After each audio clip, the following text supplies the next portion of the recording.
Chapter 67, Breaking the Seal. Sarai chuckled. The entrance to the treasury is above our heads.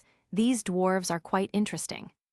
An ordinary person truly wouldn't have thought of it. After all, upon hearing the riddle about where stars and the silver moon intersect, everyone would instinctively search the open ground. And while this place resembled a great hall, the ceiling above them was entirely made of rock, with no stars or silver moon visible at all. Naturally, they wouldn't consider it the location of the treasury. Even if they did consider it, they wouldn't have thought the entrance was above their heads. These dwarves were cunning. Sarai had to admire their misdirection. Hiding something so obvious in plain sight took particular genius. But did this treasury really require such a complex design? Sarai felt slight doubt. The riddle seemed almost too elaborate for what should be straightforward storage. But how do we get up there? Eric gazed worriedly at the dome, over 20 meters high. This wasn't the cliff they had climbed earlier. There was nowhere to climb at all. The smooth stone walls offered no purchase, no handholds. Unless Kurtz carried him up, he could only stare helplessly. "How about you carry us up, Kurtz?" he suggested, though his voice held little confidence. "No need," Kurtz shook his head, pointing in a particular direction. "The intersecting place is here, so we just need to reach this spot." He looked at Sarai. If she used ice magic, she should be able to create something like a cloud ladder. Their past experiments had proven her precision with such constructions. This height is certainly manageable. Sarai understood Kurtz's meaning. She and he often used ice magic for experiments, so they had naturally done similar things.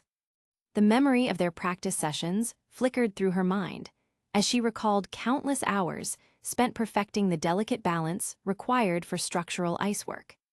Sarai released her magic, and a crystalline ice staircase spiraled upward from the ground, each step forming with precision.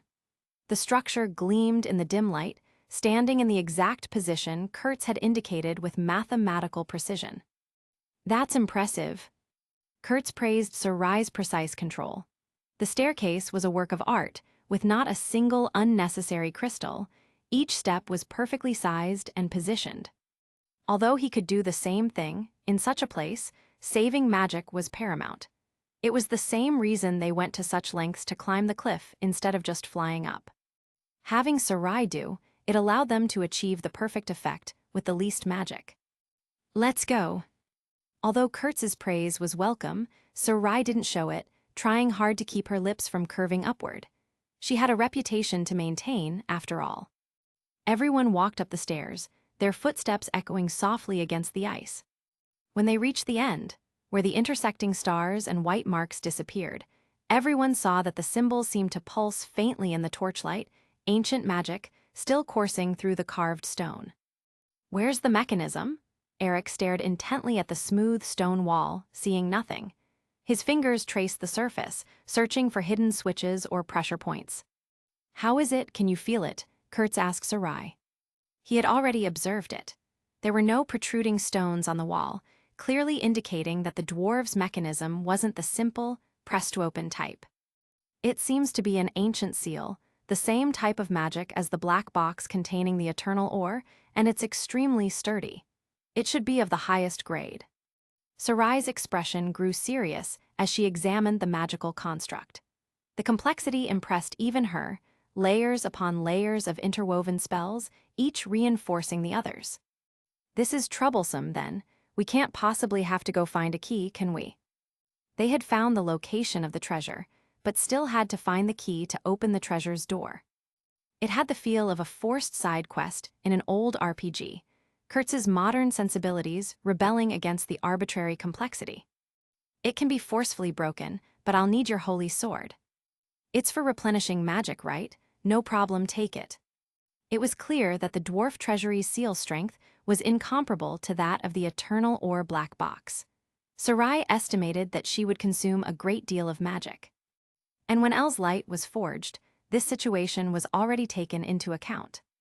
This thing came with a power bank function, a convenient feature that Kurtz had specifically requested during its creation. It could redirect the magic within it to quickly restore one's own magic, though the conversion efficiency was very low. It was only about 1/3 efficient, but perfectly sufficient for emergencies. So, do we forcefully break it? We won't be able to take anything out of here. After getting Kurtz's consent, Sarai didn't immediately begin breaking the seal. Instead, she continued looking at Kurtz, asking for his opinion again.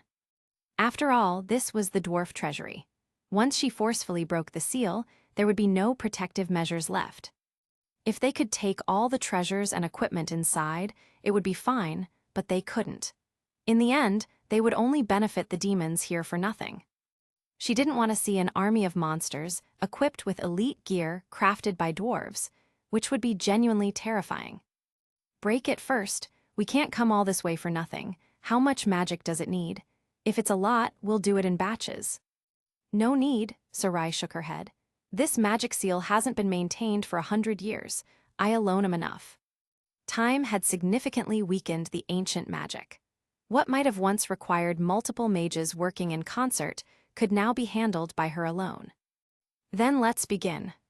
Sarai began to cast magic, forcefully breaking the seal above. Her hands moved in precise patterns, weaving destruction magic with surgical precision. The air crackled with raw magical energy as she worked to unravel centuries of dwarf craftsmanship. After a period of time, with a crisp cracking sound that echoed through the chamber, the dwarf treasury's seal broke. The stones on the wall began to move slowly, emitting ancient grinding sounds, and revealed a narrow passage just wide enough for one person to pass through. Dust and debris fell like snow as the mechanism activated for the first time in generations. At the same time, Kurtz handed the holy sword to Sarai. When this holy sword was forged, he had asked Duller to use some minerals that increased its weight. Only by continuously filling it with magic could its weight be reduced. However, he also considered special situations during combat, so he added a special safeguard. If enough magic were infused the previous night, it would remain light throughout the next day. This was also the main reason Somo could easily wield El's light just now. Sarai took the holy sword and began to quickly replenish the magic she had just consumed, using the magic within it. The familiar warmth of restored power flowed through her as the sword stored energy transferred to her reserves. If this were during the Dwarf Kingdom's heyday, we'd be considered intruders, wouldn't we? Norn said self-deprecatingly. It's fine, Kurtz turned his head. We can take back a few lost treasures. Maybe the current Dwarf King will even thank us. Everyone chuckled at Kurtz's remark, though the nervous edge to their laughter revealed the underlying tension. They proceeded along the passage. After walking through the narrow corridor for an unknown period, footsteps muffled by accumulated dust, they finally reached the end, where a stone door inlaid with star ore appeared before them. It's a bit small, Kurtz said. He had initially imagined the dwarf treasury's door to be several meters or even dozens of meters high. After all, with the dwarves' capabilities, creating such a large door and controlling its opening and closing with mechanisms wouldn't be difficult. Moreover, given the legendary quantity of treasures in the treasury, a vast space would be needed, and a giant door would be standard. But the stone door before them was at most 2 meters high. Perhaps for dwarves, whose average height was 1.2 meters, it was pretty tall. But in Kurtz's eyes, it was just normal size from his previous life, not even as good as some warehouse doors. Indeed, this doesn't seem to be the dwarves' preference. Somo also chimed in, agreeing. As a dwarf himself, he naturally knew the dwarves' love for grand architecture, and this stone door clearly wasn't in the dwarf style. His brow furrowed with confusion at the discrepancy. We didn't go the wrong way, did we? We'll know once we go inside. Sarai was the first to push open the stone door. The door offered no resistance. Clearly, the dwarves hadn't placed the same seal on it. Ancient hinges groaned in protest, but the door swung open smoothly. What greeted everyone's eyes was a space that was neither too big nor too small, anticlimactic after all their expectations had been. Chapter 68, Sword of Divine Power, or weapons and equipment, piled high like mountains, shimmered faintly in the darkness. The most striking were the piles of multicolored glowing gems, each one no less impressive than those Kurtz and his companions found in the dragon's lair. The light they cast danced across polished metal surfaces, creating a hypnotic display of wealth. The illuminating stones embedded in the walls were clearly of the highest quality, still emitting a soft glow even after hundreds of years. They were on a completely different level from the faintly glowing ones outside. These burned with steady, unwavering light that spoke of superior craftsmanship. "I thought there would be more precious metals like gold," Kurt said as he walked toward a glittering golden hill made of various shapes of gold coins. He had imagined that the dwarf kingdom's treasury would be filled with gold like in The Hobbit, enough to fill the entire room, perhaps even described as an ocean of gold coins. When Smaug was buried in the pile of gold, even the protagonist didn't notice him at first, which showed how much gold there was. But what was before him now was somewhat disappointing. The reality fell short of his modern imagination, shaped by the fantasy stories he had read. "There's certainly less than expected. It clearly doesn't match the legends." Sarai also walked over, her footsteps echoing softly in the vast space. As an elf who had witnessed the dwarf kingdom from its peak to its collapse, she naturally knew the truth behind the treasury's legends.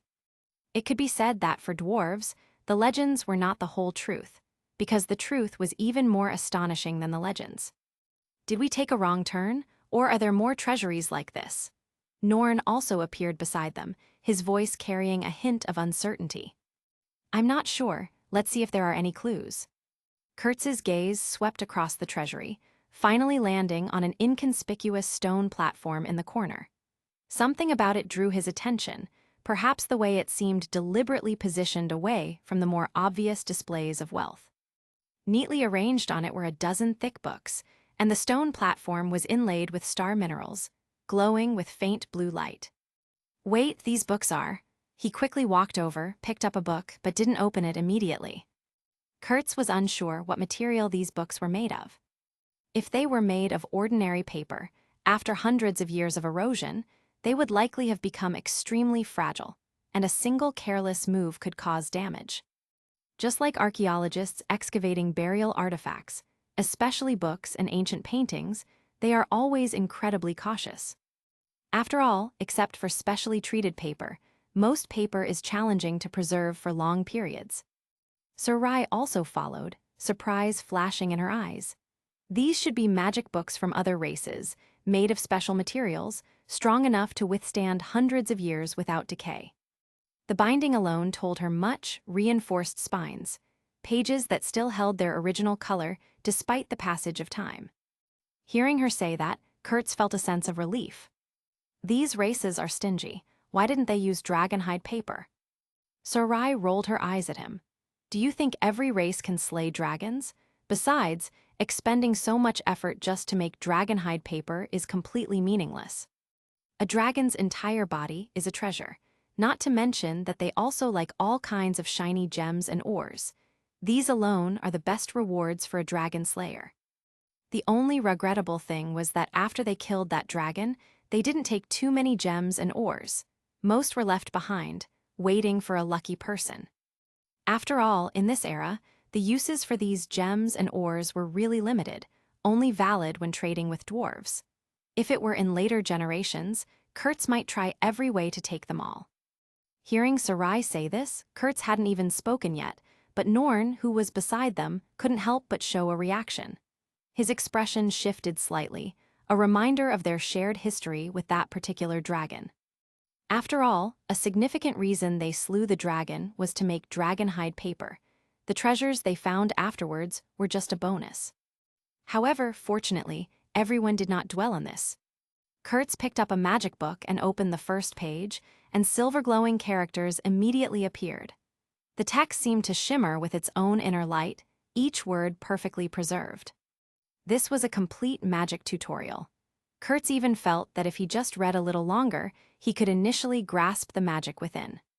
However, this was due to his powerful talent. If it were Norn and Eric, it would probably take at least several days to learn.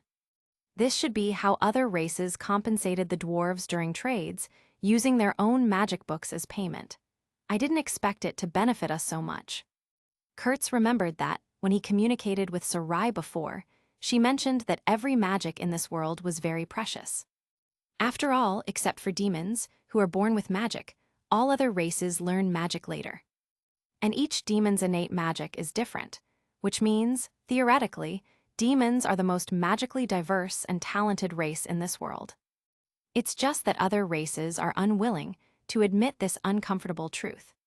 Furthermore, there have been no examples of other races learning demon magic to date, unlike these magic books, which can be used to teach others. Well, this saves much effort. There were at least a dozen magic books on the stone, representing a dozen types of magic that Sarai had not learned.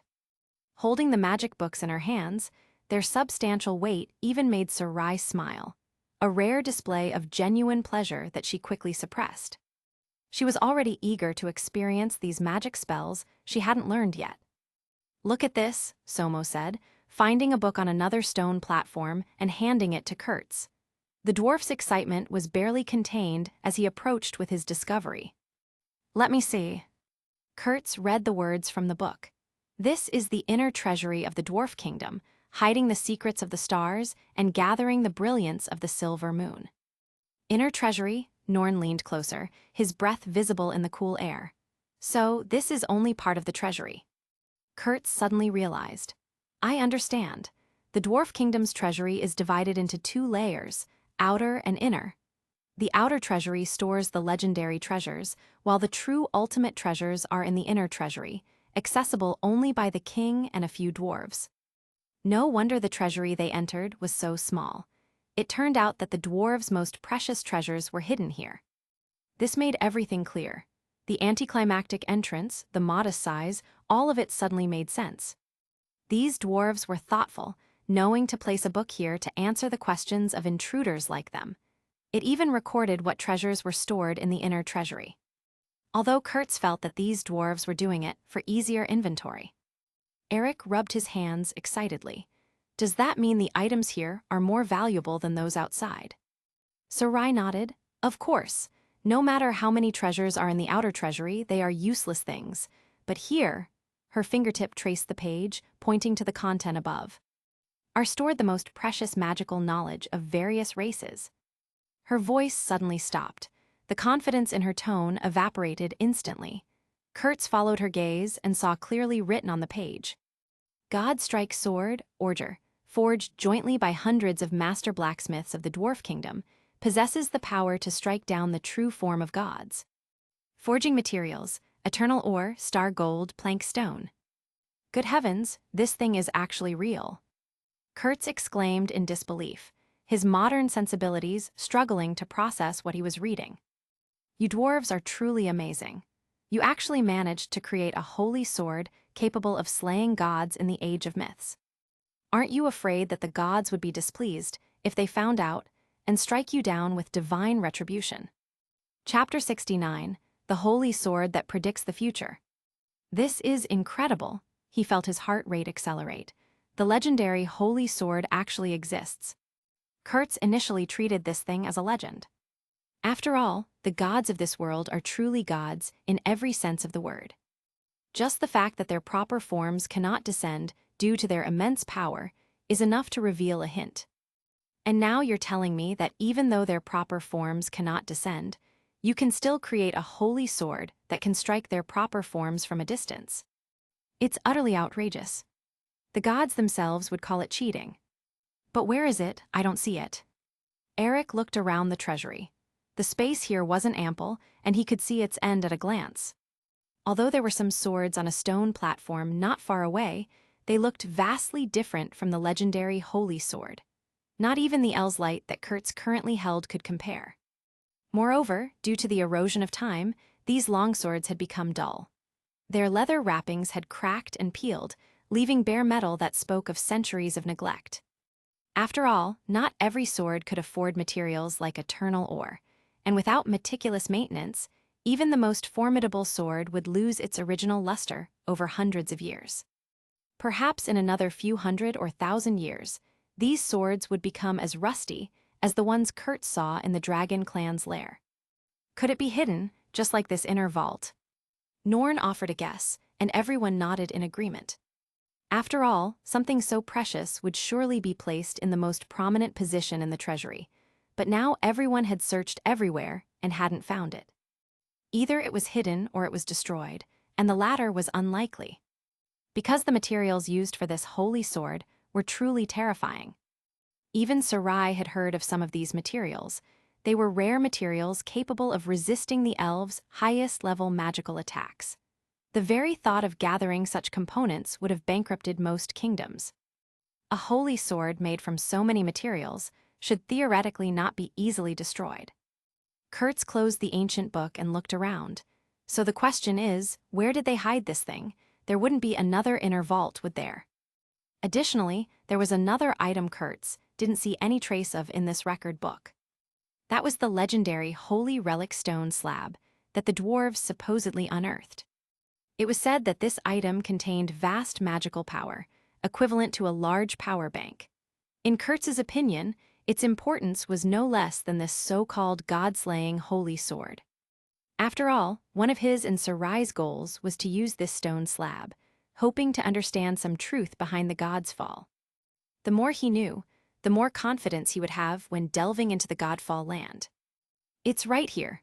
Sarai walked to the center of the treasury, lightly stepped on the ground, and a hollow sound echoed. Special ores block all magic detection, but they cannot block the overflow of internal magic. And beneath this, there is an extreme magic reaction. Her pointed ears twitched slightly as she concentrated. The magical resonance below was unlike anything she'd encountered, ancient, powerful, and strangely familiar. As an elf naturally sensitive to magic, perhaps only Sarai could locate the holy sword's hiding place solely by her own perception. This was also something those dwarves hadn't anticipated. They hadn't expected someone to improve detection magic, to find the approximate location of the treasury, and even decipher the riddles they left behind. And among them, there was an elf who was naturally sensitive to magic, who detected the holy sword's location just by her own perception. One could only say that all of this seemed like the arrangement of fate. Sarai waved her hand, and the dust on the ground was swept away by magic, revealing a complex circular magic circle. Seeing this, her brows furrowed slightly. It was another sealing magic circle, and its intensity was even higher than the previous one. The intricate patterns seemed to shift slightly in the torchlight, as if the magic itself was alive and watching them. What do you say? Do we need to break it forcibly? With the magic stored in El's light, Sarai had almost fully recovered, so she had ample confidence to break this seal again. We've come this far, there's no reason to stop. She was satisfied with Kurtz's answer, so she began to break the seal forcibly. This time, Sarai took longer, her usually composed expression showing hints of strain. Sweat beaded on her forehead as she worked to unravel the complex magical bindings, but she eventually succeeded in breaking it without any major mishaps. The moment it was successfully broken, the entire ground immediately began to shake, the magic circle lit up, and the central stone slab slowly sank, revealing a downward staircase. Let's go, Kurtz took a deep breath, to witness this legendary holy sword. Everyone followed the stairs down to a circular secret chamber. There were no treasures here, only a longsword of gleaming silver inserted into a stone platform in the center. The air itself seemed to hum with barely contained power. It was an exquisite longsword. No words in the world could describe its appearance. Even the L's light at Kurtz's waist paled in comparison to its radiance. After all, this was a work forged by the combined efforts of many craftsmen in the Dwarf Kingdom. It could be said to be a truly unparalleled masterpiece. Is this the legendary holy sword that can harm gods? Norn murmured, his voice barely above a whisper. Eric couldn't help but step forward, reaching out to try and grasp the hilt. However, just as his fingers were about to touch the sword, he felt as if he had been electrocuted and immediately retreated, pulling back. What happened? I felt a shock. He shook his numb hand, flexing his fingers to work feeling back into them. Was it ore that used the power of lightning? Sarai guessed, also preparing to go forward, but as soon as she approached, the sword suddenly erupted with an invisible impact, directly sending her staggering back. It won't let me get close? Sarai rarely showed a trace of astonishment. Her usual composure cracked for just a moment. Just now, Eric had almost touched this holy sword, but she couldn't even get close, which left Sarai very confused. Somo scratched his head. Let me try. a holy sword forged by dwarves, maybe it only recognizes dwarves. He strode forward, grasping the hilt with both hands. This time, he wasn't electrocuted, so he pulled hard. But there was no reaction. Somo's face flushed, and veins bulged on his arms, but the holy sword remained motionless, as if it were one with the entire stone platform. Damn it, the dwarf released his grip, breathing heavily. This thing can't be pulled out at all. Norn was thoughtful. Does it require specific conditions? Kurtz had been observing from behind, and now he slowly stepped forward. He didn't rush to reach out, but instead gazed at the holy sword. He noticed ancient script at the base of the holy sword. Is this dwarven? Sarai noticed this and began to try to decipher it. She hadn't had much contact with dwarven, so her deciphering was slow, but Kurtz had already spoken. This sword can only be drawn by the one chosen by it. Only those who slay gods can wield the sword. Is it really like this? How did you know? After finally translating the text at the base, Sarai looked at Kurtz with an incredulous expression. Because that's how the plot develops. Incomprehensible. Sarai completely couldn't understand what the plot Kurtz spoke of represented. So this holy sword is waiting for a destined person. Kurtz spoke again. The moment his voice fell, the holy sword suddenly trembled slightly, and the gem at its tip glowed with soft light, as if responding to what he had just said. Everyone held their breath. The chamber fell silent except for the faint magical humming that seemed to pulse like a heartbeat. Kurtz took a deep breath and stepped forward without encountering any repulsion. The sword's glow intensified as he drew closer, bathing his face in ethereal light. He tried to reach out and grasp the hilt. There was no resistance, no obstruction. His hand firmly grasped the hilt, and he gently lifted it. Clang! A crisp sword cry echoed through the secret chamber. He easily lifted the holy sword, and the runes on its blade lit up one by one, finally converging into a stream of light that spread along Kurtz's arm to his entire body. It was as if this sword had known him all along and was finally waiting for him. The weight felt perfect in his grip, neither too heavy nor too light, as though it had been crafted specifically for his hands. Look! Kurtz's voice was filled with uncontrollable joy. Only the chosen one can pick it up. He hadn't expected actually to succeed. Could it be that he was truly destined to become the legendary first hero? Sarai stared at Kurtz, her gaze complex. Who exactly are you? Kurtz looked at the holy sword in his hand and said with a wry smile, To be honest, I want to know that myself. The silver blade reflected his eyes, and in a trance, he seemed to see countless fragmented images. FRIEREN, the human's most ancient mage, who would later usurp his title. The familiar white-haired elf FRIEREN. A dark figure with two horns on his head, before whom countless demons knelt. And the back of a man holding a longsword, surrounded by demons. The visions came and went like lightning, leaving him dizzy and uncertain which glimpses belonged to his memory and which to prophecy. Chapter 70. The Oracle of the Skywing Tribe. What is this? A vision from the future. Kurtz stared at the holy sword in his hand, uncertainty clouding his eyes. Why would this holy sword show him visions of the future? He knew that in later generations, there was magic that could predict the future. The demon race's omniscient Schlacht and humanity's strongest hero, the hero of the South, both possessed this power. Later, to avoid seeing through each other's actions, both chose to perish together. And now, he seemed to have mastered this magic. Is this magic inherent to the Order, sword of divine authority? A holy sword that can see the future. Kurtz didn't know why this holy sword would show him visions of the future. Did it want him to change this future? Or was it simply a premonition? He didn't like this prophecy trope, and now the weight of prophecy thing was feeling more heavier than the blade itself.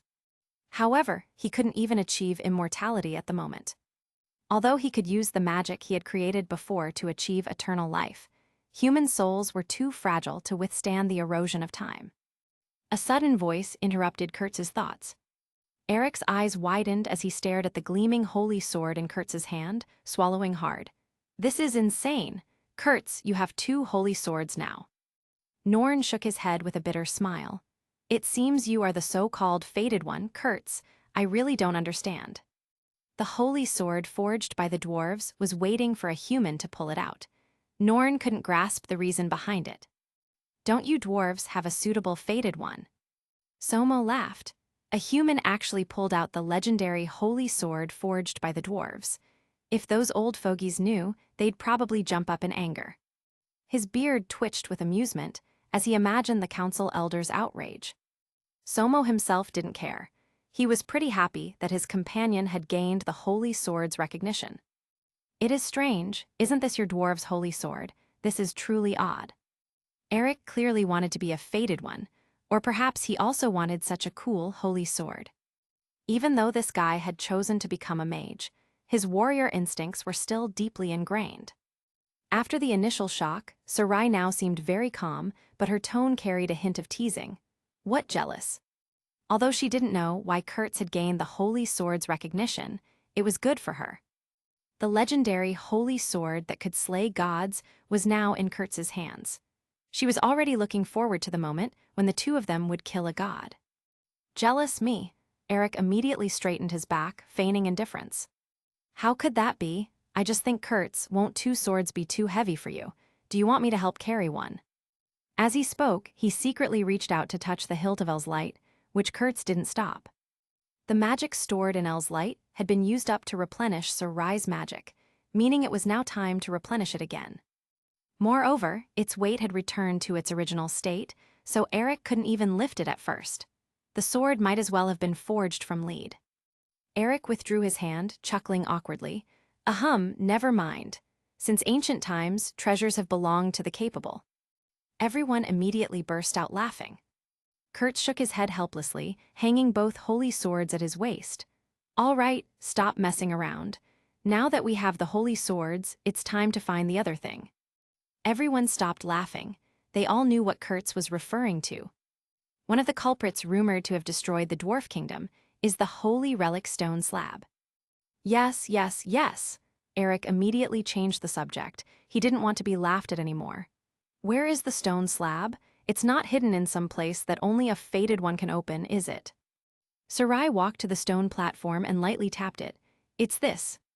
In her vision, the stone platform before her emitted a powerful magical aura, even condensing into a visible, shimmering form. The power radiating from it was so dense that it made her skin tingle. Clearly, this was the legendary holy relic stone slab. "This is too big, isn't it?" Kurtz walked forward and studied the stone platform before him. A rough estimate put its weight at several tons at least. There was no way the few of them could move it. "There are inscriptions on it. It looks like they were carved later." Sarai caressed the carved words, her voice tinged with complex emotions. The stone felt warm beneath her fingertips, pulsing with ancient power. "What does it say?" Kurtz leaned closer, standing beside her. Sarai was silent for a moment, then shook her head. "The runes on it are ancient script. It will take time to decipher." Her fingers traced the carved lines with practiced precision, but the script was older than anything in her considerable experience. Kurtz nodded. "No rush. We can stay here a bit longer and leave once we figure out a way." This stone slab had to be taken absolutely. After all, such a large-scale power bank was too valuable, and combined with El's light's charging effect, it could definitely unleash an earth-shattering god strike. Moreover, Sarai knew a magic that allowed people to survive for long periods without food or water, which would come in handy now. Eric sighed, looking around regretfully. "So many treasures, can't we take them all?" Somo patted his shoulder, grinning. "Greed is not good. Let these things continue to slumber." At the same time, Heavenly Divine Kingdom. The Skywing clan's nation had no fixed king, but was led by an organization called the 13 Council. The 13 core Skywing clan, members of the council, all possessed the power to communicate with the goddess. Each bore intricate tattoos that glowed softly when divine messages arrived, marking them as chosen vessels for celestial will. Now, as Kurtz gained the recognition of the Order, Sword of Divine Authority, the 13 Council once again received a command from the goddess. It was the first divine oracle the goddess had cast in hundreds of years, since the destruction of the first dwarf kingdom. The sudden divine presence sent ripples of unease through the council chambers. Use God strike on the ruins of the first dwarf kingdom. The goddess's divine oracle was simple, so much so that the members of the Skywing clan's council found it incomprehensible. There were not many monsters left at the ruins of the first dwarf kingdom. Most demons and monsters had gone to the front lines in the elf forest. Using God strike would be meaningless. Could it be that the goddess wanted to launch a surprise attack on these monsters' home base? The Skywing clan members were all at a loss. They exchanged uncertain glances, their usual confidence shaken by the cryptic nature of the command. God strike was the Skywing clan's most terrifying technique. All Skywing clan warriors simultaneously unleashed their most potent attack, their power converging to rival a god's attack. This attack was capable of destroying any nation or race in this world. The very air would burn, and the earth itself would crack under such concentrated divine fury. With one strike, even the ruins of the first dwarf kingdom would vanish from this world. And now, outwardly, their side was still allied with the dwarves, but turning around to flatten their ancestral land seemed inappropriate. The political implications alone could destabilize their entire alliance structure. However, since it was a divine oracle personally bestowed by the goddess, the Skywing clan members had no thought of resisting, and thus recalled all Skywing clan warriors from the front lines. Led by the core 13 Skywing clan members, they set off toward the dwarf ancestral land.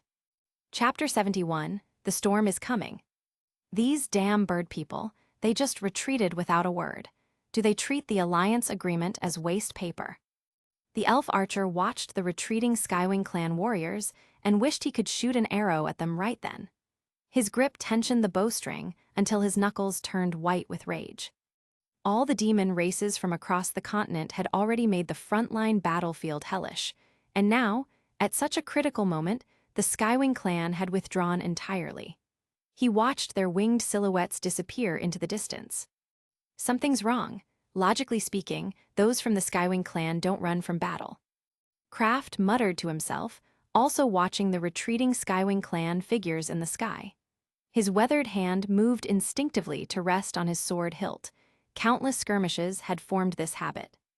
He currently fought with the allied forces to defend the elf forest, and 6 months of battles had greatly improved his instincts. Now, these Skywing clan members flew collectively towards the northwest, and dread settled in his gut. When he and Sarai and Kurtz had parted ways, he had heard them say they planned to explore the dwarf ancestral land, which sat in the northwest, exactly the same direction the Skywing clan now headed. This direction ran completely opposite to their divine kingdom. Something must have happened over there. The more he thought, the tighter his chest became with worry. But at this moment, Kraft could only pray silently. He had no other option. His fingers traced the worn leather of his sword grip, betraying his concern. He could only hope Eric and Norn stayed safe. Meanwhile, Kurtz and his group had settled down in the treasure vault. The ancient chamber stretched around them, its ceiling disappearing into shadows that even the illumination stones couldn't pierce fully.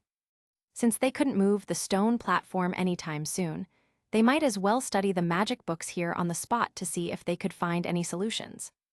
Moreover, this space gave them enough room to move freely. Although various equipment and treasures occupied considerable space, the rest provided more than enough room for daily training. Look at this, Kurtz. Sarai came over, holding a magic book, and sat down beside Kurtz. He could smell the scent from her robe, which was almost mountain-like. What is this? Kurtz followed her gaze and discovered that this magic book recorded a spell that could condense water into ice. The pages showed diagrams of ice formations and runic patterns he'd never seen before. Oh, isn't this ice attribute magic? Yes, a northern race wrote this book and listed many ice spells. Her fingers felt the worn leather binding.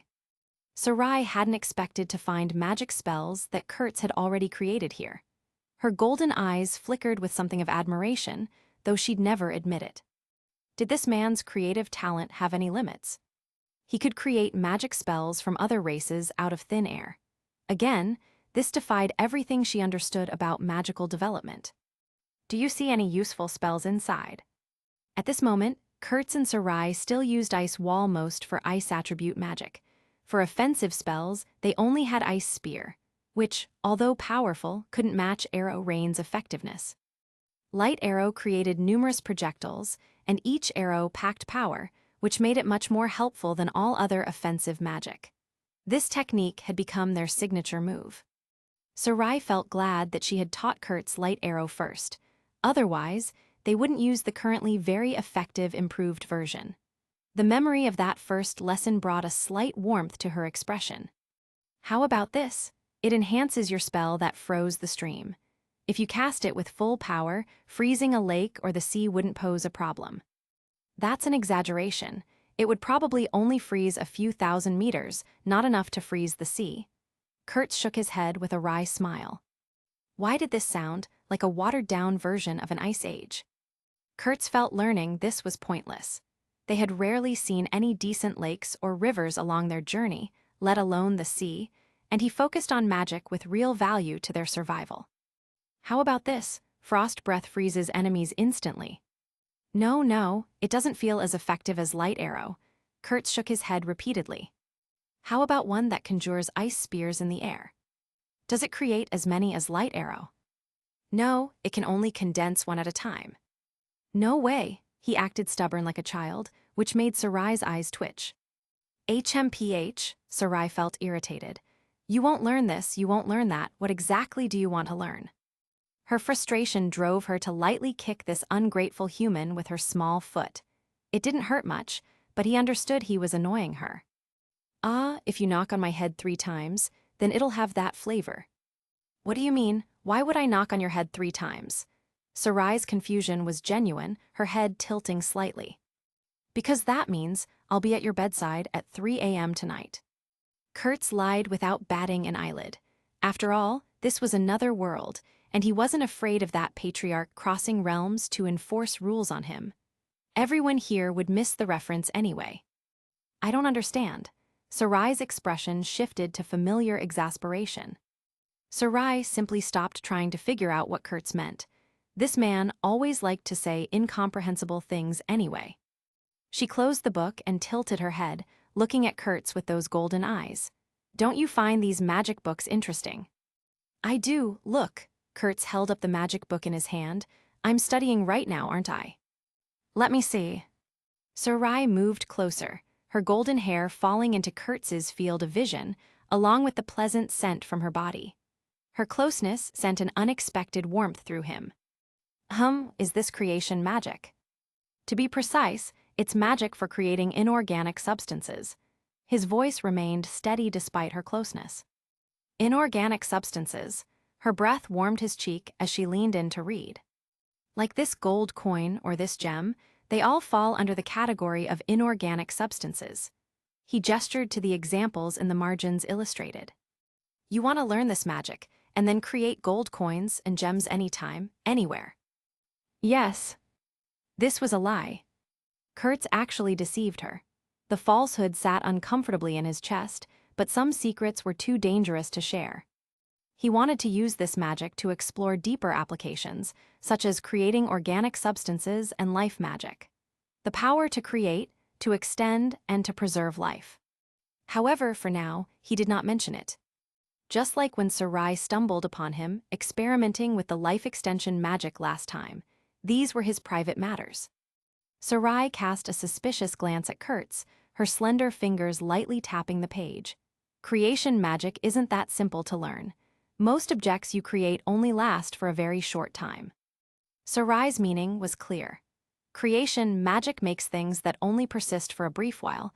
They might return to nothingness before you even get to use them. Currently, no records of permanent creation existed. At least Sarai had never heard of any.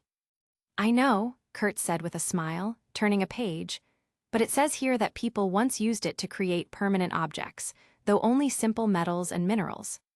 I see, I didn't know that. She now found this genuinely interesting. But what I'm more curious about is, does magic for creating life exist? He feigned a casual sigh, actually asking indirectly if Sarai had heard of similar things. Yes, the dwarves even have a legend about attempting to dabble in the power of creating life, a power exclusive to the goddess, she said. Kurtz's heart skipped a beat. His pulse quickened despite his efforts to remain calm. This was exactly what he was looking for. "What happened?" he asked, feigning calm while his mind raced with possibilities. "I don't know." Sarai straightened up, her golden hair shimmering in the illuminating stone's light. "Legends are just legends, and besides, they have even less authenticity than the holy sword Ouarge. I think people just made it up." Kurtz nodded thoughtfully, his fingers unconsciously rubbing the edge of the book page in his hand. Chapter 72, Teleportation Array, Divine Strike Arrives. Kurtz traced the ancient text. This legend might be true. After all, the order existed, so why not this? But why would the dwarves do that? Kurtz didn't know. He could only guess the dwarves felt lonely. But why does this legend exist? Aren't the dwarves famously bad at magic?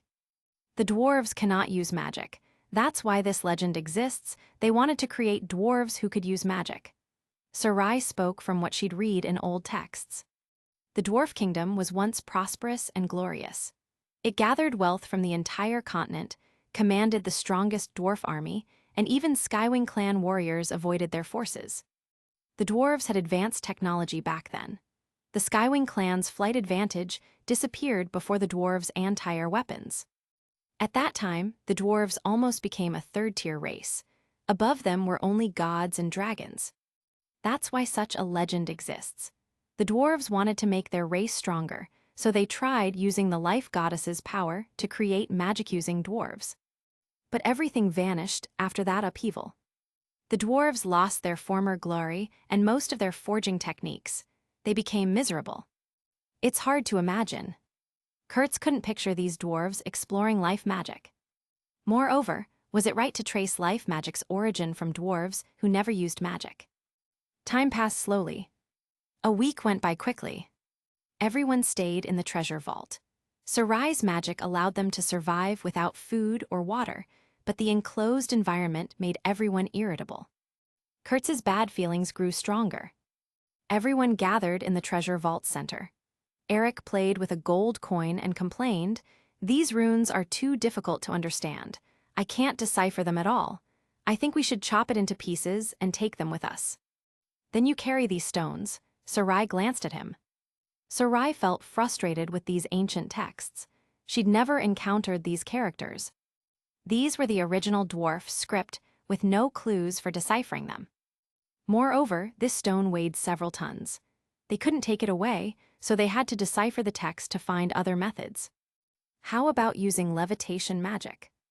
Kurtz released his magic power and made his book float. This was a slight improvement he'd made to levitation magic that worked on other objects. However, it hadn't reached the point of free flight yet. Kurtz kept experimenting with this.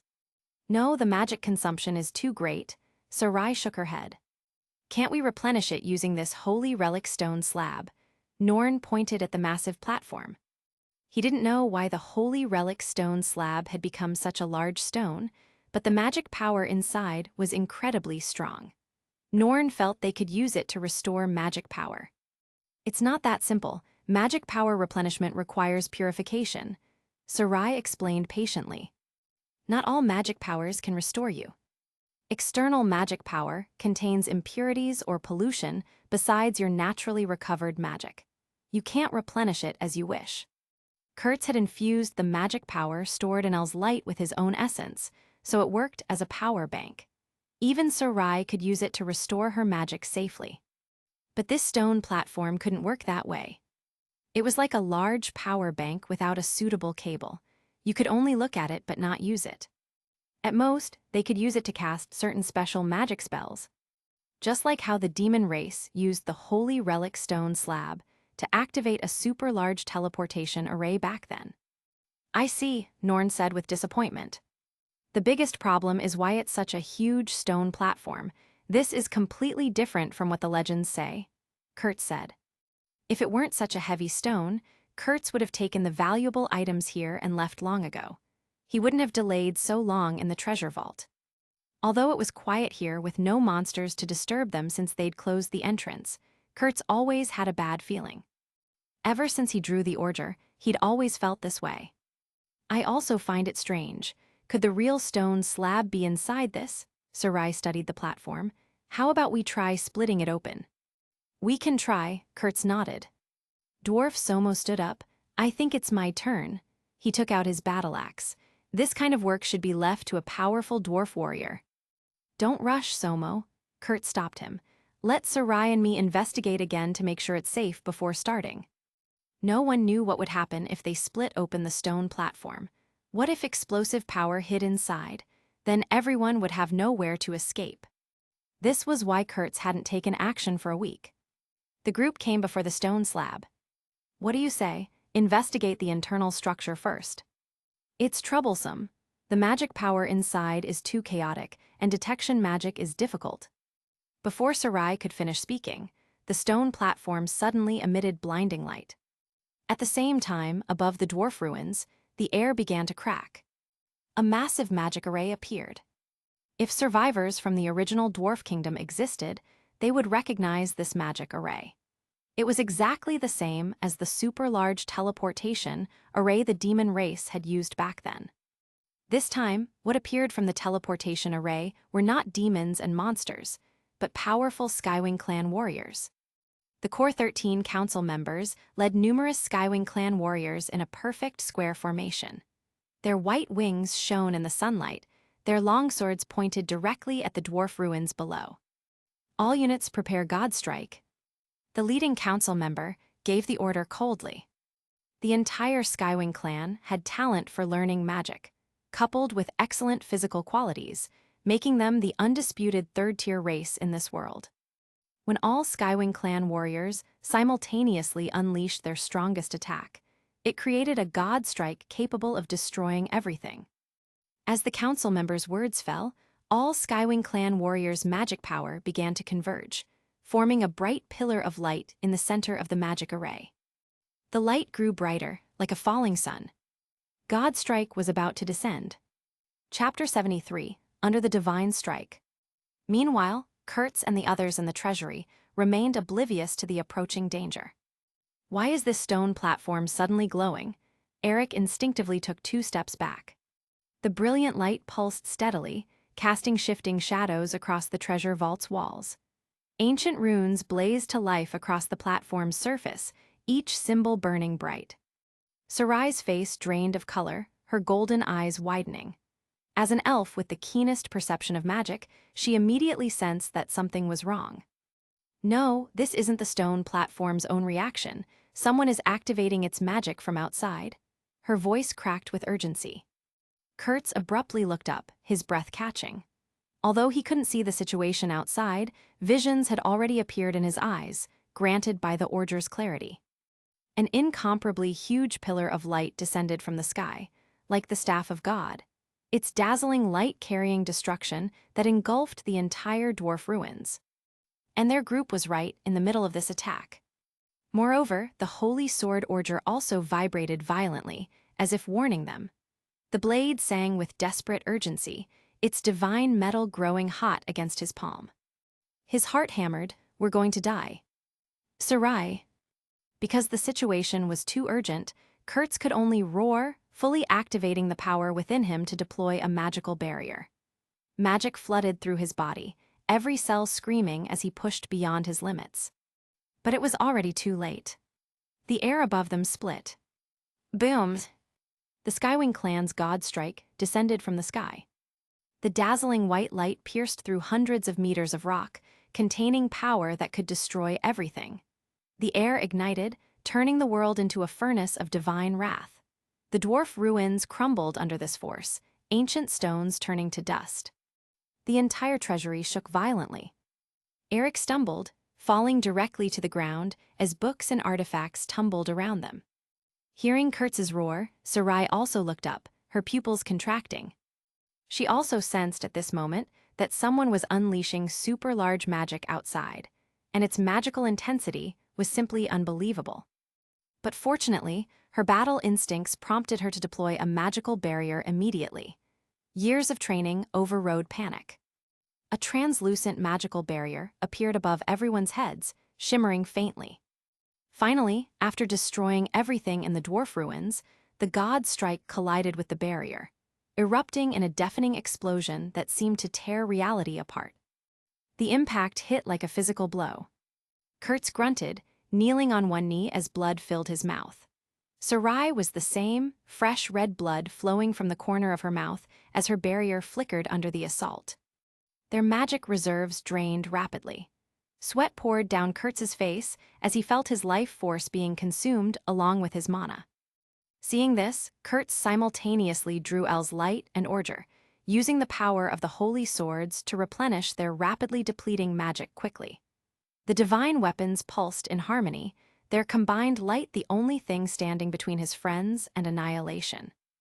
"It's God Strike." Barely supporting the magical barrier, Sarai spoke with difficulty. "It's the Skywing clan's highest-level magical attack." Her hands shook violently as she poured everything she had into maintaining their protection. "Skywing clan?" Kurtz wiped the blood from the corner of his mouth and gritted his teeth. Why would the Skywing clan appear here? Having no time to answer Kurtz's question, Sarai could only use all her magic to reinforce the barrier. Veins of light traced across her skin as she pushed her body beyond limits. "God Strike won't last too long." Her voice was barely a whisper, but it carried desperate hope. Fortunately, the structure near the dwarf treasury blocked a large part of the impact, and since the center of the God Strike's attack was not them, they only needed to guard against the aftershocks. But even so, the terrifying, destructive light quickly annihilated everything around them. Whether it was hard ore or weapons and equipment meticulously crafted by the dwarves, all turned to dust under this attack. Centuries of craftsmanship vanished in heartbeats. At this moment, high in the sky, looking at the dwarf ruins enveloped by the pillar of light, the members of the 13 Council leading the group all let out a long sigh of relief. Using God Strike consumed a great deal of their energy, and their internal magic was almost depleted. Several warriors swayed in flight, their wings trembling with exhaustion. For a long time to come, they would be unable to participate in any combat. But fortunately, they had fulfilled the goddess's command. Everything here would completely disappear, including the demons and monsters within. "We've lost contact with the Holy Relic. I'm afraid the Holy Relic was also destroyed by the God Strike," one of the 13 council members said, his voice carrying regret. They had reached above the dwarf ruins in such a short time, by using the vast magical power within the Holy Relic stone slab, thus deploying a massive teleportation array similar to the one the demon race used back then. And the method to activate the magic in the Holy Relic stone slab was bestowed by the goddess. "It seems we can't return to the Divine Kingdom using the magic array." The faces of the other council members showed some worry, exhaustion weighing heavily on their features. Now was the weakest moment for all members of their Skywing clan. Having just released God Strike, everyone's magic was almost depleted, and their combat power was less than 1/10 of what it usually was. Once they encountered demons or monsters, they would have no way to fight back. But fortunately, all the monsters on the continent were currently fighting in the elf forest, so they didn't need to worry about being attacked. "Let's go, return to our divine kingdom." All the Skywing clan members flapped their wings and began to leave the battlefield. Below them, the pillar of light was slowly receding, revealing an incomparably huge crater that glowed with residual heat. On the other side, when the dazzling light finally dispersed, everyone was horrified to discover that the entire treasury, or rather, the entire dome of the dwarf ruins, had completely vanished. Through the settling dust and smoke, long-absent sunlight fell upon their shoulders, but the sunlight, which should have been warm, sent shivers down everyone's spines. Because in the sky, a formation of Skywing clan warriors was retreating, leaving only a cold silhouette behind. "Skywing clan," Norn's voice trembled slightly, his usual composure shattered. "Why would they appear here?" His hands shook as he helped Eric to his feet, both men moving carefully in the aftermath of terror. "Could it be that they wanted to steal the monster's lair and didn't know we were here?" Eric guessed uncertainly, dust coating his golden hair gray. Dwarf Somo's face was extremely grim, his knuckles white around his battle-axe handle. Because looking through the cracked magical barrier, the entire dwarf ancestral land had vanished entirely from this world, leaving only an incomparably huge crater as proof of its former existence. His ancestral home gone. Kurtz wiped the blood from the corner of his mouth and gripped the holy sword Light. The magic within it had been completely exhausted, and the holy sword, which had initially emitted a faint blue light, now appeared dim and lusterless. Perhaps they came for us, or rather, for the Orger's sword of divine authority. His voice was hoarse from magical strain. The number of monsters in the dwarf ancestral land was not enough to warrant such great effort from these bird people. Deploying a super-large teleportation array and releasing Godstrike, just to kill some monsters guarding their home. Neither Kurtz nor Sarai would ever believe that. That's the only possibility. Sarai withdrew the magical barrier, her face incredibly pale and drawn. Dark circles shadowed her eyes, making her look fragile in a way that seemed impossible for an immortal elf. Even just the aftershocks had exhausted the magic of both her and Kurtz, and they had even suffered considerable backlash. Is this the power of a god? It was truly terrifying. But why such a coincidence? We only just obtained this order not long ago. Norn still found it hard to believe. Sarai, what do you think? Using Orger's magic to foresee the future, Kurtz had just seen the scene of the Skywing clan appearing. The vision replayed behind his eyes with crystal clarity. Skywing clan warriors continuously emerged from a super-large magic array, and then the 13 individuals leading them began to unleash their strongest attack. And Kurtz could guess without a doubt that this magic array was a super-large teleportation array. Moreover, the magic within the stone slab was activated just now. This situation was a replica of the disaster that befell the first Dwarf Kingdom centuries ago. It's just that this time, the Skywing clan descended. I think that the downfall of the first Dwarf Kingdom was related to the Skywing clan, or rather, to the goddess. Sarai put forward a startling theory. Chapter 74, The Truth Emerges. A super-large teleportation array had only appeared once in history, during the fall of the Dwarf Kingdom. But now it appeared again. And the users became the Skywing clan, which made it hard not to draw connections. The parallels were too precise to be a coincidence. It's hard to say, there's too little information right now. Norn shook his head, though his voice carried unease. This suggestion was too frightening, he didn't know how to answer. The implications gnawed at his thoughts. Kurtz didn't immediately agree with Sarai's conjecture, but instead used levitation magic to fly into the air. The spell felt sluggish after their magical exhaustion, requiring twice the effort for half the result. The entire dwarf ruins had now been reduced to ashes, leaving only an incredibly giant deep pit, and all the remaining monsters, as well as numerous treasures, were gone. The crater still radiated heat waves that distorted the air above it. This is the strongest magic technique on the entire continent, the Skywing clan's God Strike. Sarai had arrived beside him at some point, looking at everything before them as she spoke. Her golden hair whipped around her face in the superheated wind rising from the devastation below. Kurtz and Sarai landed in the center of the ruins, and the others followed. Their footsteps crunched on glass formed from sand melted by divine fire. Eric kicked a piece of rubble at his feet and said dejectedly, "It's over, everything's gone now." The fragment crumbled to ash at his touch, still warm from the attack. Aside from the few magic books everyone carried with them, everything in the treasury was gone. Although these weren't his, Eric still felt a sense of heartache as he watched centuries of accumulated knowledge reduced to nothing. These were the most precious treasures on the entire continent, and now they were all gone. These people from the Skywing clan must be crazy bastards. These bastards, how dare they treat our ancestral land like this? Somo trembled with anger, his hands clenched so tightly around his battle axe that his knuckles had gone white. For all dwarves, the first dwarf kingdom was the ancestral land of all dwarves. This wasn't just destruction, it was desecration of everything his people held sacred. Every dwarf dreamed of reclaiming their ancestral land and restoring the former glory of the dwarf kingdom, even if countless monster armies occupied the ancestral land. But now, that hope was completely gone. No, there's still something. Kurtz's gaze locked onto a particular spot in the ruins, hope flickering in his chest. The power of the Orger, sword of divine authority, can withstand God Strike, so the stone slab it was placed on very likely survived as well.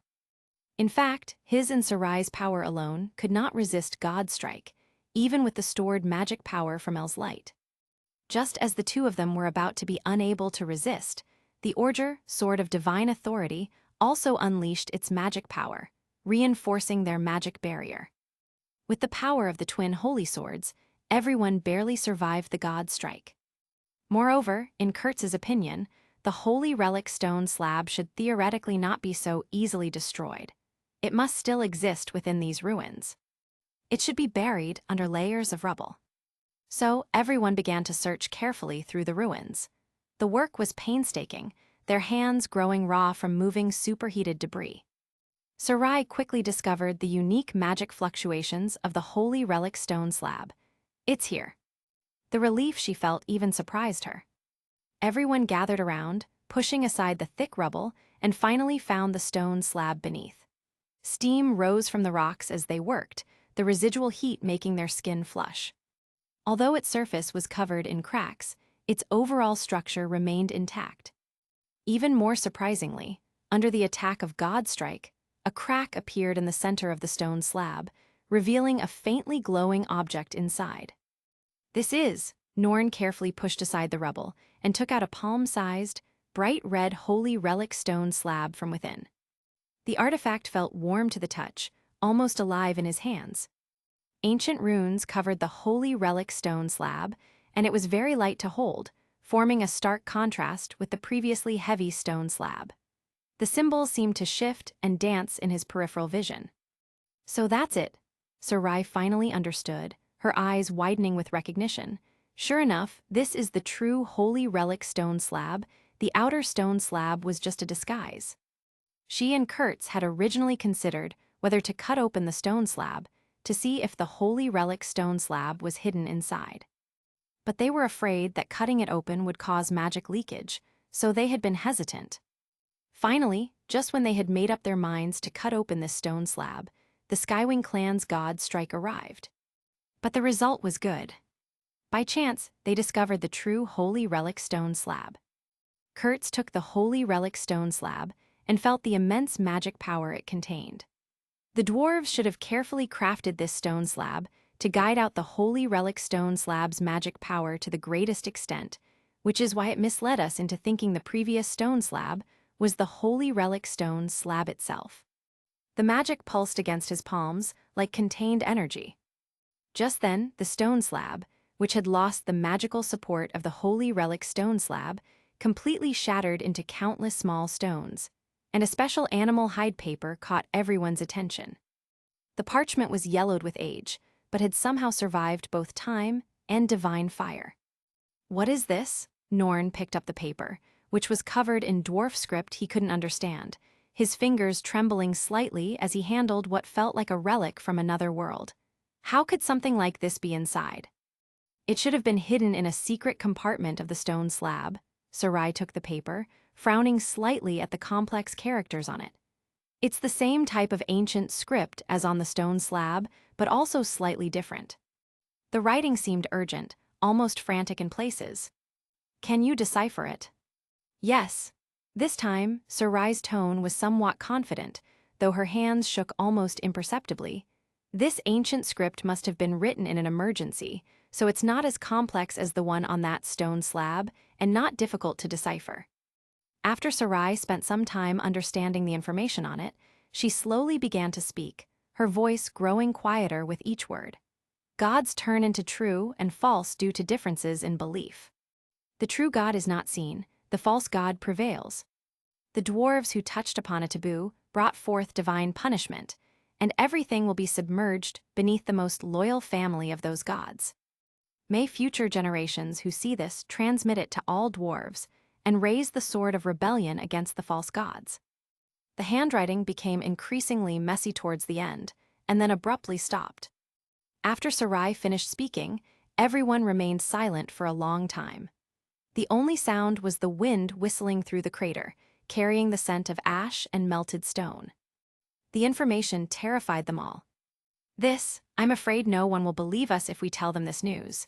Norn felt cold sweat despite the lingering heat around them. The true god has disappeared, and the gods that the elves and Skywing clan worship now are actually false. And this false god even brought down divine punishment because the dwarves touched a taboo, destroying the first dwarf kingdom. This news was truly too sensational. It would shatter the foundations of civilization itself. Aren't the most loyal family of the gods the Skywing clan? Could it be that the Skywing clan destroyed the first dwarf kingdom? Eric found it hard to believe, his voice barely above a whisper. No, Somo denied his statement with fierce intensity. My old man was one of the survivors of that disaster. It was the monster army that destroyed the dwarf kingdom at that time. That's an undeniable fact. His voice carried the weight of inherited trauma, stories passed down through generations of pain. Is there a possibility? Kurtz offered his conjecture, dread settling in his stomach. This so-called false god, its family are monsters, or rather demons. Everyone was startled by Kurtz's conjecture. Eric's face went pale, Norn stepped back instinctively, and even Sarai cast an incredulous look, her golden eyes wide with horror. If this were true, then what about the war in the elf forest now? The Skywing clan and the elf army, who worship the false god, are fighting to the death with the false god's family. What was the meaning of such a war? Impossible. If that were truly the case, then why would the gods have allowed the three races to unite and purge the monsters from this world back then? Sarai shook her head vigorously, denial sharp in her voice. Sarai wanted to kill a god, that was true, but she absolutely could not accept being manipulated by a god. The thought made her stomach turn with revulsion. No, she did this on purpose. Kurtz's expression was bleak, his face draining of color as understanding struck him. Now he understood. That bad premonition lingered in his heart.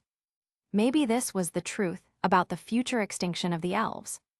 Chapter 75, The Return of the Skywing Clan. Kurtz stared at the smoking crater where the dwarf kingdom once stood, his hand trembling on the holy sword's hilt. He understood now. So that's it, he whispered. First, the demons destroy the dwarf kingdom, then the Skywing clan erases the evidence, and now they'll attack the elves. The elf clan was powerful, thriving in both their ancestral elf forest and their war-dedicated elf kingdom. With superior magical talent, they would likely replace the Skywing race entirely once flight magic was invented. But Kurtz knew better. In the future, elves would virtually disappear from the continent. He understood the false god's plan now. Sarai grabbed his arm. What are you talking about?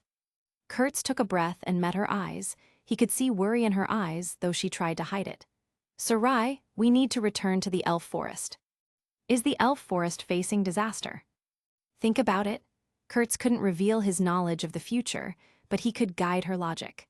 Why did the monster army target the elf forest first? Why did the Skywing clan abandon the battlefield at such a critical moment? Sarai's eyes slowly widened as understanding hit. The Skywing clan's actions required the goddess's command. They would never use God's strike otherwise. Once used, it left them weak and vulnerable for an extended period. But did they know their goddess was false? Without the Skywing army, could the remaining dwarven and elven forces withstand the monster assault? Despite her stubborn claims about never returning, the elf forest remained Sarai's homeland. She couldn't watch it become another smoking crater like the dwarf ancestral land. But what can we do? Norn asked. In a racial war, individual power means nothing. Kurtz looked down at Orger, the sword of divine authority, and remained silent. He had no idea how to unleash the legendary god-slaying blade's full power. If Orger hadn't protected them during the god strike, they would all be dead. The holy sword trembled in his grip, and power began to flow. Magic emanated from the blade in visible waves. Orger's magic power. Sarai felt her depleted reserves refilling. No, the holy relic's power. As a dwarven holy sword, Orger stored vast amounts of magic power, far exceeding normal limits. Kurtz felt the blade pulse in rhythm with his heartbeat. The holy relic stone slab hadn't been a mere pedestal, it was Orger's scabbard. The sword could draw unlimited power from the holy relic. So that's it. Kurtz closed his eyes, feeling magic flood his body, then opened them. Blue light flickered in his pupils. The divine authority sword and the holy relic are one. Sarai watched in amazement as magic materialized around Kurtz in a visible glow, turning his pupils silver blue. His magical aura exceeded even hers, though it seemed unstable, threatening to dissipate. Can you control this power? Not completely, Kurtz gripped the hilt tighter, but it's enough. The moment he'd resonated with Orger, knowledge flooded his mind. The sword possessed two authorities: temporary magic enhancement and the genuine light cannon attack. The sky suddenly darkened. Everyone looked up to see the Skywing clan army returning, pure white wings blocking the sunlight. Shortly after their departure, the goddess had sent another divine oracle, not just a message, but an entity of pure magic power. My dear children, your mission is not complete. Return to the dwarf ruins and kill every living creature you see. The goddess's figure appeared before them. Though her wings differed slightly from those on the Divine Kingdom statue, none of the Skywing clan questioned her. In their eyes, she was their goddess. After speaking, the goddess's form dissolved into pure magic power, rapidly restoring what the Skywing clan had lost using Godstrike. Soon they recovered to peak condition, wings spread wide above the crater, ready to descend. Chapter 76, Holy Sword versus Divine Strike. Is this the power of the goddess? After witnessing the miracle descended by the goddess once more, the Skywing clan warriors became even more fanatical. Their voices rose in fevered whispers, eyes gleaming with religious fervor as they watched the light fade from the devastated landscape below. However, they wondered why the goddess had specifically descended on another oracle, commanding them to kill all creatures in the dwarf ruins. Could there truly be creatures that survived a god strike? The very thought sent ripples of unease through their ranks. What being could withstand the wrath of their deity? When the Skywing clan army returned above the dwarf ruins and saw Kurtz and his group, they finally understood. There truly were creatures that could withstand a god strike. 1 elf, 1 dwarf, and 3 humans. The core member of the 13 Council, leading them, looked at Kurtz and his group and spoke coldly. Her voice cut across the ruins, each word deliberate and sharp. The Skywing clan had long lifespans, and as a core member of the 13 Council, she had naturally seen humans before, so she immediately recognized Kurtz and the others. Her gaze lingered dismissively on the mortal faces below, cataloging them like insects that had somehow survived being stepped on. However, in her eyes, apart from the elf, the others were insignificant. But among the 13 council members, young-looking blonde Olivia showed confusion when she saw Sarai. Her brow furrowed slightly, wings shifting with tension. She didn't know why Sarai was here. But even if the two knew each other, it couldn't change the 13 council's decision, and she couldn't even ask for the reason. Olivia, what are you spacing out for? The council leader's cold shout startled her back from her confusion. Council leader, that elf, is a famous genius spellcaster of the elves, Olivia said, choosing her words carefully. Her voice trembled, a detail that didn't escape the leader's sharp attention. She didn't know why the goddess had given such a command. Their Skywing clan had already allied with the elves. If they killed such a renowned genius, it was very likely to trigger another war. Obey the command of the divine oracle. Olivia, as the goddess's blade, you should not have too much self-awareness. As the goddess's most intimate dependents, their Skywing clan must unconditionally obey all commands. Even if the goddess ordered them to use a god strike on the elf forest itself, they had to follow. And Olivia had clearly developed inappropriate thoughts. This was a terrible thing. After all, she was still too young and needed more training. Withdrawing her gaze from Olivia, the council leader looked at the other members. The large barrier has been deployed. Everyone is ready. Should we launch another god strike? The goddess's command was to kill all creatures in the dwarf ruins, but after the previous round of god strike, only these few people remained in the entire ruins. It was clear that the goddess was targeting these specific creatures. Although they didn't know what crimes these creatures had committed to warrant the goddess personally descending as an oracle, even going so far as to use her power to replenish their magic quickly, these were not things they should consider. If one god strike couldn't eliminate these creatures, then they would launch another one. Let these blasphemers who incurred the goddess's wrath completely disappear from this world. On the other side, Kurtz and his group naturally saw the Skywing clan army that had returned. 1,000 wings darkened the sky above them. Especially after these Skywing clan members assumed an attacking stance, their purpose was obvious. "They've come to silence us," Norn said with a bitter smile. His hand instinctively moved to his sword hilt. They had just acquired Orger, the sword of divine authority, not long ago, then suffered a god strike, and now they were surrounded by the Skywing clan army. The former could barely be explained by the Skywing clan wanting to ambush the demon clan's lair, but the latter was completely unexplainable. Is this the power of the divine wrath? Norn felt as if everything they did was under the divine goddess's gaze, which sent shivers down his spine. The sensation was like being watched by something vast and judging. The leading member of the 13 Council hovered high in the sky, and her cold voice reached Kurtz and the others. "By the goddess's oracle, execute the blasphemers." Thousands of Skywing clan warriors simultaneously released magic, and the super-large magic circle unfolded once again. The air itself trembled as power gathered, reality warping under the strain. Even from such a distance, everyone could feel that destructive power. It pressed against their skin like heat from a forge. Again, Eric's face turned pale, sweat beading despite the chill in the air. Can this thing be used so casually? Impossible. The goddess must have helped these guys restore their magic. Sarai cursed under her breath, but Kurtz caught the slight tremor in her voice, the first crack in her usual composure. The Skywing clan's god strike was absolutely impossible to cast consecutively. Otherwise, what would be the point of resistance? Everyone would just surrender. In fact, every time the Skywing clan used a god strike, they would experience a period of weakness lasting several months.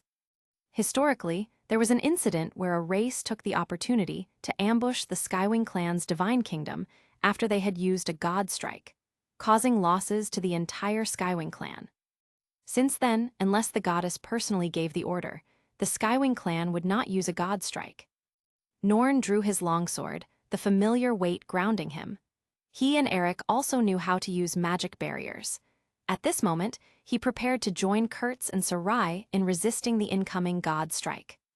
Sarai's expression was grim, and she raised a magic barrier instantly. The spell formed around her like crystalline walls. However, she had no confidence at all in whether it could withstand a god strike. For the first time in centuries, Sarai felt genuine fear creeping in. Just the aftermath of the god strike earlier had almost wiped out the group. If it weren't for Orger intervening, they wouldn't be standing here at all. And now, what they had to face was a god strike at its full power. Sarai could clearly hear her own heartbeat, a violent thumping in the face of death. Each beat echoed like thunder. But this time, Kurtz unexpectedly took a step forward.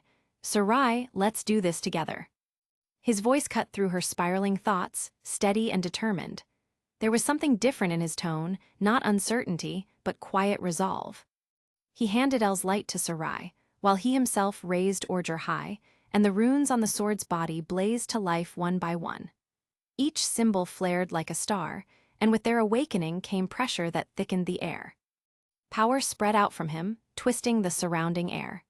Kurtz gritted his teeth as the sword's energy flowed through him, not just magic, but something deeper and more dangerous. This was the weight of wielding a weapon meant to kill gods. Sarai immediately recognized that Kurtz was using the same move he used to test El's light, only this time it was with Orger, the sword of divine authority. But the scale was completely different, like comparing a candle flame to a raging inferno. Unlike simply channeling magic into El's light and releasing it as a surge, it seemed Orger had a specialized technique. Sarai didn't hesitate and immediately took El's light, raising it high as well. The familiar weight of the legendary blade felt different now, charged with purpose and desperation. Channeling and releasing magic was not difficult, especially since Sarai's magic had completely recovered. In an instant, El's light also released brilliant radiance, its power joining with Orger's. The two forces converged above their heads, finally coalescing through Orger into a single beam of light, a silver-blue radiance soaring into the sky. The very air around them began to shimmer and distort. Holy sword unfold.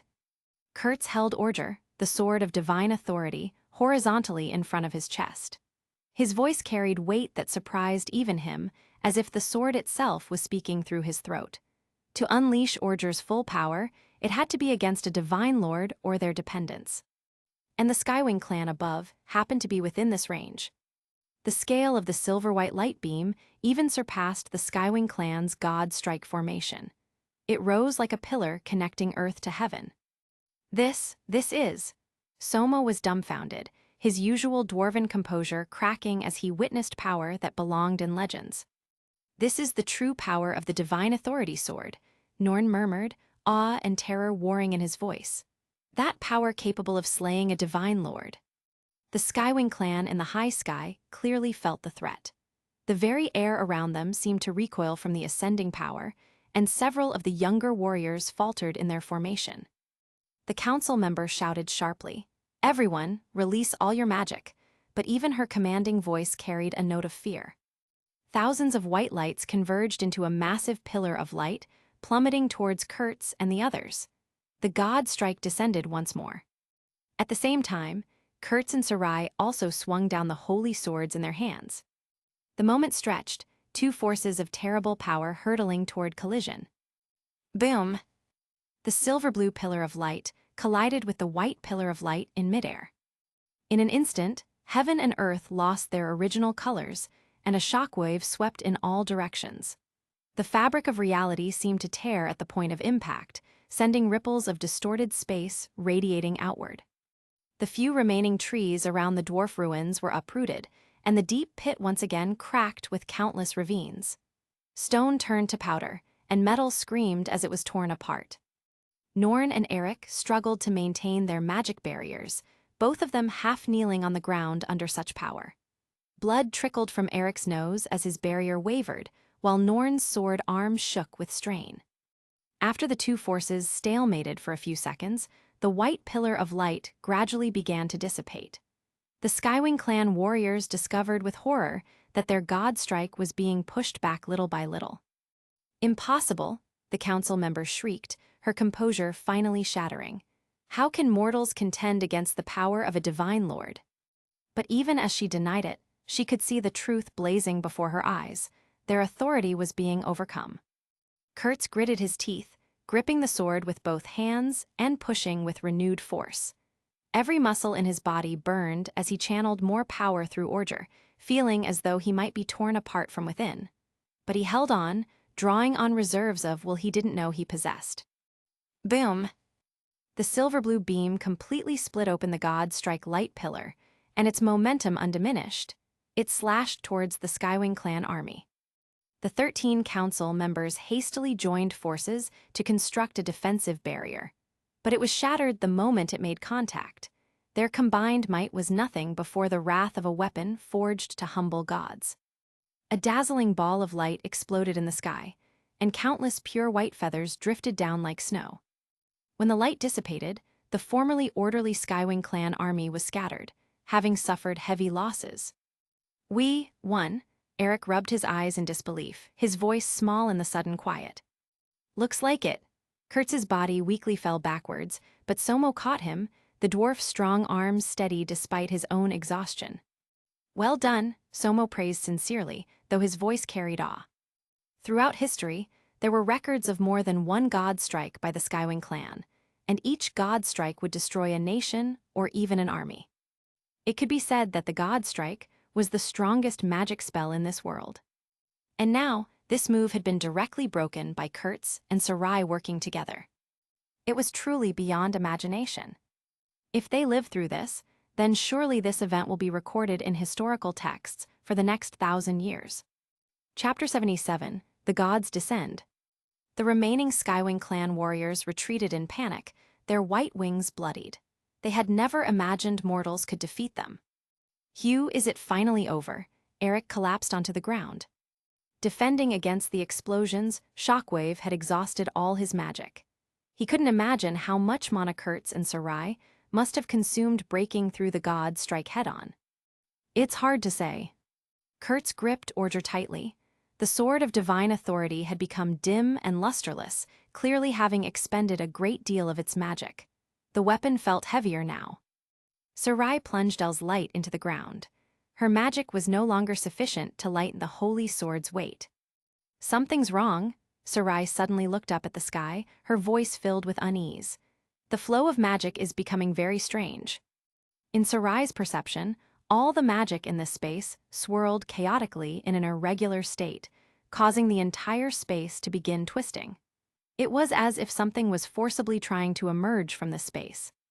Moreover, the entire sky had been dyed an eerie dark red, as if something even more terrifying was about to happen. "This is bad," Kurtz cursed under his breath. Orger's power of foresight manifested once again. He saw an incredibly terrifying figure descending. "Run!" Kurtz didn't have time to think. He grabbed Sarai and turned to flee. The others didn't bother asking questions, following Kurtz's lead closely. During their escape, Somo hoisted the holy sword El's light onto his shoulder. Although El's light was incredibly heavy at the moment, his dwarf physique could still manage to carry it. Behind them, the entire space began to collapse.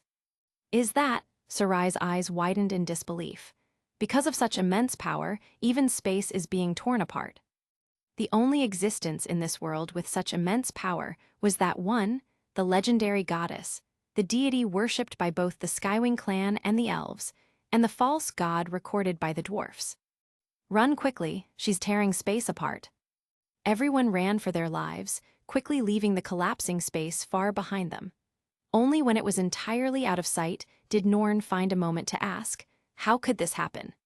First, they took a god strike from the Skywing clan, then they clashed with the Skywing clan, who had received power from the goddess, and now the goddess herself was personally descending. What exactly had their group done to provoke such anger? It's probably because of Orger, the sword of divine authority, and the fact that we learned their true identity. Otherwise, they wouldn't be so enraged as to chase after us. Kurtz tightly held Sarai's small hand. Although Sarai's heart raced with excitement and anxiety from facing a deity, for some reason, his warmth gave her a strange sense of peace. Perhaps this was the feeling of having companions by your side. It was truly wonderful. Meanwhile, in the center of the previous battlefield, a large section of space tore open, and a blurred figure emerged from within. The figure first glanced in the direction the Skywing clan had retreated. Useless fellows, but it's time to notify them to act. The Skywing clan, as her direct dependents, had faith so pure that she could use their power to replenish the original owner of this body's strength. This was why she had been unable to eradicate the other soul completely. Initially, she had planned to order the demons to launch a surprise attack, thereby inflicting heavy damage on the Skywing clan. But by chance, those little bugs had managed to do just that. Her own powers had been wasted. It would have been better if both sides had been mutually devastated. The power of Orger Ha, Dwarf King, what a truly remarkable method. When she first seized the goddess's authority, the original goddess, in her desperate struggle, threw a portion of her authority into this world. That authority happened to be discovered by the Dwarf King of that time. He used this authority to forge the holy sword Orger, capable of slaying gods, and even used Orger's power to glimpse some of the truth. Fortunately, she discovered it in time, allowing the demons to use a large-scale magic teleportation array to destroy the Dwarf Kingdom and use its ruins as their base, ensuring that no one would get their hands on Orger. But unexpectedly, just as she was about to launch her next plan, a group of little bugs secretly infiltrated here and found Orger, the sword of divine authority. This forced her to issue a divine oracle and use a super-large teleportation array to send the Skywing clan here.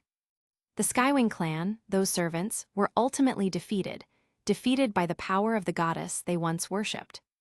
But in the end, the result was acceptable.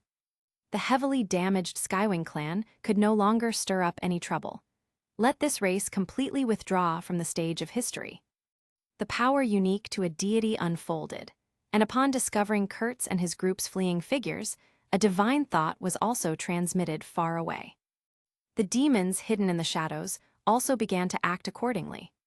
The Skywing clan had suffered heavy losses, with less than 1/10 of their strength remaining, making it a prime opportunity to launch an attack. And the elf forest on the main battlefield was also part of these demons' plans. Sometimes, God Strike is not magic exclusive to the Skywing clan. However, a God Strike unleashed by demons would be a terrifying move capable of extinguishing all life, turning the entire land into a dead zone for thousands, or even tens of thousands of years. The elf forest was in grave danger. After running for an unknown amount of time, Kurtz finally stopped, and the others, seeing this, also stopped, gasping for breath. Did we escape? Eric slumped to the ground, all dignity forgotten. Everything that had happened today had truly been an eye-opener for him.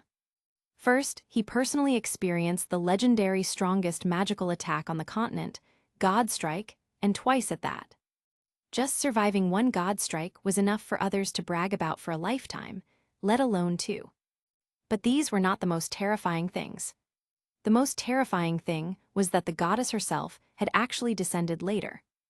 Although he hadn't seen her real form with his own eyes, just the aura when she descended made his heart pound wildly with fear. I don't know, at this distance we should have escaped, right? Norn looked back, but the dwarf ruins were no longer even a shadow. Not yet. Kurtz tightened his grip on Orger, the sword's dim surface reflecting his grim expression. Now it's truly over. No sooner had he finished speaking than a dazzling golden light suddenly tore through the clouds, shooting straight down. The oppressive power contained within that light instantly brought everyone to their knees, making even drawing breath a struggle. This is, Norn fought to raise his head, his pupils contracting in terror. Within the golden light, a blurred female figure slowly materialized. The goddess had found them.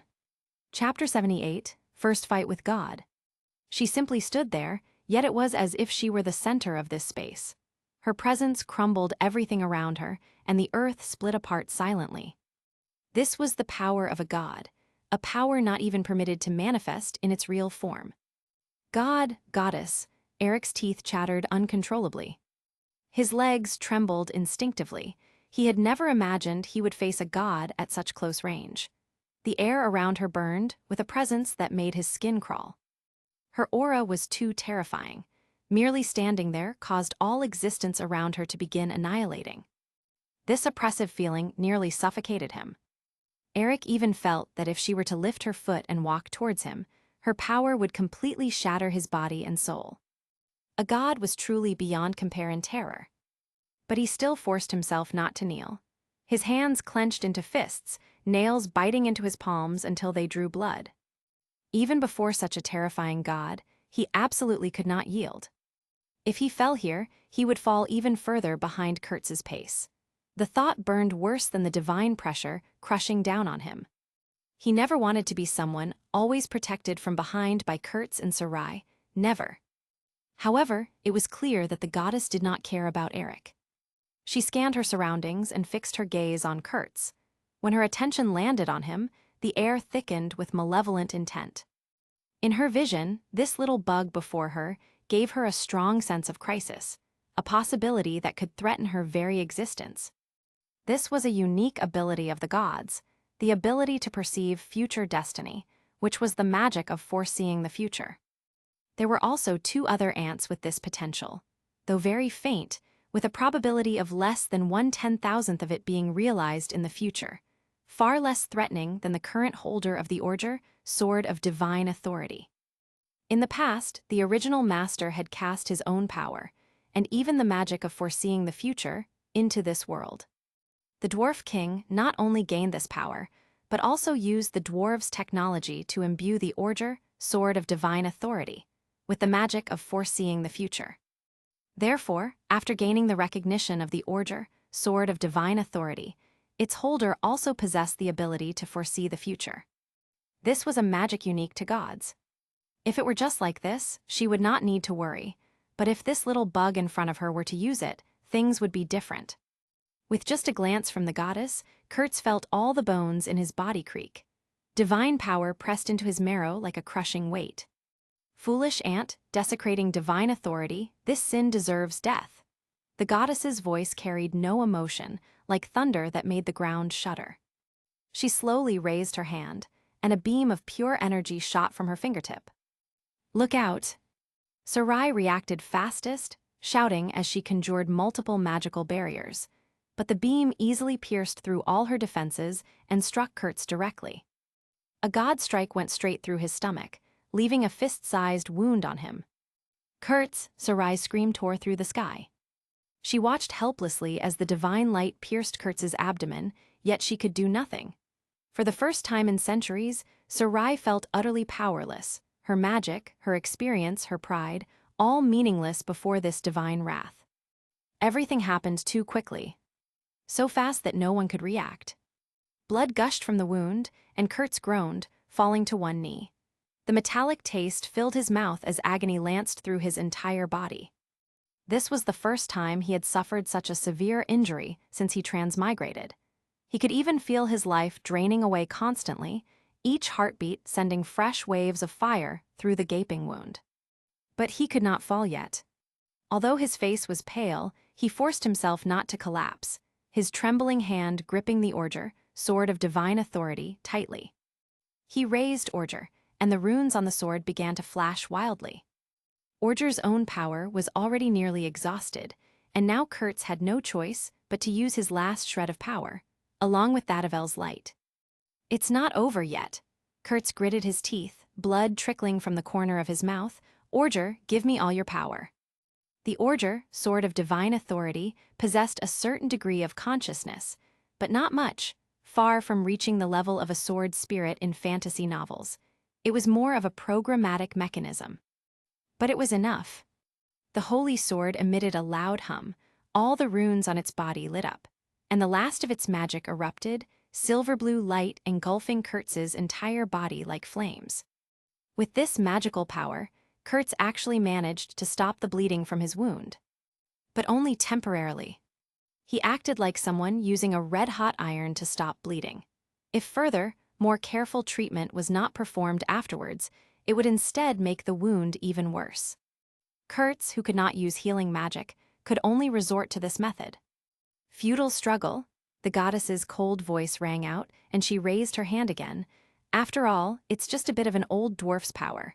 How much can you even use after so long? In front of Kurtz and his companions, the goddess had no intention of disguising herself. Whether it was the dwarves or these little bugs in front of her, they were all the same in her eyes. What if they knew the truth? What if they gained the recognition of the Orger, sword of divine authority? These little bugs would all die here.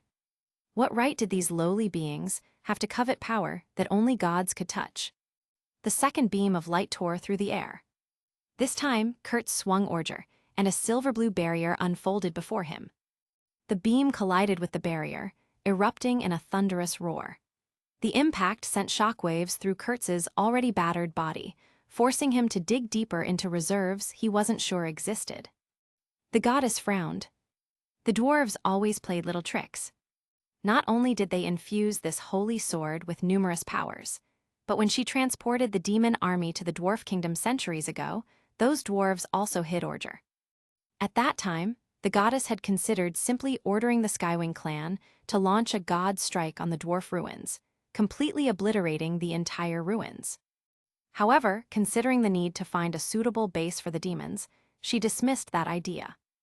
It was a pity that these little bugs still found a loophole. The goddess's thought lasted only an instant, and she had already released the third beam of light.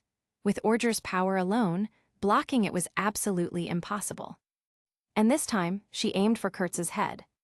As long as she eliminated the holder of Orger, the others were nothing to fear. The third beam of light tore through the air, and this time Eric suddenly rushed forward. Don't even think about it. His heart hammered against his ribs as he made his choice. No more standing behind others, no more being protected. Not when Kurtz was about to die. He held up the magical amulet in his hand, an ancient relic he had found in the dwarf treasure vault, and one of the few surviving items from the vault besides the spellbooks Kurtz and Sarai carried with them. The amulet erupted in dazzling golden light, actually deflecting the beam's direction temporarily. The beam flew towards the mountain behind them, directly blasting a large hole through the entire mountain, its power unimaginable.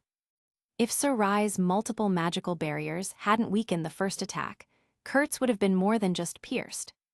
Eric, Norn exclaimed, pride in his voice. He had no idea that the other party had such a trick up his sleeve. Chapter 79, The Last Battle of Sword. I'm fine. Eric gritted his teeth, enduring and facing the goddess's power head-on, tensed his entire body, and the arm wielding the amulet trembled violently from the pain and the divine power's aftershocks. His muscles screamed in protest, but he forced himself to remain standing. With another goddess's attacks, the amulet in his hand shattered completely after deflecting the goddess's attack, turning into golden powder that scattered with the wind. Even the magical artifacts treasured by the dwarves could withstand no more than 2 attacks from a god. It wasn't even a true defense, just a deflection of the attack. Kurtz, find a way to counterattack. Eric knew Kurtz wasn't someone who would willingly take a beating, so he needed to buy him time. His voice carried a desperate edge. He could feel the goddess gathering power for another strike. Even if it cost him his life, he had to buy the other party enough time. The thought no longer terrified him, it steadied him. Kurt seized the precious time the other party bought. Somo, give me the holy sword. The dwarf immediately understood, roaring, and used all his strength to throw the heavy L's light towards Kurtz. There was no hesitation. The holy sword's own weight prevented Kurtz from catching it immediately. The blade directly plunged into the rock, but he immediately gripped the hilt and poured in his magic power. He held both holy swords in his hands, raising them high. The holy swords crossed, unleashing an energy fluctuation unlike anything before. Neither Orger nor L's light had much magic power left. What he was doing was completely consuming the holy sword's foundational strength. But Kurtz had no choice. The 2 holy sword powers of different attributes collided with a roar. Finally, Orger acted as the main body, absorbing all of L's light's power. The holy sword erupted with a surge of energy far greater than before, forming a violent energy vortex around Kurtz, forcing everyone to steady themselves quickly. Come on, double release. Kurtz roared, transforming even his life force into the purest magic power, released by the 2 holy swords. He felt something fundamental drain from his very core, years of his life burning away like kindling in a furnace. He swung it down fiercely towards the high and mighty god. A massive azure sword chi roared out, and spatial cracks, identical to those that appeared during the goddess's arrival, even appeared around the sword chi. For the first time, a faint emotion called surprise appeared on the goddess's cold face. But that was all. It was like a small insect launching what it believed to be a fatal strike at you. Yet in your eyes, it was merely a useless act before its demise. The goddess still wore the same disdainful expression as if facing an ant, casually raising her hand to block. She believed such an attack could not harm her body, which was composed of divine power. However, Orger's power still garnered a slight bit of her attention. A divine power barrier, capable of collapsing space, instantly condensed in her palm, appearing before the goddess. These ants should be proud that they made her use a defensive spell. However, the moment the blue sword aura touched the divine barrier, the barrier shattered with a boom. Rip! A subtle yet clear tearing sound rang out. The goddess's arm, composed of pure divine power, was actually cut open by this sword chi, leaving a deep gash. The divine barrier did not block the attack as she wished. Instead, it instantly ruptured during the assault. 1 drop, 2 drops. Divine blood, shimmering with dazzling light and containing terrifying energy, dripped from the wound like molten steel. Blood formed from the purest divine power fell to the earth, like a miniature nuclear explosion. The soil exploded into a deep pit, and rocks silently dissolved. The power of a god was something that could not be absorbed or accepted by this world.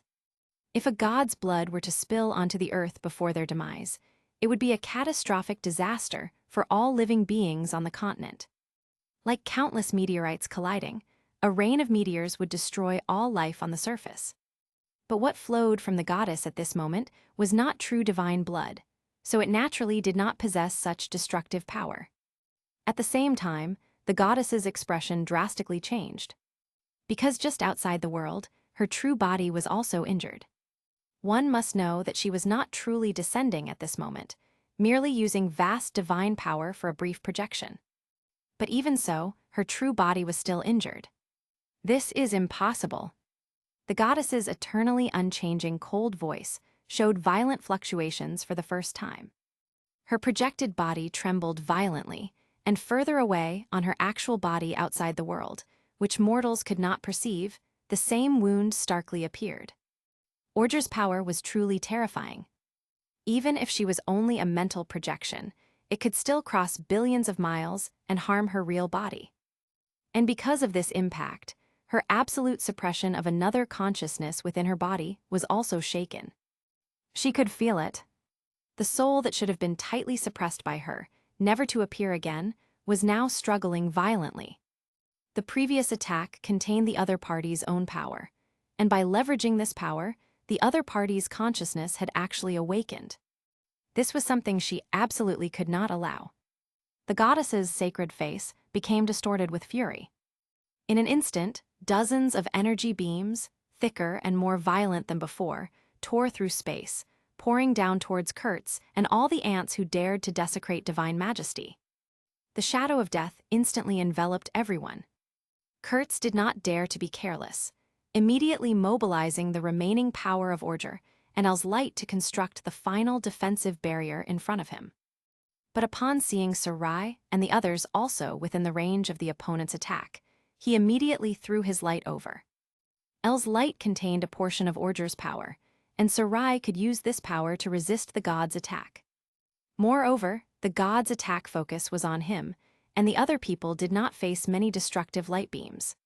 He hadn't expected that having Duller add the ability to store magic power to El's light would actually come in handy again. Sarai activated her magic power, releasing a magic barrier. With the power of Orger and El's light, she managed to withstand the god's attack this time. But it was only temporary. The goddess's attacks grew more violent. Crack! Crack, crack, crack. Heartbreaking, cracking sounds rang out densely. It was El's light.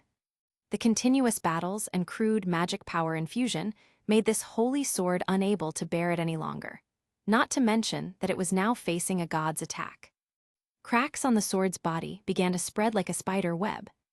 Sarai noticed this and wanted to retrieve El's light, but the goddess's next wave of attacks arrived again. Her heart clenched as she watched the legendary blade, humanity's hope made manifest, beginning to fracture in her hands. "I'm sorry." After silently apologizing to Kurtz and this holy sword in her heart, Sarai used it to unleash one last magic barrier. The sword's body let out a mournful cry, and the clear sword light instantly extinguished. Crash! El's light, which carried the future ideals and hopes of humanity, was shattered entirely into 3 dull metal fragments in the desperate gaze of everyone. No! Kurtz's cry tore from his throat, the sight hit him hard. The last few destructive light beams tore through the barrier Orger barely maintained, like the Grim Reaper's scythe, aiming directly for Kurtz's heart and head. Chapter 80, True and False Gods and Escape. At this critical moment, Norn and Somo rushed out. Sarai had blocked all attacks from their side, so they immediately came to Kurtz's aid. The two attacked simultaneously, their battle axe and longsword clashing with the god's attack. The next second, both of them spat out blood and flew backwards. Even with them risking their lives, they only managed to block 2 fatal beams of light. One still got through.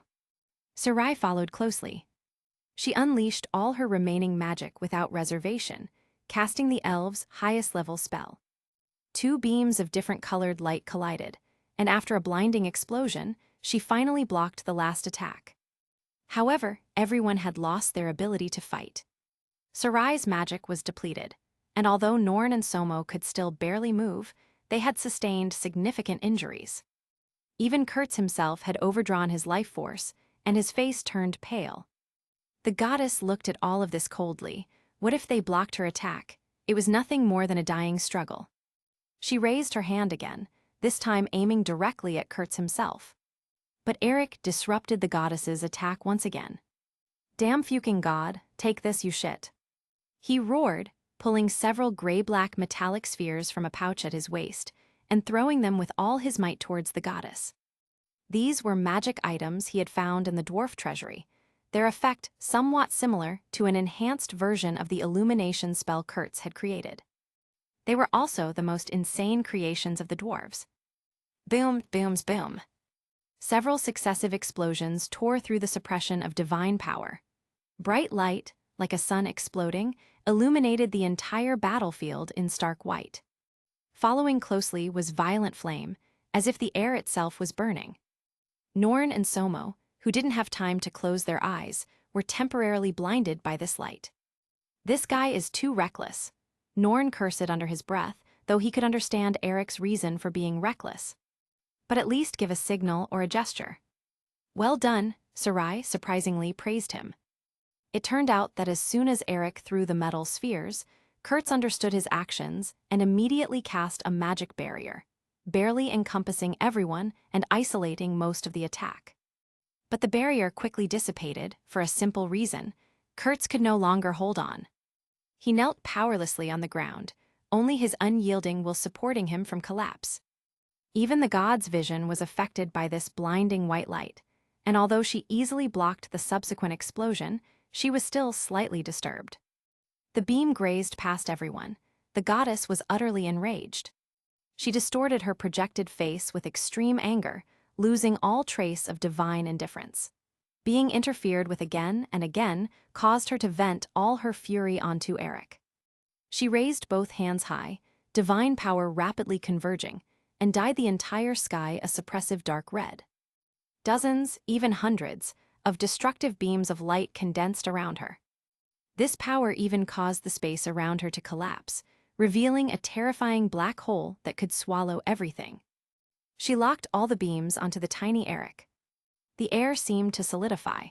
Facing the goddess's unsportsmanlike actions, Eric felt his blood freeze and his bones creaked under the invisible pressure. Just at this critical moment, the goddess's body suddenly trembled violently. She clutched her head in pain. A shriek erupted from her mouth. Her body arched and convulsed in pain, as if something was tearing her apart from the inside. No, this is impossible. Even her voice became chaotic. You should have been suppressed by me. Even more astonishingly, her body began to switch between two forms constantly. One moment, she was the familiar, benevolent goddess image, just like the statue, and the next, she transformed into a stern image with a cold expression, radiating a strong, oppressive aura. Sarai watched the scene in shock. Norn suddenly understood something. Two souls. There are two souls in the goddess's body fighting for control. Gods were originally one, but due to differences in faith, they became true and false. This referred to the concept of having two souls within the same body, not to becoming two different gods. Just as the pseudo-god's grotesque and twisted face once again gained the upper hand, and the aura of destruction was about to engulf everyone again, the benevolent goddess's phantom miraculously forced itself to appear. She looked at Kurtz and the others with difficulty, her voice weak but gentle. Run, quickly. After saying this, her image was replaced by the majestic goddess's form again, but she had already bought them precious time. Clearly, the goddess was embroiled in a fierce internal struggle and temporarily unable to concern herself with Kurtz and the others. Go, Norn grabbed the still-stunned Eric. Quick, take Kurtz and go. Eric, realizing the situation, immediately rushed forward and with Norn helped the exhausted Kurtz, one on each side. Somo picked up Orger and the fragments of El's light and followed closely, while Sarai covered their retreat. Behind them, the goddess's painful screams echoed through the sky. You can't escape. Her threat was interrupted by an even more violent fluctuation of divine power. The entire sky began to distort, then became covered in cracks like a shattered mirror. They dared not look back, using all their remaining strength to flee desperately into the distance. The two supported Kurtz, who gradually lost consciousness amidst the severe pain in his body and the depletion of his magic and even life force. The last thing he saw was Orger losing its light, turning into an ordinary iron sword. The divine runes that had once blazed with celestial fire now lay cold and dead along its blade, a weapon of legend reduced to scrap metal. The holy sword that could once cleave gods now remained only in silent dimness. All their hope, all their struggle, condensed into this one moment of devastating loss. When everyone finally escaped to a safe area, Kurtz had fallen into a coma. Sarai examined his injuries, her fair fingers trembling slightly.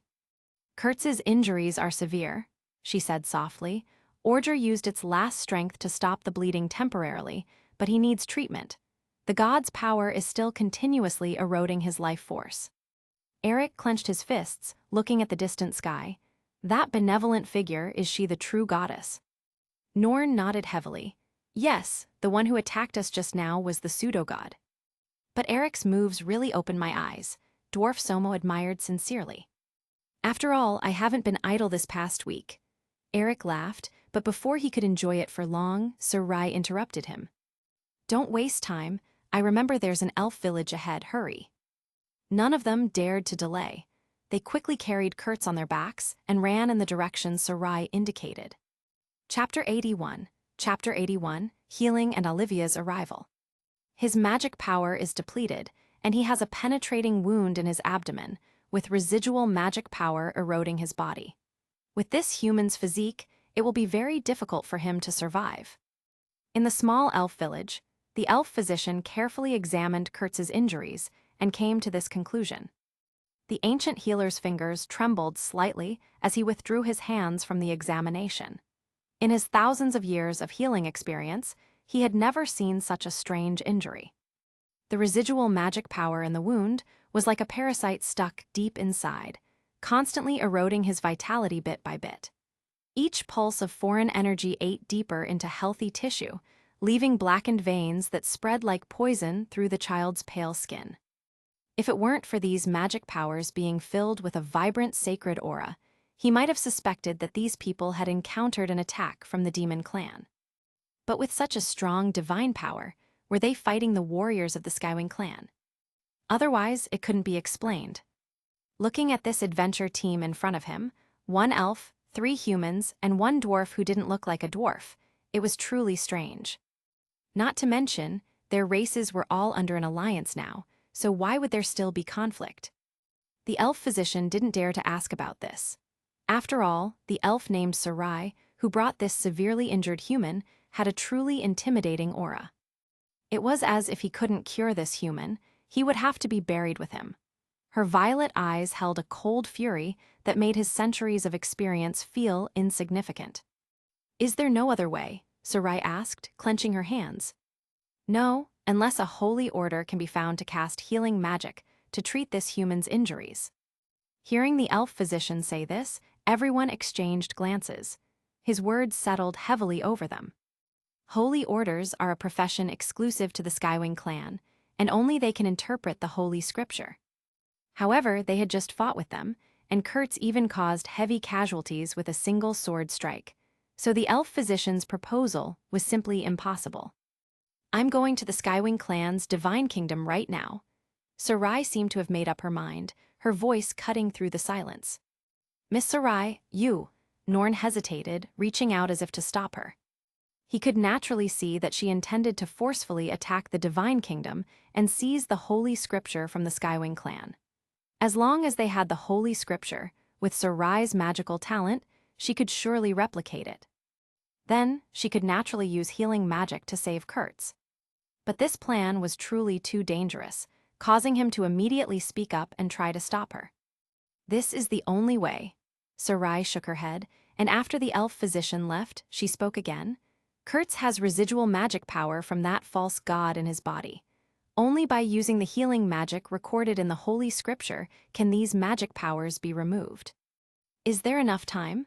I remember the Skywing clan's divine kingdom is on the easternmost side of the map, right?" Dwarf Somo asked worriedly, his weathered face creased with concern. It would take at least several years to reach the divine kingdom, and Brother Kurtz simply couldn't last that long. In fact, for Brother Kurtz to last, until everyone brought him to this elf village, already showed his incredible strength. "It's fine." Sarai took out the stone tablet, its surface still warm with residual magic. "There's a residual magic circle in the stone tablet. We can teleport back in reverse." Whether it was the demon clan or the Skywing clan, they essentially used the vast magic power in the stone tablets to activate super-large teleportation arrays. Therefore, there were naturally residual magic circles within the stone tablets. However, the demon clan's remnants had completely disappeared due to hundreds of years of time, but the Skywing clan's teleportation array was still there. Although very faint, it was already enough for a few of them to teleport. Moreover, the remaining Skywing clan army cannot return to the Divine Kingdom so quickly. This is our only chance. The Skywing clan's army had basically come out in full force. Even the most powerful 13 council members were like this. It could be imagined that at this moment, their main base only had a bunch of old, weak, sick, and disabled. Is there no other way? Norn was not unwilling to save Kurtz, but he was cautious, and it was difficult for him to immediately agree to Sarai's reckless plan. His protective instincts fought with his common sense. This is our only way. Just as everyone was in a stalemate, a commotion suddenly came from outside the door. Voices carried through the thin walls, urgent, but not hostile. Eric vigilantly drew his long sword, only to see the elf physician who had left earlier reappear. "Everyone, there's a Skywing clan warrior looking for you outside." The physician's expression was unreadable, as he explained that the other party immediately claimed to be looking for a strange team consisting of 3 humans, 1 elf, and 1 dwarf, which could be said to be directly naming Sarai and them. Damn it, they actually caught up. Eric cursed under his breath, his knuckles white around his sword hilt. He originally thought that these bird people, after suffering heavy losses from Kurtz's sword strike, would never dare to come again. He didn't expect that it wouldn't be long before they were found. Something's not right. Sarai noticed something amiss, her mind working through the initial alarm. If the other party is really coming for us, why would they specifically send someone to inform us? Indeed, something's not right. Norn nodded, clearly also noticing the strangeness. His hunter's instincts stayed alert. It had been a week since their group left the dwarf ruins, and during this time, Kurtz had been in a coma. If it weren't for Kurtz having the power blessing of the Holy Sword and his own incredible strength, he probably wouldn't have been able to last this long, but now he was still in a state where he couldn't wake up at all. Let her in. If anything seems off, act immediately. Ultimately, Sarai made the decision, her voice firm. Everyone prepared for battle, hands moving to weapons naturally. Before long, a Skywing clan female, who looked incredibly miserable, walked in. Her white wings were stained with dried blood, and her left wing had even completely disappeared. What remained was a torn stump that showed violent damage rather than clean amputation. "It's you." Sarai recognized the other party. It was Olivia, the youngest member of the Skywing clan's 13 council. Sarai and the other party had met by chance once, from a distance, but she had remembered the other party. Moreover, Sarai had also seen the other party in the previous battle, but the situation was urgent at the time, so she ignored it. Now, seeing the other party appear before her again, she was inevitably a little surprised. Sarai, no wonder. Olivia also recognized Sarai in front of her, exhaustion making her voice barely above a whisper. "You're still alive." At that time, in the formation, she had seen Sarai's figure, but even if she recognized her, it was useless. The Skywing clan would not resist the goddess's command. Even if she felt it was inappropriate to attack an ally at the time, it couldn't change the minds of the other council members. And now, having received the divine oracle from the true goddess, she only wanted to fulfill her mission. Where is the human who was recognized by the Holy Sword? Olivia leaned against the doorframe, her voice incredibly weak. Eric immediately stood in front of the unconscious Kurtz. "What do you want to do? Do you want revenge for what happened before?" Olivia shook her head painfully. "No, it's not." She took a difficult step forward, immediately raising everyone's guard. "It's the true goddess. I received a divine oracle from the true goddess." What a ridiculous thing. The Skywing clan, who prided themselves on being the most loyal to the gods, were actually deceived by a false god, and thus suffered defeat and heavy losses in battles with others. But now, she didn't even have a single fellow clan member to tell. She was maybe the sole survivor bearing the truth that her people had died refusing to believe. Ridiculous and pathetic. Chapter 82, Last Member of Skywing Race. Meanwhile, Sarai caught that Olivia had said the true goddess instead of simply the goddess. After everything they'd witnessed, her exact words mattered. "What oracle?" Norn asked from the side, his hand gripping his weapon's hilt. Olivia pulled out a faintly glowing holy scripture from her embrace, warm and bright.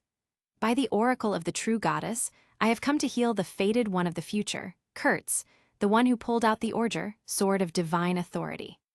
What a joke, Eric raised his longsword. He completely disbelieved that these bird people could be so kind.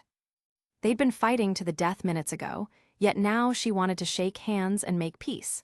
How could such an absurd thing happen in the world? "We received a false oracle, which led us to be your enemies, but now I sincerely wish to help you." Olivia's voice cracked. Olivia's tone was very sincere, but no one believed her. Their recent battle wounds were too fresh, and trust seemed impossible. After all, Kurtz was too important to their team.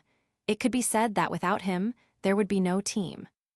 Everyone found it hard to believe that the Olivia in front of them had truly come to heal Kurtz under the goddess's command. What if she was lying? She could be using the excuse of a true or false goddess, but in reality, the true oracle was to kill Kurtz. "Let her come over," Sarai suddenly said. "If she dares to make any rash moves, I will kill her immediately." Mana surged around Sarai, showing she was completely serious. Magic filled the air. Once Olivia dared to do anything out of line, Sarai would truly act immediately. Olivia nodded gratefully in response, limping to Kurtz's bedside. Each step hurt, her remaining wing shaking as she tried to keep balance. She opened the holy scripture with trembling hands and began to cast the most ancient healing magic. Surprisingly, the light from the holy scripture was no longer the Skywing clan's characteristic white light, but a soft golden glow. The change was immediately noticeable, warmer, more genuine than anything they'd seen from the Skywing forces before.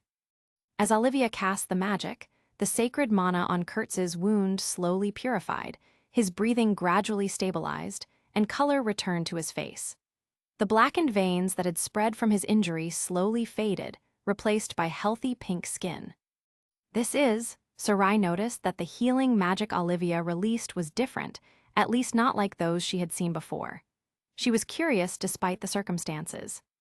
The original text of holy magic. Olivia held up the holy scripture in her hand, her grip shaky but reverent. It records all holy-type magic. As soon as Olivia finished healing, she immediately spat out a mouthful of blood and almost fell to the ground. But Sarai quickly supported her, feeling how light and fragile the warrior had become. "You are severely injured." Sarai frowned, checking her wounds. She remembered that when the Skywing clan retreated, she was one of the few 13 council members who were not too severely injured. At least her wings were still intact at that time. But now, only one side remained. What exactly happened? Seeing that Kurtz had been healed, everyone's guard against her temporarily lowered. However, Eric still kept a close eye on her every move, ready for action at a moment's notice. Tears ran down Olivia's face. "The Skywing race, my race is finished." She recounted the Skywing clan's experiences of the past week, her voice breaking with each revelation. After being defeated head-on by Kurtz, the Skywing clan army prepared to return to the Divine Kingdom, but they encountered a demon ambush on the way. Even more terrifying, those demons were actually able to use their Skywing clan's god strike. With just one strike, the Skywing clan legion, famous throughout the continent, was annihilated.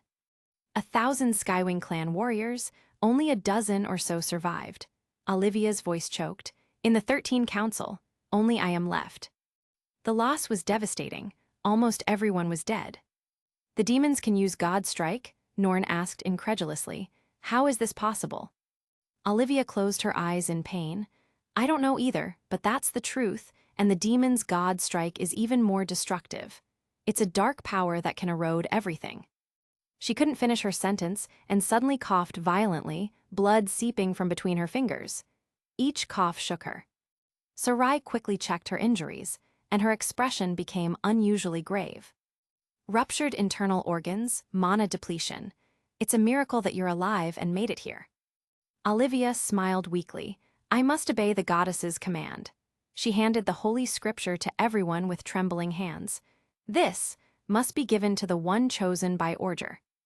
The original text, which recorded all of the Skywing clan's sacred magic, was now laid before everyone. Even Sir Rai looked moved by what this meant. Just then, Kurtz's eyelids trembled slightly, and he slowly opened his eyes. The first thing he saw was Sir Rai and her group, and Olivia of the Skywing clan.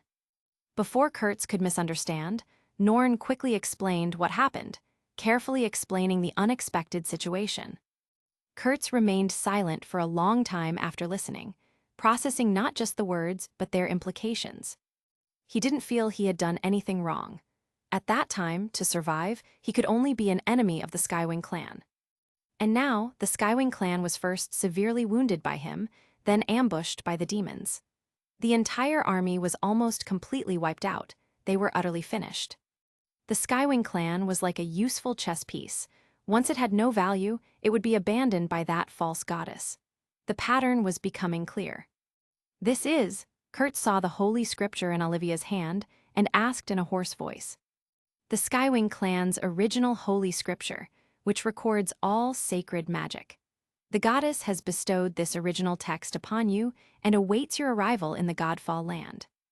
Only when Kurtz took the original text did Olivia breathe a sigh of relief. Her aura also grew weaker and weaker. The goddess said, "The current order cannot completely slay a god yet. It still needs the power of the sacred authority sword autos." After saying this, Olivia could no longer hold on and knelt before Kurtz. She was already severely injured. It was a miracle that she managed to reach Kurtz, let alone the fact that she had squeezed out her last bit of mana to heal him. Her life was now like a candle in the wind. Sacred authority sword autos. Kurtz had not heard of this holy sword, so he looked at Sarai, hoping her vast knowledge might provide answers. It is a secret holy sword of the elf forest. It is said that only a true saint can pull it out. Sarai had tried to pull out this holy sword before, but she failed. The memory still stung, though she kept that to herself. Kurtz opened the holy scripture. This Skywing clan member, as the only remaining one who knew the truth, could not die yet. The Skywing clan's holy scripture is encrypted with sacred magic. It must be deciphered using the power of faith to learn the magic within, Sarai reminded him, her knowledge surfacing. The Skywing clan's holy scripture was essentially an encrypted magic book, but only the Skywing clan knew how to decrypt it. Even if Kurtz's talent was outstanding, it would be impossible for him to learn the magic in the holy scripture immediately. No, this original text has no encryption whatsoever. In Kurtz's eyes, he could understand all the words on the original text in his hand. There was no need for decryption at all. The script seemed to shift and flow, rearranging itself into familiar characters. "Let me see." Sarai quickly leaned over, but from her perspective, the words in the original text were like strange symbols. What on earth is going on? It was strange what Kurtz saw clearly. She only saw some symbols she couldn't read. Chapter 83, The Secret of the Skywing Tribe, Life Creation Magic. Olivia weakly raised her head, a relieved smile on her pale face. As expected, there truly is such a fated person in this world. Why would her clan be enemies with him? At this moment, Olivia wished she could turn back time. She hated that they'd fought the very person they should have protected. "What do you mean?" Sarai asked, puzzled. What on earth was this bird talking about? What fated person? "I'm sorry, I cannot tell you." Olivia slowly shook her head, clearly not intending to explain to Sarai, but her voice was heavy. Hearing her say that, Sarai was very angry and unfurled a magic circle in her hand, but after a moment's thought, she gave up. After all, this fellow was already on the verge of death. Even if she threatened her, it would be useless. Sarai lowered her hand. "Go and pull out the holy authority sword, Otto's. Respected Lord Kurtz, only then can you face the gods directly." Olivia bowed, pressing her forehead to the ground carefully. The Skywing clan never knelt to others, not even the core 13 council members. Only the gods they worshipped had the right to make the Skywing clan kneel. Clearly, in Olivia's heart, the Kurtz before her possessed this right. Sarai narrowed her eyes. She was very curious. What kind of oracle had this fellow received to make her respect and believe Kurtz so much? They'd been fighting to the death with him minutes ago, and now they had reconciled. Not just Sarai, even Norn and the others looked utterly confused. The quick change from mortal enemies to devoted servants confused everyone. You don't know, but I hate riddle speakers the most. Kurtz closed the original text. He needed to sort out the situation now. First, his group entered the dwarf ruins, and after he pulled out the Orger, sword of divine authority, it attracted the goddess's hostility. Then he coincidentally learned the truth that the current goddess was a false god, which made her anxious, not hesitating to force her true body to descend upon this world. Even Heldrill's light, the human authority sword, was shattered by her god strike. However, luckily, the true goddess's soul was still inside her, and by using their struggle for control of the body, everyone managed to escape. The result was that as soon as he opened his eyes, he saw the Skywing clan, who had just fought him, appear before him. Not only did they heal him, but they also sent him the original text of divine magic and told him to go to the elf forest to pull out autos, and that the true goddess was waiting for him in the Godfall land. It was too strange, it didn't make sense. You have to explain things clearly, otherwise I don't want to face a god again. Kurtz didn't want to experience that terrifying pressure again. His bones still ached from the god's power. He was not strong enough now. Even with the blessing of the Orger, sword of divine authority, he could not contend with a god at all. Olivia was silent for a moment, then finally deliberated. "I'm very sorry, Lord Kurtz, this is a secret of our Skywing clan." "Your Skywing clan is almost gone, and you're still talking about secrets," Kurtz said irritably. He had no good impression of these brainless fellows. Anyone who took 2 god strikes in a row would probably have no good impression of these bird people. Hearing Kurtz's words, Olivia's face became even paler. Her remaining wing trembled. Because Kurtz was completely correct. The Skywing clan, having lost most of its fighting power, could only hope for the aerial advantage of the heavenly divine kingdom. Once they encountered flying monsters or demons, they would have no means of resistance. Olivia's single wing drooped weakly. She took a deep breath and finally made up her mind. "You are right. The Skywing clan is already a name in vain." Her voice carried deep weariness, her pride crumbling. "Then I will tell you everything, but only you." Kurtz looked at Sarai, who nodded and left the room, followed by the others. Her expression suggested she wasn't pleased with being excluded, but she recognized the necessity. However, before Sarai left, her lips moved slightly, indicating that Kurtz should summon her immediately if anything felt wrong. Kurtz nodded lightly in acknowledgement. Once only Olivia and Kurtz were left in the room, Olivia made an astonishing move. She shed her blood-stained white robe, revealing her body beneath. This scene made Kurtz frown deeply. What was this person doing? Although Kurtz had to admit the perfection of the Skywing clan, was this situation somewhat inappropriate? Olivia turned around, revealing her smooth back, and Kurtz noticed that there was a complex magic circle on her back. The patterns glowed faintly. Kurtz stared at the complex magic circle, his pupils slightly constricted. He felt the same aura from this magic circle as when he faced a god, and furthermore, the complexity of this magic circle made him unable to understand it at first glance. The complex patterns were hard to follow. Our Skywing clan has never been a naturally born race. The Skywing clan were familiars personally created by the goddess. Kurtz naturally knew this, and now it seemed Olivia intended to tell him the entire secret of the matter. All Skywing clan members were personally created by the goddess using life magic, and the magic circle on our backs is a mark of identity. Olivia flapped her remaining wing, which emitted a faint glow, and Kurtz looked closely, finding tiny characters on every feather. Every feather had tiny writing on it. At this moment, her body was like a large magic circle constantly running, both allowing the body to move freely and enabling this created body to carry her soul. As soon as he thought of this, Kurtz's breathing became somewhat rapid. The magic of creating life, it was so close to him. Olivia turned around, her eyes sparkling with a strange light. "And you are the chosen fated person, an existence capable of bearing the goddess's life magic." No wonder Olivia was unwilling to speak of this matter. It turned out to involve so much. This was the authority of a god, an existence that no one on this continent dared to touch, let alone someone being able to bear this authority. Kurtz gasped, so the true meaning of the goddess is to inherit the goddess's life magic. Olivia nodded. The god has been corrupted, and in order not to let this authority fall into the hands of the false god, she hopes to hand this authority to the fated person, and Lord Kurtz, you are this fated person. It can't be asking me to become a god, can it?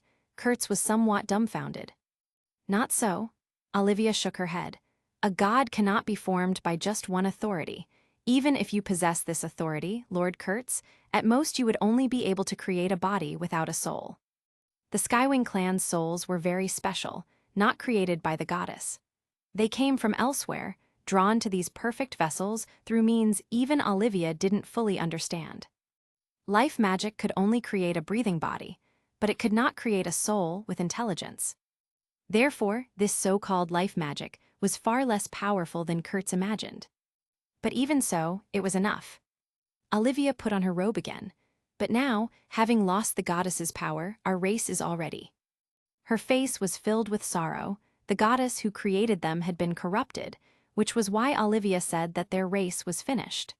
Without their divine creator's sustaining power, they will die, slowly disappearing from this world. Chapter 84, NTR, seems like I cuckolded the goddess. Kurtz suddenly understood something. No wonder that false god attacked you. It turns out that as long as your race exists, the true life goddess can continuously receive the power of faith. The magic circle on Olivia not only ensured her free movement, but also allowed her to convert her faith into power that fed back to the life goddess, as long as she continued to believe in the life goddess. What an incredible method!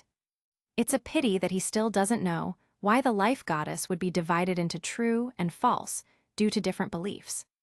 Was it because the elves and the Skywing clan both believed in the life goddess? But that's not right. The elves' faith isn't some virus. How could it split a deity? If that were the case, then in the future, each race could only believe in one deity, and the mythical wars would not have involved the struggle for faith. Moreover, it's already the end of the mythical era. The only deity left on the entire continent is probably that life goddess.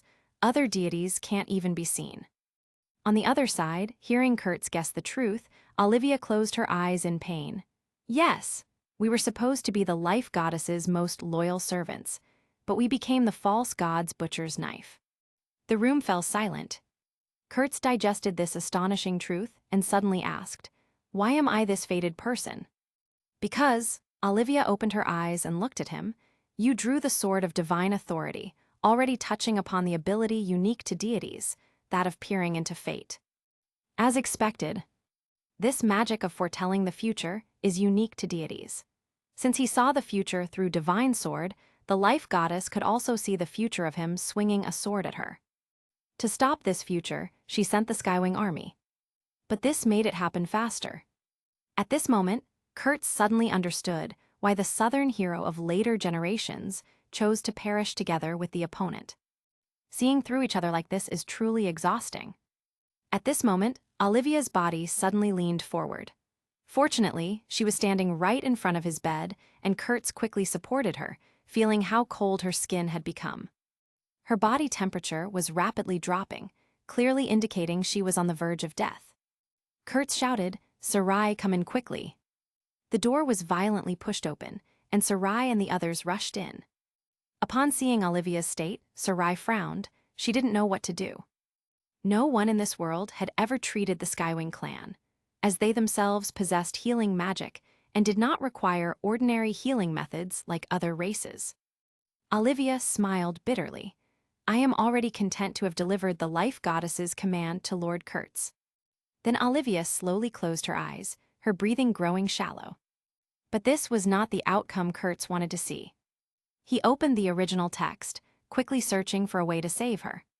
Suddenly, he saw a page with a magic circle, similar to the one on Olivia's back earlier. This is the Skywing clan's unique life constitution magic. Thanks to being the fated person, Kurtz could understand the words written on it. It was a magic specifically for treating Skywing clan members who had suffered severe injuries.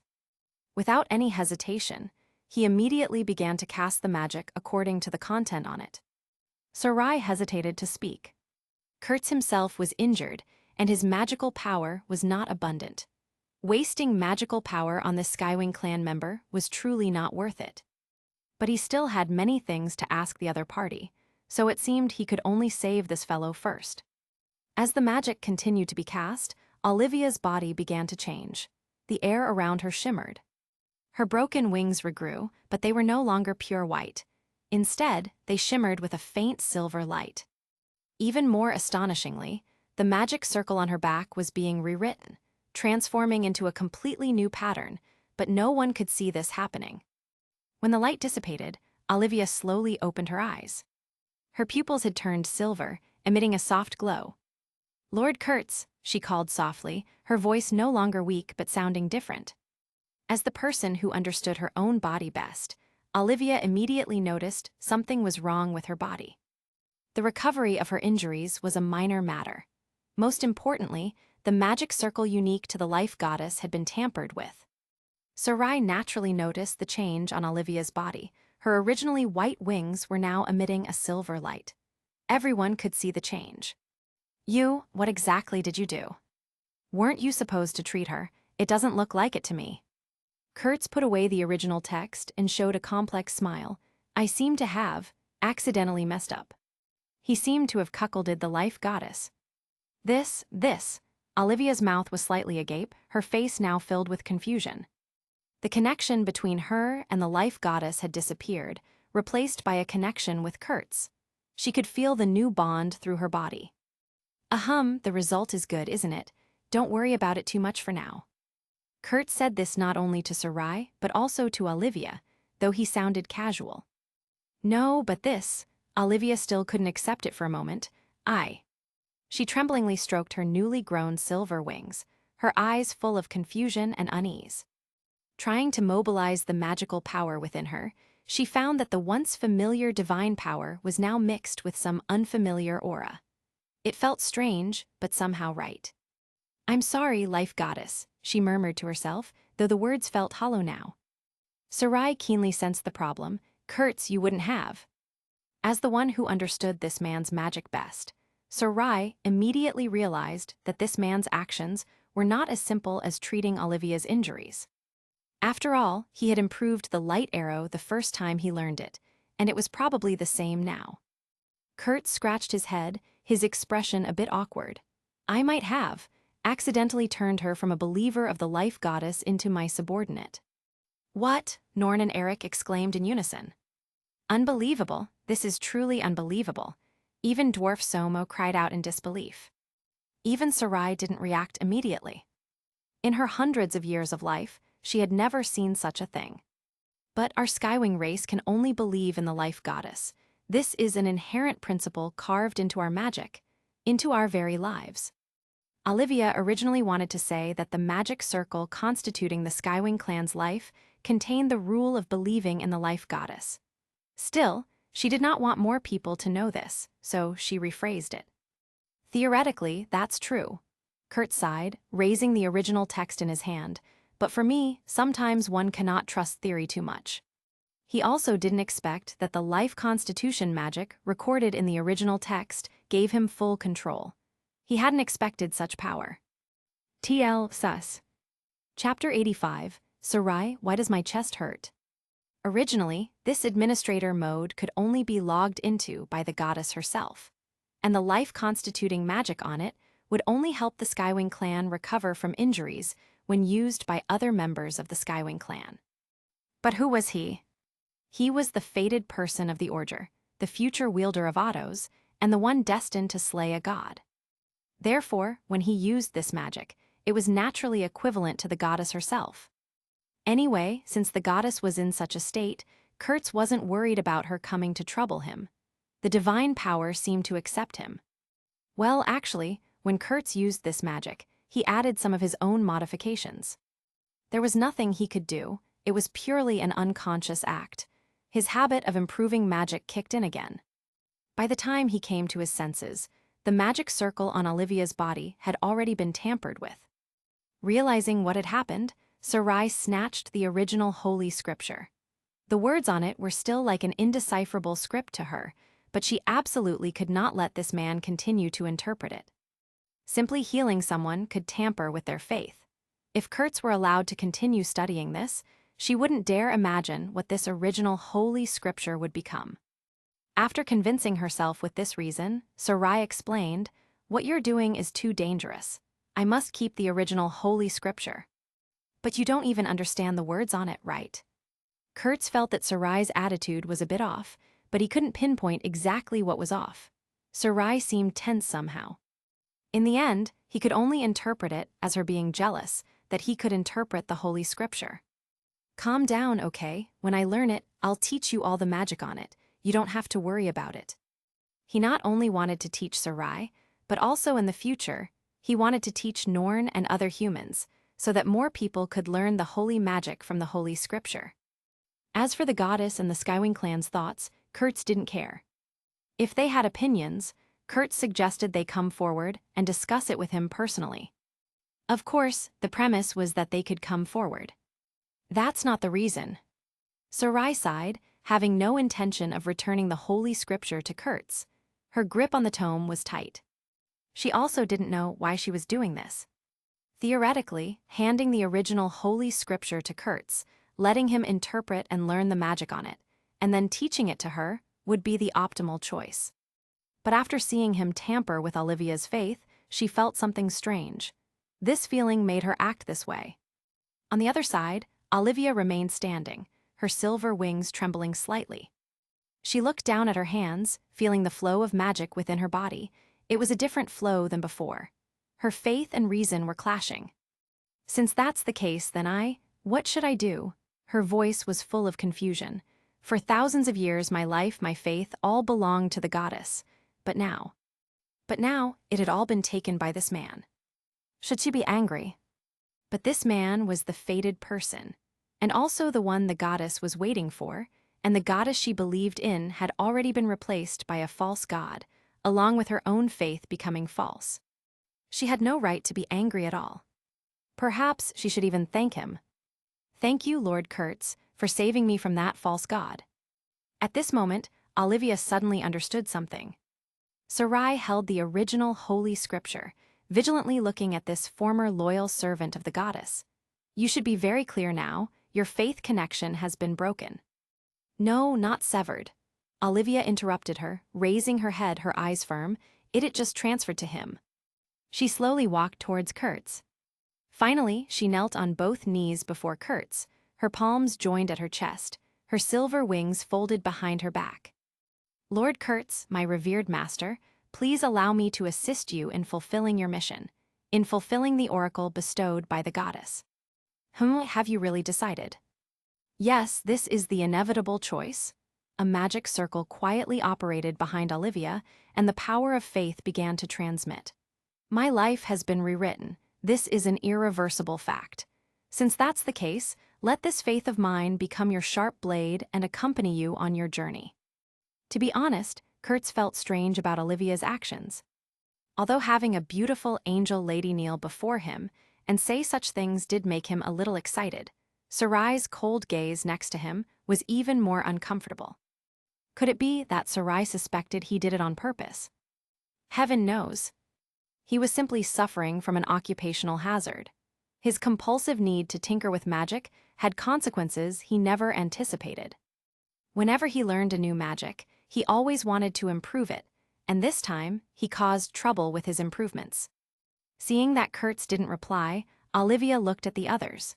She also knew that to assist Lord Kurtz, she must also gain the approval of his companions. She stood up and looked at Sarai, her gaze sincere.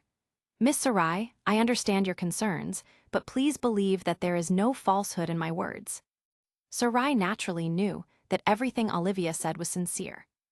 Rather, from the series of events that transpired since she found her, it was clear that she truly knew the truth of the matter and had become someone who wanted to wield a sword against the false gods.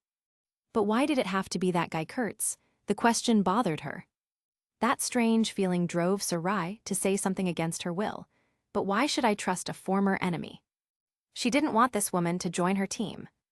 Olivia unfurled a magic circle, its silver light casting patterns on the walls. This is a magic contract that controls my life. As long as I have any intention of betrayal, I can be completely killed through this contract. But I hope this contract can be entrusted to Lord Kurtz for safekeeping. Seeing that the other party had gone this far, Sarai had no choice but to close her mouth and leave the choice to Kurtz, as did the others. Sarai clenched her jaw. Kurtz took a deep breath. I agree to your request, but remember, we are companions, not gods and servants. We don't do that here. Olivia was stunned, a strange light flashing in her eyes. You are indeed different. To gain the allegiance of a Skywing clan member, let alone a member of the 13 Council, was something all beings on the continent wouldn't even dare to fantasize about. And this man in front of her casually refused it. Companions, huh? Olivia muttered this word, just like Sarai did back then. Sarai watched this scene, and her chest tightened for some reason. She hadn't felt this way when Somo and Norn joined them. This was different somehow, like someone was about to take something important from her. Chapter 86, Something is Wrong with Sarai. Everyone temporarily stayed in this elf village. Fortunately, news of the Skywing clan attacking the dwarf ancestral land and Sarai had not yet spread. Otherwise, given Olivia's identity, she would have been driven away long ago. After all, the entire dwarf ruins had vanished entirely from the world, leaving only a massive crater visible from miles away. Anyone with eyes could see that only a god strike could cause such destruction. During this time, Kurtz did not forget to ask the elves here for news from the front lines. The situation on the front lines was terrible. At first, the Demon Clan's offensive weakened considerably, so even after the Skywing clan's army left, the combined armies of the elves and dwarves alone could still resist them. But suddenly, the Demon Clan's offensive became more intense. Now, the entire frontline battlefield was in bad shape. The front lines kept retreating with more deaths. Everyone on the front lines was looking forward to the return of their ally, the Skywing clan's army. Unfortunately for them, this wait was destined to be in vain. The Skywing race that lived on this continent for thousands of years had vanished, leaving only a few alone and dying. The demon clans split their forces into two routes, one to tie down the allied forces on the main battlefield, and the other to sneak attack the remaining Skywing clan army. Now that the Demon Clan army had returned to the battlefield, it naturally caused more pressure on the front lines. Kurtz had no good solution for this either. Only when Orger was fully charged with energy again, and he could unleash a light cannon on the Demon Clan army on the battlefield, would there be a chance to turn the tide. During the days of healing in the elf village, Kurtz and Sarai also jointly studied the healing magic from the Holy Scripture. The composition of this healing magic is very special, Kurtz said, pointing to the complex runes on the page. It requires dividing the magic power into 3 strands and condensing them in different ways. Sarai leaned in to examine it very close. She suddenly realized this and took half a step back. I'll give it a try. Kurtz looked at Little Master, who had suddenly retreated with some confusion. What's wrong? Why are you standing so far away? Can you see my magic power flow? In the past, when the two of them studied magic, they always stayed very close, as only then could they observe each other's magic power flow more clearly. Sarai was now deliberately keeping a distance from him. I can see it. Sarai turned her face away, avoiding Kurtz's gaze. Seeing this, Kurtz shifted his position and actively moved closer to the elf girl.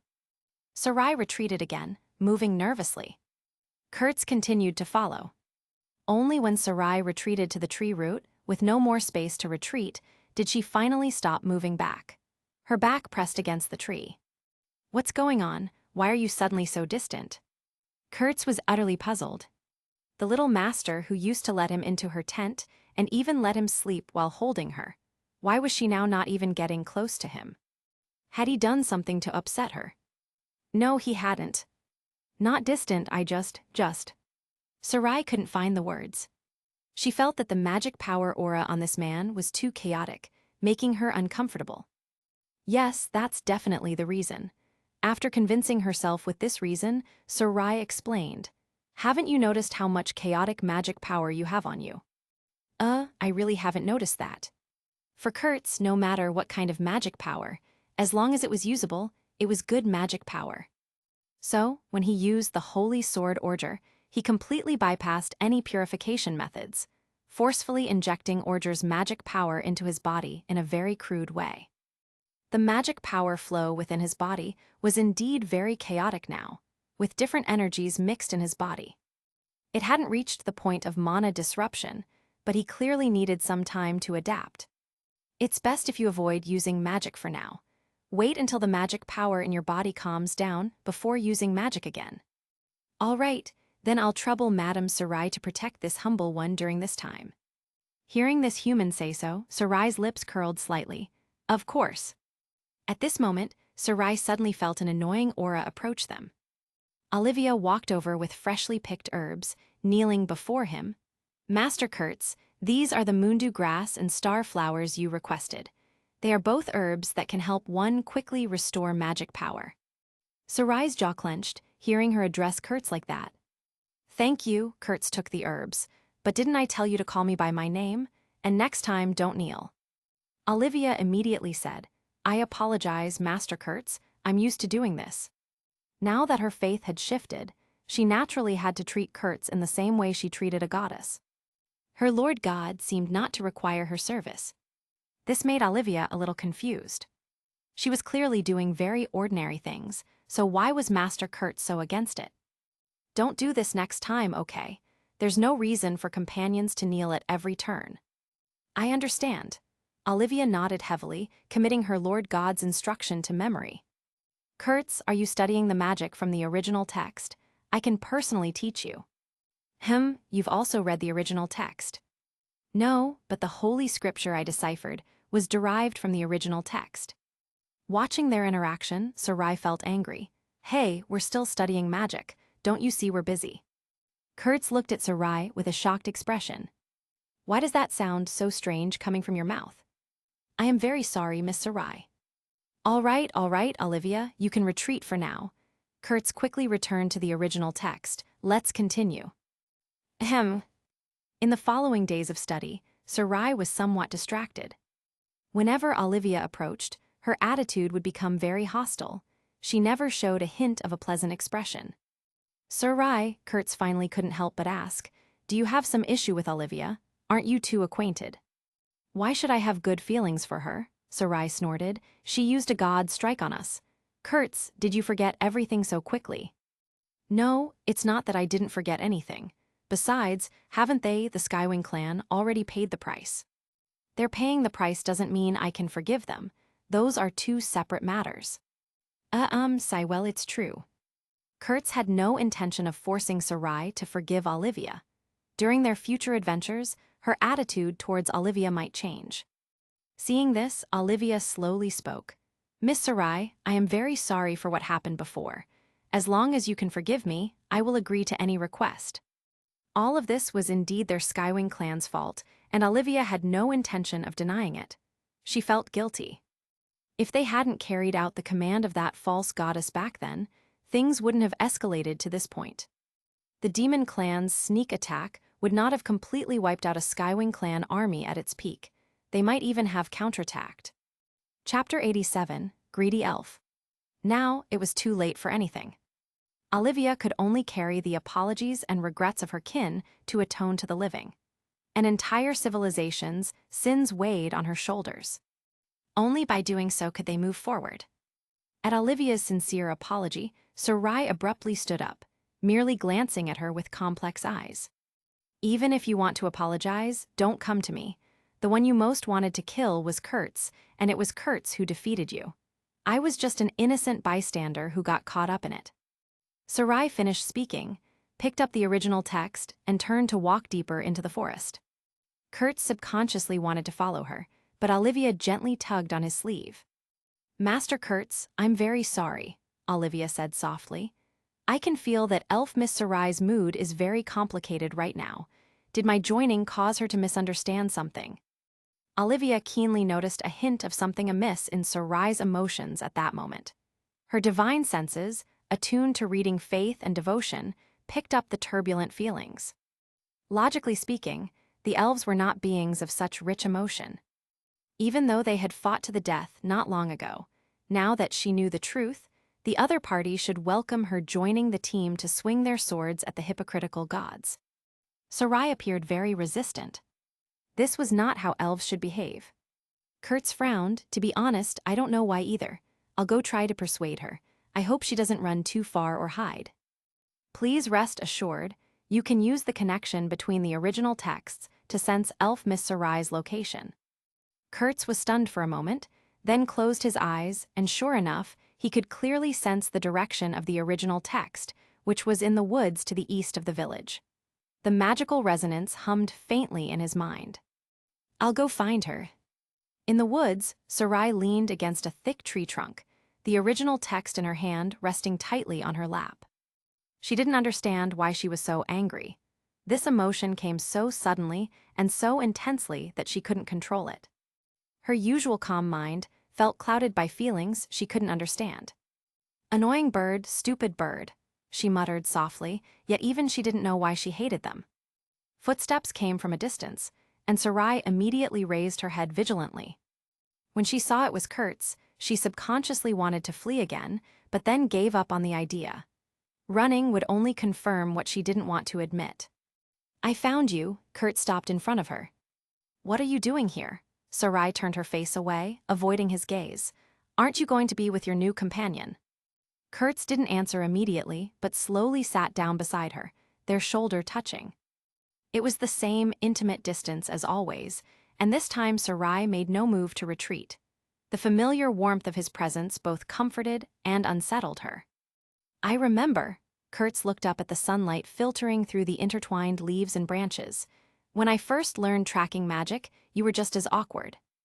I wasn't awkward, Sarai immediately retorted, but her voice unconsciously dropped. Do you remember? You used to tell me that my magic talent was barely passable.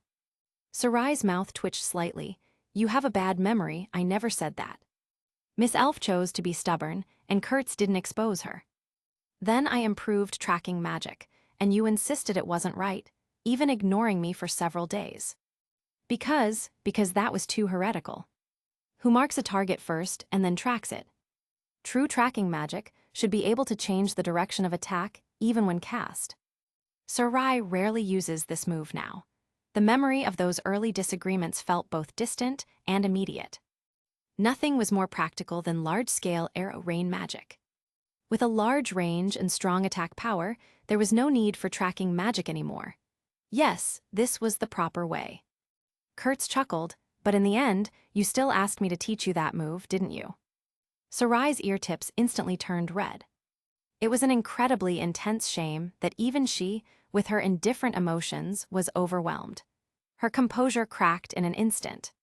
Sarai, Kurtz suddenly said seriously, do you know what you mean to me? Sarah's body paused, and her flushed ear tips involuntarily perked up. You are my teacher, my best friend, my most important and my first. Kurtz paused, traveling companion. No one can replace your place in my heart. Sarai turned her head, her golden eyes meeting his black ones, both filled with the other's reflection. The intensity of his gaze made her breath catch. The first and most important companion. Yes. Is that so? So that's how it is, Sarai murmured. That's not bad either. Then she hugged her knees, resting her small head on them, her eyes a little sly. But for you, is it really just that? Miss Sarai doesn't understand emotions, but she could be very greedy. Since this man had brought her out of the forest and had taken her through so many things, even facing gods, she wouldn't be satisfied with merely being the first companion. Because for Kurtz, Somo, Norn, Eric, and even Olivia would all become companions. And she wanted to be something more than that. Someone unique, someone irreplaceable in a way that transcended mere friendship. What a greedy elf you are, Miss Sarai. Kurtz saw through Sarai's thoughts. It was clear that just being the first companion would not comfort her. Miss Elf didn't understand love, but Kurtz did. Even so, he didn't dare to hope for that feeling either. He was afraid that it was not what he thought, it might ruin the relationship he had with her. He really didn't want to lose it. After a brief silence, that original text, Kurt suddenly said. "I have decided to entrust them to you for safekeeping." Sarai looked at him. "Why? Only you can understand the writing on it." "I didn't say I wouldn't learn." Kurtz looked at her seriously. "Besides, I'm looking forward to the day you can decipher it. After all, you are." He deliberately drew out his words. "You are the greatest genius mage, Elfma Sarai right." This long-unheard title made Sarai's heart skip a beat. It was a common address Kurtz used when he first met her, but later, as their relationship grew closer, he rarely called her that. The formal distance in the title felt both nostalgic and strangely intimate now. "Besides," Kurtz continued, "I can't take this thing to my grave, so it will eventually be entrusted to you anyway. Might as well give it to you earlier." "Short idiot," she mumbled softly, "don't say such inauspicious things." She originally wanted to say short-lived human, but the words caught in her throat and she wasn't able to say them. She suddenly felt a little afraid of that day arriving. The thought of outliving him, of carrying on alone, sent a chill through her chest. Kurtz pretended not to hear and continued to speak to himself. "When we get to the elf forest, I'm counting on you to show me the holy authority sword. I heard only a true saint can pull it out. Is that true or false?" "Of course," Sarai replied without thinking. "I tried before, but unfortunately." She suddenly realized she had let her black history slip and quickly stopped speaking. But unfortunately for her, Kurtz had already heard loud and clear. Kurtz gently leaned forward. "Oh, so our genius archmage isn't a true saint after all." "Shut up, you annoying." Sarai wanted to kick him, but her raised calf gently lowered halfway. The playful gesture turned tender mid-motion. Their gazes met in the air, and they both smiled simultaneously. The tension that had built up over the past days dissolved, leaving only the comfortable familiarity they'd always shared. Chapter 88, Putting Faith's Power into Action. In the evening, everyone gathered around the campfire in the elves' village. Kurtz placed the 3 broken pieces of El's light on the open ground in the center, the silver sword's body reflecting a faint glow in the firelight. "The situation is worse than we imagined." Kurtz sighed, his fingers gently caressing the fragments. "El's light is completely destroyed, and Ordre has temporarily lost its power." Norn carefully picked up a fragment, testing its weight. "Even a holy sword can be destroyed. Is this the power of a god?" "HMPH, if she can't even destroy a sword, then she shouldn't call herself a god," Sarai retorted from her spot beside the fire, arms crossed. "There's nothing we can do. Els is not Ordre after all. It's normal that it couldn't withstand divine power." Kurtz's shoulders sagged. "When we go back, let's ask Duller if he can reforge it." He had promised Duller that he would make this holy sword, along with Duller's name, famous throughout the world. Now, it seemed impossible. "I feel like he's going to be very angry," Eric complained, poking at the fire with a stick. Duller had worked tirelessly forging El's light. Eric still vividly remembered the proud expression on Duller's face when he handed the sword to Kurtz. Yet it hadn't even been a year, and a god broke it into 3 pieces. If Duller found out, he would jump up in anger. "I think he should be able to understand. After all, a god caused this." Dwarf Somo spoke up. "Besides Ordre, this is the only holy sword that can contend with divine power.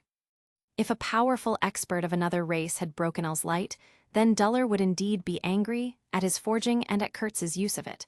A god was different. Anyway, if it were him, he would probably be very proud, right?" Somo wasn't sure either. "Oh, what I'm more heartbroken about are the treasures in the treasury. They're all gone." Eric showed a pained expression. The situation had been urgent. Kurtz and Sarai could only protect the area around everyone. They couldn't shield other places from divine wrath. Therefore, the god strike had destroyed all the treasures. Only the magic books that Kurtz and Sarai kept close to them survived.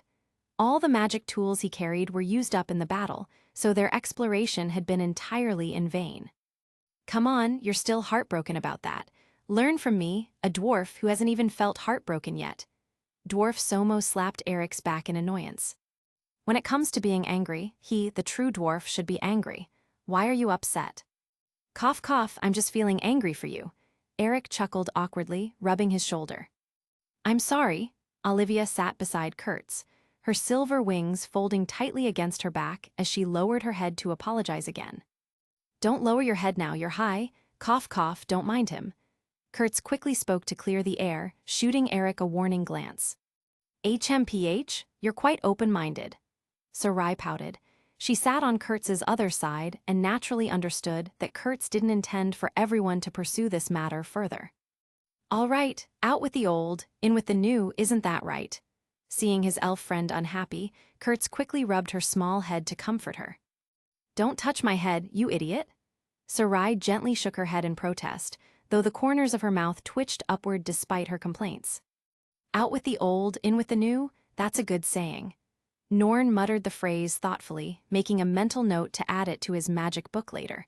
"Actually, I wanted to ask, what is the source of a god's power, Miss Olivia?" "Part of it comes from the power of faith, most of it is the goddess's own power." Olivia gently stroked her silver wings. "Just like how our Skywing clan's power of faith can enhance the goddess's power, the goddess's own power is the foundation. It's the same for the elves. The power of faith is only a small part of a god's power. So, even if we cut off the false god's source of faith, she will still possess powerful divine power." Sarai mused, her brow furrowing in concentration. "Yes," Olivia nodded, "there will still be some effect. It's just that we can't possibly cut off this connection. Currently, everyone speculates that the false god is connected to the demon race. They cannot possibly kill all demons, as such a task would be unrealistic." Kurtz suddenly thought of something, his eyes brightening. "Then, is it possible to use magic to cut off the connection between the goddess and the demon race?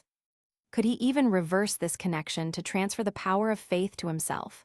However, this suggestion was too shocking, and he did not voice it aloud. "I have never heard of such magic." Olivia's wings shifted uncertainly. "Then I'll try." "Do you have any ideas?" Sarai asked, leaning forward with interest. "I do have some, but I'd rather try another method." Kurt suddenly stood up. "I'm thinking, can I use this power of faith?" Olivia's wings trembled slightly. "You mean?" "Olivia, you are my familiar now." Kurtz opened the Holy Scripture. "Theoretically, I can also use this power of faith." He was still too weak now. Even if it was only Olivia's faith, Kurtz wanted to try harnessing it. "Are you crazy?" Sarai quickly grabbed his arm. "How can a human body withstand the power of faith? There is no record of this in history." "Under normal circumstances, it's certainly not possible." Kurtz pointed to a specific passage in the Holy Scripture. "This describes a magic that can temporarily store the power of faith in a holy object. Ordinary creatures, whether elves or Skywing clan, cannot withstand the power of faith. Only gods in this world can absorb this power without consequence. Therefore, Kurtz decided to adopt an unconventional method. I want to use the fragments of El's light as a container to hold this power." His voice grew more confident as he explained. "I always want this sword to be passed down forever, as a beacon of humanity's beginning in this world, so I naturally can't let it perish here." Olivia leaned in to examine the scripture passage. That may be feasible, I am not fully sure, I can only say it will be very dangerous." The magic in the original scripture involved a god personally infusing the power of faith into the container, so there would naturally be no problems. Now, Kurtz was going to attempt it himself, without divine guidance or protection. This was something no one had ever done, so no one knew how dangerous this would be. Chapter 89, The Skywing Tribe, I'm back.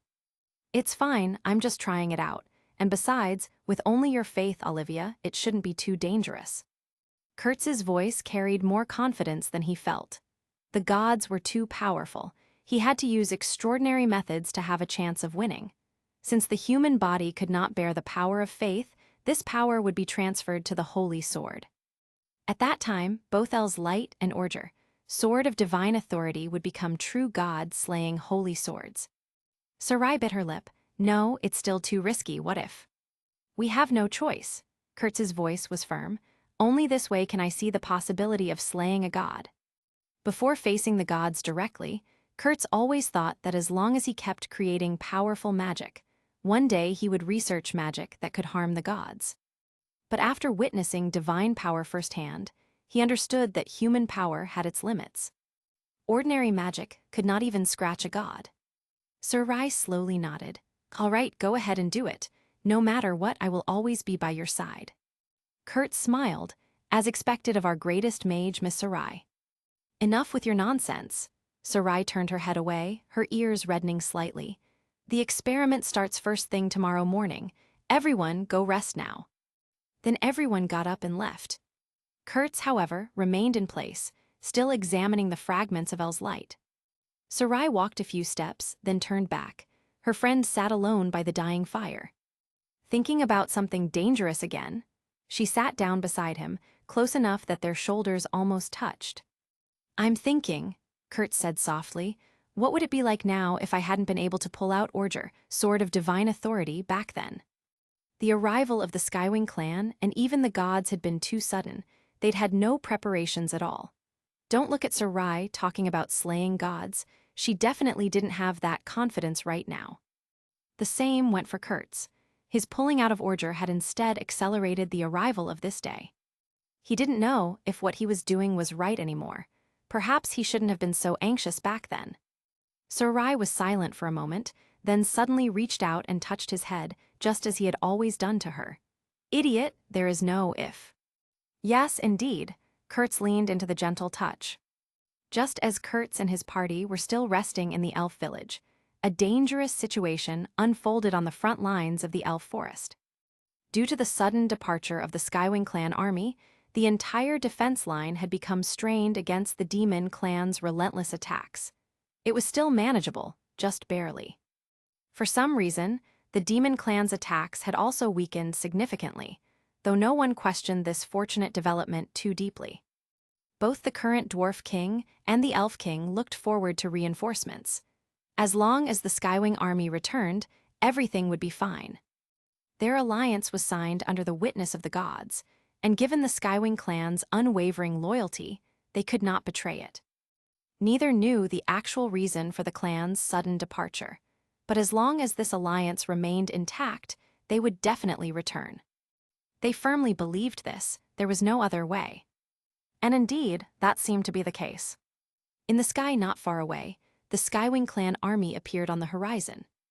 The distance prevented everyone from seeing their faces clearly, but those who could fly in the sky were definitely the Skywing clan. On the front lines, the dwarf king stood in the temporarily constructed command post, his gaze fixed on the gradually clearing white dots on the distant horizon. I knew it.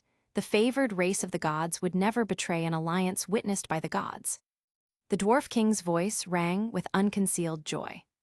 As long as the army returned, the pressure on their frontal battlefield would ease considerably, and it might even be possible to win this war that concerned the fate of the entire continent. At that time, their dwarf race would also return to their ancestral land. He would finally become the true dwarf king and lead his brethren to glory days like before. The king of elves also stood beside him. Relief could be clearly seen on his face. Now that they are here, it's time for a counterattack. The elf king had even begun planning their offensive. As long as the army returned, there would be genuine hope for victory in this war. They're here, the warriors of the Skywing clan are back. The hoarse shouts of the allied soldiers pierced through the camp, instantly stirring up excitement. The allied soldiers came out one after another, shading their eyes against the sun as they looked up at the approaching formation. When they saw the sacred white wings shimmering in the sunlight, they all became excited. These allies had suddenly left the front lines for nearly a month, but as long as they hadn't fled and returned to this battlefield, they could still be forgiven. Thank the goddess, I knew the warriors of the Skywing clan wouldn't desert in battle. The elven archer excitedly raised his longbow toward the sky, completely forgetting that not long ago he had been cursing these bird people under his breath. However, at the edge of the cheering crowd, one figure frowned deeply. Kraft did not cheer like the others. Instead, he stared intently at the approaching army in the sky, and a strong sense of unease welled up in his heart. Something's wrong, it's very wrong, he mumbled to himself. He didn't know why, but this army gave him an uneasy feeling. He had observed the Skywing clan army countless times during their alliance. Among the allied forces, Kraft understood their formations most intimately. The massive flying formation in the sky seemed grand, but in reality, it carried an indescribable looseness, a lack of precision he'd come to expect. The Skywing Army was famous for its strict discipline and flawless formations. Their every flight was perfectly uniform, and their wings would never flap irregularly. Only this way could they be ready for a god-strike attack at any moment. However, this current army's flight paths were slightly chaotic, the distances between individual flyers inconsistent, and there were even a few unnatural congestions in their formation.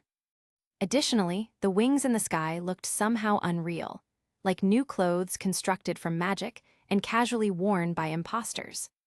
The Skywing clan's pure white wings could never give him such an artificial feeling.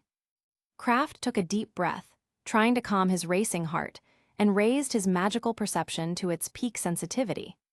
The moment his magical perception touched the approaching army, another magic violently repelled it. Clearly, there was sophisticated anti-detection magic woven throughout this force. In that brief instant, when Kraft's magic touched the opponent's defenses, he caught an extremely faint, yet undeniable dark aura lurking beneath the surface. This was the chaotic essence of the demon clan. The aura was cleverly disguised beneath layers of sacred magic. But in the perception of a veteran like Kraft, who had fought countless battles against the demon clan, the dark taint was clear as day. He immediately shouted, "They are fake. They are not Skywing, they are demons." Chapter 90, The End. TL, I got you with that title, didn't I? Hi-hi-ho. As if sensing Kraft's piercing gaze, the Skywing clan army immediately quickened its pace, yet those below failed to notice anything unusual. Their excitement blinded them. Kraft's roar exploded like thunder across the camp, but it only caught the attention of a few people nearby. Most remained immersed in the euphoria of the Skywing clan army's return, their cheers drowning out his warning. The Skywing clan had arrived, there was hope for the war, and victory seemed within reach. Kraft suddenly drew the elf longsword from his waist. He pointed it at the sky like an accusation. "They are demons in disguise, prepare for defense." Kraft's furious roar instantly froze the soldiers closest to him. More soldiers ignored Kraft's warning, instead casting reproachful glances his way. Only a small number of the Allied forces' mages felt the wrongness creeping into their bones, secretly weaving defensive magic. Some powerful mages also cast detection magic, but like Kraft before them, they found their spells repelled. Instead, they suffered a sharp backlash from the Skywing clan army's anti-detection magic, several staggering with nosebleeds. "Captain Kraft, are you insane? That's the Skywing clan." A male elf warrior frowned and rebuked. "No, they are not." Kraft's eyes were bloodshot. "Open your eyes and look at them. They are no Skywings, they are demons." He saw it.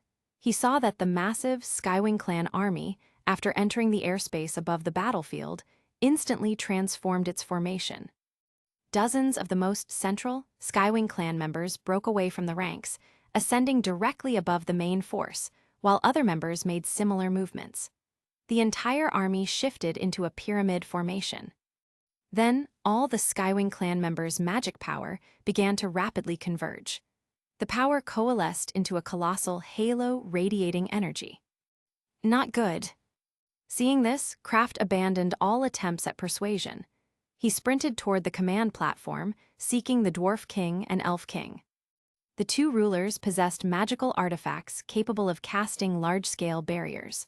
Only powerful defensive magic could hope to withstand what was coming. It was all too late. Just as he charged forward, the fake angels in the sky completed their charge. From the halo, a terrifying radiance burst forth, light capable of devouring everything. That was not the angel's characteristic white light, imbued with divine blessing. The core of that light was pure white of destruction, but its edges writhed with a dark tide as black as the void. Two incompatible forces were forcibly melded together, creating something that should not exist. Mages with keen magical perception had already sensed the unique dark and chaotic aura of the demon race writhing within the false light. These opposing forces finally transformed into a massive beam of energy, aimed directly at everyone in the Allied forces. At this moment, all sounds between heaven and earth seemed to be instantly choked. The ecstatic expressions on the Allied soldiers' faces had not yet faded before they were stunned into immobility by this sight. The smile on the Dwarf King's face completely froze. The Elf King's knuckles turned white, and his golden pupils contracted to pinpricks. Godstrike? A personal guard beside the Dwarf King shrieked. They are casting Godstrike. Where is it targeted? No matter the target, immediately deploy the barrier. The Elf King's command rang out. He still couldn't comprehend that the Skywing clan had betrayed their alliance, betrayed the sacred pact witnessed by the gods themselves. A powerful magical barrier unfolded above the allied forces like a shimmering dome. This was the elves' most ancient and powerful defensive magic. It was said that even gods could not easily break such protection. Seeing the barrier rise, the leading fake Skywing clan members felt some regret ripple through their ranks. They had still missed the optimal attacking opportunity. Unless it was a perfect sneak attack, even impersonating those bird people, they couldn't directly unleash Godstrike on these prepared foes. If that were the case, they would execute the second plan, one far more devastating to elven morale. The twisted pillar of light, condensed with destructive energy, did not target the demon army on the front lines of the battlefield as everyone desperately hoped. Instead, under the gaze of countless eyes that turned from astonishment to dawning despair, it slowly, with irresistible might, shifted its direction. The pillar of light locked onto the elf forest. It locked onto that sacred woodland, which had nurtured countless generations of elves, which symbolized the resting place and ancestral heartland of all elven kind. Time seemed to stretch and freeze at this moment. The Elf King, witnessing this scene, no longer showed any trace of royal elegance on his face, only raw pain and despair of watching his people's souls being torn away. No. Kraft had just reached the foot of the platform when he saw this scene, and he immediately understood what these demons truly intended. His voice was drowned out by the roar of the light pillar activating. Boom! The pillar of light descended, not with a world-shattering explosion, but with something far worse: absolute silence. It struck the heart of the elf forest with precision. Even when the beam made contact, there was still no sound. Sound itself was devoured by this manifestation of destruction. Everyone in the allied forces fell silent as well. The entire battlefield suddenly plunged into a deathly quiet. In everyone's vision, there was only pure, ultimate white light. Centered on the light pillar's impact point, the radiance of destruction spread silently and rapidly in all directions. Wherever the light reached, whether it was ancient giant trees that had stood sentinel for tens of thousands of years, or crystal streams containing infinite life magic, or even the vibrant life force that had permeated the very air itself, everything gradually vanished within that terrible illumination. That scene was a display of perfect destruction. The elves who had witnessed the true angel's Godstrike were now completely stunned by this imitation. The angel's Godstrike had always been more like purification, a manifestation of pure, cleansing divine power. The Godstrike before them was pure annihilation, a terrifying force capable of erasing all life and the very land that supported it.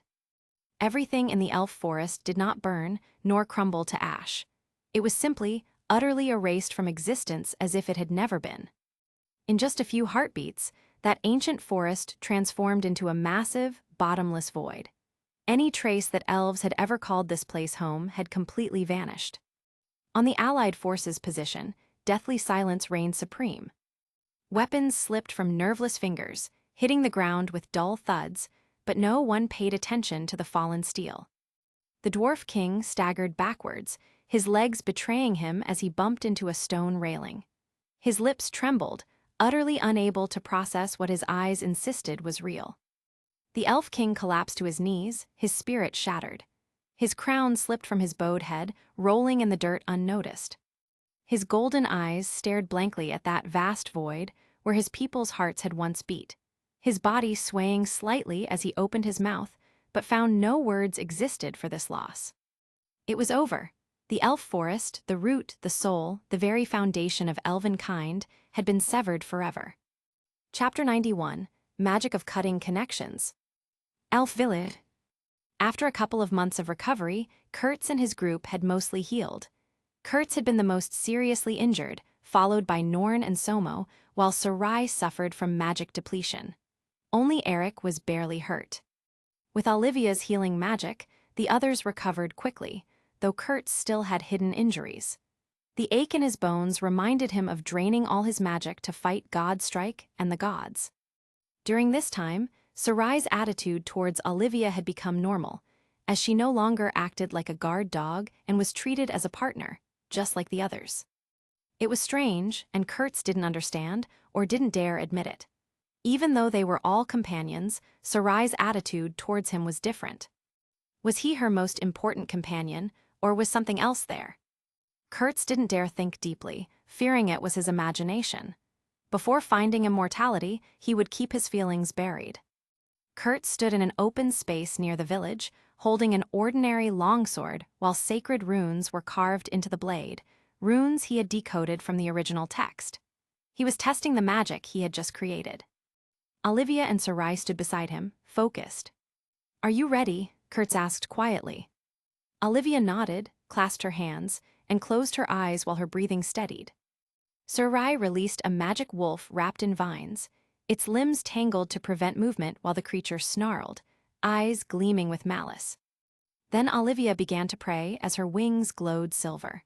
Faith flowed along the connection between her and Kurtz, guided into the longsword. This was Kurtz's theory. Normal living bodies couldn't withstand faith power, but what about inorganic matter? The initial experiment worked since the longsword, with special runes, held Olivia's faith power. But side effects were obvious. Cracks spread across the longsword like it could shatter at any moment. Kurtz didn't hesitate as he sensed the power flow within the sword. Unlike chaotic magic, faith power was gentler yet more profound, something ordinary creatures couldn't comprehend or bear. He raised the sword while the runes on the cracked blade lit up, forming a silver-white light. Kurtz swung fiercely, and sword energy struck the bound monster. Roar! The monster howled as it was cleaved in half, clearly dead. Normally, dead monsters contaminate land with their blood, and their corpses are highly poisonous. How to dispose of monster corpses was a problem for all races. However, after the magic wolf died, no black blood flowed from its wound. Instead, dark magic power overflowed, dissipating like smoke. Then something amazing happened. The monster's body began to disintegrate as everything vaporized into grayish-white dust that dispersed in the wind. No stench, no remains, not even a trace of magic, as if it never existed. It worked, Eric waved excitedly but hit Norn, who immediately punched him back with a scowl.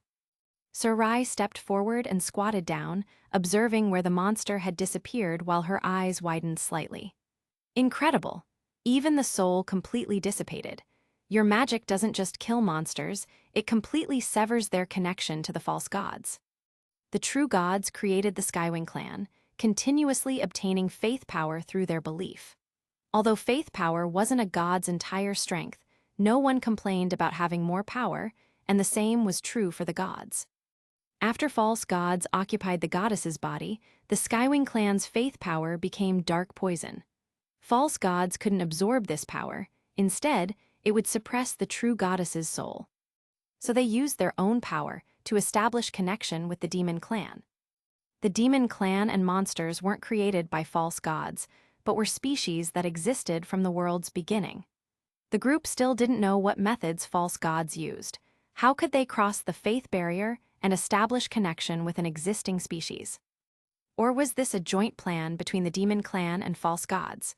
They didn't know and could only explore slowly.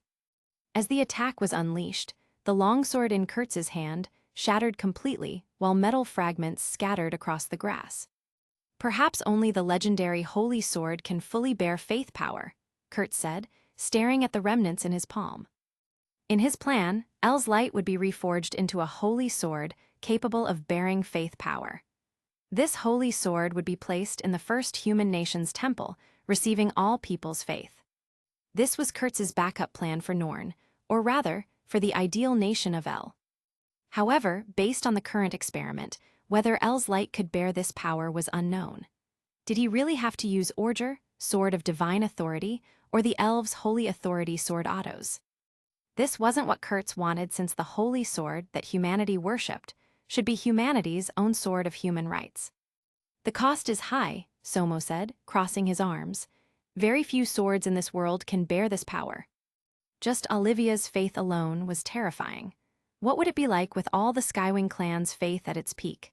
Coupled with divine authority Sword Orger's authority, it could surely cut down the gods. But unfortunately, this was impossible since the Skywing clan was finished, and Kurtz couldn't obtain their faith. Olivia was just an exception. Do we need to use Ulge, Sword of Divine Authority, to bear this power? Norn asked. No, Kurtz shook his head. Orger's power is like the god's power itself, completely different from faith power. If Orger absorbed faith power as well, it's hard to predict the consequences of two different powers mixing. The biggest requirement for carrying the faith power was that the holy sword itself had no divine power. Otherwise, an inorganic object like a holy sword couldn't regulate its own power like a god. Hearing this, everyone fell into brief silence. Chapter 92, No Home. Either we reforge El's light, or we search for the elves' holy authority sword autos. We have no other choice, Norn said carefully. He had already guessed what Kurtz intended, understanding the strategic implications of such a decision. In the future battle against the gods, Kurtz would use this magic to completely sever the connection between the demon clan and the gods, ensuring that all demons and monsters would turn to ash upon death, leaving no corpses behind. This move could also weaken the false gods' power significantly, preventing them from giving orders to the demon clan at will. Where is the holy sword autos usually kept? Kurtz asked Sarai. Basically, it's in the elf forest. Autos is the source of power for the elf forest's barrier, possessing the world's strongest defensive magic. But given the current situation, I can't be sure. Sarai's voice was uncertain. The ongoing battle between the allied forces and the demon clan was in full swing, which meant the current elf king might persuade the elf forest's elder council to take the holy sword autos out, so the allied forces could deploy defensive barriers anywhere they needed them. To draw the holy sword autos, a true saint among the elves was required, though over the years, the elves had found ways to use a small portion of its power without drawing autos completely. This small portion alone constructed the most powerful magic barrier in the entire world. If the holy sword autos was taken to the front lines, Sarai realized something, her voice suddenly solemn. Wouldn't the elf forest be without any defense? As soon as she thought this, anxiety arose in Sarai's heart, an emotion she hadn't felt in centuries. When Kurtz heard her concerns, his expression turned grim as the implications became clear.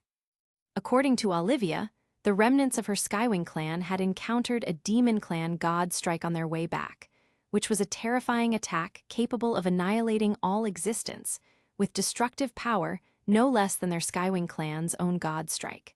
So what if the demon clan used god strike on the elf forest? Kurtz dared not think further, afraid his guess would become reality. Without the protection of the holy sword autos, the elf forest would be completely exposed to the demon clan's threat. He immediately stood up with urgency. We can't delay any longer. We must act quickly and head to the elf forest as soon as possible. Going to the allied forces first is also an option, Olivia said softly. The Skywing clan and the allied forces have an alliance. I can directly contact the elf king through my identity as a member of the 13 Council. Good, that works too, Kurtz clapped his hands with relief. Then it's settled, we'll depart first thing tomorrow morning. The night before departure arrived quietly. Kurtz found Sarai sitting alone under an ancient tree outside the village, gazing contemplatively at the starry sky above. He walked over and settled beside her, sensing her troubled mood. What are you thinking about? Looking at the stars.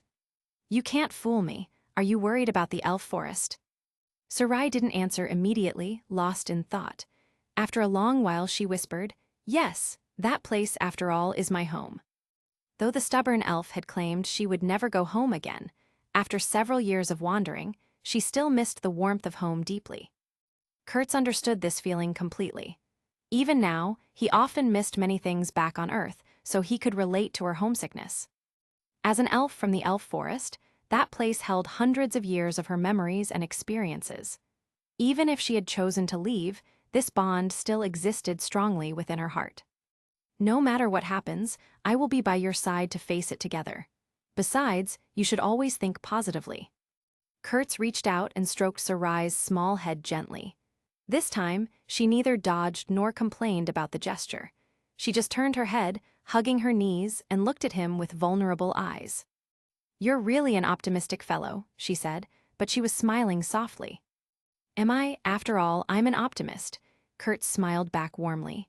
"Besides, I just firmly believe that there's always a solution to things." The next morning came swiftly, and Kurtz and the others packed their luggage, ready to leave the elf village behind. To thank the elf physician for taking such good care of them during their recovery, Kurtz left 2 magic books from the dwarf treasury. He and Sarai had already learned the magic contained within them. "This is too precious." The elf physician shook his head, wanting to refuse the generous gift. He felt he hadn't been of much help to them. He had thought this human wouldn't survive his injuries, but he never expected him to receive help from the Skywing clan. Moreover, the man who had escaped death now had an aura he couldn't quite describe or understand. He was clearly just a human, so why did he see the shadow of legendary heroes from the past reflected in him? He didn't know the reason behind this transformation.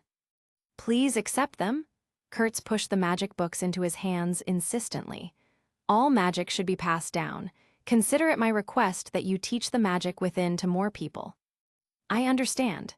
The elf physician nodded heavily, agreeing to Kurtz's heartfelt request. He would do exactly as requested.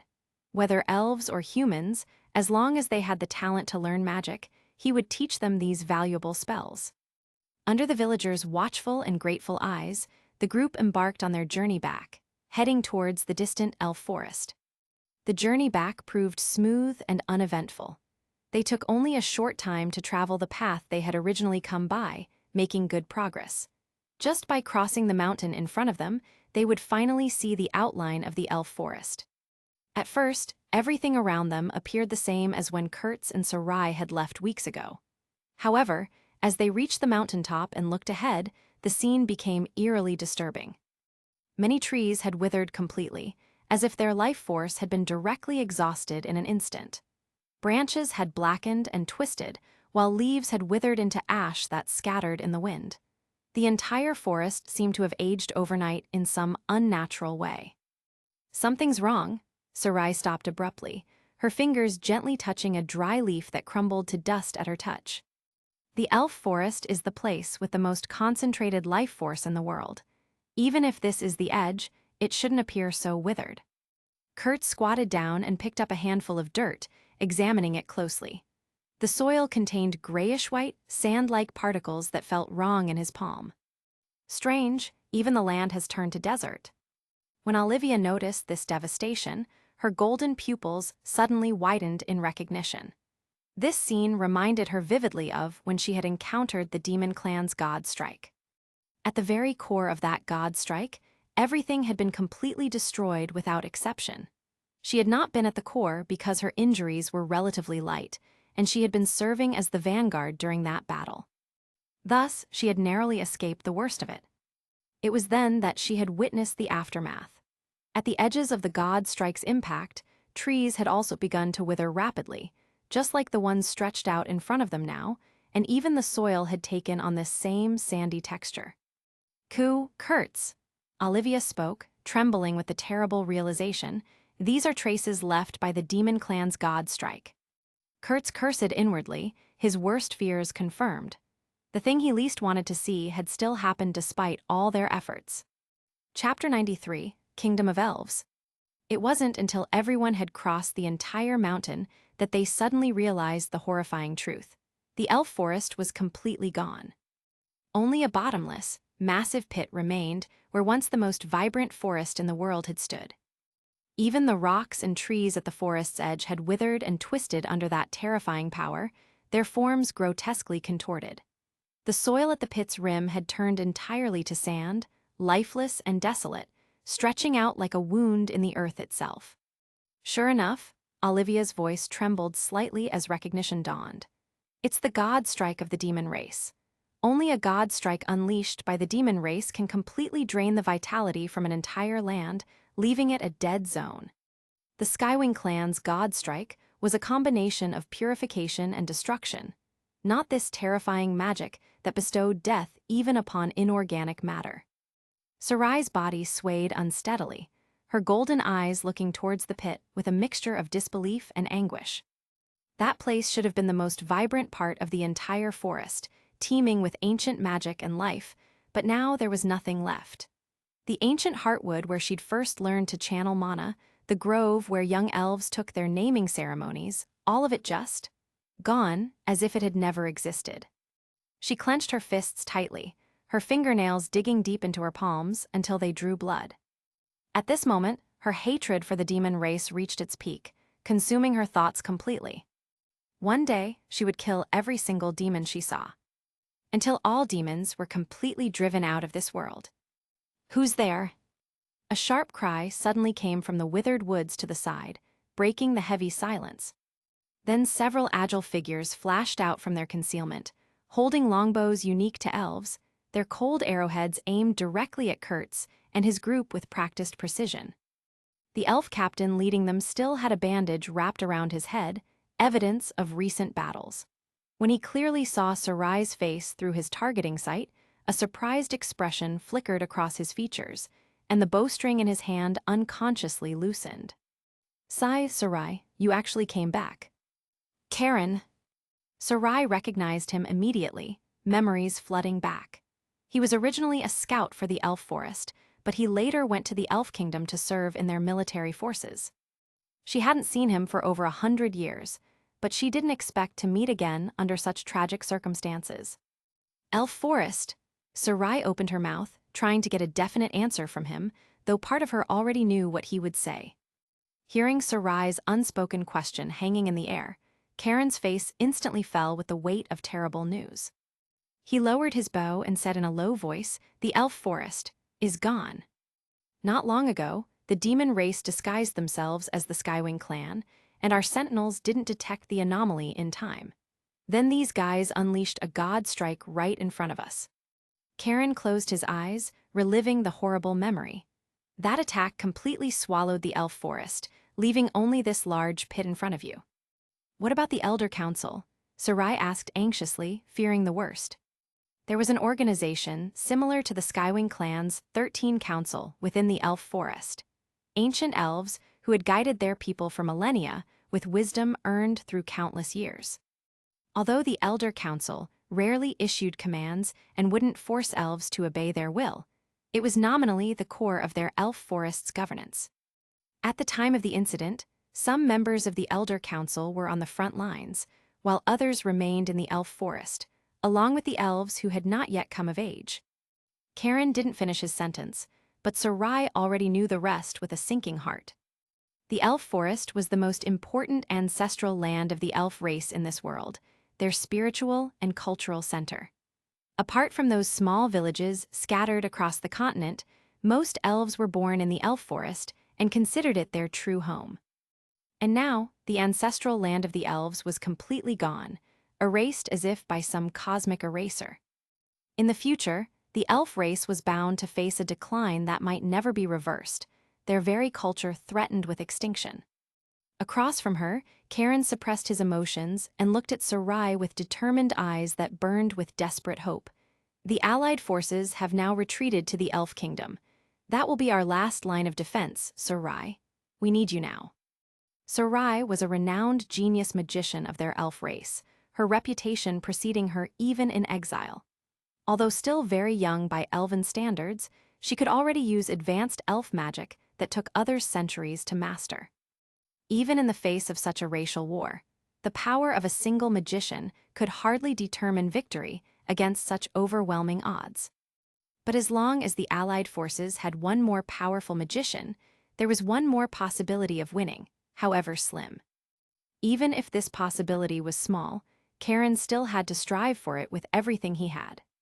"Take us to the elf kingdom," Kurt stepped forward and said with quiet authority. Karen looked at this unfamiliar human and did not ask about his identity, understanding that questions could wait. Since he could stand beside Sarai with such confidence, he must be a companion with whom she had adventured, which also corresponded to her unannounced departure from the elf forest several years ago. Looking at the others more carefully, he counted 1 dwarf, 2 humans, and 1 Skywing clan member.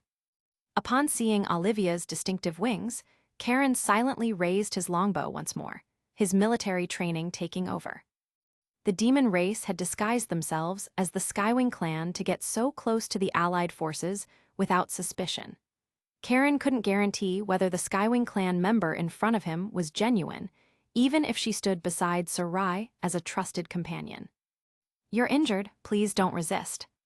To address this suspicion, Olivia used a very simple method of proof. Her hands glowed with soft, golden light that pulsed with divine energy. That was to release healing magic, easily mending the injury on Karen's head with gentle warmth. Feeling his body return to normal, Karen breathed a sigh of relief. It seemed the Skywing clan member in front of him was real. Demons couldn't replicate that particular resonance of divine magic, its signature too pure to counterfeit. So he no longer hesitated and turned toward the distant spires visible through the trees. "Follow me." The elf kingdom loomed before them, like something from an ancient dream. It was situated within a vast natural city, formed by countless ancient trees reaching toward the heavens, their massive trunks serving as living pillars for bridges and buildings that seemed to grow from the wood itself. This ancient city was once a symbol of the elf race's prosperity, where magic and nature existed in perfect harmony, creating beauty that took visitors' breath away. In the entire world, only the Skywing clan's divine kingdom and the now extinct First Dwarf Kingdom could compare to it in grandeur and beauty. However, the condition of this magnificent city was not very good now, bearing the scars of desperate warfare. The pristine white walls were covered with scorched marks and huge impact craters, testament to recent battles. Below the city walls were countless monster corpses, their twisted forms creating a grotesque carpet, their blood seeping into the soil and causing it to emit an incredibly strong stench that made visitors gag. Passing through the numb-faced elves and dwarf soldiers, men and women who stared into the distance with hollow eyes that had seen too much death, the group arrived at the Elf Kingdom's royal court. The atmosphere here was even more solemn at this moment, heavy with the weight of impending doom. The current Elf King sat slumped on the throne, his posture showing complete exhaustion. This king, once known for his elegance and wisdom, now looked incredibly haggard, his silver hair disheveled and his robes wrinkled from days of sleepless planning and desperate strategizing. Not far from him was the Dwarf King, presenting a stark contrast in his method of dealing with stress. Unlike the Elf King, who was slumped in his chair, the Dwarf King was pacing back and forth in the royal court with heavy, measured steps that echoed through the chamber. His long beard was disheveled from days of neglect, his eyes were bloodshot from exhaustion and rage, and the battle axe most favored by the dwarf race leaned nearby, its bloodstains not even wiped clean from recent combat. "Those damned bird people." Duvalin suddenly stopped mid-stride, spat fiercely into the air, his voice filled with undisguised rage that had been building for days. "What about under the witness of the gods? What ancient covenant? It's all nonsense." Things had gotten so bad, yet those bird people still hadn't returned to honor their alliance, and the demon race had even disguised themselves as the bird people's army to deceive him in the cruelest possible way. Both the Dwarf King and the Elf King wanted to know the same thing that haunted their thoughts. Where exactly was the Skywing clan's army when they needed them most? To the Dwarf King's roar, the elves and dwarves standing silently in the hall remained quiet, having grown accustomed to these outbursts. They'd heard these same furious questions for days now, with no answers forthcoming. Just then, the heavy doors slowly opened with a deep groan. Karen led Kurtz and his group in, and everyone's gaze instantly focused on them with a mixture of hope and wariness. Chapter 94, I Can't Win, I Don't Understand. Seeing Olivia and her distinctive silver wings, several guards immediately drew their weapons with urgency. They had been too frightened by the demonic army's disguises, their recent betrayal still fresh in everyone's minds. Every shadow could be an enemy, every familiar face a potential trap, waiting to spring up, especially the birds. With no Skywing warriors present to vouch for her, a lone Skywing race member would make anyone nervous. Their fear had become a survival instinct born from bitter experience. No one knew how the demonic army had managed to disguise itself as the Skywing clan's army so perfectly. Could it be special magic, some forbidden art that they had never encountered before? "Skywing," an elf elder asked sharply, gripping his chair with white knuckles. "Why is she alone?" Everyone in the hall hoped to see a large Skywing clan army march through those doors behind her. Of course, they needed to rule out the possibility of the demonic army pulling the same devastating trick once again. "Greetings, Elf King." Olivia stepped forward with as much dignity as she could muster and nodded respectfully toward the Elf King. As a member of the 13 Council, she had spoken with him a few times during various council meetings. The Elf King recognized her immediately, though his expression showed growing concern. "Olivia, but why are you alone?" She was new among the 13 council members and had little say in major decisions, so the Elf King hoped to see other, more senior members accompanying her with reinforcements. Everyone in the allied forces was deeply concerned about the whereabouts of the Skywing clan's army. It represented their last hope for survival. Under countless expectant stares, Olivia began to tremble visibly, her wings shivering with the weight of what she had to tell them. Kurtz noticed her distress and gently patted her shoulder to comfort her, offering silent support. Olivia took a deep breath, forced herself to stand straight despite her fear, and her silver wings spread majestically behind her. "The Skywing clan is gone. I am the last council member." The words hung in the air like a death sentence before she continued with growing strength. "On their way back to the Divine Kingdom, our Skywing clan was ambushed by the demonic army's main force." Her voice grew stronger as she pushed through her grief. "Under the demonic army's god strike, only 1 in 100 of our thousands of warriors survived, and only I from the 13 Council am still alive." The council hall fell into a stunned silence that seemed to stretch for eternity. Even the angry Dwarf King stopped his restless pacing, staring at Olivia in complete disbelief, his face draining of color. This devastating news shattered their final hope like glass against stone. "Impossible," an elf elder retorted desperately, his voice cracking. "The demonic army's main force is clearly here. How could your Skywing clan have been ambushed by them?" "What if the demonic army split their forces?" Kurtz proposed thoughtfully, his tactical mind working through the implications. The Skywing clan's army wasn't at full strength when they departed, so the demonic army didn't need their entire force for the ambush. They only needed to launch a god strike as a devastating sneak attack. "But there's no time," another elder stammered, shaking his head frantically. "There is," Sarai nodded grimly, her knowledge filling in the missing pieces. "There are demonic army members who can use large teleportation arrays." During this time, Sarai had carefully analyzed the holy relic stone slab and found traces of sophisticated teleportation magic woven into its structure. The stone slab had been carved with a teleportation array by the demonic army from the very beginning. They used it when the Dwarf Kingdom was destroyed, and again when the Skywing clan came to the Dwarf ruins. The Skywing clan could use it because the false god had told them that when he gave his oracle. It was a trap disguised as divine guidance. "That's not strange." The elf elder slumped back in his chair, muttering in defeat. "We've lost. This war is hopeless." The Elf King's eyes filled with despair as the reality sank in. The Skywing clan army they had waited for was gone, while the demonic army's main force remained intact and ready to crush them. The council hall felt heavy and oppressive, thick with the atmosphere of impending doom.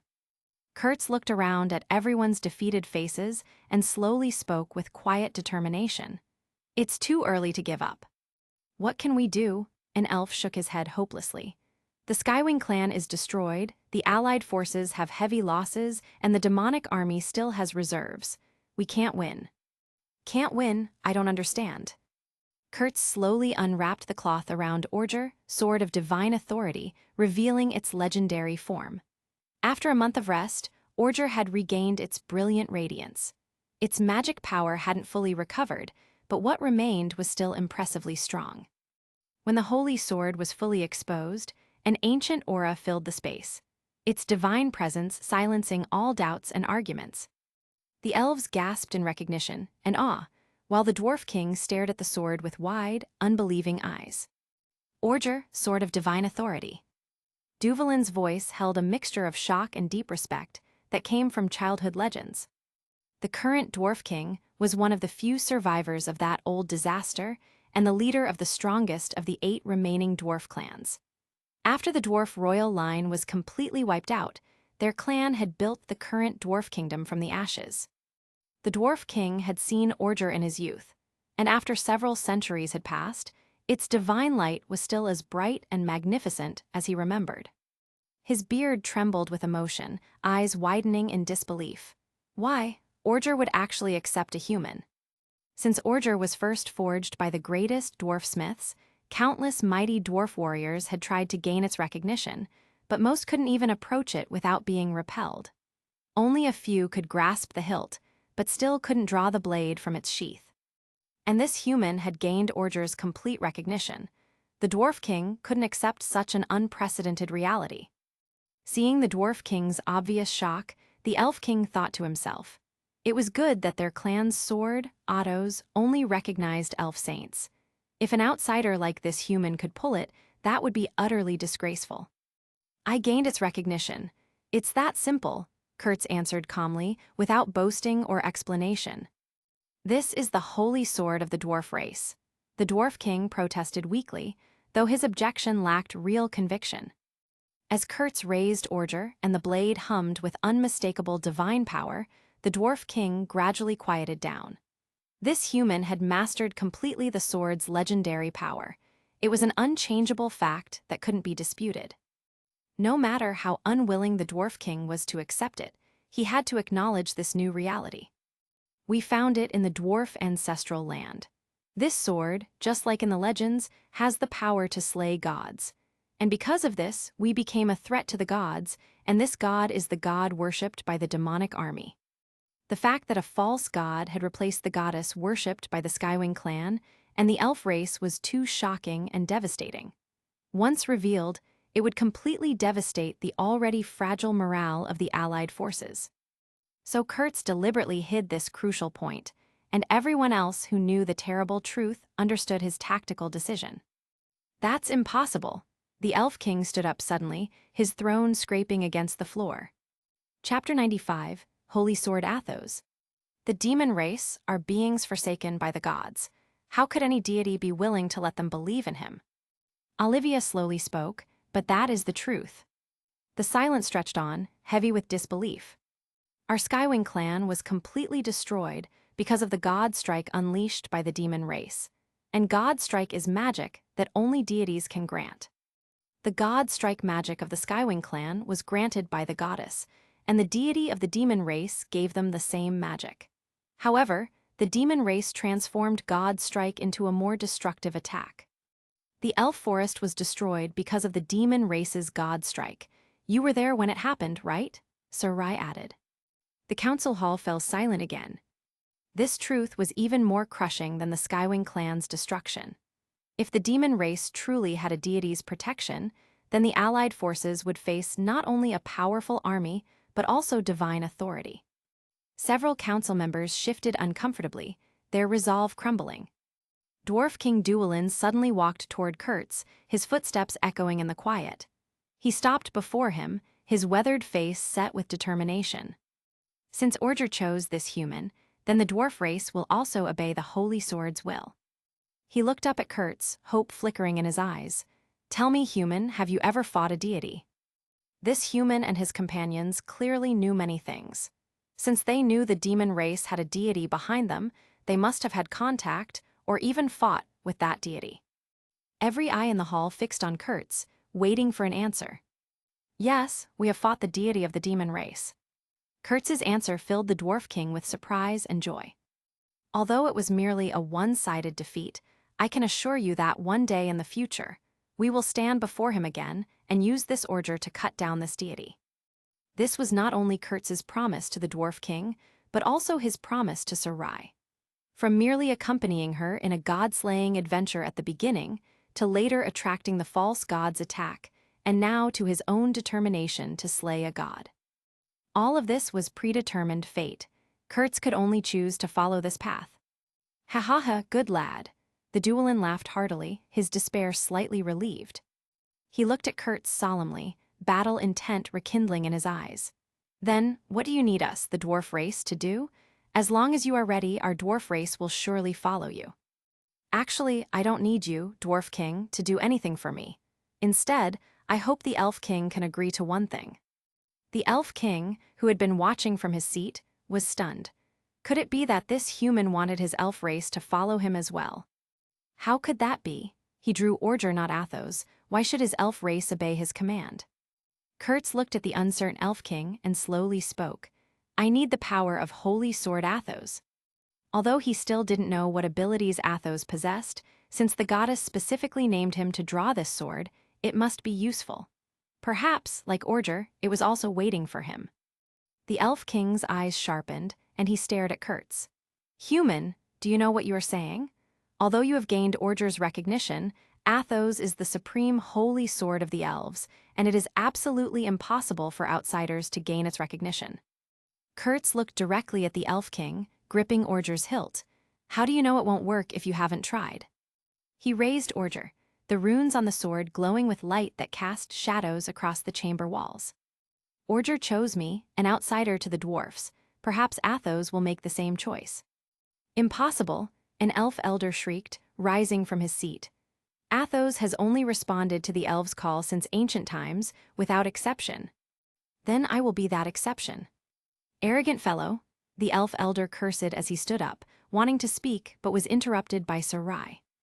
Have you ever considered why Athos hasn't responded to a single call for thousands of years? The Elf King's expression faltered slightly, the certainty in his features wavering. Although the elf race truly had long lifespans, 1,000 years was not short for them. During these 1,000 years, Athos had not responded to any elf's call. Could it really be waiting for this human in front of him?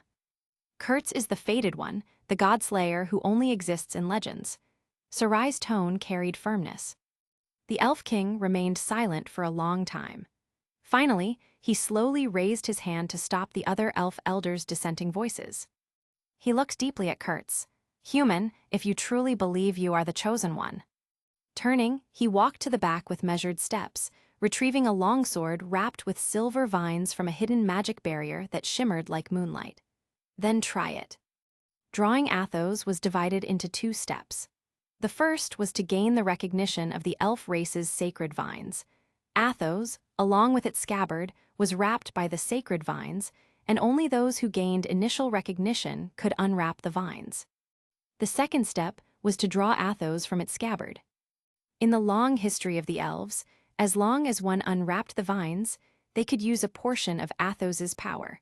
But only a handful of elves were able to draw Athos completely. The Elf King held the longsword level, his eyes filled with complex emotions. But I must warn you, if you forcefully draw the holy sword, you will be struck back by its power. Kurtz took a deep breath. He handed Orger to Sarai beside him, then extended both hands toward the legendary weapon. Just as his fingertips were about to touch the scabbard, the vines suddenly writhed like living creatures, emitting a faint rustling sound. The elves held their breath. The sacred vines were slowly loosening. This human hadn't even touched Athos, yet the sacred vines had already voluntarily unwrapped themselves, something countless elves had been unable to achieve in a millennium. Could it be that this human truly was the one Athos had been waiting for? Even Sarai hugged Orger in her arms, her breathing becoming tense as she watched the impossible unfold. As the last vine slipped away, the full appearance of Athos was revealed. The entire sword had an indescribable sense of weight and calm, its scabbard entirely emerald green, perfectly fitting the symbol of the elf race. However, the light on this legendary holy sword was slightly dim, just like Orger, whose magic had been overdrawn in recent battles. The demon race's attacks have been fierce during this period, and Athos's power consumption has been great, the Elf King explained. Kurtz nodded and said nothing, merely reaching out and gripping Athos's hilt with steady fingers. Chapter 96, life goddess and fertility goddess. The moment he grasped the hilt, dazzling silver light burst forth from the scabbard. The elves raised their hands to shield their eyes from the blinding radiance, and even the dwarf king had to squint against the brightness that filled the entire council hall. "How is this possible?" the elf king muttered to himself in disbelief. He watched as Athos, now in Kurtz's hand, radiated a brilliance it had never shone in 1,000 years, just as recorded in the most ancient texts. The sacred sword Athos actually recognized this human. This must be some kind of illusion. The elf king's mind raced, desperately searching for rational explanations. Or perhaps the human could only gain recognition from the sacred vine, and it would be absolutely impossible for him to pull out Athos completely. The elf king tried to comfort himself with such reasoning, but then Kurtz's next actions made him unable to maintain any composure. Kurtz encountered no resistance whatsoever. Just as when he had pulled out Orger, he slowly drew Athos from its scabbard without any struggle. The silver blade appeared before everyone, flowing with soft, ethereal radiance. This was the first time in several millennia that the elf king had seen Athos emerge in its full glory. Amidst his surprise, he also felt a wave of helplessness wash over him. Why would the sacred sword of the elf race acknowledge a human outsider? Unfortunately, the elf king's doubts were destined to remain unanswered. At the center of everyone's amazed gaze, the moment Kurtz pulled out Athos completely, an inexplicable stream of information flowed directly into his mind. He didn't know if the elves who had previously pulled out Athos had received such detailed information, so he decided to ask. "Your Majesty, the Elf King, I would like to ask about the true origin of Holy Sword Athos." The Elf King shook his head slowly. "The true origin of Athos has been lost to time. Its history is far too ancient for anyone alive to remember. The only thing that can be confirmed is that Athos was once a sacred sword blessed by a certain deity." "Is that so?" Kurtz lowered his head, carefully processing all the information he had just received. It seemed that the elves who had previously pulled out Athos did not receive this kind of detailed revelation. Was it because they had never come into contact with Orger, or rather, with divine authority itself? The moment Kurtz pulled out Athos, sudden information had appeared in his mind. It turned out that their previous understanding of deities had been slightly incorrect. Whether false gods or true gods, they were all, in fact, genuine deities. Just as Holy Sword Athos and Orger in his hands also shared a deep connection. Athos, in a very real sense, was the weapon that the usurping deity had once worn and blessed. The dwarf king's records of deities being divided into true and false due to different beliefs was also correct, though woefully incomplete. True and false deities were originally one unified being. Or rather, they were deities of the same authority who had been split apart by ambition and betrayal. This was the tragic story that Athos told him. The story between the former fertility goddess Yges and the life goddess Alice. These two goddesses had originally worked together, jointly wielding the authority over life and sharing the worship of the elves in an age when the world was much younger. But one day, one of the goddesses decided to separate the birth and reproduction of life, thereby creating the unnaturally appearing Skywing clan through divine intervention. With the faith of the newly created Skywing clan supporting her, she became the undisputed life goddess. Such ambitious actions naturally aroused the bitter dissatisfaction of the other life goddess, and thus an internal struggle over the same divine authority began. But the final result was that the life goddess, who had gained the faith of the Skywing clan, proved more powerful. She not only killed the fertility goddess in battle, but also monopolized all the faith of the elves for herself. The place where the fertility goddess was finally killed became known as the Godfall land. But why did the fertility goddess later make such a dramatic comeback, even managing to usurp the body of the life goddess herself? This crucial detail was not mentioned in the information Kurtz received from Athos. It seemed that even Athos could not provide more complete information about those events. Perhaps only in the legendary Godfall land could he learn the full story behind this divine conflict. The power of Athos was divided into two distinct types.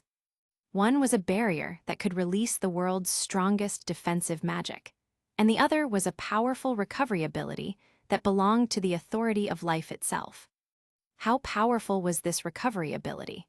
Kurtz felt that if he were to cut off his arm right now and then use the power of Athos, he could easily achieve the miracle of regenerating a severed limb within mere moments. On the other side, as if sensing the awakened power of Athos, Orger, still held by Sarai, also began emitting a brilliant golden radiance. The golden and silver lights intertwined in the air, seemingly trying to merge but remaining clearly distinct, creating beautiful and complex patterns above their heads. Two legendary sacred swords. The Dwarf King's voice trembled with overwhelming excitement. They're actually resonating in the hands of a human. Seeing the two sacred swords creating such a spectacular display together, the Dwarf King exclaimed in complete disbelief. Resonance. Hearing him describe it that way, Kurtz chuckled wryly, feeling the actual truth of the matter through his connection to both blades.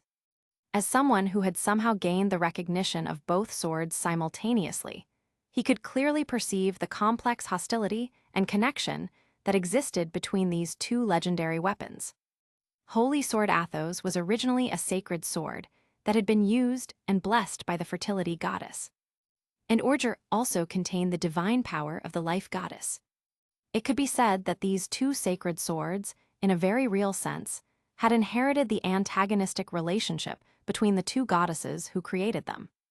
His ability to gain Athos's recognition was actually quite simple to understand. Because its true original owner was already long gone, and the current usurper even needed to rely on the life goddess's body to survive, the connection between her and Athos was naturally severed completely. Moreover, after thousands, or even tens of thousands of years of continuous worship by the elves, Athos had probably long lost any meaningful connection with the original fertility goddess, retaining only the perception of the unique authority of life itself. Because he happened to gain this life authority through Orger, he naturally became stronger and gained Athos's recognition as a worthy wielder. This was truly amazing. He had not only taken advantage of the life goddess's followers and divine authority, but also claimed the fertility goddess's own sword for himself. If both goddesses were still alive and at full power, they would probably have come knocking on his door with divine retribution long ago. Thinking of this sobering possibility, Kurtz felt genuinely fortunate for the current weakened state of these two goddesses. Fortunately, both of them were already completely preoccupied with their own desperate survival. Speaking of which, since he had learned so much important information, he should definitely discuss it with the others later when they had some privacy. But for now, Kurtz turned to look at the still incredulous Elf King with newfound confidence. Now, do you still doubt my worthiness? The Elf King's expression gradually changed from shock to complete conviction. He bowed with elegant grace. The elves are willing to follow your arrangements without question. Among the dwarf race, there was an ancient legend that whoever could pull out Orger would become the rightful dwarf king. But because no dwarf had ever been able to pull it out successfully, everyone had always treated it as nothing more than a legend. Among the elves, there was a similar legend, which to some extent was even accepted reality. Only a true saint among the elves could pull out Athos, and that chosen saint would lead the elves forward into a new age. Such miraculous things had indeed happened in their distant history, though no one currently alive could remember the last time it occurred. Although the one who pulled out Athos was now a human outsider, the Elf King did not intend to violate this sacred, ancient legend.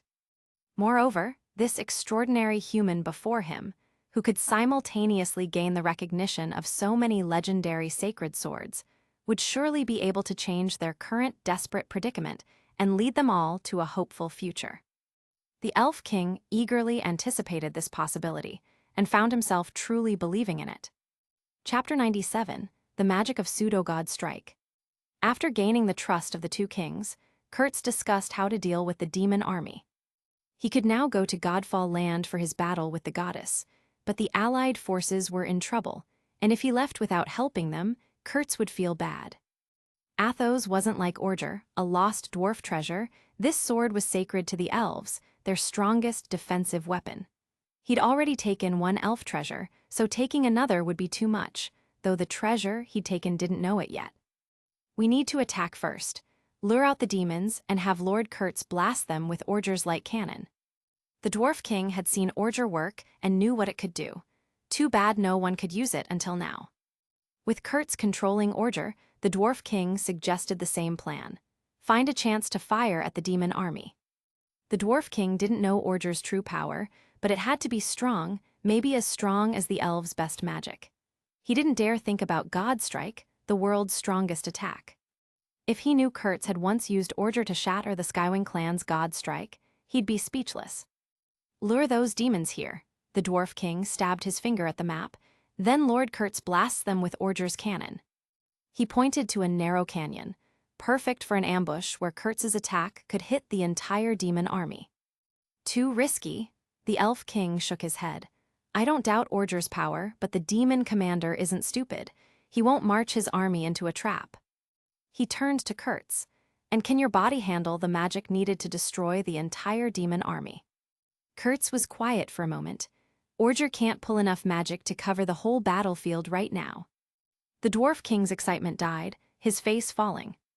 Fighting the Skywing clan's God Strike, and the divine attacks afterward had damaged both Kurtz and Orger too much. He wouldn't use such a risky move again before facing another god, as he wanted to be more careful.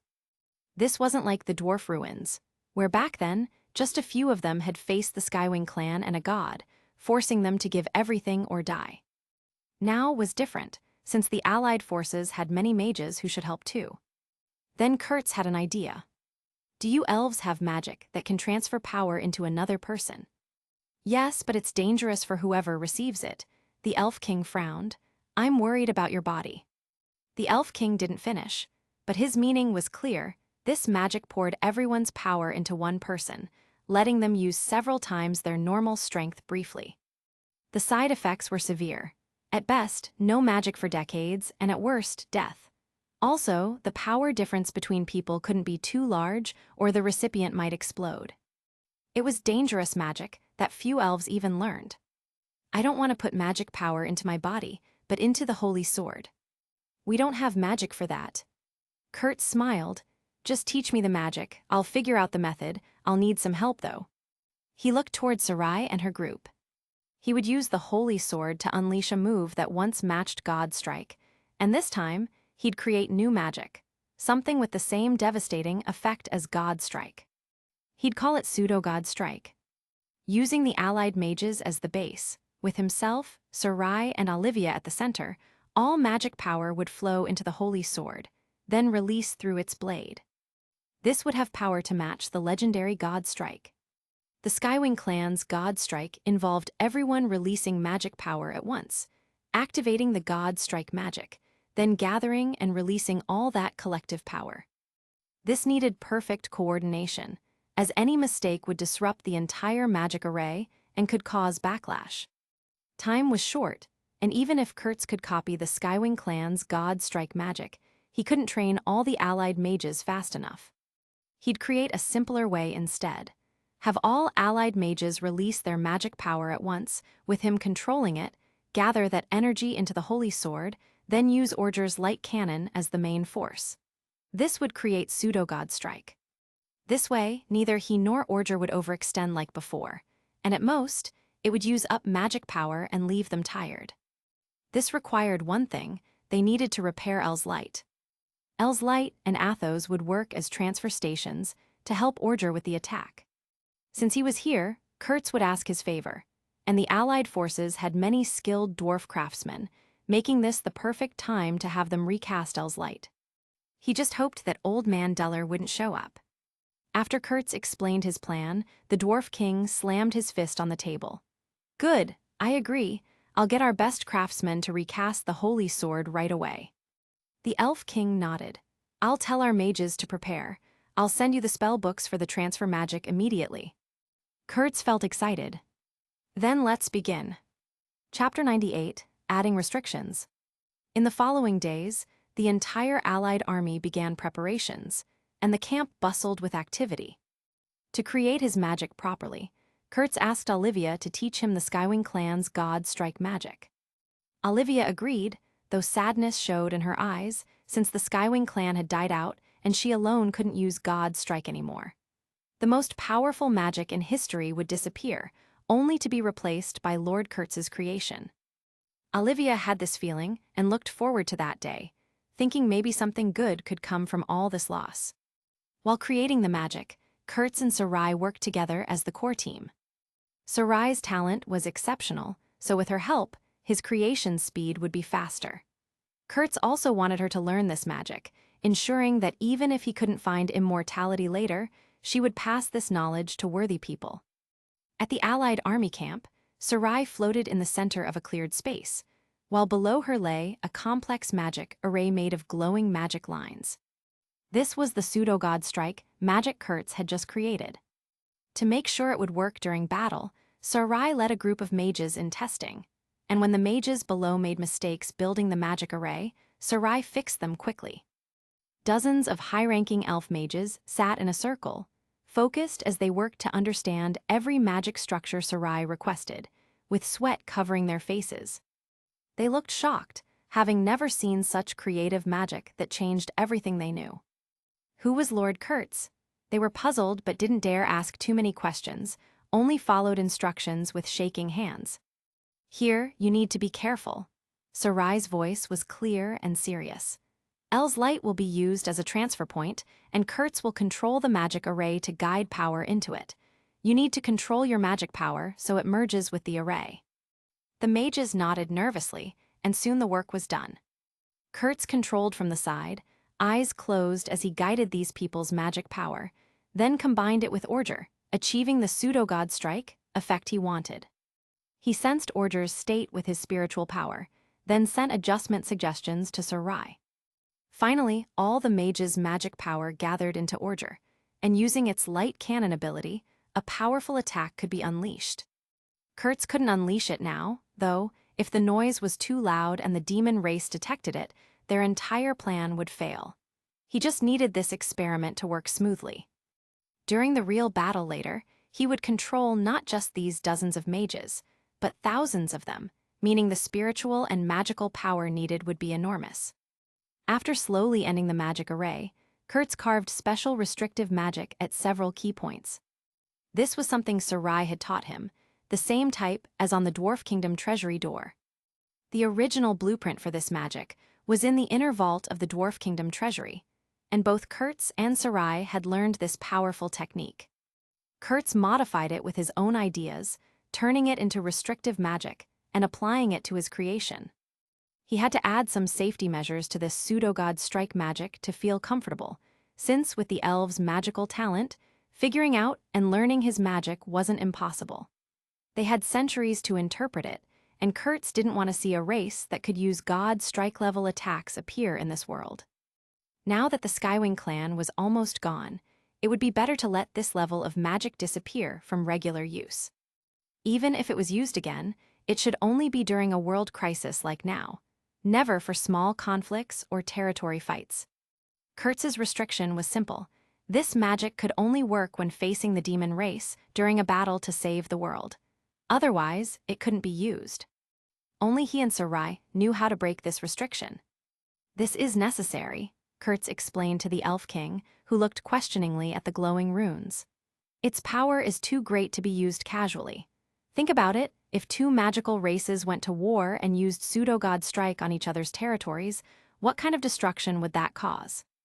The Elf King, who had witnessed the raw power during their test, looked at the restricted magic and stayed silent for a long moment before finally nodding in understanding. When things here were done, Kurtz prepared to visit the Dwarf Kingdom to check on El's light's forging progress, walking carefully the entire way, almost tiptoeing through the camp, afraid he might bump into a certain someone. He had recently heard that Duller, a famous Dwarf Kingdom forging artisan, had also come to the Allied army front lines.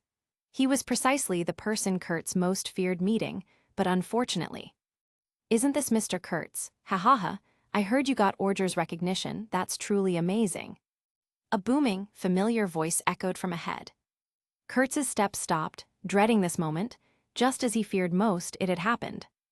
Duller, the oldest legendary forging master of the Dwarf Kingdom, was now walking over with his usual swagger, a heavy iron hammer still in his muscular arm. "Long time no see, Master Duller." Kurtz tried to keep a calm smile. "I didn't expect to meet you here." It seemed the other party still didn't know about his reforging of El's light, small mercies. "Ha ha ha, never mind that." Duller waved his free hand, then delivered a hearty slap to Kurtz's shoulder that nearly sent him stumbling. "Did you properly promote the El's light I forged? Although you're more famous now because you got Orger's recognition, my El's light is no shabby work either." Kurtz's smile stiffened, and he moved Orger from his waist to behind him, hoping to avoid the dwarf's attention. His small movement couldn't escape sharp-eyed Duller, whose hand shot out fast. "Is this El's light or Orger? Let me see." Kurtz tried to dodge, but he hadn't expected Duller's reflexes to be so quick. The dwarf's thick fingers grabbed directly at his belt. To avoid having his pants pulled down in front of half the camp, Kurtz quickly spoke. "This is Orger, don't pull down my pants." Duller awkwardly pulled back his hand, but his gaze stayed fixed on Kurtz's waist with burning intensity. Feeling a chill from that stare, Kurtz quickly raised Orger, pulled it from its sheath, and held the gleaming blade before Duller's eager eyes. "Tusk, tusk, tusk. As expected of the legendary holy sword, it's really magnificent." Duller's eyes gleamed. "My El's light is no inferior work either." Duller would never admit that his forging skills were less than those of the legendary Dwarf Kingdom artisans of the past. Well, translator here, my friends. How are you all doing? I hope you all are doing well. How has the story been so far? And did I do the translation and editing job to your desired expectation or not? Please do not hesitate to share your criticism and feedback, which would help me give better results and provide you with a great reading experience. If you enjoyed this story, thank you very much, and I'll keep bringing more and better. If you have any fanfic MTL recommendations you'd like me to work on, please share. I'll work on them if they turn out as good as you said. Bye-bye. Chapter 99, Gathering Storm. "By the way, Duller, didn't you go to forge with the other craftsmen?" Kurtz asked, hoping to change the subject. "No, those guys were talking about reforging a broken sword, and I refused to join." Duller's chest puffed up. "A broken sword means its forger was unqualified. Along with the user, there's no point in reforging it at all." Hearing Duller say this, cold sweat ran down Kurtz's forehead.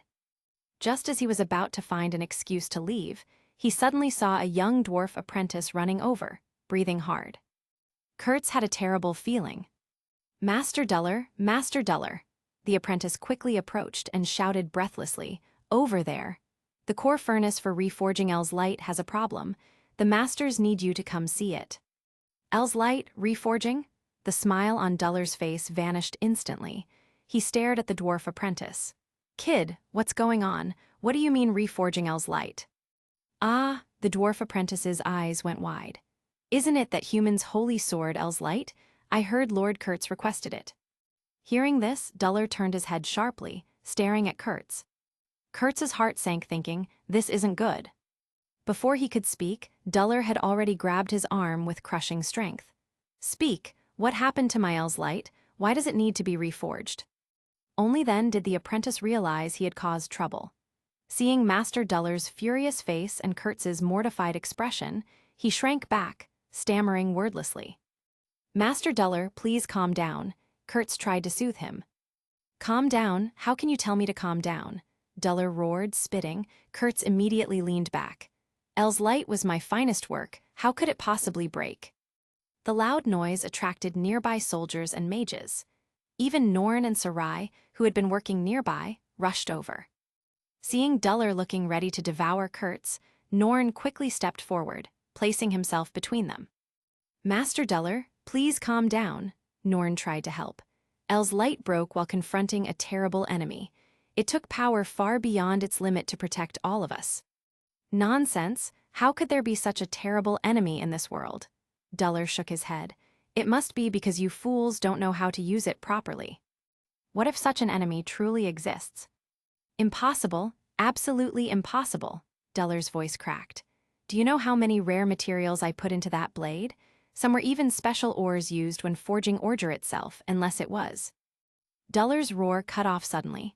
Something clicked as he stared at Kurtz, then slowly turned to look at Sarai. Could it be? Duller's voice dropped to a whisper. You really fought against a god.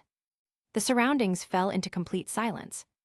There had been whispered rumors before, stories of a human who had gotten both ordure and athos, who along with his companions had actually faced a deity in battle. No one had dared to take such wild tales seriously. Now, hearing the people involved neither confirm nor deny it, the shock was beyond imagination. Fighting against a god, this exceeded mortal understanding.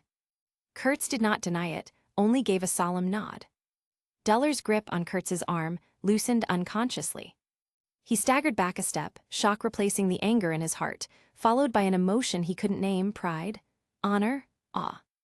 Just as Somo had predicted earlier, once Duller learned a legendary god had shattered his creation, the fury left him. That explains everything. So that's how it is.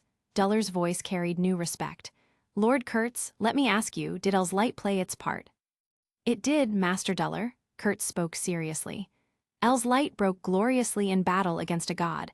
It fulfilled its purpose. Without El's light's magic power help, the Holy Sword Order's magic alone would not have been enough to shatter the Skywing clan's god strike directly. The protective barrier from its final burst of magic power had saved everyone's lives. After listening to Kurtz's account, Duller fell into deep silence. After a long moment, he finally raised his head with new determination. I understand, Lord Kurtz. He turned, facing all the surrounding dwarf craftsmen, and bellowed. Did you all hear that? My holy sword, it broke on the battlefield against a god. It has never once disgraced my craftsmanship. All the dwarf craftsmen present had never doubted Duller's legendary skill. His forging ability among the dwarf race was enough to rank in the top 5 masters of their generation. The only regret was that he had not been among the ancient craftsmen who forged ordure. Otherwise, his name would surely have been carved into dwarf history forever. Take me there immediately. I want to see what kind of problem those amateurs encountered that they need me to step in. Duller barked this command to the trembling dwarf apprentice. He finally gave Kurtz one last meaningful look. In the end, he settled on a promise. Lord Kurtz, we will return to you a complete, stronger El's light. This time, it will surely become a holy sword worthy of standing beside ordure itself. With that declaration, he strode toward the dwarf workshop, never looking back. Kurtz watched Duller's figure disappear around the path, his heart filled with gratitude for the old master's understanding. In the golden light of the setting sun, Kurtz was preparing to head back to his quarters when he suddenly heard footsteps approaching from behind. He thought it might be Sarai, but the rhythm was different, lighter, more controlled. It's been a long time, Kurtz. Kurtz turned and saw Kraft leaning against a massive oak tree. This elven warrior was much thinner than when they had last met, and even his once-long green hair had been cropped shorter. Kraft, Kurtz greeted him with surprise and warmth. Have you seen Norn and Eric yet? I've already met with them. Kraft pushed off from the tree. Those two have grown into strong warriors, especially Eric. That boy even insisted on demonstrating his magic for me, quite proudly. A ghost of a smile touched Kraft's lips before fading. I heard you're preparing some kind of powerful magic. Kurtz nodded, gesturing toward Sarai, who was still working with the mage groups in the distance. I can't share the details, but you can definitely look forward to it. Kraft's gaze followed Sarai's distant figure, his expression growing complex. He suddenly felt grateful that Kurtz had taken Sarai from the forest all those months ago. Otherwise, with her stubborn reluctance to ever leave the elf forest, she would probably have died under the demon race's god strike along with. He was quiet for a long moment. Then he said, Do you know, Kurtz, every night I relive the final moments of the elf forest. His voice grew hollow. The demon race's attack devoured everything, the ancient trees, the sacred groves, even the children who had barely begun to learn magic. All of it disappeared under their merciless assault. I can still feel their despair echoing in my dreams. Another gust of wind swept through the camp, and Kraft took a deep breath, forcing himself back to the present. Sorry, I shouldn't burden you with such dark thoughts. No, I understand completely. Kurtz's voice carried gentle conviction. Hatred can sometimes become a source of strength, as long as you don't let it consume your soul. Kraft shook his head with grim resolve. Now all I want is to personally kill every single demon race member who participated in that massacre. I sincerely hope your magic can inflict devastating damage on them, Kurtz. It will, Kurtz promised, his voice carrying certainty. It definitely will. Chapter 100, I will bring them victory. A month later, the decisive battle. The demon race leaders of the monster army were excited. The allied forces, who had been hiding behind the tall city walls of the Elf Kingdom for several months, were now, for the first time, coming out to fight them in a decisive battle. They wanted to see how the elves and dwarves would fight against their army without the help of the Skywing clan. Initially, the Dwarf King tried to lure the demon army into a canyon, but the demon commanders were cunning and didn't fall for it. The decisive battle still took place on the plain named Grilly. The once green grassland was now withered by demonic energy. The air hung thick with corruption. Not far away, a vast army of monsters, like a black wave, was slowly advancing towards the allied forces. The ground trembled beneath their weight. Each demon could control different monsters, and these creatures were all crowded together without any formation. Once they fell behind or stumbled, they would be trampled to death by the monsters behind them. There was no unified command within the demon race. Attacks were based solely on the preferences of different demons. It seems that the pseudo-god is not directly commanding those demons. On a high platform in the rear of the allied forces, Kurtz could clearly see every move of the monster army. They're actually forming such a dense formation. Aren't these guys afraid of the allied forces' mages? Sarai asked. If she were to act, a single arrow rain or pillar of light could easily kill dozens or even hundreds of monsters. If all the allied forces' mages attacked at once, the monster army would suffer heavy losses. Do you think you'll kill all these monsters first, or will your own magic power run out first? Kurtz pointed at the countless monster army. Once you mages lose your combat power, and the demons release magic, our warriors will have to endure it directly. Kurtz's biggest concern was the demon race repeating their trick and unleashing a god strike on the allied forces. For this, he had the Elf King arrange many scouts to watch the demons' every move. Based on current intelligence, the demons did not seem to be planning to do so. Maybe in the eyes of the demons, the allied forces, having lost the Skywing clan and the Elf Forest, were no longer worth such an effort. They only needed to drown them with an endless number of monsters. Also, casting God Strike was very draining for the demons. Continuously releasing God Strike twice had probably exhausted their magic power, which was also an important factor.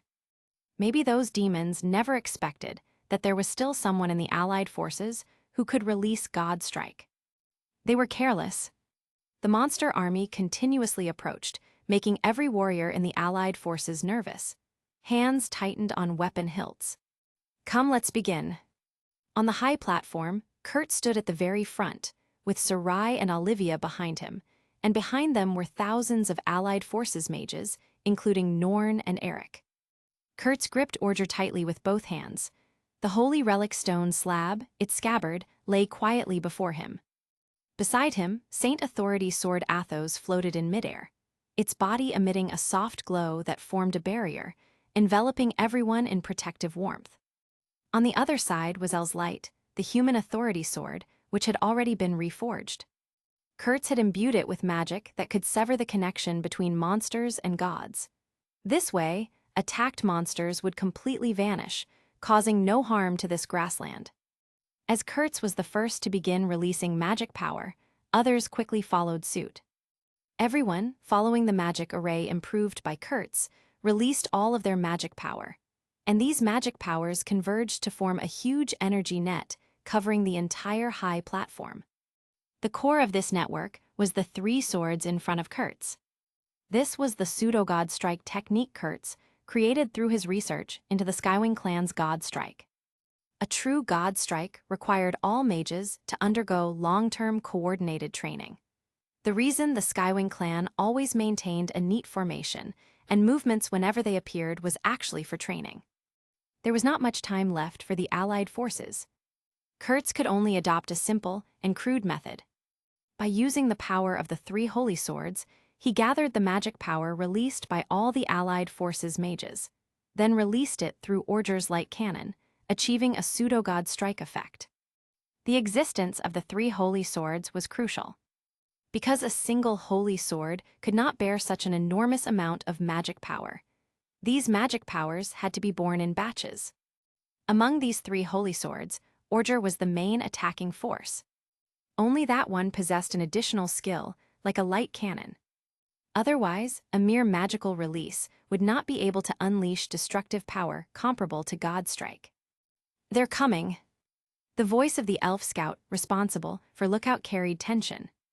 On the horizon, the monster army had finally fully entered the designated strike range. The fastest charging monsters had even seen the dazzling magical light in the rear of the Allied forces. With their low intelligence, the monsters could not understand what it was. The demon commanders in the far rear also noticed this scene, but because Kurtz controlled it, the pressure of the pseudo-god strike was not leaked, so the demons could not understand what these elf mages were doing. "Do we need to disperse the army? Those mages seem to be gathering magic power," one demon commander suggested. He could clearly see the huge magic net in the distance being continuously woven, seemingly indicating that the Allied forces' mages were preparing a large-scale magic attack for their army. "It's too late. Dispersing the army now would only cause more meaningless casualties. It's better to let these beasts charge forward. It will also consume the mages' magic power." The demons, evidently, did not take it seriously. In their view, so what if they were preparing large-scale magic? Could its power be as terrifying as God Strike? On the current battlefield, their army feared no one. Gazing at the countless monster army, the Elf King secretly nodded. "Tell Mr. Kurtz the time has come." The command was relayed to Kurtz, and he no longer hesitated, immediately maximizing his magic output. The next moment, the giant net constructed by the magic power of over 1,000 mages began to contract, dividing into strands of magic power, which were frantically absorbed by the 3 holy swords on the platform. Buzz! The holy swords emitted an unprecedented clear ringing sound, and the runes on their bodies lit up one by one, the light following the patterns of the magic array, gradually condensing. Feeling this immense flow of magic power, Kurtz gritted his teeth, sweat beading on his forehead. At this moment, he was grateful for his earlier decision. This power already far exceeded what he had released when countering God Strike. His body alone could not withstand it. It can be done. Such immense power made Kurtz see a possibility for godslaying. Chapter 101, Victory and Farewell. Golden light pillars erupted from the 3 holy swords, shooting straight into the sky. Crushing pressure swept across the plain, making the air thick as stone. The charging demonic army slowed under the overwhelming force, their relentless advance faltering for the first time in centuries. Even the mindless beasts felt it. Terror clawed at their instincts, and they shrieked as they turned to flee despite their master's commands. What is that? A demonic creature stared at the golden pillar, piercing heaven and earth. Fear, an emotion it had never felt, made it tremble. God Strike, another demon's voice cracked with disbelief, but those bird people were wiped outright. The creature felt power from this light that rivaled a God Strike. Maybe stronger, because it carried something the Skywing clan's attacks never had, the united will of multiple races driven by desperation. The demons hadn't expected this. With the Skywing clan destroyed, how could these survivors still unleash something this devastating? Unfortunately, their confusion would remain unanswered. It was too late to stop the dense army now surging across the plain. Many demons hidden within their own forces, planning surprise attacks, found themselves trapped by their own strategy. On the stone platform, Kurtz felt immense magic power flowing through him like liquid fire. Unlike before, when he'd forced Orger's power through his own body, now the magic circle beneath his feet let him channel this vast energy directly into the holy swords without destroying himself. Without this safeguard, releasing the pseudo-god strike would have left him as ash on the wind. He slowly raised Orger above his head. El's light and Otto's circled around him, their radiance painting the battlefield gold and silver. 3 swords, 3 different destinies, peoples, and hopes. Under Kurtz's guidance, they had become something greater, a force that could challenge the gods themselves. When the holy swords reached peak power, Kurtz channeled his remaining strength and slashed down Orger toward the demonic army. Boom! Silence fell like death, then an explosion that made the earth convulse and the sky crack. A massive golden pillar tore through space itself. Reality warped around its passage as it pierced the entire demonic army like a divine spear. Wherever it passed, demon-scale beasts, hidden spellcasters, all turned to ash on contact. No screams, no curses, just instant annihilation. The ground beneath was carved into a bottomless gully that split the plain in 2. With one strike, the entire terrain had changed. The endless black tide suddenly had a massive gap carved through its heart. Nearly half the demonic forces were evaporated by this single blow. The remaining beasts, overwhelmed by terror, broke free from their controllers. The disciplined army became chaos, with countless creatures trampled by their own panicked allies. On the platform, golden light faded like morning mist. All the allied spellcasters, their magic drained, sat weakly on the ground. Many were pale and shaking, pushed to their limits. Only Kurtz and a few others still had strength remaining, though even they swayed on their feet. It seems your magic was very successful. Sarai approached, watching the fleeing remnants in the distance. A satisfied smile played at her lips. Kurtz's pseudo-god strike was indeed formidable, perhaps more impressive than she'd calculated. In theory, gathering thousands of spellcasters' magic and releasing it in one strike could match a god strike's power. Such topics were discussed many times before, and naturally, she'd known this. But there was always a critical flaw, something needed to survive that immense magical load without being destroyed. No creature except an actual god could withstand it, a limitation that kept such techniques theoretical. That's why Kurtz's innovation was remarkable. By channeling the power directly into the holy swords, he bypassed mortal limitations entirely. The swords became the conduit, letting mortals achieve the impossible. And the personal cost was surprisingly manageable. Both Kurtz and Sarai had only consumed most of their magic power, far short of the complete exhaustion they'd experienced in previous battles. This way, we can leave for Godfall Land with peace of mind, Kurtz said, relief clear in his voice. With the immediate threat resolved, a weight he'd carried for some time finally lifted. After this devastating blow, the demonic creatures couldn't launch any significant attack for a long time. Their forces were scattered, their leadership in chaos, their morale shattered. Even if they regrouped, by then he might have completed his true mission, slaying the false goddess herself. Without her corrupting influence, these creatures would return to their natural state, fighting among themselves rather than threatening the mortal races. He could only hope no first-generation demon king would emerge before then. A unified demonic force under intelligent leadership would be a nightmare beyond imagining. The allied forces erupted in thunderous cheers that echoed across the battlefield, celebrating their hard-won victory with voices hoarse from battle and relief. The dwarf king stared at the plain split in 2. His battle axe fell to the ground with a musical clang. He stood gaping, weathered eyes wide with wonder. After a long moment, he let out a deafening roar. "We won. This is the true power of Orger." The elf king stood motionless, staring at the shocking ravine splitting the earth. After what felt like eternity, he let out a long, shuddering sigh. His shoulder never felt so light before in centuries.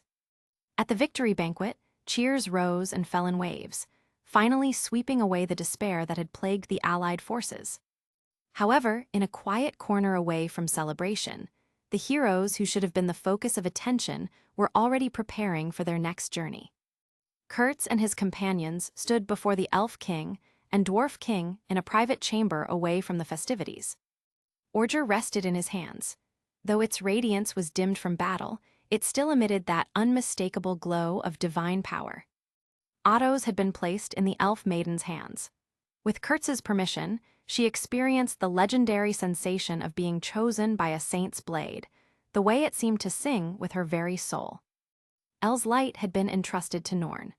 Perhaps when this adventure ended, this blade would travel with him to establish the first human nation, becoming a holy sword that future generations would worship for centuries.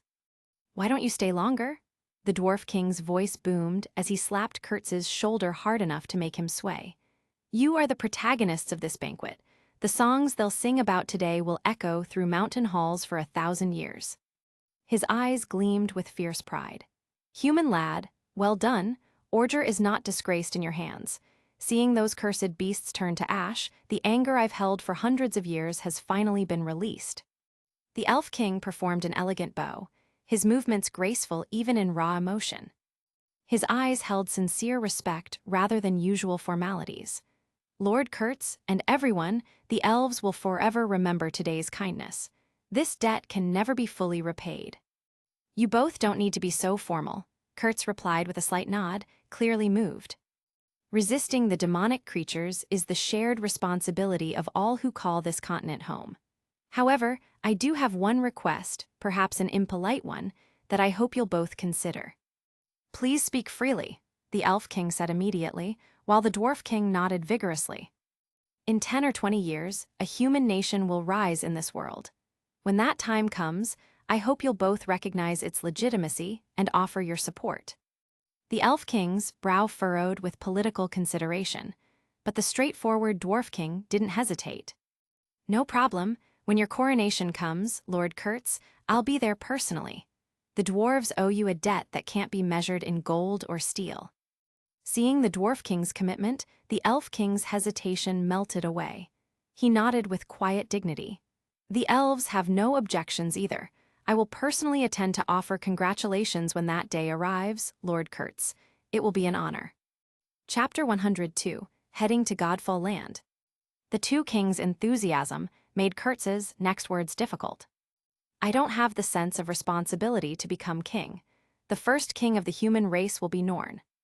Kurtz brought Norn forward, giving him a chance to show his face before the assembled royalty. This simple introduction felt heavier than it should. Though sudden, Norn stood straight, accepting the scrutiny of both kings. Their gazes felt like physical weight on his shoulders. If he couldn't withstand this pressure, how could he lead humanity to establish itself in this world? At the same time, he felt grateful toward Kurtz. The timing couldn't have been more perfect. With victory fresh in everyone's minds, the Dwarf King and Elf King wouldn't refuse such a request for a human nation. Could this also be within Lord Kurtz's expectations? "All right then, I'll still go when the time comes." The Dwarf King scratched his head, beard rustling, completely bewildered. In his opinion, Kurtz was undoubtedly the strongest among these humans. He possessed extraordinary magical talent and the determination to save the world. Why wouldn't he want to be king? The logic escaped him entirely. Among dwarves, strength determined leadership. The stronger a dwarf, the more likely he'd become king. His own position had been seized from other clan warriors when he was young, won through blood and steel. It was a pity he was old now, and his only heir had died in the war against the monsters. The thought brought a familiar ache to his chest. He was considering his successor. Perhaps he'd hold a martial arts tournament, and the strongest dwarf would inherit his crown. However, that was a story for after the war ended. "I understand. I will definitely congratulate Sir Norn when the time comes." The Elf King nodded, thoughtful. Compared to the Dwarf King's confusion, he understood Kurtz's reasoning. Sometimes, the hero who saves the world doesn't have to become king. Perhaps Sir Norn possessed the appropriate temperament, the patience and diplomatic skill that Kurtz clearly lacked interest in. Compared to the straightforward dwarves, the Elf King knew what talent was needed to be a good ruler. "Thank you, both of you," Norn responded immediately, grateful for their acceptance. In his mind, establishing a human nation would be a story for 20 or 30 years later. Even with Kurtz's help and the recognition of both kings, he wouldn't immediately establish a human nation. "And before that, we have a more important mission to complete." Norn finished speaking and looked at Kurtz. "Yes, indeed." The Elf King's gaze fell on Kurtz, golden eyes sharp with understanding. Now that the demonic army's main force has suffered heavy losses and will be unable to launch an effective attack for a short period, are you going to that legendary place? During this time, he had learned more about the conflict between the demonic and the gods, and naturally knew that the deity the demonic worshipped dwelt in Godfall Land. What Kurtz and the others were going to do now was travel to Godfall Land to slay that very god. This was an incredibly audacious feat. Yet for reasons he couldn't articulate, the Elf King found himself believing that this small team could accomplish it. "That's right," Sarai interjected calmly, her golden eyes looking west, precisely toward Godfall Land. "The true source has not yet been cut off. If the false god is not destroyed, the demonic will rise again, so we must go there and end all of this. And then fulfill her ultimate dream, to swing her sword at the high and mighty god and slay him with her own hands." Sarai didn't say this aloud. Sensing Sarai's thoughts, Kurtz looked west with her. "Yes, this is a choice we made long ago. But there's no need to rush, is there? It's not too late to leave after attending the celebration feast." The Dwarf King grumbled, clearly disappointed. The great heroes who saved the Allied forces were leaving that very night, without even a chance for proper festivities. It left the straightforward dwarf feeling unsatisfied. There should be songs, drinking, and proper farewells. At that moment, a familiar figure rushed over from behind. Everyone, especially Norn and Eric, their eyes lit up with genuine delight. It was Kraft. Though they'd seen him many times over the past month, they didn't expect to see him at such a farewell moment. His presence felt like a final gift. "Seriously, you're leaving without telling me. Luckily, I've been keeping an eye on your movements." Kraft hurried forward, his words sounding like a complaint, but his face full of unmistakable warmth. The Elf King, understanding the situation, stepped aside. He knew Kraft well, a respected warrior among their people. "We just didn't have time," Kurtz responded with a genuine smile. Kraft nodded toward Sarai, Norn, and the others in greeting, then approached Kurtz with unusual solemnity. Without warning, he bowed deeply, lowering his head in formal respect. Kraft, Kurtz was genuinely surprised. Given their friendship, such formality felt out of place. "I thank you, Kurtz." Kraft raised his head, his voice carrying absolute conviction. "Please allow me to express my deepest gratitude on behalf of all our compatriots who perished in the fall of the Elf Forest." The words hung heavy in the air. Given the Elf King's status, it would have been impossible for him to perform such a gesture to anyone. Only Kraft could speak for those who no longer could. Kraft remained bowed. "This kindness I will never forget. As long as you have need, I, Kraft, will always answer your call." The weight of his gratitude made the evening air itself feel solemn. Even Sarai remained still, understanding the gravity of such an oath. Kurtz was silent for a long moment, then extended his hand and gently placed it on Kraft's shoulder, a gesture both accepting and humble. "Kraft, rise. Before eliminating the god of demonic worship, everything is far from over, but I accept this gratitude." Before, Kurtz might have considered bringing Kraft along on this final adventure.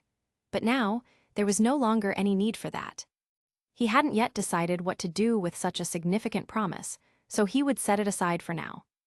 Kraft raised his head, nodded with fierce determination, and stood. He bowed once more, this time in farewell.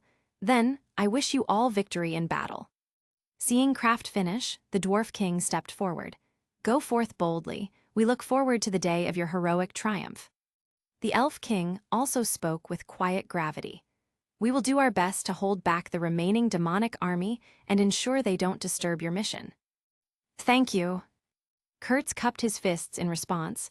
The gesture felt slightly awkward, borrowed from another culture entirely, but his sincerity was unmistakable. Sarai nodded curtly, "Farewell." Without excessive pleasantries, the small group turned west toward their destiny, leaving behind several pairs of eyes filled with gratitude, hope, and unspoken prayers for their safe return.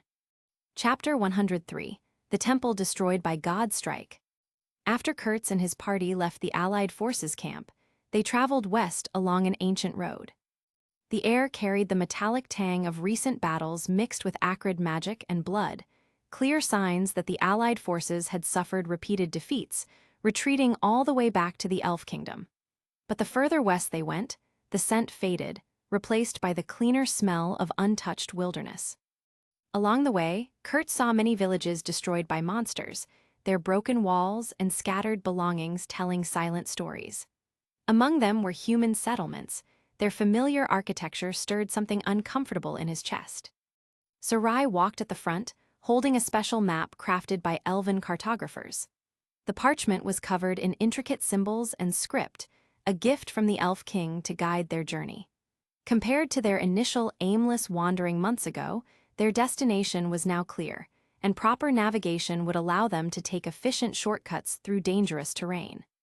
Kurtz had suggested using the remaining teleportation array on the stone tablet to transport everyone to the dwarf ruins, which would save considerable travel time. Unfortunately, Sarai rejected this without hesitation. The magic residue on the holy relic remained highly unstable.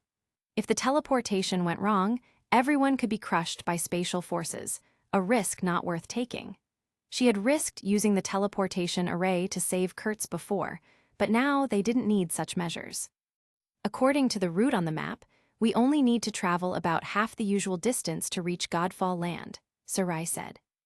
The elven maps were written in archaic script, and only Sarai could read them, making her their guide. Kurtz quickened his pace and came beside her. Are some places along this route particularly dangerous? Yes, we'll have to pass through several monster lairs, she replied matter-of-factly. We have to go deep into monster lairs. That sounds exciting. Eric's voice came from behind, slightly breathless. He was carrying everyone's luggage, his forehead glistening with sweat despite the cool morning air. He had requested this burden himself, claiming he wanted to use it for physical conditioning, though Kurt suspected it was more about proving himself useful. There shouldn't be too many monsters left. Don't worry, Kurtz offered reassuringly. As the sun descended toward the horizon, everyone made camp in an abandoned village. This settlement had once belonged to the dwarves, but had been abandoned for some reason. Only broken walls and crumbling foundations remained. Eric built a bonfire from scattered debris, while Norn prepared their evening meal. Olivia flew overhead, scouting for any monsters in the area. After darkness settled, everyone took turns on watch duty. In the early days of their travels, when there were fewer people, Kurtz and Sarai would cast enhanced detection spells and sleep soundly, confident in their magical early warning system. That confidence had lasted until they were caught off guard by a creature with naturally concealed magical presence. Since then, they maintained traditional vigilance. The next day, everyone packed and continued westward through increasingly wild terrain. As they progressed deeper into untamed lands, they entered a dense forest where an oppressive aura permeated the air. The surroundings felt wrong, putting everyone immediately on guard. Be careful, there's a trace of magic here, Sarai warned, her eyes scanning the shadowy spaces between ancient trees. Do you need me to fly above the canopy to gather information? Olivia asked, her wings beginning to spread. It's fine, let this guy use his detection magic instead. At Sarai's words, Kurtz immediately cast his spell, then raised his hand to signal everyone to halt. The magical circle in his palm pulsed with alarming activity. Something is approaching, multiple contacts. His whisper carried urgent tension. On the detection circle, dozens of small red dots converged on their position from all directions. Almost as soon as he finished speaking, monsters burst from the forest with predatory hunger. There are so many monsters here, Eric exclaimed, genuinely startled. They hadn't encountered a single creature along their previous path. He had assumed that all the continent's monsters had been gathered by the demonic forces for the war effort. Don't be surprised. It's normal for some monsters to be left behind, Sarai said with characteristic calm. Prepare for battle. Kurt stepped to the front, magic already gathering around his hands. I'll clear the path, follow my lead. Everyone readied themselves, muscle memory taking over. The monsters let out ear-piercing howls and rushed toward them from every direction, a coordinated assault of pack intelligence. Kurtz and Sarai simultaneously released volleys of light arrows, and the first wave of charging monsters was instantly pierced, their forms dissolving into ash before they hit the ground. Olivia cast the sacred magic of her people, weaving Kurtz's disconnect spell into the working. The combination purified the creatures so thoroughly that not even dust remained. Norn, Eric, and Somo were not to be outdone, each displaying their own refined combat techniques to dispatch the remaining threats with swift efficiency. After just a few minutes, the last monster fell under Norn's blade, its body turning to ash like the others. As expected, Kurtz mused, watching the final remnants scatter on the wind. Trying to sever the connection between monsters and the goddess by killing them individually is completely unrealistic. We still need to address this at the source. Even after the demonic race had gathered such a terrifying army, stragglers like these remained, scattered across the continent. The sheer number of monsters in this world was staggering. Sarai put away her magic and nodded curtly. We need to pick up the pace. There should be an abandoned temple ahead. The residual divine power there should deter most monsters. It can be a safe shelter. Everyone resumed their march, pushing deeper into the ancient forest. The woodland was far vaster than they had imagined, and it wasn't until the sun began setting that they finally glimpsed the temple ruins deep within the forest's heart. Most of the temple's towering stone pillars had collapsed long ago, but the main structure remained relatively intact. Even from the broken architecture, one could sense the temple's original grand scale. But it was the circular gap at the very top that drew every eye, a perfect hole punched clean through the ancient stone, as if someone had erased that portion. What could have caused that?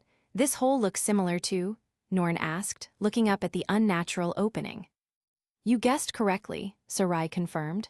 This is the aftermath of a god strike. Then the entire temple should have been reduced to dust, Eric said, confusion in his voice.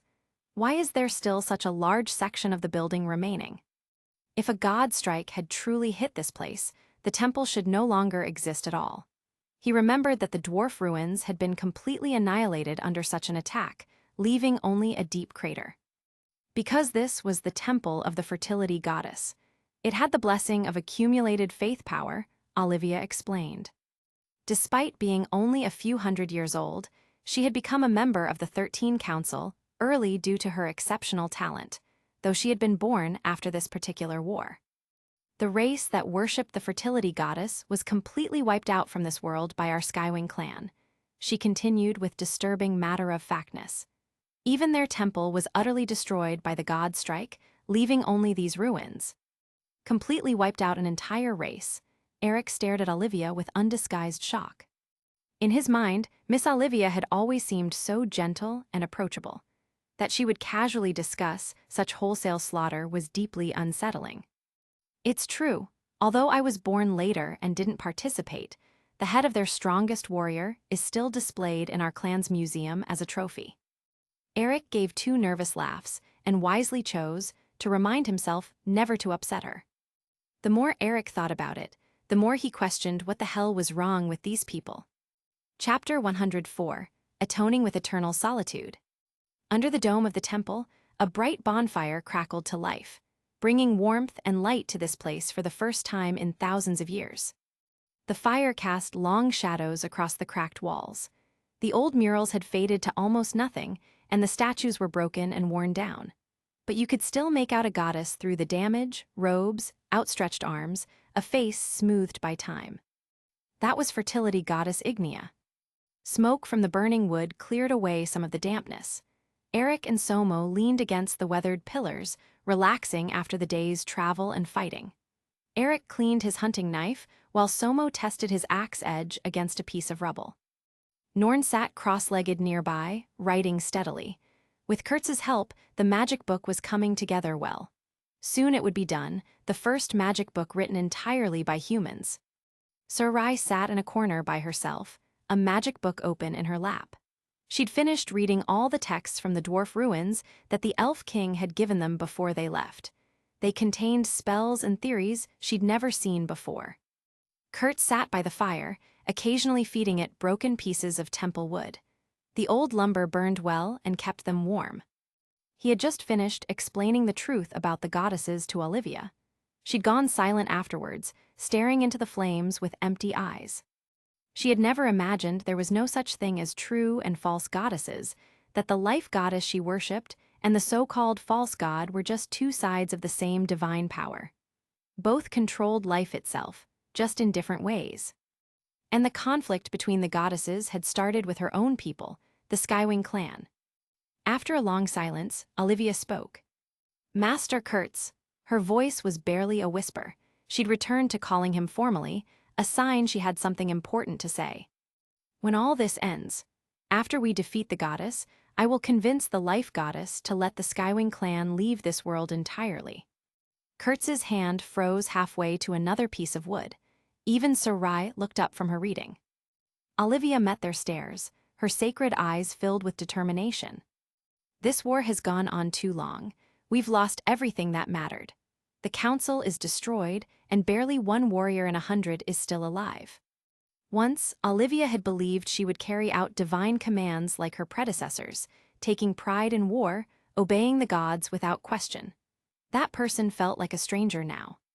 The Skywing clan was a race created for war. Now we're nearly extinct, and this conflict is almost over, but the sins we committed won't disappear just because we suffered losses. Olivia looked up at the temple's broken dome, pierced clean through by that ancient god's strike.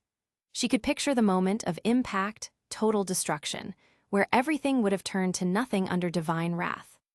Just like how they had suffered under the demonic race's god's strike. Only by experiencing the same pain could people truly understand the weight of their own actions.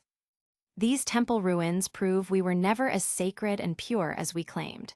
We fought because we were ordered to, without questioning those commands or thinking about the consequences. I think, Kurtz began, wanting to comfort her, but the words stuck. No matter what he thought, the facts remained. The Skywing clan's reputation in the mythical era was indeed stained, and they had destroyed many races in the name of divine will. If the demonic race hadn't proven even more brutal and impossible to work with, the elves and dwarves never would have allied with the Skywing clan. Olivia continued. Now the Skywing clan doesn't have the strength to stay in this world. Staying would only cause new conflicts, or we'd be used again by some higher power, repeating our past mistakes. She paused, her voice growing steadier. I will convince the remaining clansmen to leave this world and find new homes among the stars. Kurtz listened in heavy silence. He wanted to say much, but couldn't find the words. What about you, Olivia? Sarai asked suddenly, her tone sharp with urgency that surprised everyone. Will you go with them? Olivia shook her head slowly, though she couldn't understand why Sarai looked so intense. No, I will stay behind, alone in the divine kingdom, to atone for my people's sins through eternal solitude. She raised her hand without thinking, fingers touching her lower abdomen where she could feel the magical connection between herself and Kurtz, proof of how far she'd fallen from her original faith. She was no longer truly a follower of the life goddess. The power from her changed faith now flowed to Kurtz instead. If she left with her surviving kin, they would call her a heretic. Olivia knew this perfectly well. Since that was the case, she might as well remain in this world, in the divine kingdom, keeping the last evidence of the Skywing clan's existence alive. Even if the Skywing clan leaves, the core of the divine kingdom will keep working. I'll stay there, becoming the final link between the divine kingdom and this world, making sure it never falls to the demons. She paused, looking around the shattered temple again. I'll repay the sins of my people through solitude. This is the path of exile and atonement I've chosen. Atonement, Kurtz repeated softly. I have no right to forgive you for the races destroyed by the Skywing clan, but people whose hands are clean shouldn't carry others' guilt. But this is the only meaningful thing I can do. The Skywing clan lived exceptionally long lives, and Olivia had no idea how many centuries stretched before her. In that vast future, she needed to find a purpose worth living for. Sometimes carrying guilt provided stronger motivation than freedom ever could. Her determination crumbled his arguments. Let's discuss this after the war ends. By then, maybe I can help you find a different direction. He couldn't accept her self-imposed exile, partly from compassion, but also from selfishness he couldn't admit.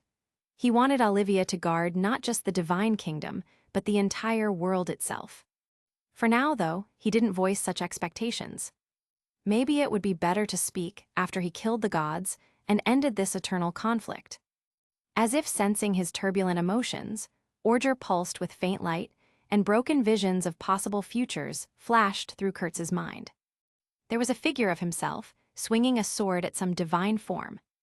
There were shadowy beings swallowed by darkness, more than one person, though he couldn't tell who they were. Some would begin new journeys. And there was a lone figure kneeling in an empty hall, praying endlessly to silent stones. The images flickered past too quickly to understand fully, carrying glimpses of unwritten futures until the visions faded. In the temple's ancient silence, the fire continued to burn, casting shadows on walls.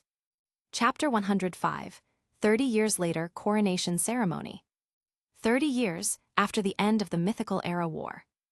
Long, long ago, the different races fought endlessly with the gods for their clans, which let the demon race take advantage and launch a continent-wide disaster. Then a hero stepped forward. In a human city, an elder told the story of the first great sage to a group of wide-eyed children gathered around his worn wooden chair. By the way, what did the great sage look like? A child interrupted, bouncing with curiosity. The elder stroked his gray beard. They say the great sage Kurtz left no statues behind. His Majesty Norn once hired the finest craftsmen to carve his likeness, but none could make a statue that truly captured him. But I heard from others that the great sage was also called the saint, so what was his name exactly? A little girl asked, tilting her head. The saint, the sage, and the godslayer are all titles for the same man, Kurtz. His Majesty Norn, whom we crown today, was Kurtz's closest companion. His Majesty himself gave the title of saint. At that moment, in the city's Grand Central Plaza, a coronation ceremony was taking place. This was the first human nation, witnessing the ascension ceremony of Saint King Norn. Norn had established this human city several years ago, but had delayed his official coronation. Yet the humans living here had long called him the king, recognizing his authority. The central square overflowed with people from every corner of the continent. Though this human kingdom only had the territory of a single city and a population of 10,000, representatives from many races had traveled far to offer congratulations. During these peaceful years, Saint King Norn's name had spread throughout the continent, and traces of his wisdom could be found in every human settlement. The Saint King traveled with his legendary friend, teaching the sacred wisdom of magic to every human community. This was the opening line of the historical records of El, the first human nation. Red banners snapped in the morning breeze, sunlight streamed golden across white stone steps, and beside the platform stood the ceremony's protagonist, a figure who had grown from adventurer to king. On the viewing platform, dignitaries from different races had gathered. Even the renowned Dwarf King and Elf King had made the journey to witness this moment. The Dwarf King wore ceremonial robes of deep blue set with precious gems, and his magnificent beard had been braided with golden threads. His ancestral battle axe rested at his feet, a sign of respect and peace. Beside him sat a younger dwarf, whose presence brought Norn unexpected joy. This was Somo, his former adventure companion, now officially the next Dwarf King. Perhaps soon, Norn would attend his coronation ceremony in return. What truly shocked Norn was the sight of Somo's newly grown beard, a full, respectable growth that marked his maturation. The thick brown hair framed his jaw in neat waves, transforming his boyish face into something dignified. Did Kurtz bless Somo with magic to grow proper facial hair before he disappeared? The thought brought a rare smile to Norn's lips. On the platform's opposite side, the Elf King sat with several elder advisors, occasionally talking in hushed tones. His golden eyes frequently swept across the square with barely hidden hope, searching for a familiar figure that would never appear. This expectation was doomed to disappointment. As the sun reached its peak, a magical salute cannon thundered across the plaza, officially beginning the ceremony.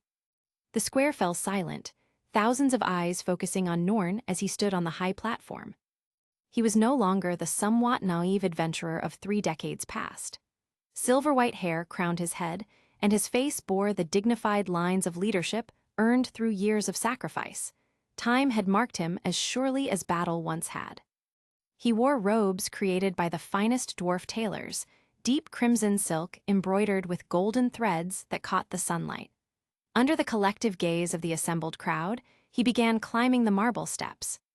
When he finally stood before the ancient throne, the elf presiding over the ceremony raised his voice, magically amplified to reach every corner of the plaza, and began reciting the coronation oath.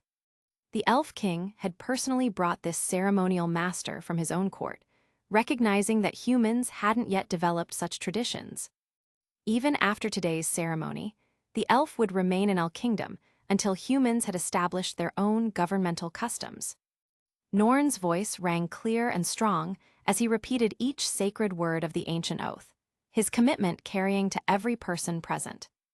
As the final word echoed across the plaza, the oath's magic activated, and a golden crown appeared in the air, made not of metal, but of pure light and hope. The crown descended slowly, settling perfectly on Norn's brow, sealing his transformation from adventurer to king. Everyone present felt tears spring to their eyes. The human race in this world finally had its own sovereign nation. The plaza erupted in cheers that seemed to shake the earth itself. Long live the Saint King! Long live the El Kingdom! The waves of sound rolled across the city endlessly, and even the stoic dwarf king and elf king found themselves caught up in the celebration, applauding with genuine warmth. In the mythical era, they would never have allowed a new kingdom to emerge in their territories. But the mythical era had ended, and this land was ready for a new age of cooperation. Moreover, this was something they had already blessed with formal agreements. Norn turned to face the crowd below, his subjects, his people, his responsibility. Though few in number, each human here represented hope for their entire race. He raised his right hand, and gradually the cheers quieted. Meeting countless expectant gazes, he began to speak. My people, we gather here today not just for my coronation, but for our shared home, for the hope we protect together, the El Kingdom. 5 years ago, Norn had established this city with fewer than 1,000 human residents. While it claimed to be a human nation, it had initially relied heavily on other races for support. Now, after years of patient growth, more humans had heard tales of the city's prosperity and journeyed here to join their people, allowing the population to exceed 10,000, a true city by any measure. His gaze swept across the viewing platform once more, acknowledging the dwarf king and elf king with subtle nods, before finally settling on SOUSOU with deep affection. Their eyes met across the distance, and in that moment, both felt the weight of all they had shared and lost.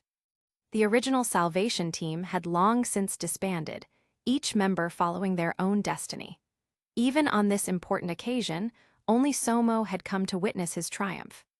But Norn held no resentment about the absences. Whether it was the vanished Kurtz, or Olivia who had chosen exile in the now-gone land's divine kingdom, or Sarai who continued advancing as a saint along the endless path of magical discovery, each had their own calling to follow. There was even their former friend, who now worked from the shadows, whose identity Norn would not speak aloud. As their gazes met, Norn understood SOUSOU's unspoken thoughts perfectly. All the complex emotions of their shared past were contained in that brief exchange of glances. Norn nodded slightly, then continued his address with renewed conviction. We will not forget. The threat of the demon race has not been eliminated, and we will remember everything they did to this world 30 years ago. I established this human nation not just to protect our people, but to stand guard against the demon race and to fight for lasting peace across all lands. Although the God-Slayer of legend is not here among us, I will uphold his sacred will and ensure that El's light shines eternal. The God-slaying hero Kurtz, also revered as the great sage and the saint, carried countless honors. Though he had vanished without a trace, both humans and other races continued to hold his memory sacred. The crowd shouted his name with voices hoarse from emotion, and the entire plaza was consumed by an even more intense wave of celebration. Chapter 106: The Living Should Carry the Hopes of the Departed. After the ceremony ended, and the grand celebration began, a segment the dwarves enjoyed most of all, their boisterous presence making the festive atmosphere even more intense throughout the plaza. Norn stepped down from the stone platform and approached the crowd, first clinking glasses with the highest-ranking dignitaries, the Dwarf King and Elf King, in formal acknowledgement of their support, then moving toward his old friends with genuine warmth. "Long time no see, Master Duller." "Indeed it has been." The dwarf forging master couldn't help but sigh with deep emotion as he gazed upon the now silver-haired Norn. In just 30 short years, the black-haired youth had transformed into the first king, making him realize just how brief human lifespans truly were compared to his own people.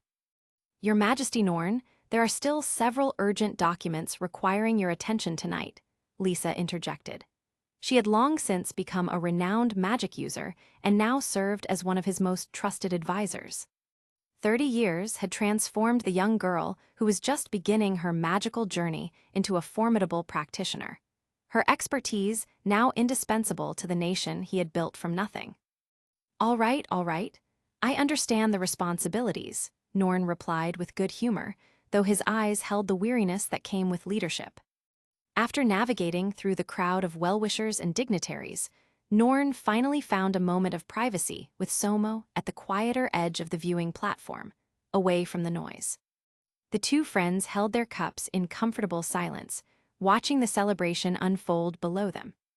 "How time flies, SOUSOU," Norn's voice carried the weight of years. 30 years feel like a dream.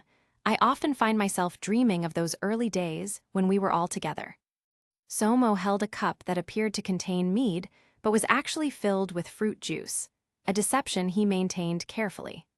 Although Kurtz had blessed him with the magic to grow a proper dwarf's beard, it hadn't solved his unfortunate inability to consume alcohol. According to Kurtz, this seemed to be an innate condition that even magic couldn't overcome. SOUSOU didn't fully understand the limitation, but he had accepted it. If he couldn't drink, then he simply couldn't.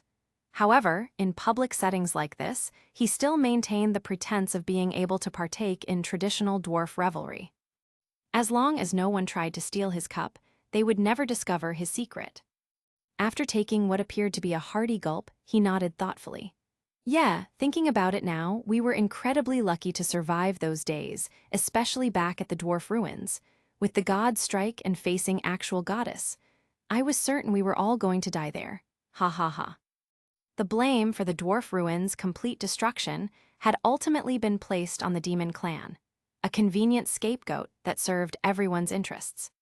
Since the demon clan had demonstrated their ability to wield Godstrike, the logical conclusion was that they had been responsible for the ancestral homeland's destruction. As for the Skywing clan, they were steadfast allies. How could they possibly commit such an atrocity? Since none of the story's protagonists would reveal the uncomfortable truth, they had simply allowed the blame to fall upon the demon clan, protecting Olivia from any potential consequences. SOUSOU still vividly remembered the Dwarf King's thunderous rage upon learning of his ancestral land's destruction. 3 days and nights of uninterrupted cursing directed at the demon clan. The fury had seemed genuine and all-consuming. Thinking of Olivia, SOUSOU's movements slowed, his expression growing sad.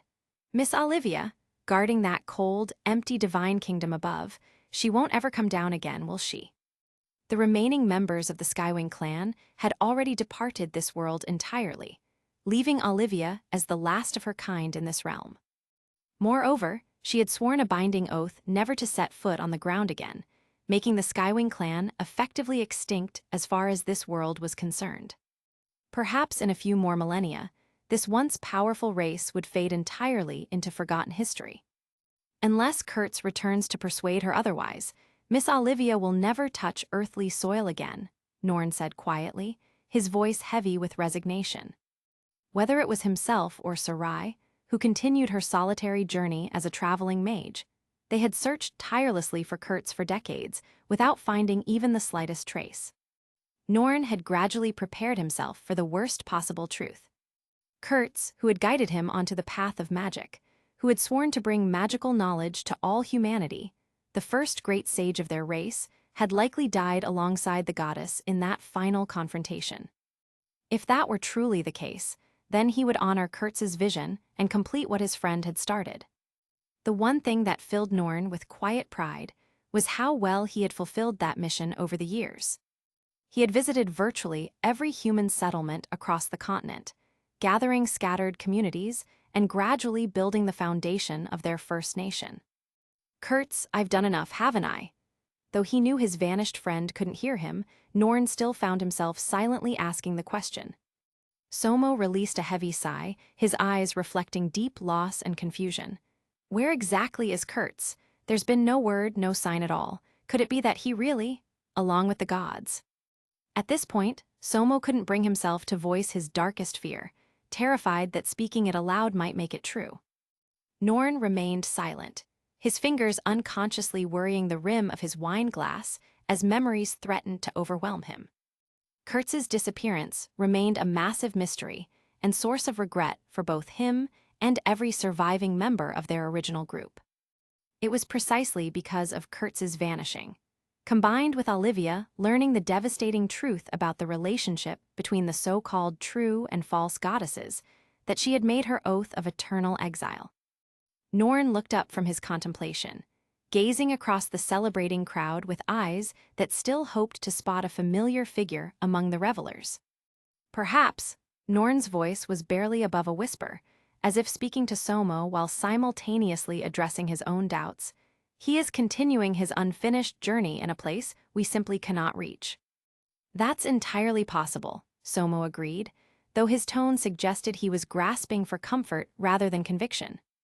Although Somo wanted to maintain the lighter mood, he felt compelled to bring up their other missing companion, the one whose fate was far more certain and infinitely more painful. "Do you have any recent news about that person?" Norn wanted to claim ignorance, but he couldn't bring himself to lie to his oldest friend.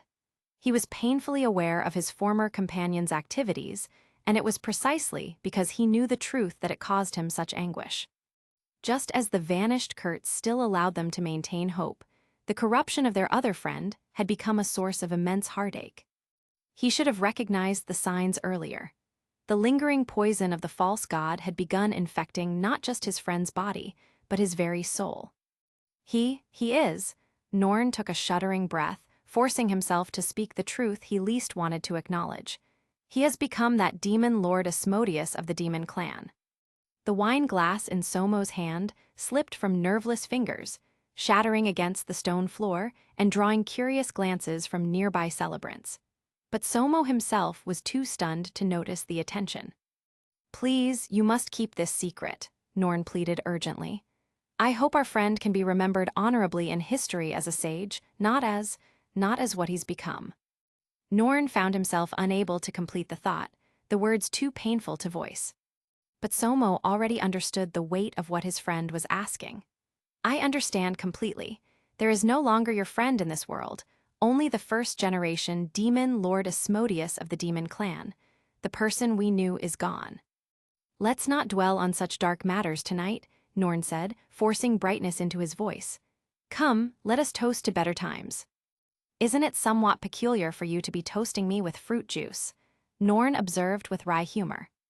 Although he complained, Norn still raised his glass and clinked it firmly against Somo's, draining the bitter mead in one decisive gulp. The harsh liquid burned as it slid down his throat. Norn couldn't understand why dwarves found such beverages enjoyable.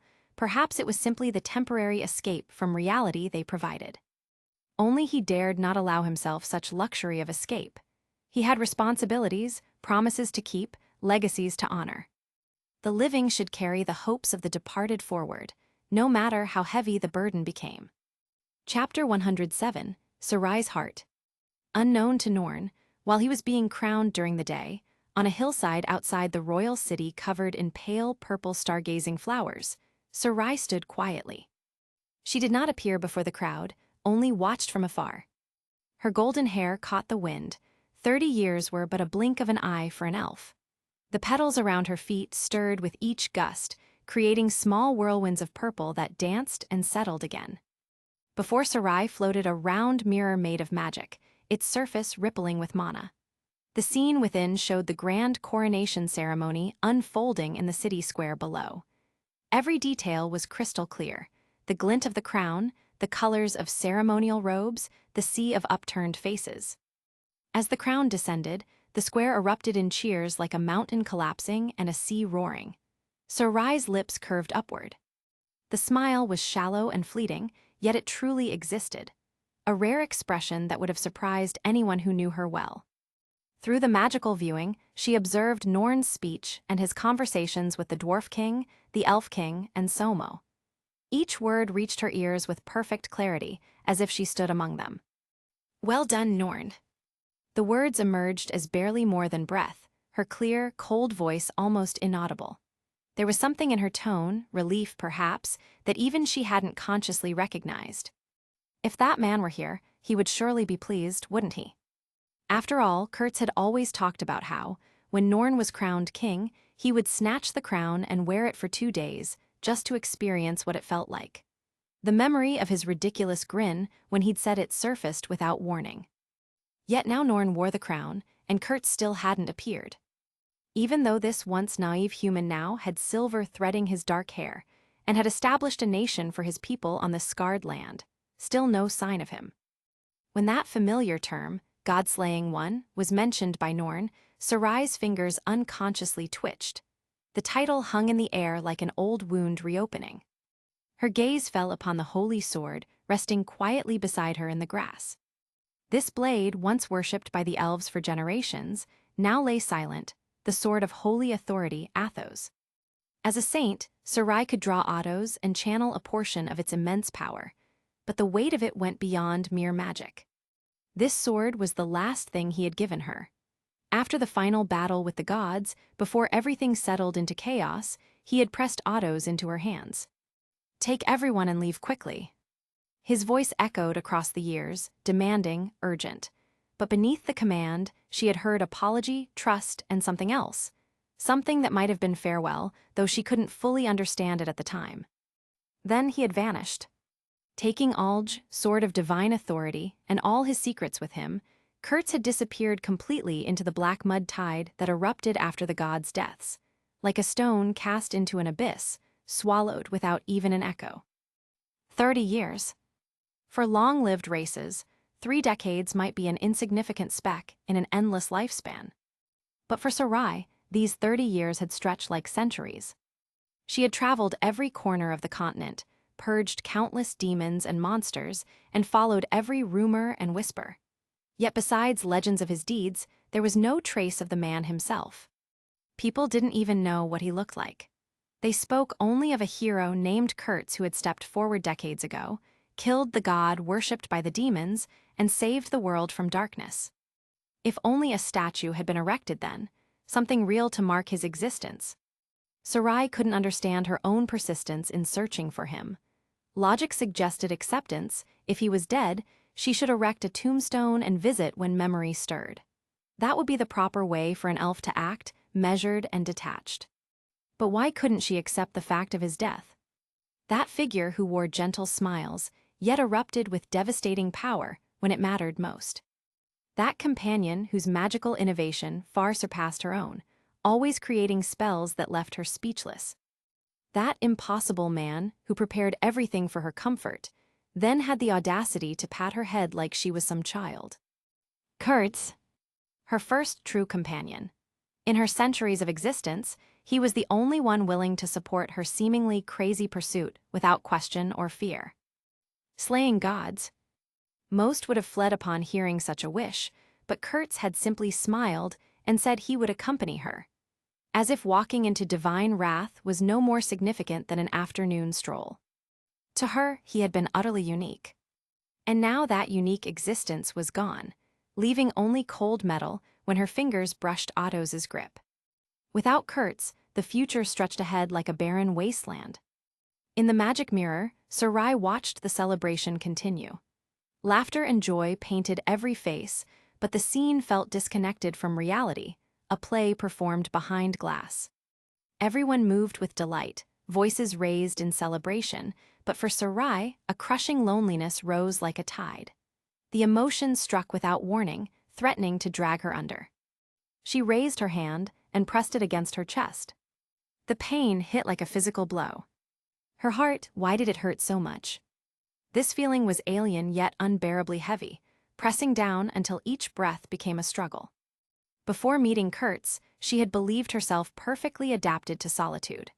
Learning magic alone, living alone, existing in the careful isolation that defined her kind. She had thought that for elves, separation was temporary and should cause no lasting damage.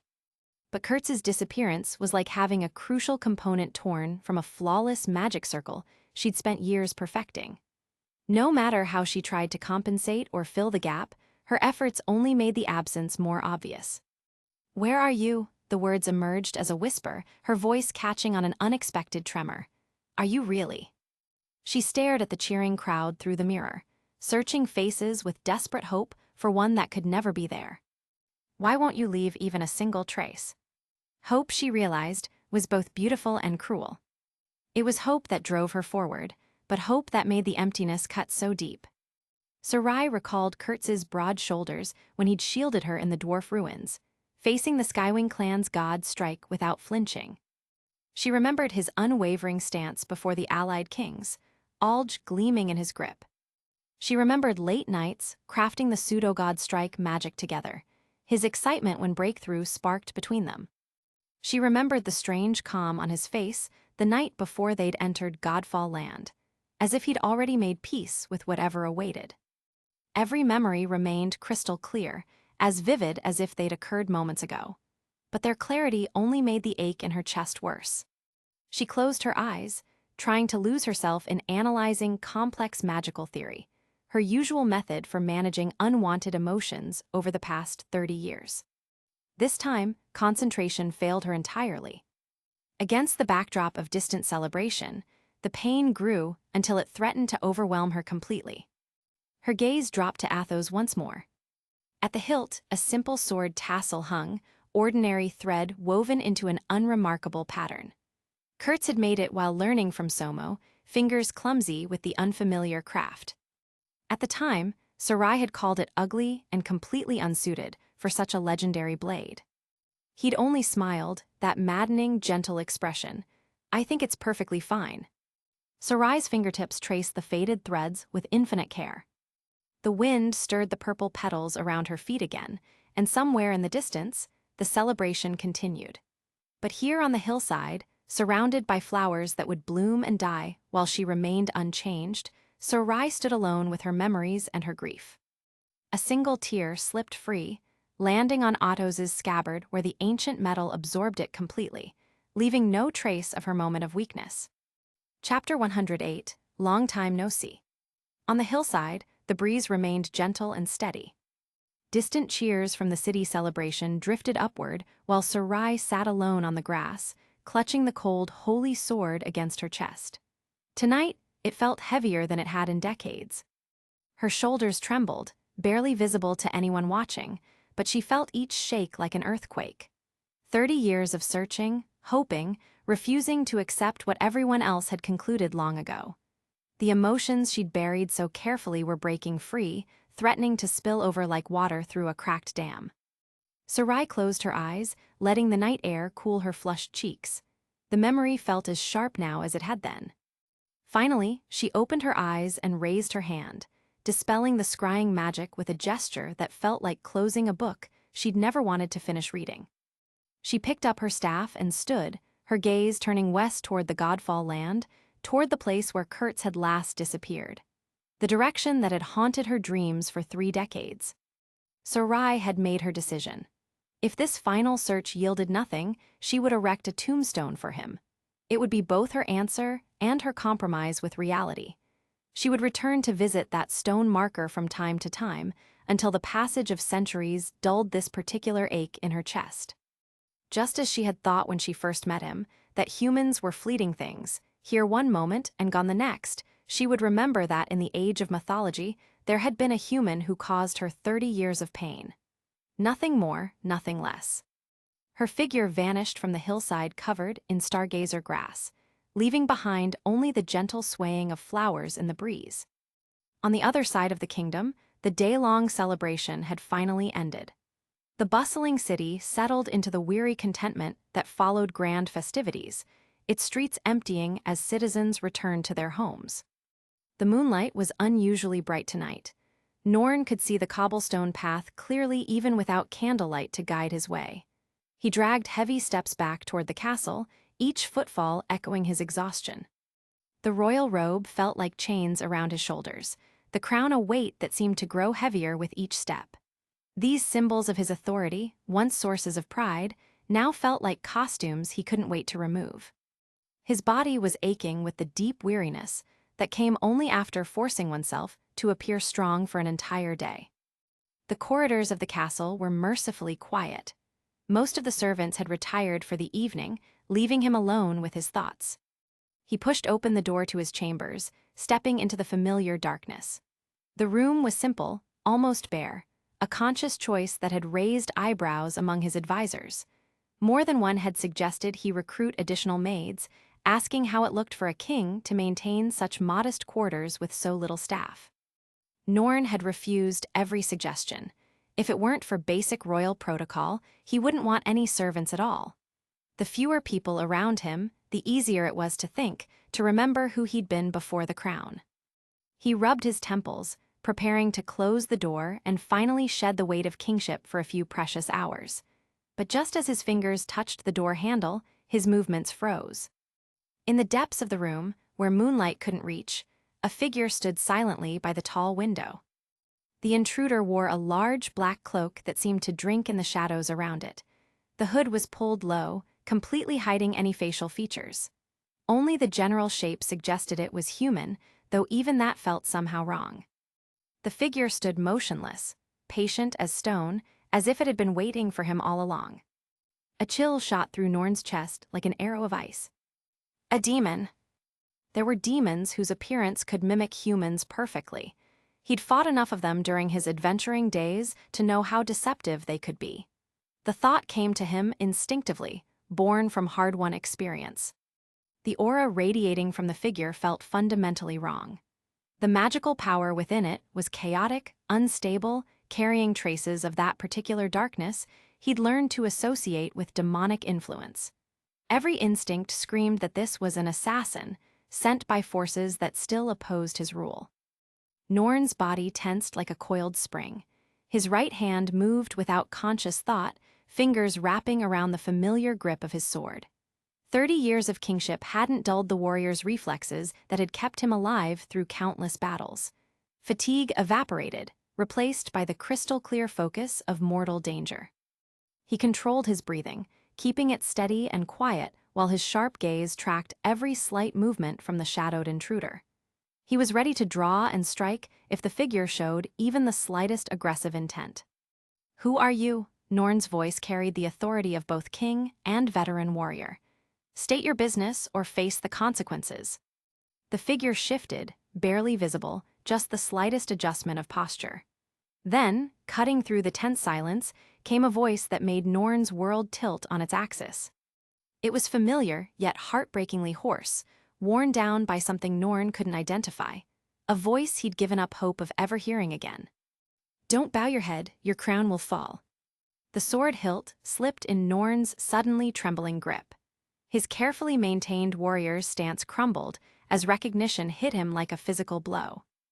That voice, the taut vigilance that had kept him ready for battle, dissolved like morning mist, replaced by a surge of emotions so intense he could barely process them. His heart hammered against his ribs so violently, he was sure the figure could hear it.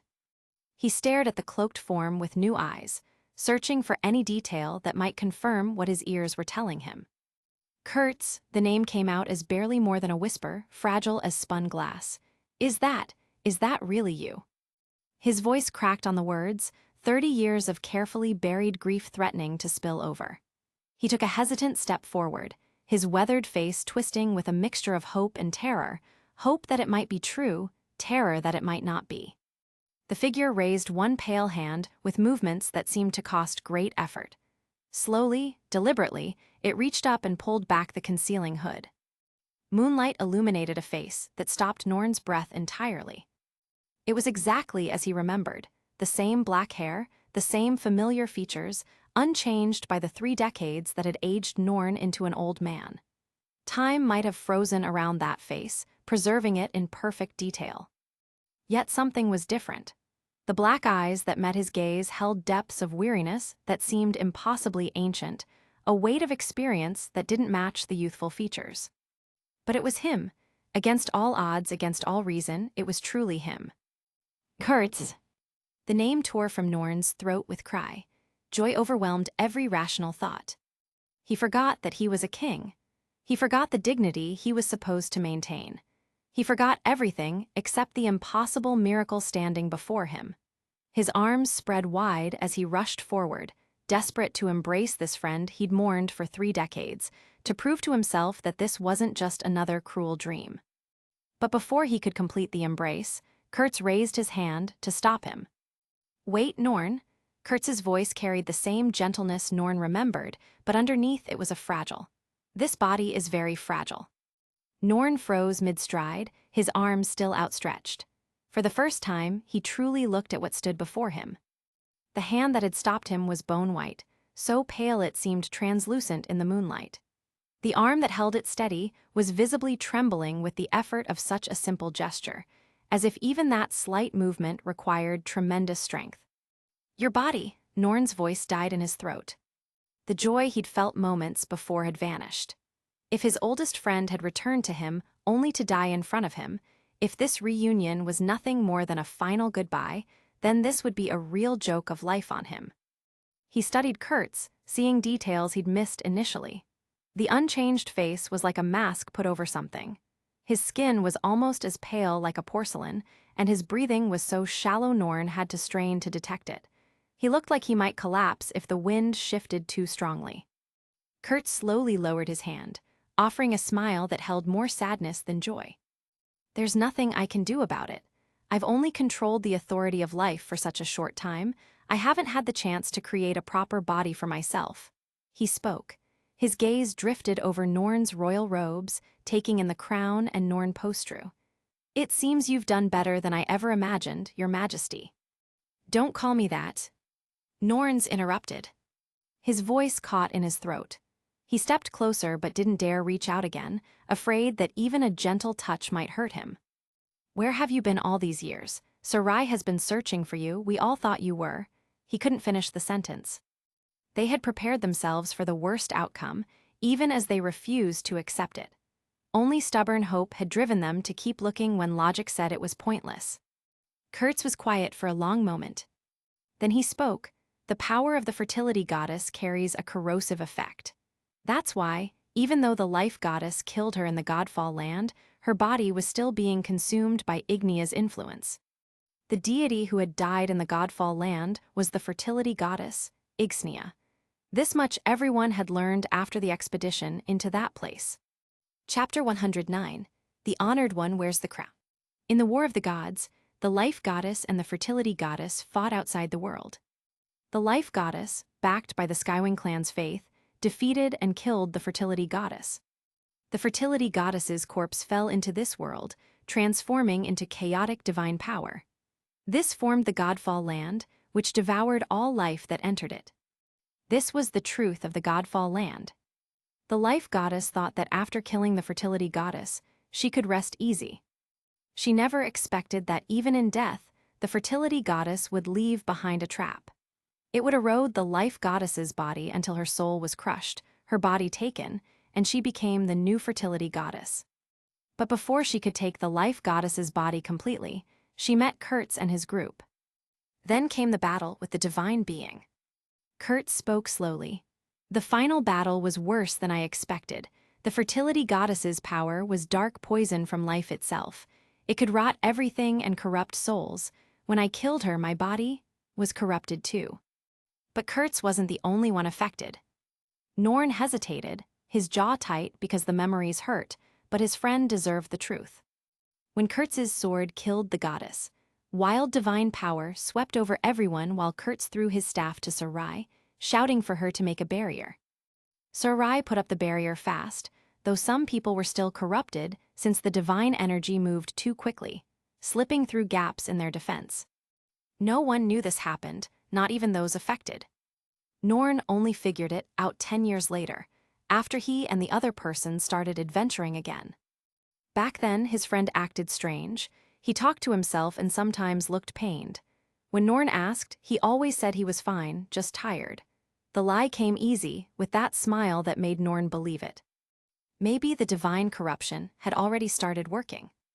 Then one morning, his closest friend vanished. No note, no goodbye, just an empty bedroll.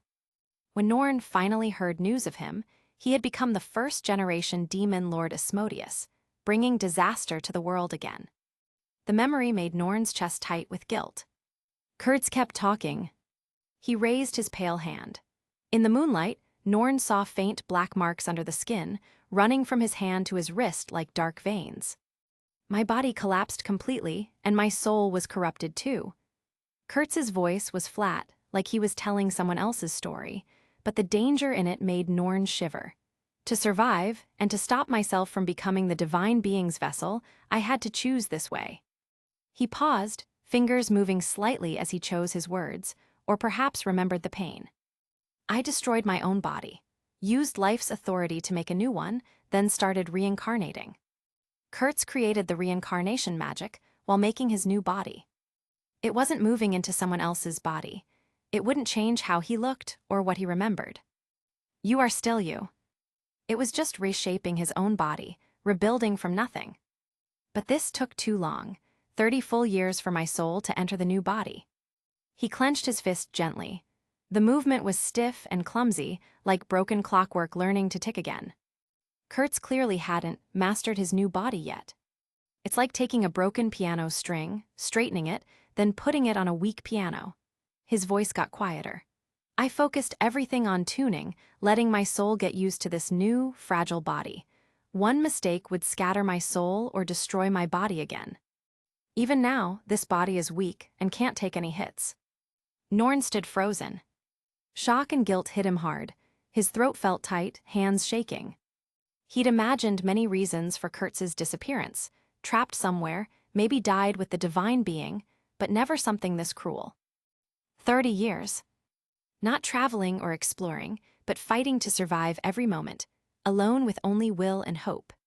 He looked at Kurtz's pale face. Thousands of words stuck in his chest became one sentence. You suffered so much. Kurtz shook his head slightly, smiling, the same gentle look Norn remembered. Seeing you again, seeing you wear that crown, it was all worth it. Norn took off the crown carefully. He remembered what Kurtz once said during a night by their campfire. If he ever became the human king and wore the crown of glory and duty, he should let Kurtz wear it too. Now Kurtz stood before him, weak but alive. Will the crown's weight hurt you? Kurtz understood and nodded. It should be fine. He reached out, fingers steady despite looking fragile. He didn't feel the weight of being a king. The crown meant glory and duty, but Kurtz just wanted to wear it to keep a promise, one that survived 30 years apart. The cold metal touched his fingers. Norn's crown was made with ancient elf magic that hummed softly with power. Kurtz lifted the crown and gently put it on his head. The honored one, wearing the crown. But this time, no crowds cheered, no glory from watching eyes. In the quiet bedroom, only two old friends sat together, their bond somehow unbroken after everything. How does it feel? Norn's voice held tension and hope. Kurtz closed his eyes briefly, feeling the weight on his head.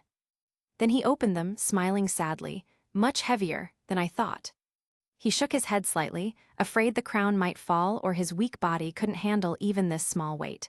Carrying the hopes of a nation, a people, this weight is huge. Norn, you worked so hard all these years. Norn had actually done what Kurtz joked about. He'd turned a simple joke into the foundation of human civilization. Building the first human nation in this world took unimaginable hardship. Kurtz carefully removed the crown and walked to Norn. Norn understood, lowered his head, and let Kurtz put the crown back where it belonged. Then he looked up at Kurtz, carrying 30 years of unsaid words and all the grief, joy, and relief that came with them. You're back, that's what matters most. Norn took a deep breath. Everyone's still here, but they're not the same as before. Chapter 110. First Generation Demon Lord Asmodeus. Miss Sarai? Norn's gaze dimmed. She's been looking for you like she's lost her mind, and last I heard, She was in the southern labyrinth where she found a teleportation array leading to Godfall Land. There was a massive magic teleportation array in Godfall Land that formed naturally when divine power overflowed after the goddess died. That's how their group survived the first wave of black mud and escaped Godfall Land, which is why Sarai searched the world for Kurtz's traces, hoping he'd been teleported somewhere by the same array and was waiting for her to find him. Miss Sarai always carried Athos, and that seemed to be her only thought. Norn paused. She looks pitiful. If Kurtz wasn't here, Norn wouldn't dare say that. Kurtz listened quietly while tapping his arm, the rhythm uneven and nervous. Something deep in his eyes shifted violently before being buried under deeper weariness, and he didn't speak, only nodded slightly. Norn noticed his empty waist and asked, "Where is your order?" "The 3 holy swords that once slew gods." Else light had become a holy sword worshipped by human nations, receiving endless faith, while Athos had always traveled with Sarai. The Elf Kingdom sent people requesting this holy sword, but Sarai rejected them all, and there were several conflicts until the Elf King intervened, claiming Athos belonged with the saint.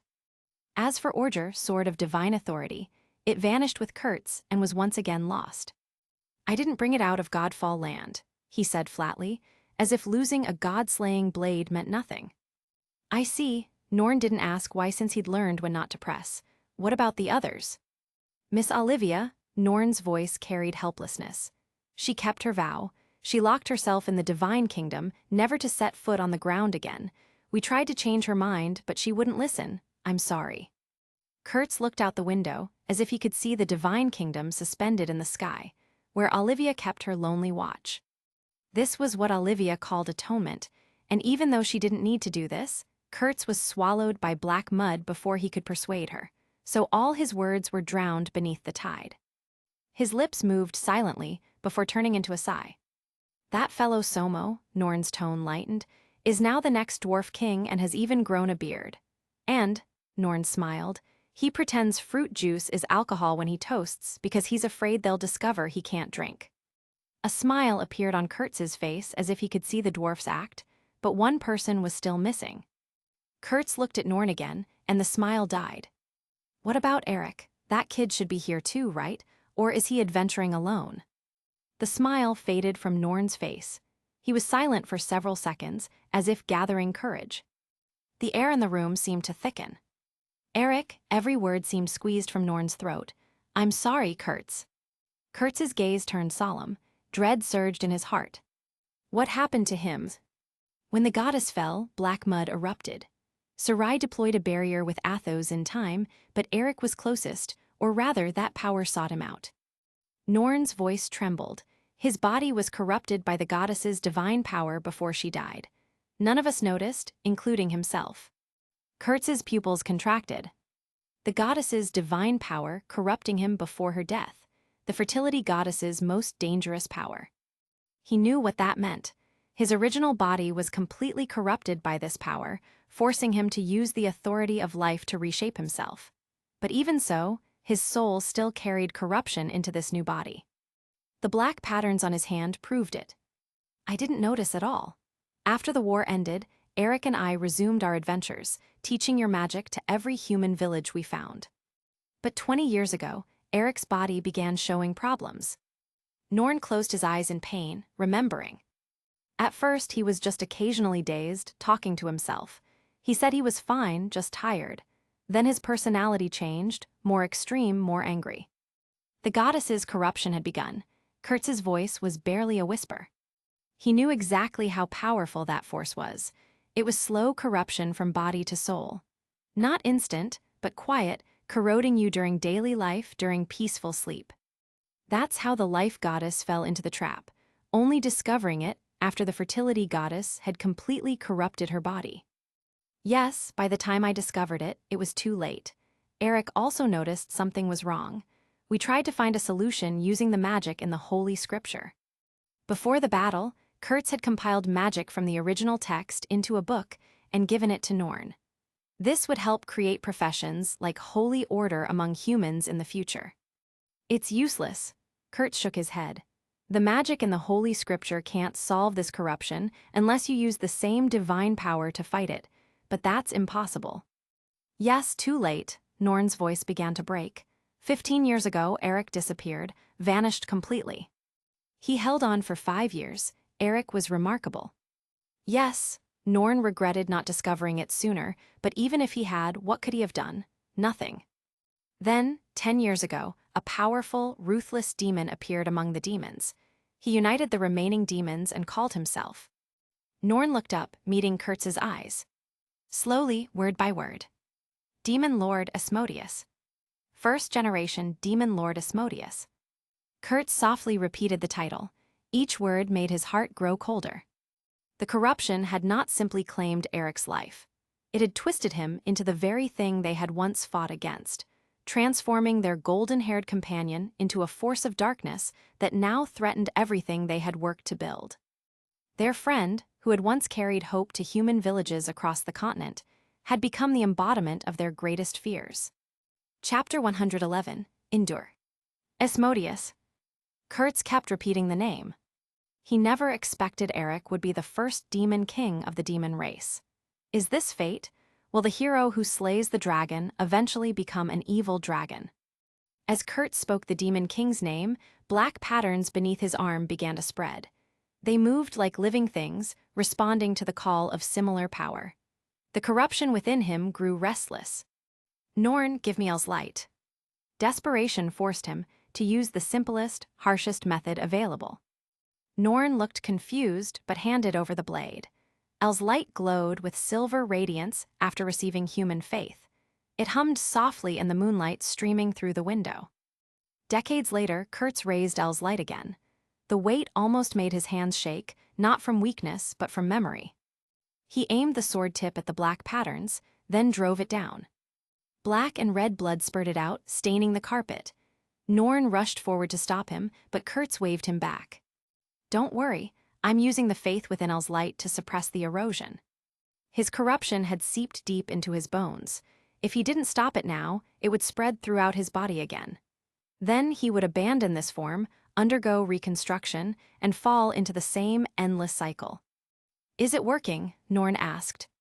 As El's light shimmered with silver radiance, the black patterns on Kurtz's arm retreated rapidly.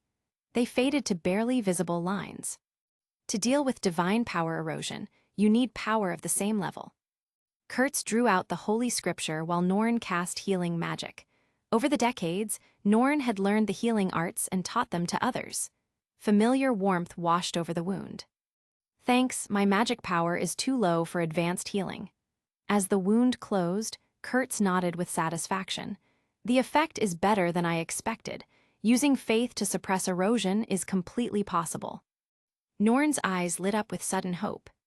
He thought of Eric, caught deep in corruption. Can Eric return to normal with this method? The question hung heavy in the air. Kurtz looked at Norn's face, filled with pain and desperate hope, but didn't answer immediately. The silence stretched between them. Finally, Kurtz shook his head. I'm sorry. Norn froze. I can't do it, Kurtz said quietly. I've experienced this erosion. It's contamination from the soul outward. Once it spreads completely, there's no reversal. He clenched his fists. If we'd caught it early maybe, but it's too late now. Kurtz knew the divine power erosion had consumed Eric's entire body. Even his soul was thoroughly corrupted. When Kurtz had faced the onset of erosion, he'd abandoned his body decisively. The contamination hadn't completely consumed his soul. For Eric, it was too late. The fertility goddess's dying counterattack carried pure, parasitic essence. Eric's will and memories were dismantled and reorganized over time. Kurtz's voice grew quieter. The current Eric is the demon king formed by the goddess's residual will, using Eric as a foundation. The Eric we knew no longer exists. Though he'd killed the fertility goddess completely, before death, she'd used her connection to the demon race to infuse corruption into the divine power that erupted. Eric was unfortunately caught in that erosion.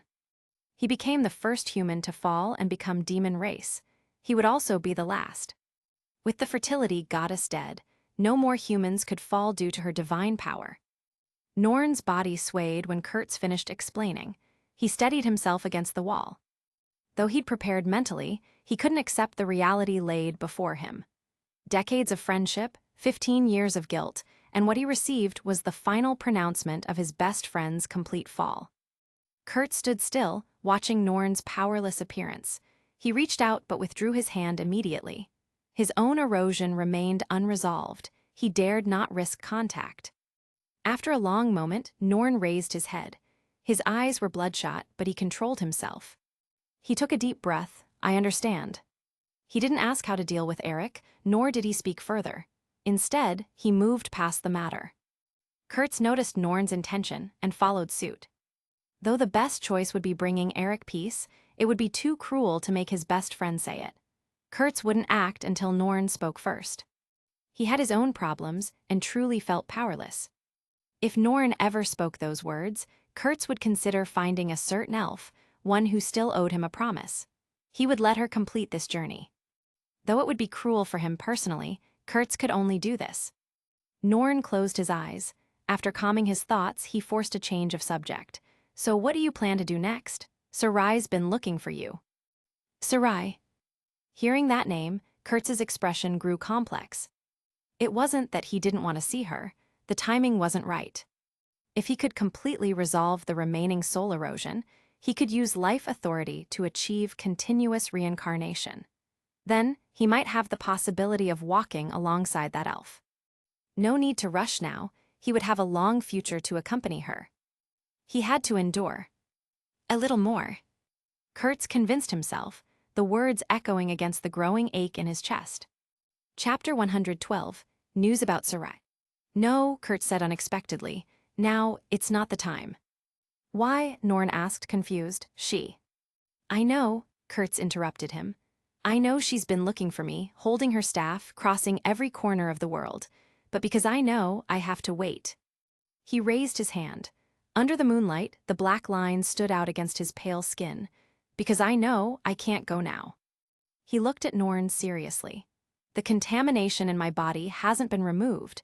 It's only temporarily suppressed by El's light.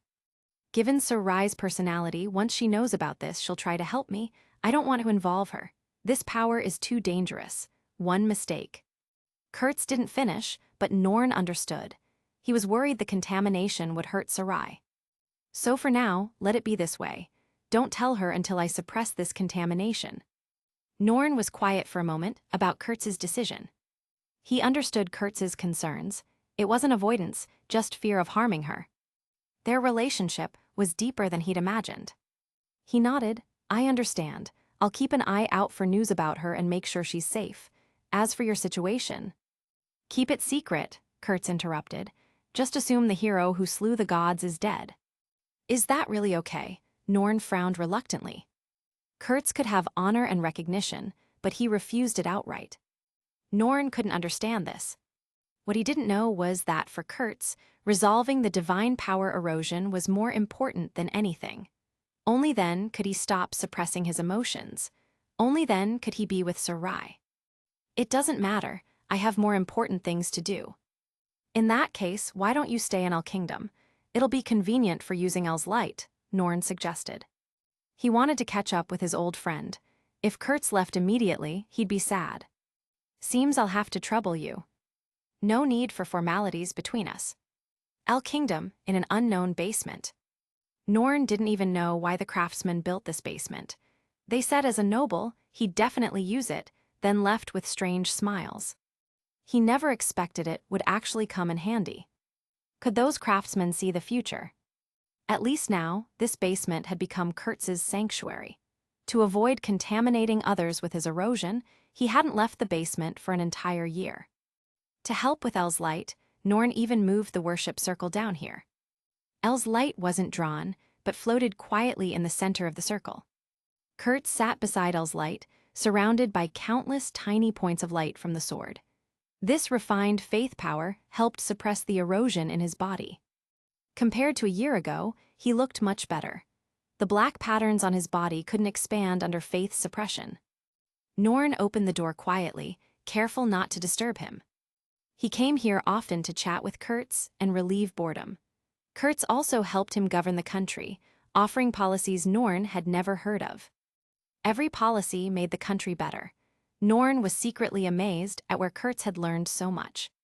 Seeing Kurtz hadn't woken up yet, Norn stood quietly aside, watching his friend fight the contamination in the circle. If Eric were here, how wonderful that would be. But that was impossible. After some time, Kurtz finally opened his eyes, bright and showing no fatigue. "How do you feel?" Norn asked quietly. Kurtz looked down and carefully checked his body. After a year of effort, the erosion had finally been completely suppressed. At least for a long time, it wouldn't cause trouble. The integration with his body was going smoothly too. He could move freely now, no longer stiff like when he first met Norn, barely able to raise a hand. "Much better. El's faith is more effective than I expected.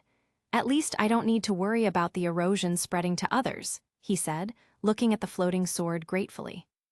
Norn smiled with relief. "That's good. If you need anything else, just ask." "Emma. Oh, by the way," Norn's tone became serious. "The messenger from the west returned yesterday. The locals told them that several months ago, near Red Dragon Canyon, there was an extremely powerful spatial magic fluctuation." Kurtz's attention sharpened. The fluctuation was terrifying. "I think it's similar to Sarai's work. According to locals, she's already left that area and continued westward." "Westward?" Kurtz muttered. "Could Sarai be going to Godfall Land?" "Possibly, but the magic black mud there hasn't cleared yet. I'm worried." Norn hesitated. The original magic storm in Godfall Land had disappeared, replaced by even more dangerous divine black mud. But compared to the 1,000-year magic storm, this divine black mud seemed temporary, perhaps clearing after 1,000 years. Both Kurtz and Norn worried that Sarai wouldn't wait, that she'd force her way in. "That place is too dangerous. Those divine black muds cause erosion when touched. Even I don't dare go there." His weapon had been left in Godfall Land for decades. Kurtz had thought about retrieving it, but was blocked by the divine black mud. "Yes," Norn nodded worriedly. "I'm afraid Sarai will force her way in." Kurtz fell silent. He closed his eyes again, but Norn could feel his aura was no longer as stable as during previous meditation. Chapter 113, Departing to Find Sarai. "But there shouldn't be any problems, right? It's possible Sarai just wanted to travel west," Norn quickly added, not wanting Kurtz to worry too much. "Give me some more time." Kurtz had spent considerable effort to reach El Kingdom. When the black mud engulfed him, he, like Sarai and the others, had accidentally triggered a teleportation array, sending himself to a secluded underground cave. There, Kurtz was able to reconstruct his body undisturbed. Though he'd adapted to this body, his magic power needed rebuilding from scratch. Kurtz had to ensure he possessed enough strength for self-preservation before setting off to find Sarai. After another period, El City welcomed another winter. Snowflakes fell, turning the entire city white. In the basement, El's light still gave off its warm glow. Kurtz had recovered a third of his previous strength. He raised his hand and spread his fingers. A gentle, magical fluctuation flowed through his palm at his will, easily controlled. Norn stood quietly to the side, wrapped in a thick overcoat. "It seems you've recovered quite well." Norn's aged voice contained a smile. As expected of Kurtz, to recovered so much magic power in such a short time. Now, his strength was probably no less than Norn's own. Only by holding El's light could Norn be sure to win against him. Kurtz withdrew his magic power and opened his eyes. He looked at Norn, this old friend who had devoted his heart to the kingdom. Complex emotions stirred within him. If not for an accident, he would actually be like Norn now, with white hair and weathered hands. But now, he has found a way to achieve a longer life. Feeling reluctant, Kurtz spoke. "Norn, do you want to live longer?" He still remembered the magic of absorbing life force. If Norn wanted to learn, he would teach him. However, Kurtz worried his actions might lead his old friend to the same end as Eric. Then he could only see his friend off for the last time, with no other choice. "Like you, but the authority of life can't reconstruct a body for others, right?" Norn stared at Kurtz's still youthful face, his expression unchanged. "Yes, but I have another method that can extend one's lifespan. It's just that." The price will be severe, won't it? Norn immediately guessed what Kurtz was about to say. Yes, perhaps at first you won't notice, but as time passes, 100 or 200 years later, your soul will be corroded. You'll become an existence that only thinks about survival. Norn listened to Kurtz's words and suddenly laughed. His laughter filled the small space with warmth. He slowly shook his head. Kurtz, oh Kurtz, have you forgotten? I saw how Eric was slowly corrupted. This kind of ruthless pursuit of survival, I'd rather die as a human than become like that. He walked to the narrow basement window and looked at the snowflakes falling outside. Look at this city, Norn said softly. Behind every light, an ordinary person is striving to live. Human life is truly short. To live one's life fully and leave everything to the next generation, that's how humanity has reached this point today. Birth, old age, sickness, and death are how humans are meant to be. Kurtz silently watched his old friend's back. I'm sorry. He understood his old friend's feelings. Perhaps he'd been inconsiderate. No need to apologize. Norn turned around and joked. If I live too long, won't there be more government affairs to handle? I might as well die sooner. Kurtz couldn't help but smile. He knew Norn was using humor to comfort him. I understand, Kurtz nodded. Then let me help you heal your body. The Holy Scripture can repair the hidden injuries within you. Norn didn't refuse this time.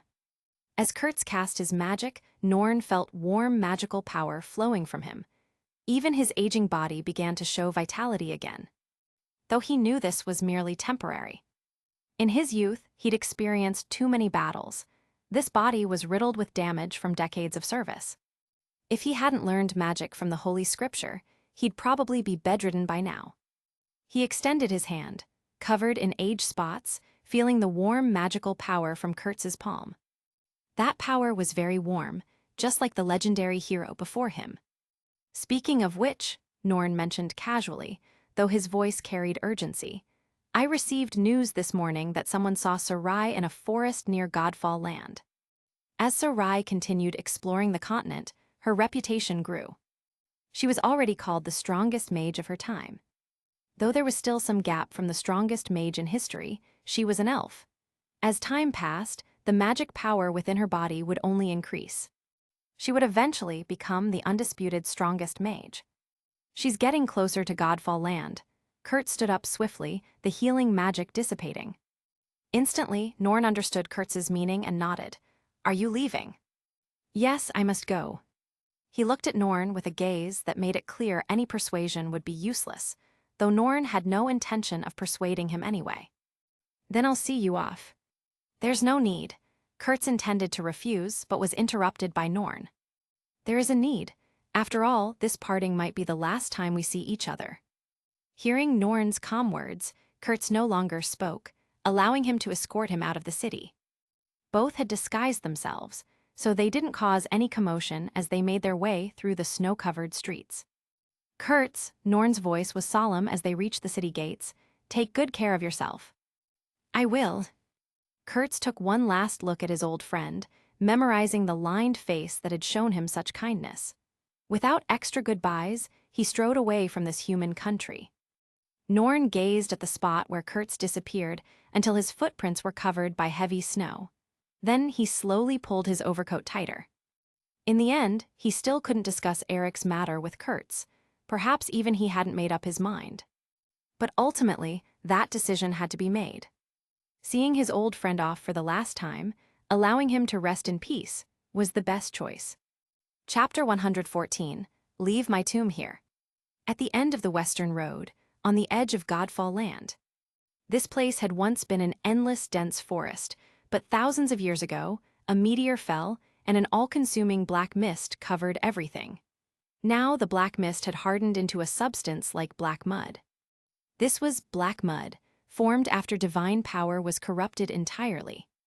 The fertility goddess's power should have been the purest life goddess's divine power, but to completely seize the life goddess's body, she had signed a contract with the demon race, making them her dependents. She continuously obtained power from this, allowing her to suppress the life goddess's counterattack. However, the power from the demon race wasn't easy to acquire. It corrupted her origin, filling her divine power with chaos and death.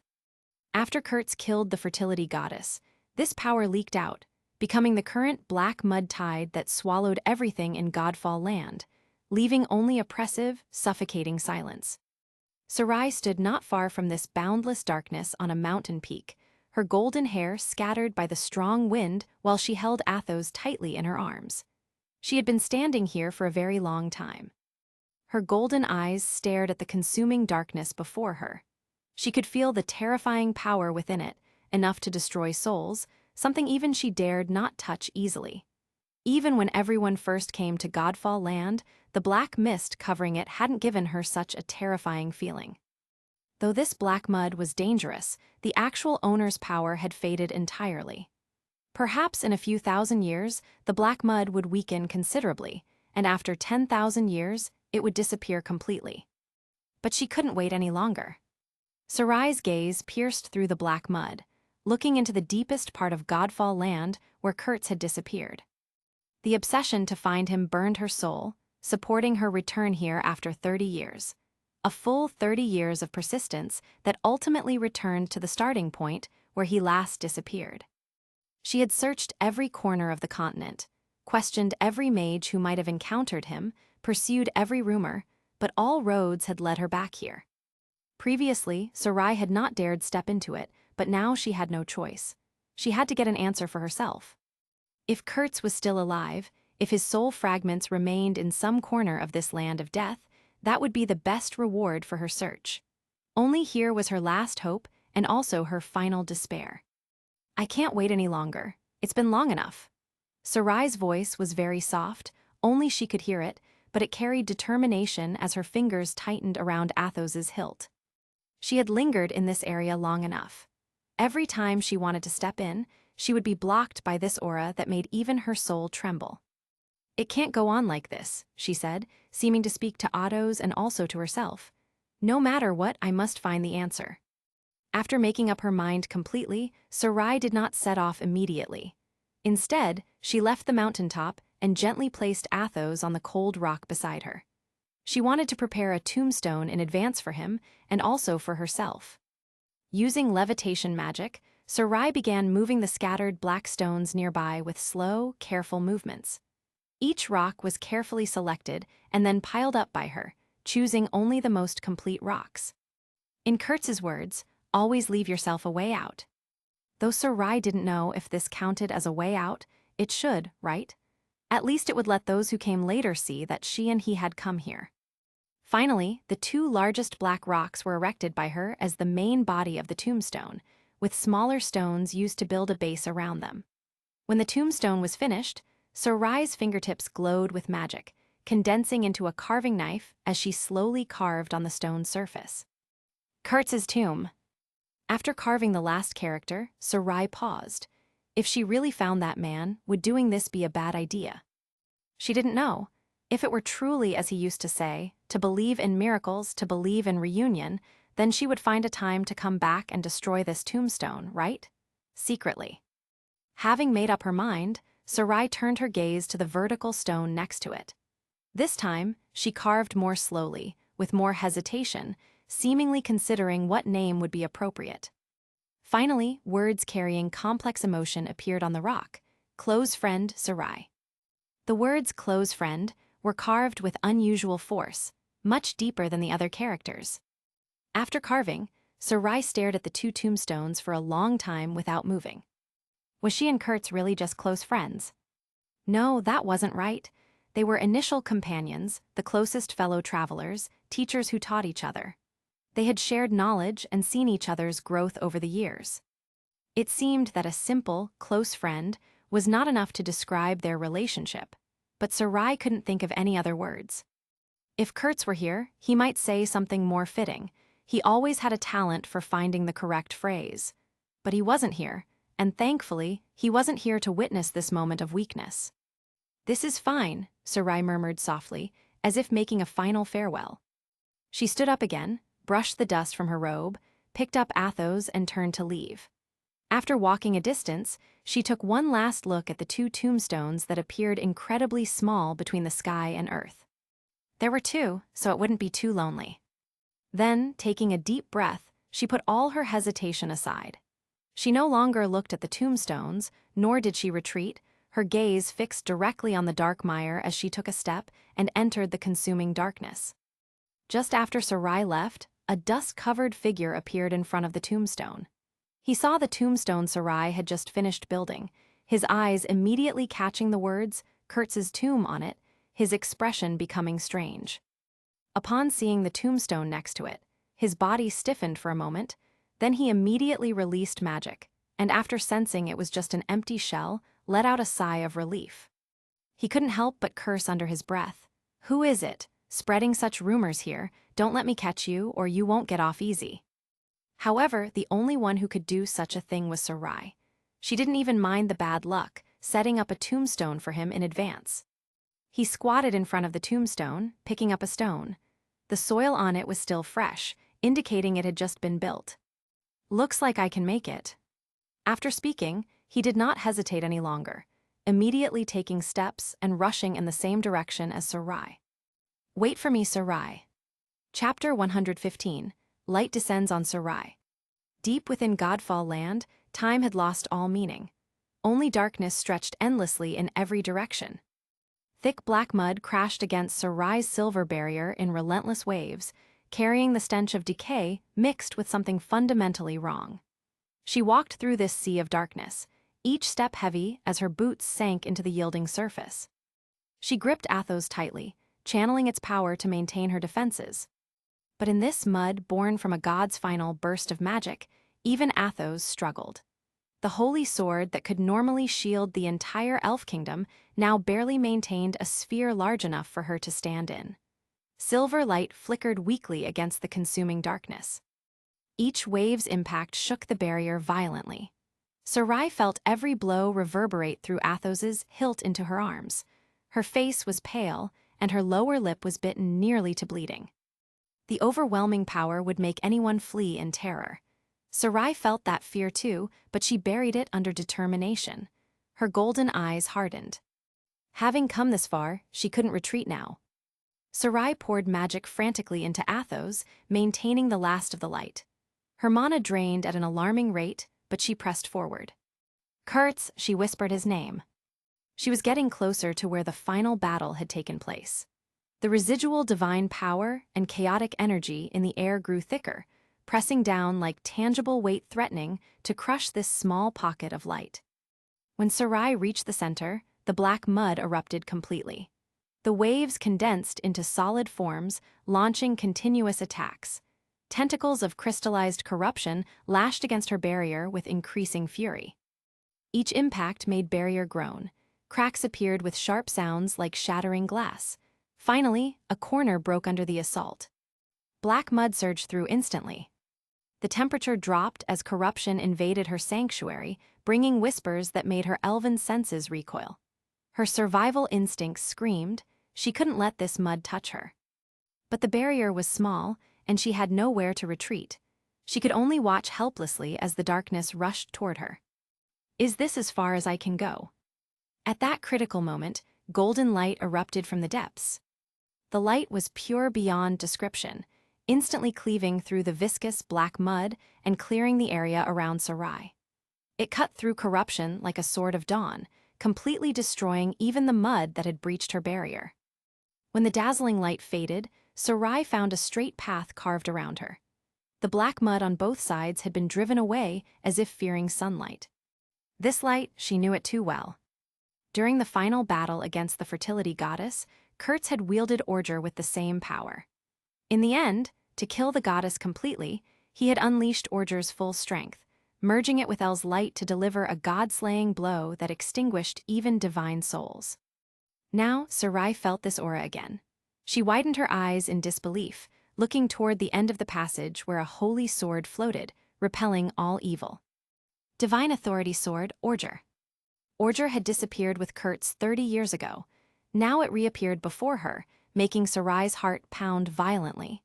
The familiar divine resonance made her chest tight with hope she dared not name. Could he be here too? Orger sensed her approach, the one who held life's authority. Light surged around the blade again, temporarily suppressing the black mud. Clear footsteps echoed down the golden passage Ordre had carved. Each step resonated with purpose, cutting through the oppressive silence. A figure appeared, bathed in Ordre's golden radiance. He walked step by step along the path of light toward her. The corrupted landscape seemed to recoil from his presence, the very air clearing as he approached. He wore a gray cloak, the hood obscuring his face. Sarai couldn't see clearly, but she desperately hoped to see that familiar face she'd been searching for. Her breath caught as anticipation and terror warred in her chest. As he drew closer, her dream came true. The hood revealed the face Sarai knew so well. Decades hadn't affected it at all, only a slight paleness in his complexion. He saw Sarai too.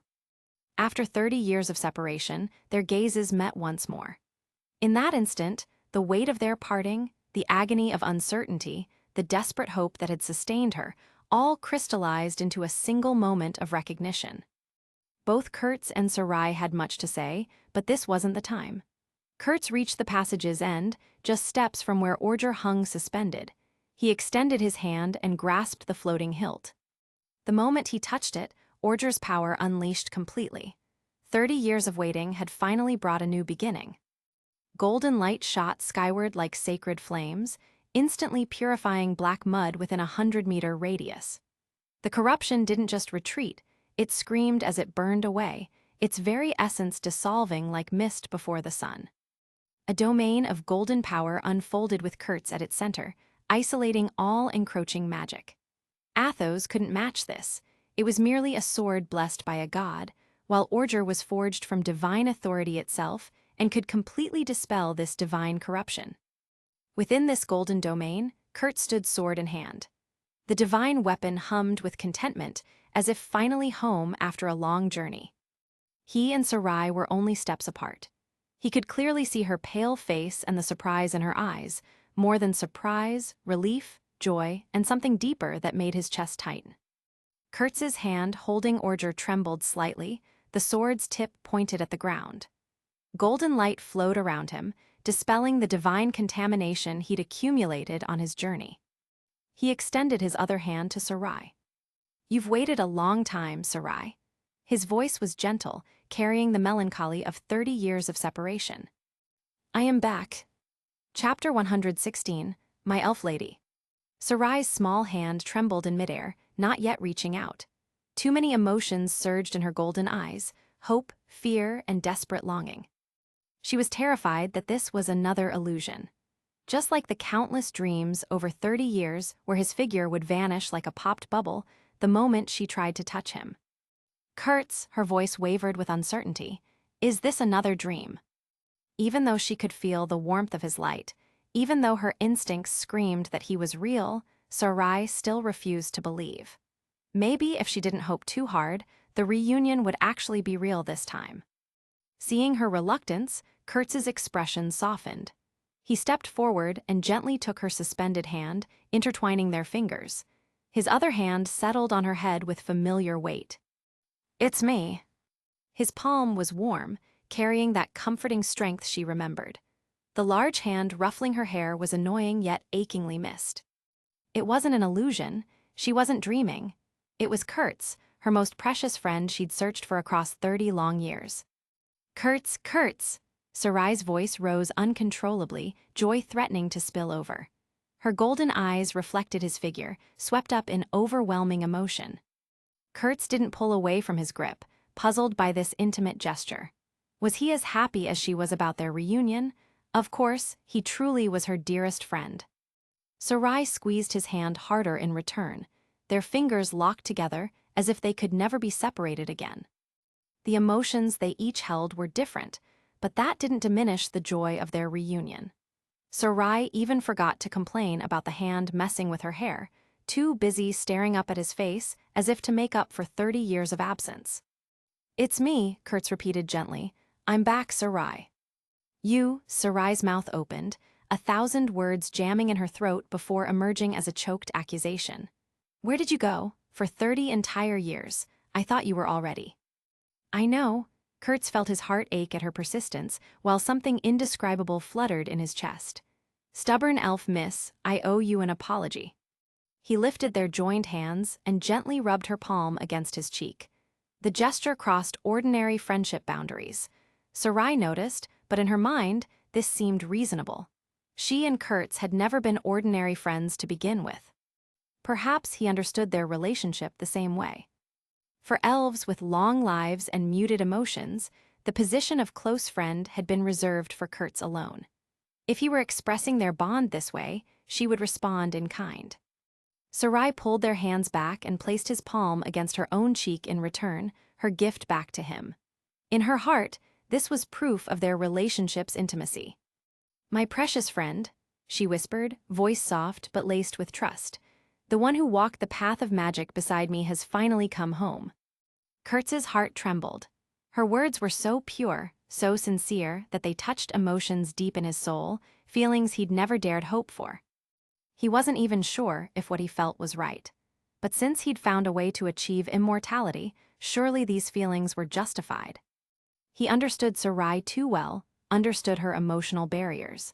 She'd searched for him so persistently simply because he was the close friend she recognized, an essential part of her endless life. This devotion was pure, but it was the deeper emotion he craved. But it was fine, though. Her walls could only be worn down with time. Even the most guarded heart would eventually soften, and now he could afford to wait forever. A flash of tenderness and determination crossed Kurtz's eyes. He released her hand and cupped Sarai's round cheeks, kneading them gently. His touch was careful and reverent, as if handling precious treasure. After so long, he was finally pinching his master's face again, and this time, he could do it openly. Sarai looked confused about why her close friend would do this. Was it because their reunion brought him such joy? What a bold man he was. Normally, she'd never allow Kurtz to pinch her cheeks like she was made of soft dough. But considering how many years they'd been apart, she endured it. Only after he finally released her did Sarai meet his eyes again. Kurtz stepped back slightly so they could look at each other properly. "Sarai, I'm right here. Your close friend is here and won't disappear again." He deliberately emphasized close friend, both acknowledging her understanding of their relationship and laying groundwork for the future. Sarai felt the sincerity in his words and stayed quiet, simply watching him. All her obsession and waiting had transformed into contentment at this moment. She'd found him, her close friend had returned to her side. For her, this was everything, a joy sufficient to fill an eternal life. Even if they faced separation again someday, she'd found her answer. Next time, she wouldn't become as obsessed with searching. Instead, it would become a simple determination to keep moving forward through her long life, sustained by memories of this happiness. Kurtz watched her staring at him and felt an overwhelming urge to pull her into his arms. But he restrained himself. "We should leave," he said. "Orger can't completely purify the corruption here." Though Orger seemed capable of suppressing the taint, Kurtz knew it wouldn't last much longer. Whatever this pollution was, if even Orger couldn't fully cleanse it, then the danger was great. Sarai understood and immediately agreed.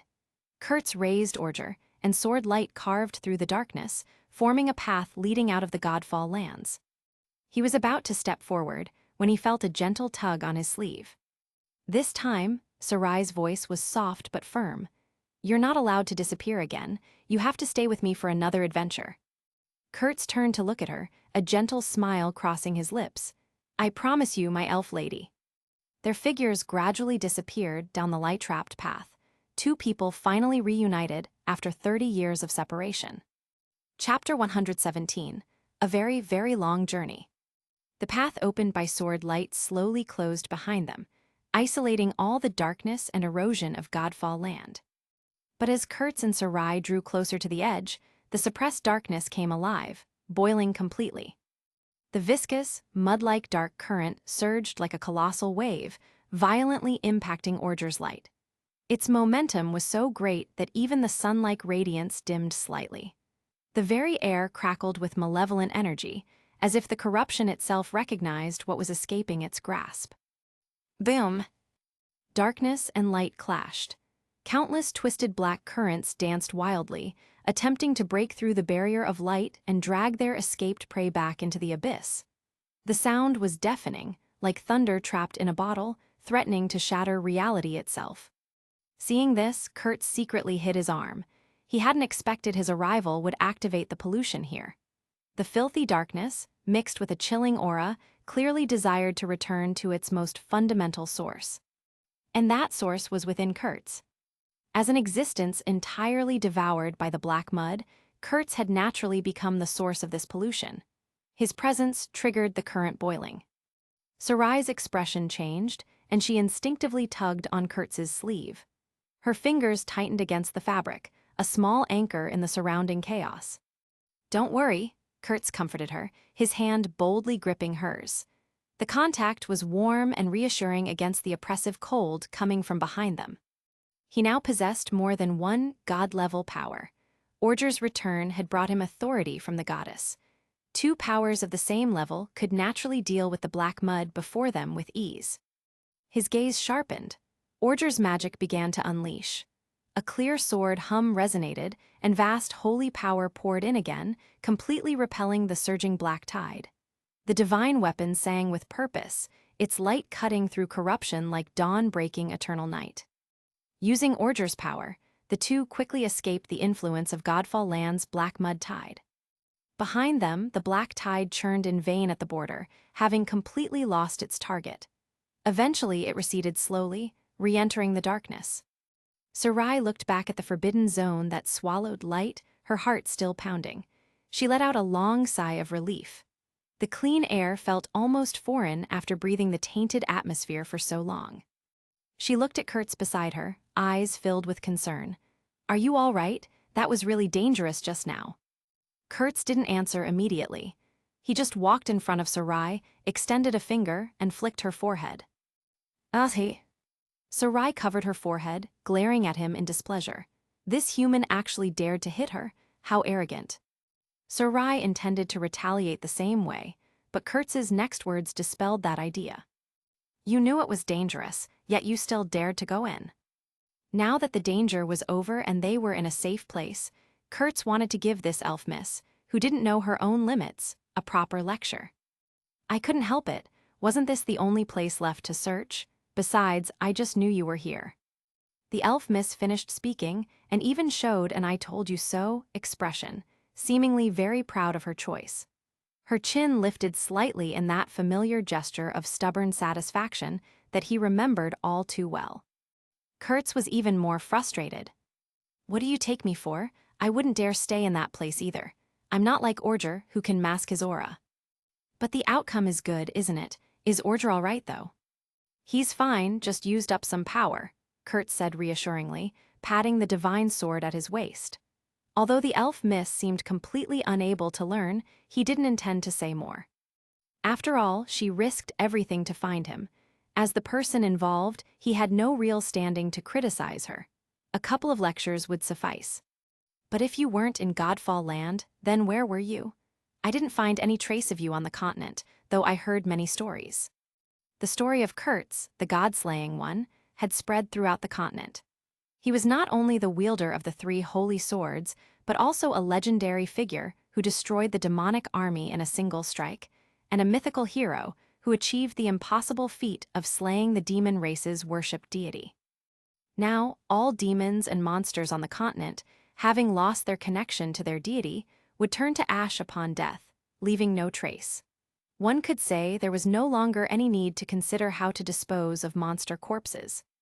Sarai had heard people of different races praising Kurtz's heroic deeds, and even she herself was included in the narratives.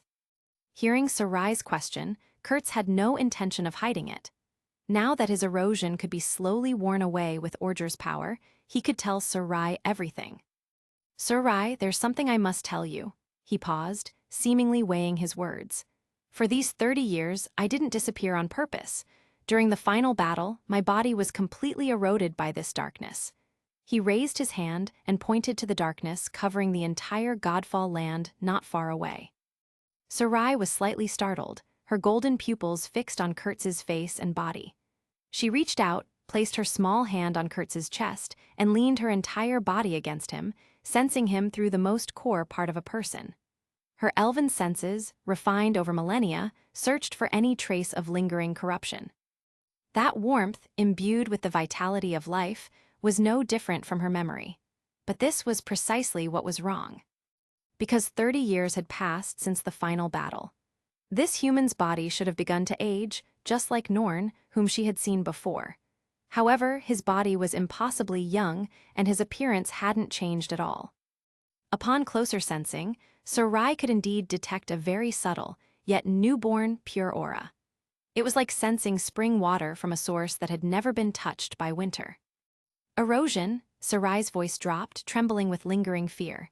So, what about you now? Don't worry, it's resolved, Kurtz said calmly. To survive and see you again, I had to undergo a reincarnation. I discarded my corrupted body and used the authority of life to reshape my body, and spent 30 years adapting to this new form. That's why, after 30 years, I look completely unchanged. He deliberately left out the immense cost of reshaping his body and the possibility of eternal life involved. He'd save it as a surprise for the elf miss in the future. Sarai processed the information. Elves' minds were direct and pure. After a brief moment of astonishment, immense joy instantly washed away all worries. Her eyes lit up with a brilliance that rivaled Ordger's golden light itself. Which means we can continue our adventures. She excitedly grabbed Kurtz's arm, her face displaying the purest smile. For decades or even longer. In her long lifespan, a few decades were but a fleeting moment. But the thought of being able to share that time with her dear friend again was enough to satisfy her. The prospect of shared discoveries, of magic learned together, of battles fought side by side, filled the spaces in her heart that 30 years of loneliness had carved out. Kurtz smiled and nodded. Yes, we can continue our journey together. It will be a very, very long journey. He deliberately emphasized it, but unfortunately, the Sarai didn't catch the hidden meaning in his words. Where do you want to go this time? You lead the way. Chapter 118, The Elf Lady's Predicament. Good, Sarai did not hesitate, pulling Kurtz's hand and walking in one direction, her steps much lighter than when they arrived. This way, I remember there's a lost ruin to the north. It holds magic from before the mythical age, and I've always wanted to go there and... Her voice suddenly paused, and her steps slowed, as if she had recalled something unpleasant. Without realizing it, they had arrived at the hill where Sarai had hesitated earlier. Not far ahead was the tombstone she had erected for Kurtz. Let's take another path, it's not safe ahead. Kurtz immediately understood Sarai's little secret. After all, he had personally seen his own tombstone before entering Godfall Land. It seemed Miss Ethel had also realized this and didn't want him to see the scene. But the more Sarai tried to prevent him from seeing it, the more Kurtz wanted to see. Mainly, he wanted to tease Sarai a bit. Really? Kurtz looked at Sarai with a smile, his gaze making her feel a little guilty. How dangerous is it? It's just very dangerous, that's all. Sarai turned her head, trying her best not to meet the man's gaze. Her eyes darted everywhere except his face, a telltale sign of her growing discomfort. Then it must be very dangerous indeed if even our genius elf is scared. Kurtz feigned a sigh. Clearly, his words were very effective against Sarai. When had the genius magic user ever been afraid? How could that be? I'm not scared at all. I know, Kurtz responded casually, then quickly walked forward. Turning a corner, he saw a small stone cairn not far away. On the tombstone erected in front, a line of clear writing was carved. Kurtz's tomb. Erected by his close friend, Sarai. The air instantly solidified. Kurtz. Sarai. Although the breeze in the air was cool, Sarai only felt her cheeks burning. Even the tips of her ears began to turn red from embarrassment. The flush crept down her neck, visible proof of her mortification. Cough, cough. She pretended to casually clear her throat, her gaze drifting elsewhere, not daring to look at Kurtz's expression. Kurtz looked at his tombstone, which, though simple, was clearly made with care. Its location was also quite good. Then he looked at the elf miss beside him, who wished she could shrink away, and the corners of his mouth curled upward uncontrollably. The elf miss's expression of extreme embarrassment truly made him incredibly happy. He slowly walked over, circled the tombstone once, and even reached out to touch its smooth stone surface. His fingers traced the carefully carved letters with deliberate slowness, savoring every moment of her discomfort. "Oh," Kurtz deliberately drew out his tone, his voice full of teasing amusement. "Our elf Mrs. Craftsmanship is really good and the location is well chosen. The sunlight is very bright. I, the owner of this grave, am very satisfied." Sarai quickly turned her head, a hint of exposed embarrassment in her eyes, but more of a forced stubbornness. "This is called preparing for the future ahead, do you understand? Anyway, you'll use it eventually. I just prepared it in advance for when the time comes." The more she spoke, the softer her voice became. Finally, only she could hear, but she still tried to puff out her chest, looking as if to say, "What I'm saying makes perfect sense." Seeing her feigned righteousness despite her guilt, Kurtz could no longer hold back and burst out laughing. "Don't laugh, you damned arrogant fellow." The elf miss was clearly flustered, her gaze almost ready to launch 2 light arrows at his face. Her hands even twitched slightly, as if her magic was responding to her emotional state. Yes, the elf miss who prepares for trouble ahead. Kurtz barely managed to stop laughing. "Your preparations, I will reluctantly accept." After Kurtz finished speaking, he looked at his name on the tombstone, then at the living Sarai in front of him. The plan for eternal life in his heart became even clearer. But he decided to keep this secret for now. Let the elf miss think he only had a few decades left. That way, when she one day discovered that his appearance remained unchanged and he could accompany her through the next, and the next 100 years, her surprised expression would surely be very amusing. "What are you looking at?" Sarai looked at the mysterious smile on his lips with suspicion. "Nothing," Kurtz pretended as if nothing had happened. "I just think you're right, it'll be useful sooner or later. Let's go, while it's still early, and leave this unlucky place." He extended his hand. Sarai looked at his outstretched hand, then at the awkward tombstone, and finally pouted, but still placed her hand into his, letting him hold it tightly. The familiar warmth of his palm against hers was oddly comforting despite the embarrassing circumstances. But before leaving, she secretly glanced at the tombstone she had erected. After all, it was too simple. If left unattended, it would probably become rundown in just a few years. So her fingertip moved almost imperceptibly, and a subtle hardening spell quietly fell upon the stone tablet. This was something she had learned during her 30 years of travel, which could greatly extend the durability of an object. Now it came in handy. Since it was already built, it shouldn't go to waste. Kurtz took in her small action, secretly chuckling, but pretended not to know. He simply led the elf miss beside him and started on a new journey once more.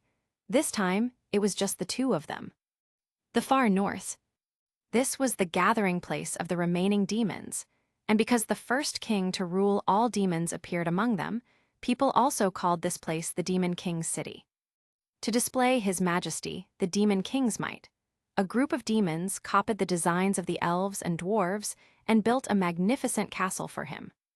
30 years ago, when the demonic army was utterly defeated by the allied forces of elves and dwarves, the power of demons across the continent began to decline steadily.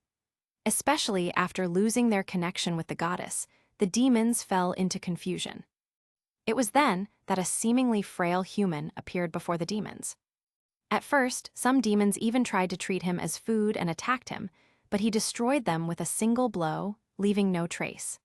The demonstration of power was swift and absolute, leaving no room for doubt about his capabilities. And when he made his move, the dark aura coming from him was indistinguishable from that of a demon. At that time, the demons who witnessed it all thought he was also a demon. Although there were humanoid beings among the demons, why did this guy not have horns? It was simply too unusual. But no demon dared to say it out loud, because this guy was just too strong, so strong that all the demons combined were no match for him. At the same time, he also bore the aura of the goddess, and under the dual influence, he naturally succeeded the goddess and began to rule all demons. All demons started to call him the Demon King. Inside the spacious hall, a frail figure giving off a dense, threatening aura sat upon the throne. The massive chamber dwarfed his slight frame, yet his presence filled every corner with an oppressive weight that made even the strongest demons bow their heads in submission. This figure was Eric after being corrupted. However, contrary to Kurtz's guess, the current Eric had retained some of his sanity and had not completely become a slave to the goddess. Chapter 119, Whispers of the Goddess's Corruption. Inside the Grand Hall, built in the style favored by the dwarfs, masters of magnificent architecture, the unique black aura of the demons was so thick it nearly took solid form. The surrounding air settled like a tangible mass. Candlelight lit the enormous throne, where a gaunt figure sat quietly. The flames flickered unsteadily, as if even fire recoiled from the oppressive darkness that clung to every surface like a living thing. The being once known as Eric sat silently. He appeared motionless, yet the demons below him dared not even breathe loudly. His methods were even more brutal than their own, especially when dealing with fellow demons. In this short time, he had killed hundreds, if not thousands, of demons, a number almost comparable to those who died in the previous war. His brutality was truly beyond words. Some demons had already begun to privately call him the tyrannical demon king Asmodeus. At this moment, a threatening black aura filled Eric's body. This aura was not actively released by him. Rather, it flowed out like blood from an endless wound, staining the throne and the surrounding space with dense black. The corruption had become so complete that it seemed to pulse with its own heartbeat, a rhythm of malevolence that matched no living thing. His face remained unchanged. Unlike his aging friend, 30 years had brought no change to him. Perhaps from the moment Eric was corrupted, his life, along with his lifespan, had been fixed. But the cost was too great. His eye sockets were deeply sunken, and his sclera had turned pure black, yet it wasn't entirely black. A faint, extremely weak glimmer of clarity remained, representing Eric's last and most stubborn resistance. That tiny spark of humanity flickered like a dying ember in an endless void. "Eric, why haven't you given up yet? No one is coming to save you." A seemingly gentle female voice, laced with thick malice, resonated like an enchanting whisper directly within Eric's already shattered soul. That was the power of corruption, an extension of the goddess's will. Kurtz had once heard such whispers. However, the moment he heard it, he completely abandoned his corrupted body. But Eric could not do that. From initially believing it was an illusion, he fell deeper and deeper. By the time he realized it, it was too late. Clinging to his last shred of clarity, Eric left his dearest friend without a word. And then, amidst these whispers, began his path to becoming the Demon King. The goddess's lingering, corruptive intent was simple. Eric's body was too weak. Even if she fully occupied it, she could not become the fertility goddess again. Since that was the case, she would first let him gather all the demons on the continent, become their king, and receive their faith. Then, using this power, she would make this body capable of fighting a god. Thus, she could have her revenge. Revenge against the man who had killed her and destroyed all her plans. However, she underestimated Eric's mental strength. Even after all this time, he still refused to yield to her, continuously resisting. This almost unbreakable will of his drove her mad. It made her constantly corrupt him, attempting to wear down the last of Eric completely. Look at the power within you, and look at these demons who submit to you. Is there anything you're still not satisfied with? Why hold on to such meaningless persistence? "Shut up," Eric roared, his fingers on the throne unconsciously tightening. The hard metal throne groaned under the strain, and a violent dark energy uncontrollably burst from his body, instantly sweeping through the entire hall. The very air seemed to scream as the power tore through it, leaving ripples of distortion in its wake. Some low-level demons in the hall spat out blood, and this power even spread outside the entrance, instantly crushing some monsters into dust before they could even scream. Seeing Eric kill many of her former favored ones again, the seductive whisper became somewhat angry. "Ha ha ha ha, is this your proof of resistance? What does it matter? Even if you kill all the demons, it will be useless." A violent sensation of soul-tearing followed, nearly causing Eric to faint. He bent over, letting out suppressed groans of pain that echoed through the vast chamber like the cries of the damned. The goddess's corruptive laughter instantly filled with pleasure. "Look how laughable your resistance is. I control every pain your body endures. You can't even decide life or death. Eric, my dear vessel, you no longer belong to yourself. Damn you. Eric struggled to utter a sentence, each word inviting a more furious retaliation from her, intensifying the pain in his body. Blood trickled from the corner of his mouth as he spoke, the physical sign of his spiritual agony. The faint light of clarity in his eyes flickered violently in the darkness, as if it would go out at any moment. At this moment, Eric once again thought of the days he had ventured with his companions, and he also thought of Kurtz. Hoping Kurtz would come to save him was the only hope supporting his remaining consciousness from being completely swallowed. Those memories of sunlit mornings and shared laughter felt like dreams from another lifetime. Even if he died, he would drag her down with him. Kurtz, that damned fellow. As if sensing Eric's inner thoughts, the goddess's corruptive whisper suddenly became sharp and malicious.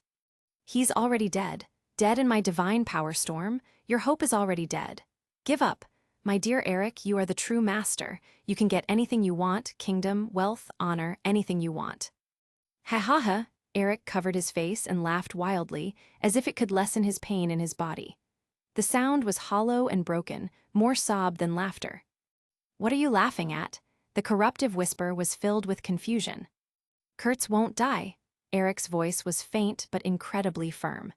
He will know everything that is happening now, and he will come with order to face you and kill you once again, and this time will be your last time. Eric believed that Kurtz would create a miracle. Just as he often said, those who believe in miracles are extraordinary themselves. Fool, you are a stubborn fool. The inner goddess roared in anger, once again giving extreme pain to this stubborn soul. Eric felt as if countless blunt knives were slowly cutting his soul, and his body trembled violently from the pain. Each nerve ending screamed in agony, yet still he held on to that final thread of defiance. After a long gap, that faint clarity finally reformed. Resistance only brought deeper pain and faster corruption. Each moment of clarity meant a deeper descent into oblivion next time. At this moment, Eric felt so tired. His consciousness felt as if it had sunk into a lake, slowly drowning, without being able to offer any resistance. He didn't know how much longer he could hold on. Fatigue swept over him, so heavy that he didn't even have the strength to lift a finger. The weight of 30 years of constant battle against an enemy within his own soul had taken its toll. Kurtz, he used his last ounce of strength to call out the name, a hint of plea in his tone. Where are you? My time is truly running out. Come and end this. After everything was said, the desperately clinging clarity in Eric's eyes was once again completely swallowed by darkness. The figure on the throne became stiff and cold again, an existence moving solely by the will of the goddess's corruption. Chapter 120. Let craft bear this heavy honor. Leaving the suffocating dead zone of Godfall land, even the starlight, which had previously gone unnoticed, became gentle. Sarai's steps were light, her golden hair gently bouncing in the moonlight. The contrast between the cursed darkness they'd escaped and this peaceful night felt almost dreamlike. She was excitedly discussing the upcoming adventure plans with Kurtz. It was said that in the far north, there was a very ancient magical ruin, which might contain magical knowledge that even elves had never seen. However, it was very dangerous there now, having completely become a demon king's city. The demons had even established a true kingdom there and elected a demon king. Sarai found the demons' actions quite interesting. It wasn't bad to bring some sense of crisis to this world appropriately, but the premise was that it had to be within a reasonable range. Sarai hated one-sided wars, just like when the demons were suppressing the allied forces earlier. If Kurtz hadn't intervened then, the demons might very well have achieved victory. This was something Sarai would never allow to happen. Kurtz smiled as he listened to Sarai's narration, then asked her about their companions. By the way, do you know anything about the others? I do, but I've never gone to see them. I actually went to see Norn's coronation, but only from a distance. So Elfmiss was there at the time. Kurtz remembered Norn complaining to him earlier that, despite it being such a joyous occasion, only Somo had shown up. The dwarf's presence had been appreciated, but Norn had clearly hoped for more familiar faces in the crowd. Norn was just casually complaining, like friendly banter between good friends without any real dissatisfaction. If he knew Sarai had been there, he would probably be very happy. However, it seemed Sarai didn't know about Eric. After the joy of reunion faded, thoughts of responsibility began to surface. He needed to tell Sarai about Eric. "Sarai, I have something to tell you. It's about Eric." Sarai's steps paused, and she turned her head, her eyes slightly confused. "Eric? Speaking of which, I haven't heard any news about him for the past decade or so, even though he used to be quite active." 30 years ago, two humans who adventured together and taught magic appeared on this continent. These two were Norn and Eric. Norn told the people in every village he passed through about his idea of creating the first human nation, thus earning him the title of Saint King Known. Eric, on the other hand, selflessly taught others all the magic he knew, earning him the title of Sage. At that time, some wanted to call him Great Sage, but Eric refused. He knew that only Kurtz could truly bear the title of Great Sage. He was merely someone who borrowed the other's knowledge to continue his will.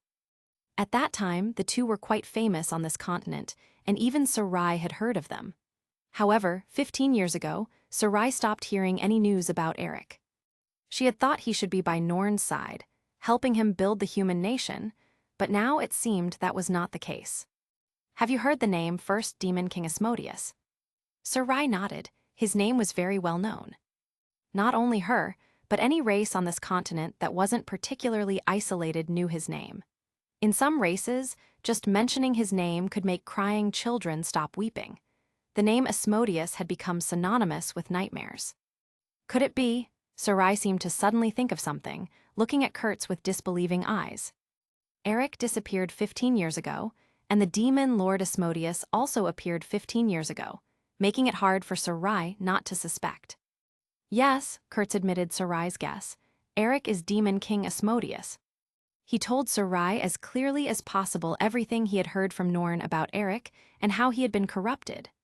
The words came slowly, each revelation more painful than the last. Eric's gradual withdrawal, his unexplained disappearances, the growing darkness that seemed to follow in his wake. Sarai listened, then fell silent. She was not entirely insensitive to human emotions. It was just that the long life of elves often led her to completely detach herself when viewing certain emotions, thus exhibiting a near-cold objectivity and indifference. She tilted her head slightly, seemingly processing the information, without much expression on her face, more in thought about something. "So," she began, her voice calm, "he is now the Demon King, a being that will bring danger to the world." "You could say that," Kurtz tried to defend his former companion, "but he is also a victim. It was the goddess's power that twisted and corrupted him." "So what are you going to do?" Sarai asked directly. "Find him and then kill him?" Sarai understood that Eric was beyond saving. How terrifying was the goddess's corrupting power? If even Eric struggled for 30 years because of corruption, then what about Eric? Kurtz looked at her deeply, then shook his head. "No, I think Norn should decide what to do." "Norn?" Sarai was a little surprised. "Why?" "Because he is Eric's best friend. Although we are also his companions, in this matter, I would rather get his choice." He paused, then added, "And even if Norn makes the same choice as you, I will have Kraft execute it." "Kraft?" Sarai's brows furrowed slightly. "Can he do it?" Kraft was indeed very strong. As a warrior, he was one of the best among the elves. But now, with the blessing of the goddess's power, Eric's strength had been raised to an unimaginable level. Otherwise, it would have been impossible to convince so many demons to become the undisputed Demon King. "It's all right. By then, I will analyze the teleportation array used by the demons back then. When Kraft arrives at the Demon King's city, I will personally take action." "Oh," Elfmiss became interested. "How do you plan to do it? It sounds very interesting." "Well, that's a secret for now." HMPH. Hearing that the man didn't intend to tell her, Sarai was a little unhappy, but she didn't press further. Instead, she remembered something, showing a rare trace of something similar to sympathy. "Isn't what you're doing too cruel to Kraft? A former youth, corrupted and twisted into the Demon King, having the elf he viewed as a senior and hero deliver his death sentence, This was undoubtedly a very cruel thing. The weight of such an act would follow Kraft for the rest of his immortal life. This is a necessary sacrifice. Kraft still owes me a promise, so let this offset it. Besides, his eyes instantly sharpened, I will not push the matter of letting Eric rest in peace onto anyone else. A flash of understanding passed through Sarai's eyes. So, it seems you don't intend to enjoy the honor of saving the world again. Killing the first Demon King and saving this world from his danger was indeed a great honor. No need, Kurtz's tone was very calm. I don't need such honor. Sarai did not continue to persuade him, but her next words made Kurtz's heart tighten. Chapter 121. Chapter 121. Helping the elf misunderstand emotions. Actually, Sarai's tone carried a near-innocent yet chilling calmness. I was thinking, if Eric could continue to live as the Demon King, allowing this chaos and threat to persist, wouldn't this world be more interesting? Kurtz abruptly stopped in his tracks. Sarai seemed oblivious to Kurtz's discomfort and continued speaking. You see, a powerful Demon King possessing the power of the goddess would inevitably force all races to unite, thereby starting a new war. And in this war, magic would once again develop, just like the thousands of years of mythical era wars. Then, fight, keep fighting. Sarai, it's wrong for you to think this way. Kurtz helplessly turned around, using a bit of force to knead the cheeks of the slightly twisted elf miss in front of him. War isn't that interesting. Countless lives will suffer and be destroyed because of it. Do you want the elf kingdom to experience the same tragedy as the elf forest? Because of his involvement, the elf kingdom was spared from destruction by the demon race. However, the decline of the elves was already irreversible. But it wouldn't be like in later generations, where the elf race faced near extinction. It would just lose its former glory. Sarai fell silent. She indeed did not want the elf kingdom to experience such a tragedy again. Kurtz continued to persuade, and I believe Eric is also looking forward to his release. Don't let an old friend be tormented any longer, Sarai. Sarai was moved by Kurtz's incredibly serious and earnest tone. Perhaps what this man said was right. She opened her mouth, seemingly wanting to argue, but didn't know where to start, eventually just muttering softly. But if one day in the future you are no longer by my side, what should I do?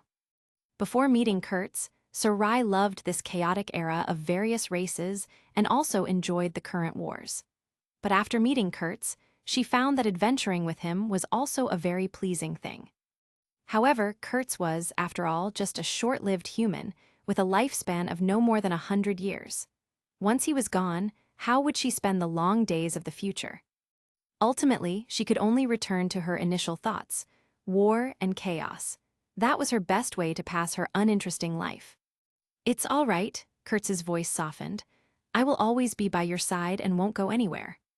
He knew that Sarai wasn't acting out of malice. It was just that the elves' long lives and faint emotions made her view problems too indifferently.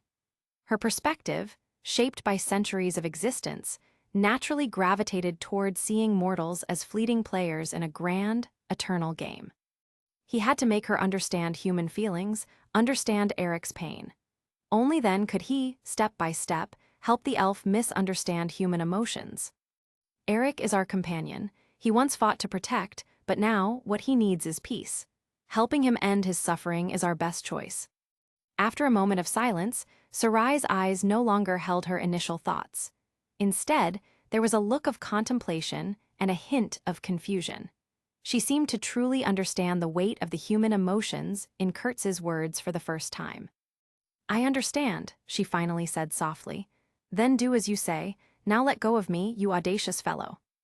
This man seemed genuinely angry, even increasing his strength a bit, causing her some pain. How annoying. I'll remember this grudge. Kurtz released his hands, looking at the slightly red marks on Sarai's small face that he had pinched. He rubbed them tenderly, but her small hand pushed his away.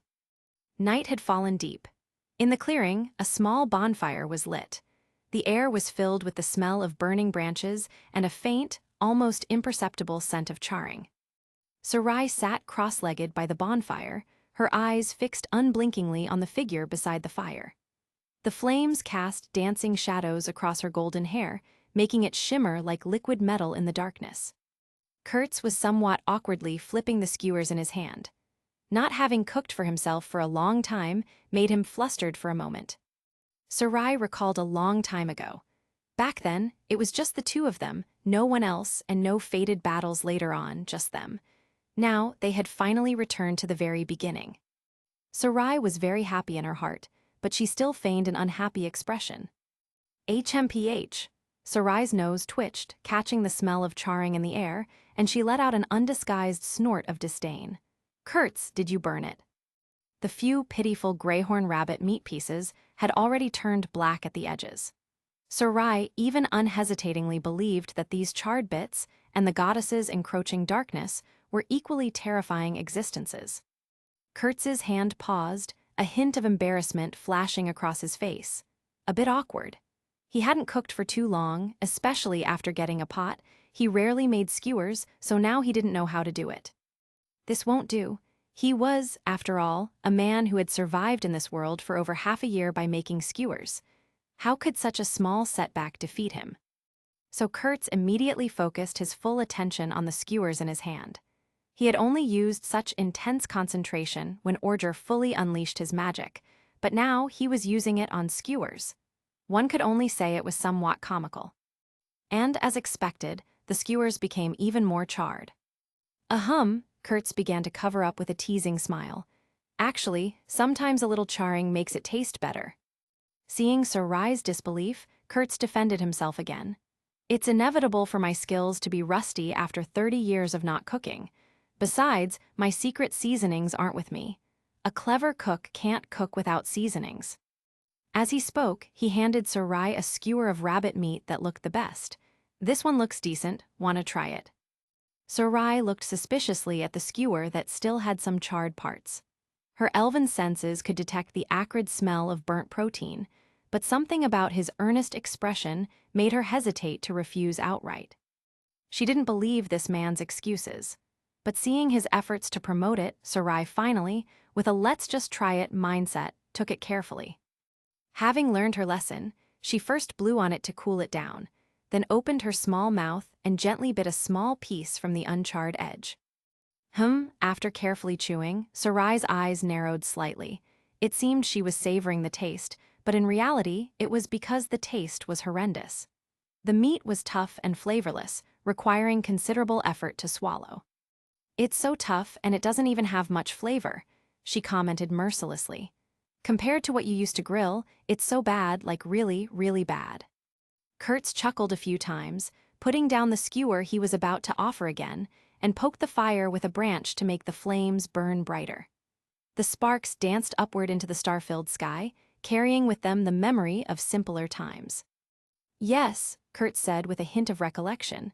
Back then, I never imagined that a casually grilled mushroom skewer would attract an elf miss.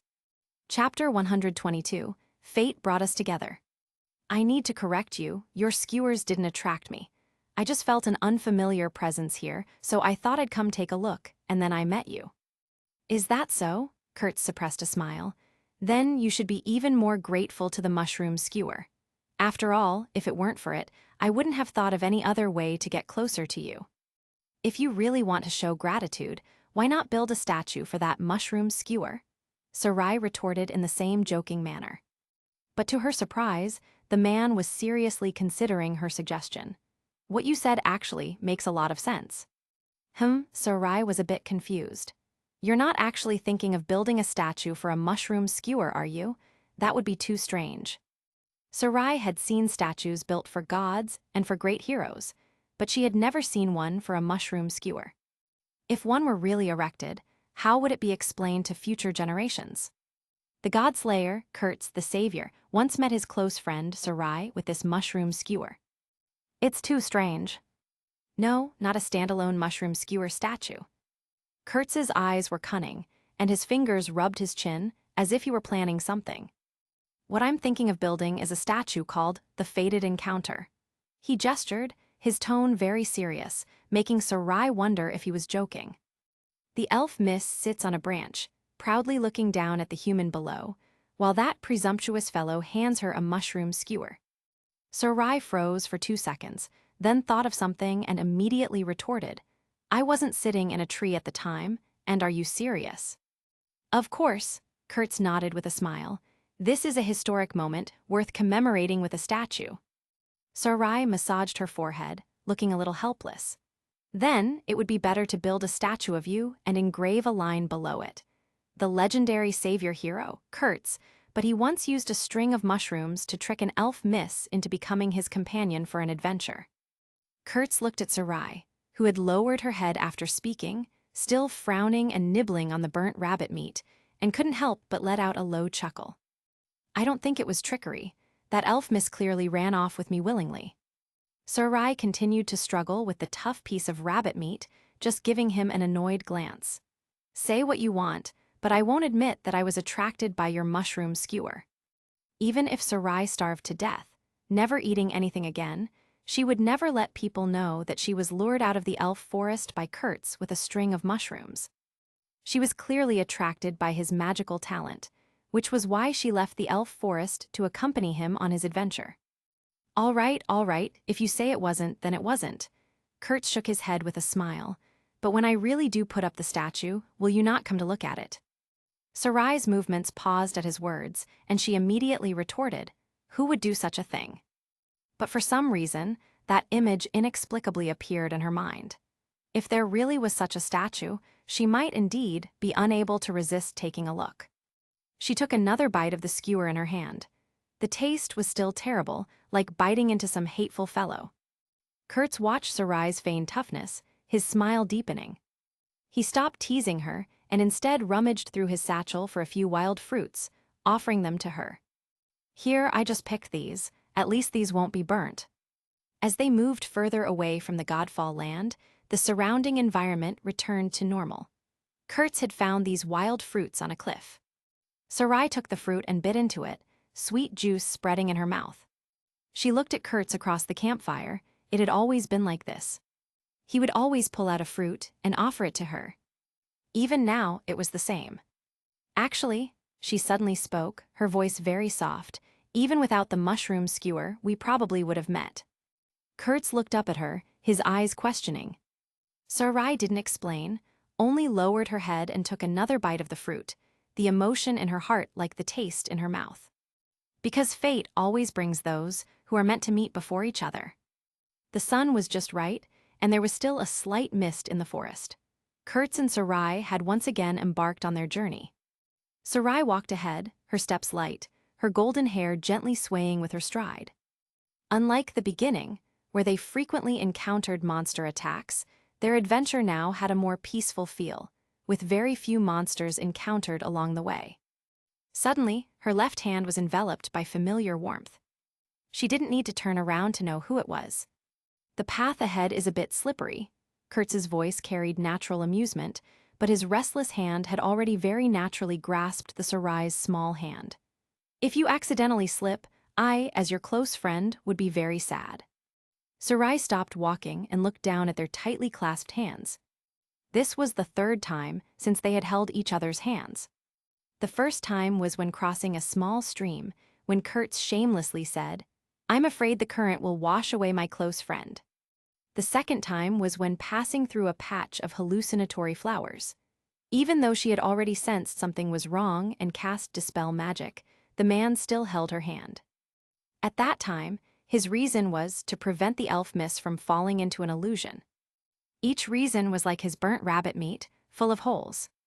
She tilted her head slightly, her eyes filled with a hint of inquiry as she looked at Kurtz. "Kurtz, is this also custom in your hometown?" "Yes," Kurtz blinked, explaining earnestly, "in my hometown, close friends must walk hand in hand." "Between close friends in your hometown," she shook their clasped hands, "do they really need to maintain physical contact all the time, especially in a safe place like this?" The expression on Kurtz's face didn't change at all. At least, the elf miss couldn't find any flaws. "Of course, this is the highest form of expressing our deep friendship, showing mutual trust and support. Sarai, don't you believe me?" Sarai frowned slightly. Her intuition made her subconsciously feel that this man was lying, but she couldn't find a way to refute him. So she tentatively asked, "Is it the same even between close friends of the same gender?" Yes, for example, two girls who are good friends will also walk hand in hand like this. As he spoke, he even seriously tightened his grip on Sarai's hand, as if to strengthen his persuasiveness. What about between two boys? Of course it's the same, Kurt said without batting an eyelid. Sarai imagined the scene of two boys walking hand in hand down the street, and a subtle expression flashed across her face. This truly exceeded the elves' understanding of friendship. Chapter 123, The Silver-Tongued Man. She lifted her head, scrutinizing Kurt's. His black eyes were full of sincerity, at least showing no hint of falsehood, appearing very clear and open, as if what he said was only natural. This confident attitude almost made Sarai wonder if she was simply ignorant. Is that so? Sarai's voice was tinged with deep suspicion, but in the end she only sighed softly. What a strange custom. She did not try to withdraw her hand. Instead, she allowed Kurtz to hold it as they continued forward. Forget it, let him be.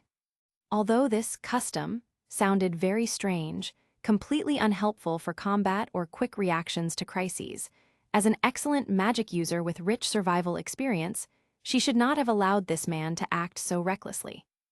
However, his palm brought a strange, reassuring sense of stability. She did not dislike this feeling. It had simply been too long since she was alone. Sarai was not used to such direct contact, but since her close friend liked it, Sarai would not object. But deep down, there was always a lingering sense of confusion and a subtle feeling she couldn't quite place. Sarai couldn't explain it. It seemed the longer she adventured with this man, the more emotions she didn't understand. Was this a good thing? She didn't know either. As the two continued forward, a sudden change occurred in a certain ruin. Look out, monsters! Sarai and Kurtz's low shouts rang out almost simultaneously. From a collapsed ruin pillar ahead, a dozen ferocious monsters were startled. They flapped their wings, rushing towards the two. Their flying monsters use light arrow to deal with them. Rarely encountering monsters, Sarai's fighting spirit ignited once more. However, just as she was about to cast a spell, she realized her hand was still firmly clasped in Kurtz's. Kurtz let go of it. Sarai was a little anxious. What time was it? Still holding hands. Don't worry, just watch me. Kurtz not only didn't let go but tightened his grip. He suddenly pulled Sarai, leading her to slide sideways to dodge the monster's pounce. Follow me, Sarai. Kurtz's voice carried a hint of battle excitement, but also something else. He skillfully led Sarai to move constantly, dodging the monster's attacks. When a monster in the air opened its mouth and spewed a black energy shockwave, Kurtz pulled Sarai into a neat spin, allowing her to avoid the frontal impact perfectly. At the same time, Sarai, who had gradually adapted to Kurtz's movements, also cast a spell during the spin. Their movements were like a perfectly synchronized dance. Dozens of light arrows needed no aiming, completely sealing off all the monsters' movements. The monsters, having just finished spewing their attack, had no time to react before they were shot through and fell to the ground. Well done, Kurtz praised, seizing the opportunity to draw his sword, splitting an incoming monster in half with one strike. To be killed by his blade, this monster's death was not in vain. At the same time, he exerted force in his wrist, leading Sarai to duck, dodging another monster's sneak attack from behind. Sarai's magic was released in sequence, directly killing that monster in midair. The battle proceeded in a peculiar, hand-holding mode. Their long-standing rapport made them seem to share a single combat consciousness at this moment. A slight change in the force of Kurtz's palm, and Sarai could intuitively release her magic. Of course, this also relied on the defensive magic and detection spells they had cast beforehand. Both clearly saw the movements of all the monsters themselves. Otherwise, Sarai would not have allowed Kurtz to be so reckless. When the last monster was killed by Sarai's light arrow and vanished into thin air, the battle completely ended.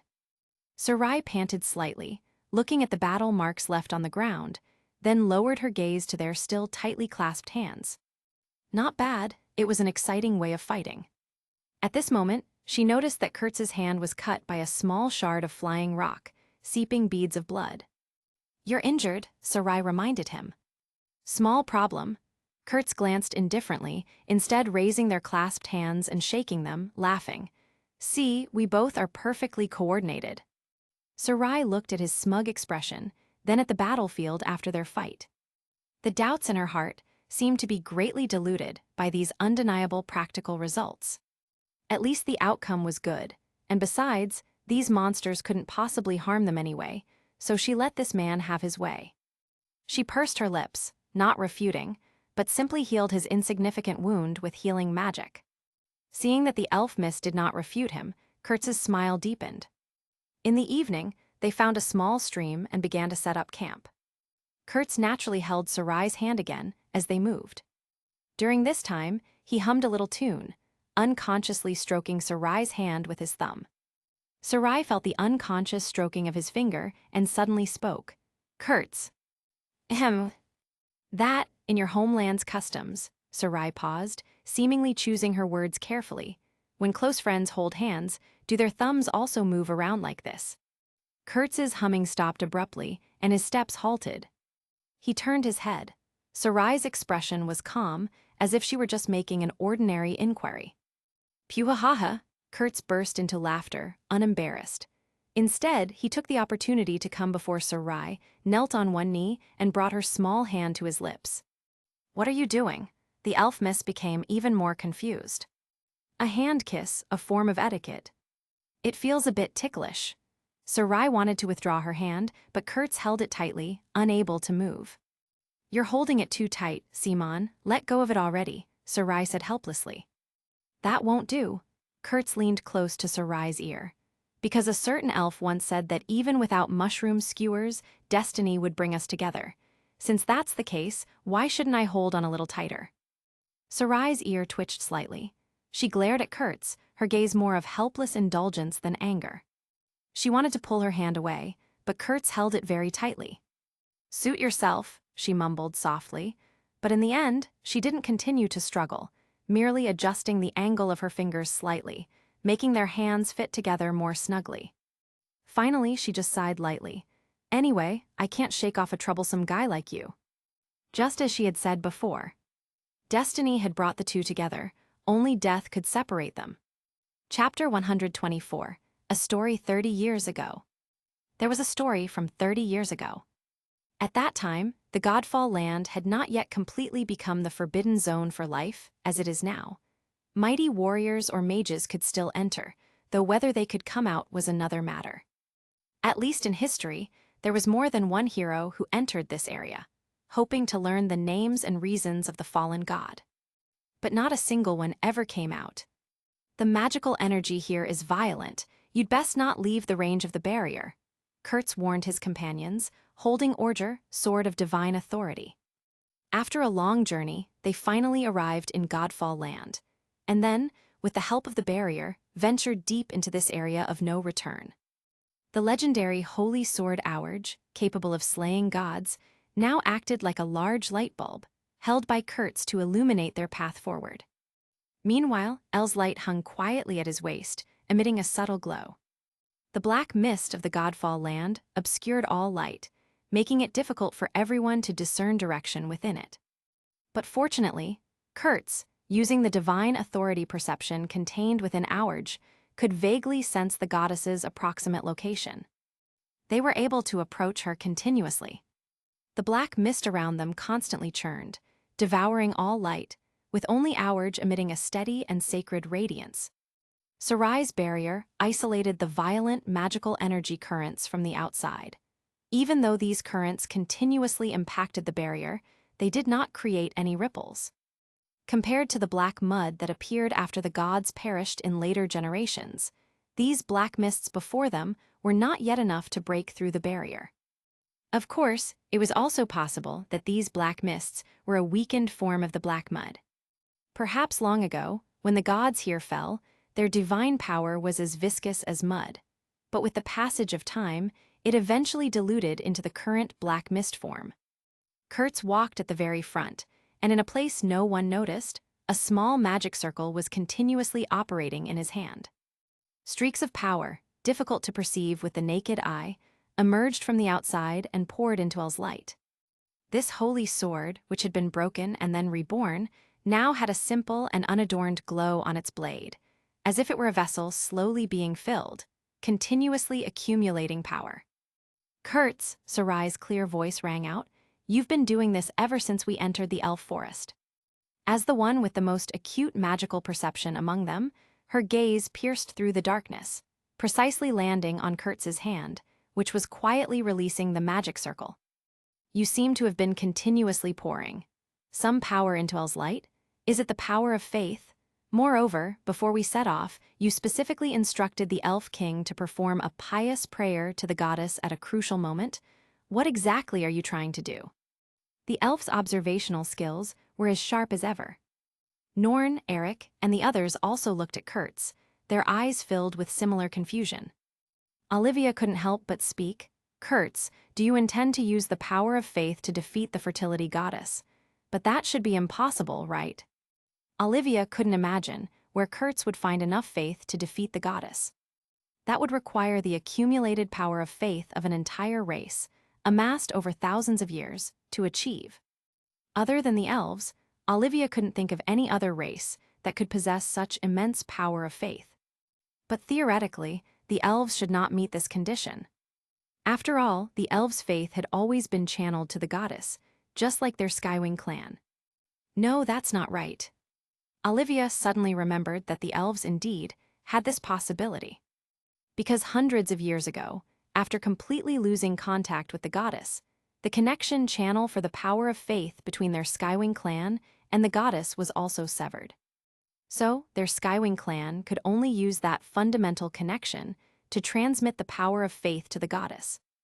However, this method was too slow, resulting in a significant accumulation of faith in their divine kingdom that had not yet been delivered to the goddess. And this power of faith had also been stored by them using special means. As for the elves, Olivia remembered that they had always used the default connection channel, which was simply prayer. This meant that if, over these thousands, or even tens of thousands of years, something could absorb and store the excess power of faith from the elves, it could reach the level required to defeat a god. To their questions, Kurtz did not stop his actions, continuing to infuse strands of faith into El's light. Only after all the power had merged entirely into El's light did he turn his head, a mysterious smile on his face. "Nothing is impossible, Olivia." His voice was evident in the silence. "Sarai, do you remember the time we spent in the elf kingdom?" Sarai recalled carefully. "At that time, weren't you studying the pseudo-god strike magic to deal with the demon army?" This was something everyone knew, and everyone had also experienced what happened afterwards. Kurtz not only successfully created the pseudo-god strike magic, but also thoroughly defeated the demon army on the front lines, securing a decisive victory for the Allied forces. After this battle, Kurtz's name had begun to spread across the entire continent. "That's right," Kurtz nodded, but his smile grew brighter. "The pseudo-god strike magic wasn't difficult to analyze. I didn't need to spend that much time creating it. My true purpose.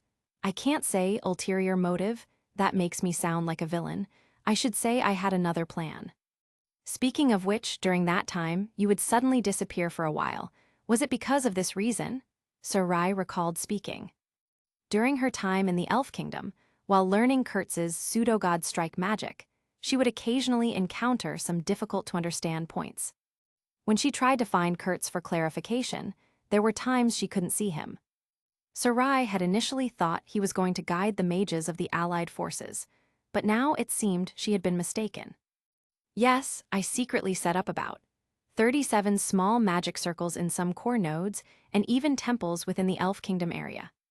37, Eric exclaimed. "Their function is very simple." Kurtz ignored his surprise and continued to explain. "These magic circles are like an invisible net, covering the core areas of the Elf Kingdom where the power of faith is most concentrated. Moreover, these devices do not block the elves' faith in the goddess. They only do one thing. When the elves begin to pray to the goddess, the power of faith generated will be intercepted by these magic circles." Sarai was startled. "Intercept the power of faith? You can do that too." Even Olivia's eyes widened. "This is too crazy, isn't it? What blasphemy? What madness?" Chapter 125. Heroes Walk the Path of Legend. You know what I've learned?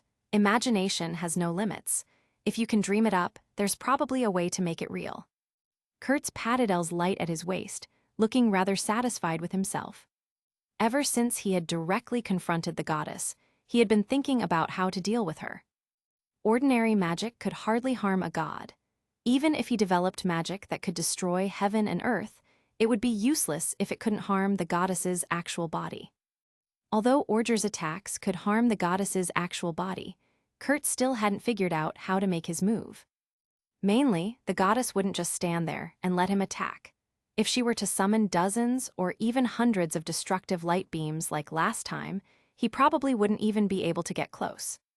Ordger's full-release attack could indeed cause damage to gods, but it had already been used once against the Skywing clan, so the gods would surely be prepared. If this move of his was neutralized by the god, then failure would still await everyone. He had to come up with a more reliable method. And so, amidst much deliberation, Kurtz happened to glance at the barrier staff and suddenly had a brilliant idea. That was to intercept the elves' power of faith and pull the goddess's true body down from beyond the world. To be precise, he planned to transform the elves' power of faith into a magic specifically effective against gods, like chains that could bind a god. By then, this magic would be called God's Lock. Once a god's power was bound, even if her actual body descended, it wouldn't cause destruction to this world, and his group would be able to wage a despicable but righteous god strike. The relevant pieces had already been placed. Now, they just had to wait for the opponent to enter the field. Only you could pull off something like this, Sarai said coldly. Anyone else, they wouldn't have the talent. Hell, they probably wouldn't even think to try. This man's creative talent was truly abnormal, almost without any limits. He could create magic out of thin air just by the power of imagination. Even magic as unthinkable as intercepting the power of faith could be made by him. This man was too terrifying. The power we've got now isn't enough, though, Kurtz continued. That's why I asked the Elf King for that mass prayer thing. When do they all pray together at the right moment? That'll generate enough faith energy actually to pull this off. Although the Elf King was very puzzled by this sudden request, he still solemnly promised him. Olivia quietly looked at the barrier staff in Sarai's hand. She had just been guessing that the excess power of faith from the elves over the past few millennia might have been stored in some container. And then this container was discovered by Kurtz, which is why he conceived the idea of harnessing the power of faith to combat a god. Otherwise, he wouldn't have this confidence. And the only thing Olivia could think of was the holy staff, which, according to the elves' legend, only a true saint could wield. Only this staff, once used by a god, could bear such a vast amount of faith power. Wait, so you're planning to attack the goddess with faith magic? Somo asked, scratching his head. He couldn't imagine any other use for the power of faith besides directly attacking a god. Kurtz just smiled, the expression looking pretty mysterious in Ordger's glow. He held up a finger to his lips. SHH, can't spoil the surprise. Let's just say I've prepared a very special gift for our goddess friend, and Elle's light here is going to be the delivery method. Delivery method, Norn frowned, clearly trying to work out what Kurtz was getting at. Think of it as a key, Kurtz said, but didn't elaborate further. A key that'll unlock our victory, but we're not there yet. First, we need to find where she's actually hiding. According to Olivia, after the life goddesses will awakened earlier, she had been constantly vying for control of the body with the fertility goddess. But the life goddess had been suppressed for too long and couldn't compete with the fertility goddess. So, with her last shred of will, she brought the spiritual body projected by the fertility goddess to the Godfall land and imprisoned it there, quietly awaiting the arrival of Kurtz, her fated one. Come on, Kurtz said, gripping Ordger tighter as its light seemed to brighten. You're all essential to making this work. The answers we're looking for are somewhere past all this black mist. With that, he said no more, turning to continue leading the way. Leaving behind his 5 companions, who exchanged bewildered glances, Sarai gazed deeply at Kurtz's retreating figure. The human who was once so naive on the path of magic had now grown to a point where even she couldn't comprehend him. Was this what he had said earlier, to believe in humanity? Sarai's eyes flickered with complex emotions. She understood how many things Kurtz had been plotting during that month in the Elf Kingdom. Originally, not only was he researching the pseudo-god strike magic, but he had also set up a grand scheme to deceive the heavens and steal the power of a god directly. Although she still didn't know what this key would ultimately unlock, this persistence for victory deeply moved her. And she, precisely, lacked this persistence. Perhaps she should learn this from Kurtz. However, the proud elf would never admit this. Somo scratched his head again. You know the way Kurtz talks, it's got that quality to it. What quality? Olivia asked. Like he's already a legend, the kind of hero people write songs about generations later. The young dwarf's eyes were filled with admiration for that legendary hero. One must know that Somo's greatest wish in adventuring was to become a great hero adorned with honor, making all the dwarves in his hometown look at him with new respect. And now, Kurtz was walking on such a path, making him incredibly envious. Norn and Eric exchanged glances, both seeing the shock and solemnity in each other's eyes. No matter how outlandish Kurtz's plan was, they chose to trust him. The team continued to advance in silence. The light of Orger was like a small boat swaying in the ocean, leading everyone towards the unknown end of the darkness. Enel's light hung quietly at Kurtz's waist. The power of faith gathered within the sword was like a sleeping dragon, waiting for Kurtz, the fated one, to pull the trigger that would decide destiny, using this special key to open the final act of God-slaying. The heroes were walking on the path of legend. Chapter 126, the beginning of the decisive battle. The black mist here carries a power similar to erosion, Sarai said, after carefully sensing the surrounding darkness. If one remains exposed to it for too long, it seems they will endlessly sink into the mist, eventually becoming one with it. No wonder countless people have entered this black mist over the years, yet none have emerged. They were probably all devoured by it. The only thing Kurtz didn't understand was which deity's magic power this place belonged to. Godfall Land, as the name suggested, was where a deity had once fallen. But which deity's magic power would have such an effect? Is there a possibility? Norn proposed a guess. The deity who fell here was the fertility goddess. Kurtz stopped, carefully considering the validity of Norn's words. It was indeed possible. The fertility goddess's divine power possessed an erosive force. Even though the life goddess had killed her, this power had still corrupted her opponent, and through long-term dormancy and accumulation, it had eventually succeeded in eroding the life goddess's mind, achieving a different kind of reincarnation within her body. Kurtz felt he was vaguely touching upon the truth. And the way to prove Norn's guess was simple: find the goddess's will body imprisoned here. Then, all truths would be revealed. In the darkness, time seemed to lose its meaning, and the black mist, which sent chills straight to one's core, permeated their barrier through every crevice. Only the glow of the holy sword and their heavy breathing reminded them that they were still moving forward. After walking for an unknown period, the swirling black mist ahead suddenly thinned and gradually disappeared entirely. An indescribable light appeared before them. It was a vast and bizarre space.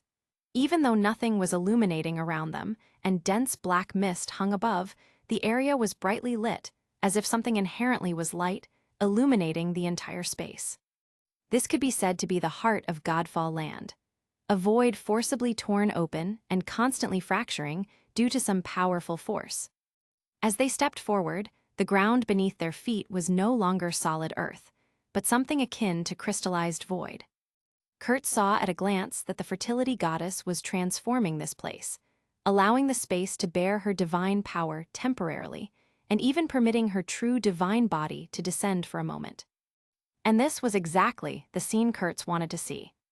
Even if the fertility goddess hadn't planned for this, he would have helped her. One could only say fate had brought the two to the same consensus. The fertility goddess hoped this space could temporarily house her true form, thereby harnessing a deity's terrifying power to crush these annoying little insects completely. Kurtz, on the other hand, hoped to pull the goddess's actual body down from beyond that world, weaken her, and then let her face death once more. Moreover, this space was not empty. Scattered around were fragments of ancient architecture that looked remarkably similar to the fertility goddess's temple they had visited before. These temple fragments, discarded as if casually thrown, resembled the bones of giants, forming a desolate yet unique graveyard belonging to a deity. In the center of the space floated a massive cage, woven by the life goddess using her last bit of power after awakening. This enormous cage imprisoned the fertility goddess's will body, along with the will of her main body, preventing her from ever returning beyond the world. Even the fertility goddess hadn't expected the life goddess to have such a final gambit. The countless light beams forming the cage originated from the purest source of power of a deity. Even the fertility goddess couldn't break through it immediately and could only slowly wear it down. At the core of the cage, a familiar figure was imprisoned. It was indeed the fertility goddess's will body. She occupied the life goddess's physical form, appearing externally as a sacred and nurturing maternal embodiment. But this was not the fertility goddess's true appearance. Therefore, this maternal form would occasionally twist into a solemn figure, with a cold expression radiating overwhelming pressure. That was the true appearance of the fertility goddess. However, her body was entwined with the unique dark aura of demons. Clearly, while forging a patronage relationship with demons, their dark influence had had an inverse effect on the deity herself. The moment Kurtz, gripping his blade, stepped into this space, the imprisoned figure suddenly lifted her head. Two spiritual voices, containing different wills, resounded directly in the depths of everyone's souls. "You have come, fated one. Indeed, you have still come here, Godslayer." The former voice carried a hint of pleading, as if she had known Kurtz for a long time and had been expecting his arrival. "The life goddess," Kurtz murmured. This voice carried an indescribable gentleness, while the latter was a curse filled with endless malice. Clearly, both goddesses had been awaiting his arrival. But eventually, the will of the former was completely devoured by the latter, and the cold will precisely locked its sharp focus onto Kurtz. "Godslayer." These words carried immense weight, shattering all silence in the space. Everyone silently gripped their weapons, preparing to face the impending storm. Kurtz tightened his grip on his blade, and the light emanating from it surged, barely dispelling the mental malice that assailed them. The fertility goddess stared intently at Kurtz. Extreme emotions churned within her. "If you don't mind, could you explain the truth to me?" Kurtz suddenly spoke, catching everyone off guard. But Sir Rai noticed that his right hand, hidden behind his back, was subtly weaving a small magic circle. The others also noticed this but made no move, allowing Kurtz to stall for time. The fertility goddess, of course, knew the Godslayer before her was buying time, but her true body's descent also required preparation. Both sides, harboring the same intentions, were playing the same game. "What do you want to know?" At this moment, the two sides, originally at each other's throats, unexpectedly began to converse calmly. But everyone knew this was merely the brief calm before the coming storm. "What is your relationship with the life goddess?" "We shared the same origin, wielded life's authority together, until that bitch betrayed me. She wanted all that power for herself." Ignoring the fertility goddess's resentful words, Kurtz continued. "Then, is this where your final battle took place?" "Yes, that woman thought she'd completely killed me, but as long as my will remains, I'll never truly die." Kurtz couldn't help but feel a headache upon hearing her last sentence. It seemed he would still have to guard against her erosion, even before her death. "Do you have any other questions? Ask them now, as this will be your last chance to speak." Facing the fertility goddess's confident demeanor, as if she had already seen the future, Kurtz merely smiled, then activated the magic array, sending a prearranged signal to the distant elf kingdom. Chapter 127, The Power of Faith Turns into Chains. At the same time, in the elf kingdom, the elf king sensed the soul signal from the west. He opened his eyes, confused, but elves never broke their word. He took a deep breath, then spoke, his voice amplified by magic, spreading to every corner of the elf kingdom. "My people pray to the life goddess." All elves throughout the kingdom immediately stopped what they were doing. The elf king had already prepared them for this moment. Though confused by the timing, they began praying to the life goddess with deep devotion. Even those elves who did not believe in the goddess remained silent. The elves performed their highest ritual, generating massive amounts of faith power. Streams of pure light, invisible to most, rose from every kneeling elf. That was not any light, but the purest light of faith. The light converged into a torrent in the air, then flew towards the sky. But just as this torrent of faith from the entire elven race was about to cross dimensions and reach the imprisoned deity. Buzz! Buzz! Buzz! 37 hidden magic nodes lit up simultaneously. They formed a massive, complex magic array that instantly covered the entire elf kingdom. Just as Kurtz had planned, this array didn't block the faith power, it redirected it. Like a dam controlling a river's flow, the array's interference forcibly twisted the vast, pure faith power. Instead of following the usual faith channels, which wasted most of the power, an invisible force twisted its direction, compressing and converging it. Finally, it formed a golden torrent of pure faith spanning the void. This golden stream ignored distance, tearing through reality itself. Guided by Kurtz's contract with the blade, it surged toward Godfall land. After the faith ritual ended, the elf king looked towards the distant west. As a powerful being, he naturally saw this torrent of faith and witnessed its disappearance into the sky. His heart was filled with shock. Could Kurtz actually be stealing a deity's power? But he made no move, only looked solemnly towards Godfall land, muttering softly, "Kurtz, I wish you all the best." At this moment, in Godfall land, after Kurtz asked a few more harmless questions, the fertility goddess finally snapped. Her divine power erupted completely. First, she had to transform this space entirely. She needed to make this place compatible with her divine power. Otherwise, even if she forced her way down, this world would reject her. Kurtz also noticed her actions, so he immediately took action simultaneously. Boom! The entire core of Godfall land, no, all of Godfall land and the world beyond, seemed to be struck by an invisible sledgehammer. Violent spatial tremors knocked everyone off balance. At that moment, a brilliant golden pillar of light appeared from what seemed like the edge of the universe. It tore through Godfall land's black barrier, like the light of creation splitting heaven and earth, descending on the battlefield with unstoppable force. This golden pillar was the massive, pure faith power Kurtz had stolen from the elf kingdom. But it wasn't targeting the fertility goddess's body here.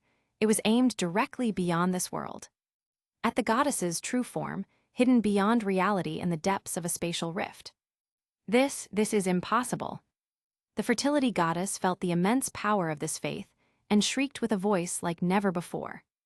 She could feel it. That vast faith power was so immense that even her true body had to protect it, so pure it made the corrupted divine power within her riot and writhe. Such dense faith power, how did you do it? The fertility goddess couldn't understand how this ant, no, this god-slayer, could summon such overwhelming faith power. Something like this required thousands of years to accumulate. You seem to have overlooked something all along. Kurtz raised the blade, which was also glowing at this moment. Do you really think this sword's power is just a barrier? You're actually using my weapon against me. The fertility goddess instantly recognized the blade in Kurtz's hand, the holy sword she'd once given to the elven race, blessed by her own power. Her core conflict with the life goddess had always been about faith. The elven race's faith wasn't enough for both of them, so the life goddess decided to use her life authority to create a race that would worship her exclusively. Her creation was successful, the Skywing clan appeared. But the life goddess overlooked something crucial. They'd originally shared life authority equally. By creating the Skywing clan without warning, the life goddess had severely diminished the fertility goddess's portion of power. That's where their split began. But this sword shouldn't have this power. What exactly did you do? The elven faith should have been her power source, but now it had become a blade turned against her. Since the fertility goddess had made a pact with the demon race, the old faith power was poison to her now. Besides, she didn't need it anymore.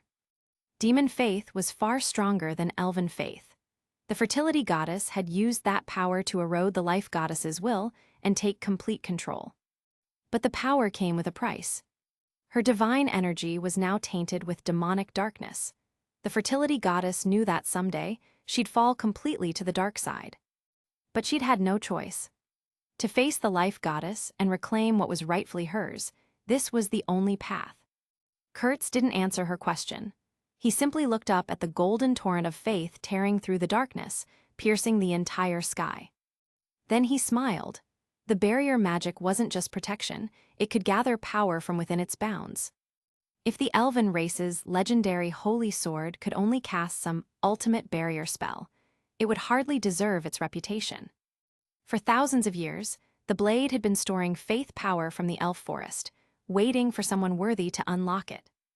And Kurtz would be the first. Chapter 128, The Chains of God. The true protagonist of this moment was not Orger, but El's light. Only El's light possessed the enchanted blade capable of channeling the power of faith, and only it could manifest the chains destined to drag the mighty gods from their celestial throne. El's light construct and unleash them, the chains meant for the gods. Buzz! The holy sword El's light at Kurtz's waist erupted with brilliant light. The blade seemed to dissolve, its physical form melting away as El's light transformed into countless golden threads woven from pure faith. These strands rose to meet the descending pillar of divine light, flowing upward like rivers returning to the sea. The moment the golden pillar touched the threads formed by El's light, both forces began to merge and reshape themselves. Norn, watch closely. I will only demonstrate this technique once, Kurtz warned, glancing back at his companion. After this battle, he would entrust El's light to Norn's safekeeping. When the human nation was established, the holy sword would serve as humanity's sacred relic, drawing faith from all who worshipped it. The magic required to invoke this power, Kurtz had already inscribed within his grimoire. When future generations decipher these techniques, this will become their greatest weapon against the divine. After speaking aloud, Kurtz's lips barely moved as he whispered something meant for Norn's ears alone. I understand, Norn nodded, his eyes tracking every nuance of Kurtz's movements while analyzing the magic's construction. Though the whispered words overwhelmed him at first, the trust he saw in Kurtz's gaze steadied him. He focused intently, committing every detail to memory. The golden threads surged toward the torrent of faith cascading from above, piercing through the fabric of space. Stop, you must not. The cage imprisoning the fertility goddess began shaking violently. Through her gift of foresight, she had glimpsed what Kurtz intended to accomplish. It was similar to her own desperate plan, yet the outcome would be way different. If he succeeded, she faced complete annihilation. This was a future she refused to accept. Without hesitation, she poured vast amounts of divine power into breaking free from her prison, her attacks growing more and more frenzied with each passing second. Sarai and the others moved to intervene, hoping to buy Kurtz more time, but he raised a hand to stop them. Don't waste your strength, the real battle comes after this. Both goddess and mortal raced against time, she struggling to manifest her true form in all its terrible glory, while he worked to drag that bound divinity down from the heavens. In the end, Kurtz proved faster. As he completed his casting, the pillar of light above transformed entirely.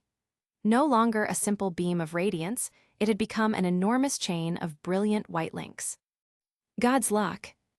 A chain forged from the power of faith itself, capable of dragging even the mightiest gods from their celestial heights. It ignored the barriers of space and worlds, following the connection between the goddess's projection and her true form to pierce directly into the chaos beyond reality. No. A roar shook the entire world. Every living being, regardless of race or power, turned their gaze skyward upon hearing that otherworldly cry. Those with greater sensitivity could feel it. Something immense and terrible was being forced to descend. Rumble, rumble. The entire Godfall land convulsed. The very foundations seemed ready to collapse as space itself began twisting, though it held just short of complete fracture. Above them, the torn opening in the sky became a kaleidoscope of swirling fragments, with crystalline pieces dancing through the air like falling stars. God's lock had found its target, binding an existence from beyond the world. The chain stretched taut, faith light flickering wildly along its length as it endured massive tension. The goddess's true body was fighting back, refusing to descend in such a humiliating, bound state. "Get down here." Kurtz clasped his hands together, manifesting a magic circle between his palms. A physical chain materialized in his grip, its far end connected to the god's lock stretching toward infinity. Then he pulled with all his might, muscles straining as if locked in a tug-of-war. Sarai immediately grasped the chain behind him, followed by the others. The magical binding extended automatically, ensuring everyone could take hold of a section. Together they pulled, their combined strength creating opposing forces that made Al's light sing with dangerous resonance. The holy sword endured. Crack cracks. The sound of countless panes of glass shattering filled the air, the spatial barrier being forcibly torn open. Under the horrified gaze of every living being in the world, through the rift torn by faith itself, something massive began to emerge. Dense shadows writhed around a distorted divine presence as God's lock, empowered by millennia of accumulated elven faith, dragged the entity from its realm beyond reality. The moment she fully manifested, crushing divine pressure engulfed all of Godfall land. The fertility goddess stood hundreds of meters tall, making every mortal seem like an insect by comparison. Her features were achingly beautiful, possessing otherworldly perfection. Her expression held the cold indifference of one who had gazed down upon countless lives and found them all equally worthless. This was divinity in its truest form, the authority over life and creation made manifest. Yet surrounding this sacred majesty was corruption beyond description. Her entire body was writhed with chaotic darkness that intertwined with her holy radiance, creating a blasphemous beauty that was as nauseating as it was mesmerizing.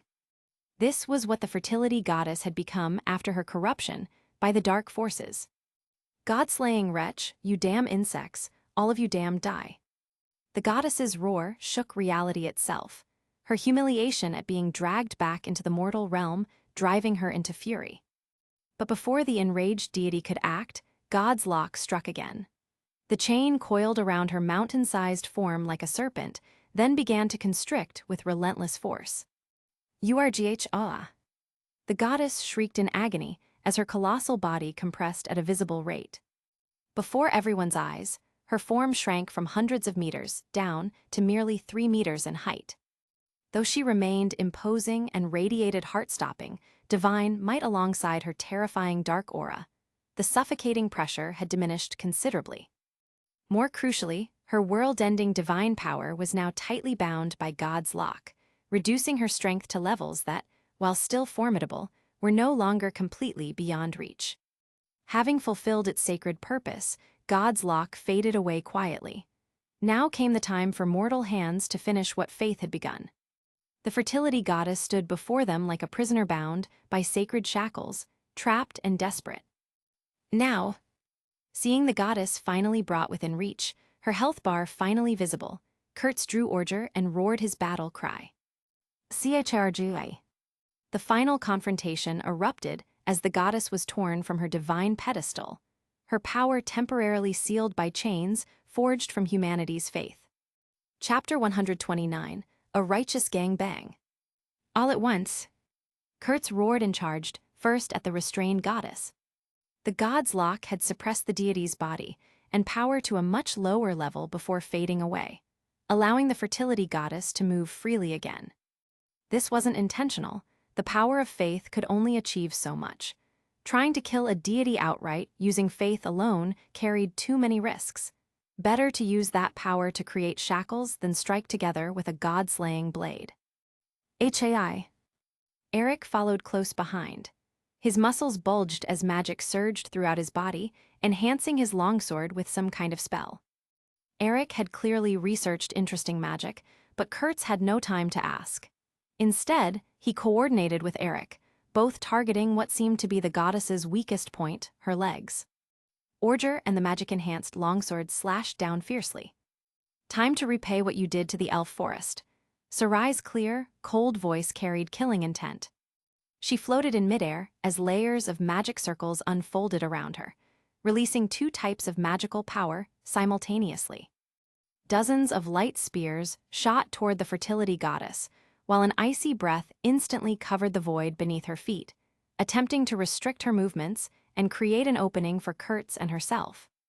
The restrained goddess let out an enraged shriek. Though her size and power were suppressed, she was still a deity. Facing the siege of these ants, she felt overwhelming humiliation. "Get lost, you bunch of ants." The fertility goddess ignored everyone except the god-slaying one. With a raised hand, countless dark tendrils burst forth, completely blocking Sarai's light spears. Kurtz and Eric's strikes aimed at the goddess's calves also landed on the tendrils, producing metallic clanging sounds. So hard. Kurtz and Eric retreated repeatedly. Looking at the fertility goddess entangled by countless tendrils, they instinctively felt their scalps tingle. These steel-like tendrils, twisted like tentacles, were the goddess's power after being suppressed by the god's lock. Good news, they didn't have to face the goddess's terrifying energy beams. Bad news, they had to face a psychological nightmare. Seeing the tendrils rushing toward them, Kurtz quickly constructed magical chains to block their movements. But ordinary magic chains were too fragile. The goddess only needed to shake slightly, and they shattered layer by layer. It was too late for Kurtz to keep blocking. Fortunately, he wasn't fighting alone. Dwarf Somo let out a muffled battle cry, seemingly expressing dissatisfaction at being beaten to the first attack. He raised his battle axe and stepped forward. The dwarf's immense strength actually managed to resist the incoming tendrils forcefully. "Great job, Somo," Kurtz exclaimed, then exchanged glances with Eric before continuing their attack on the goddess. But their strikes were blocked by the tendrils once again. At the same time, Olivia spread her wings and took to the air. She closed her eyes, pressed her hands together, and her light wings emitted soft, yet firm, holy radiance as she released divine magic unique to the Skywing clan. A purification magic array unfolded beneath her feet, and warm, holy light floated down toward the fertility goddess, though its real target was the madly twisting, defiled tendrils around her. The moment the holy light touched them, the tendrils emitted a sizzling, corrosive sound before rapidly dissolving. Even the dark aura around the goddess faded significantly. "You are seeking death." The fertility goddess naturally noticed Olivia's actions. In normal circumstances, such a weak purification spell wouldn't harm her at all. But now, bound by this damned man and greatly weakened, even such feeble magic could hurt her. The goddess manipulated her tendrils, and several main ones struck fiercely at Olivia with momentum that seemed to tear space itself, like the red dragon they'd all faced before when it had fully unleashed its magic. Seeing this, Norn and Somo attacked simultaneously. Boom! Norn's longsword slashed fiercely at the striking tendril, erupting sparks from the metal clash. The immense force sent him flying backwards, sword and all, his arm trembling uncontrollably. Somo also swung his battle axe to block the remaining tendrils. Though the dwarf's strong physique prevented him from being sent flying like Norn, he still grunted and retreated several steps. To relieve pressure on the others, Eric pulled out several dark, round spheres and hurled them at the goddess's face. The fertility goddess had a vague impression of these things. They seemed to produce intense light with negligible impact. She merely tilted her head slightly to prevent the upcoming flash from interfering with her attacks. But to her surprise, the black spheres exploded with thunderous roars. Scorching flames and terrifying shockwaves instantly engulfed the goddess. Eric watched intently, not daring to be careless as he stared at the figure shrouded in smoke and fire. The next second, an arm emerged from the flames, its surface streaked with black mud yet still undeniably beautiful, and waved gently. The exploding flames and black smoke dispersed easily. The goddess's divine face held a hint of mockery. Eric's bombs had only left a few scorch marks on her tendrils, unable to harm her main body at all. However, this was within Eric's expectations. Duller crafted these during his time with the Allied army, so naturally, they couldn't compare to the more powerful ones they'd found in the dwarf treasury earlier. His true purpose, as always, was merely to interfere with the fertility goddess. During the time he'd stalled, Olivia had already finished releasing healing magic, restoring Norn and Somo to peak condition while continuing to release purification magic to weaken the fertility goddess's power. However, the fertility goddess's attention wasn't on Olivia at that moment. Perhaps it was divine arrogance that made her feel Olivia's continued purification magic wouldn't affect her for some time. Instead, she turned her gaze to Eric. She did not forget this insect that was interfering with her again and again. The goddess looked at Eric with icy eyes, raising her left fingertip slightly as profound, black hole-like energy condensed instantly. "ERIC, watch out," Kurtz immediately warned. He'd thought the goddess couldn't use this move anymore, but it seems she simply couldn't use it as freely as before. Kurtz swung Orger, releasing a sword strike that preemptively slashed at the energy beam. Hiss! Orger's sword strike was like a drop of water entering the sea, instantly swallowed by the dark beam. Chapter 130, The Fatal Blow. The energy beam shot out silently at extreme speed, aimed directly at Eric's head. Once struck, even Olivia's healing magic would be powerless to save him. Eric's pupils constricted as he immediately cast a defensive spell, but the magic power within him was utterly incapable of withstanding such a terrifying beam. If it hit, his defensive magic would shatter instantly. In the nick of time, Olivia and Sarai simultaneously unleashed defensive magic. One was the Holy Light Barrier, unique to the Holy Order. The other was the strongest defensive barrier, exclusive to the elves.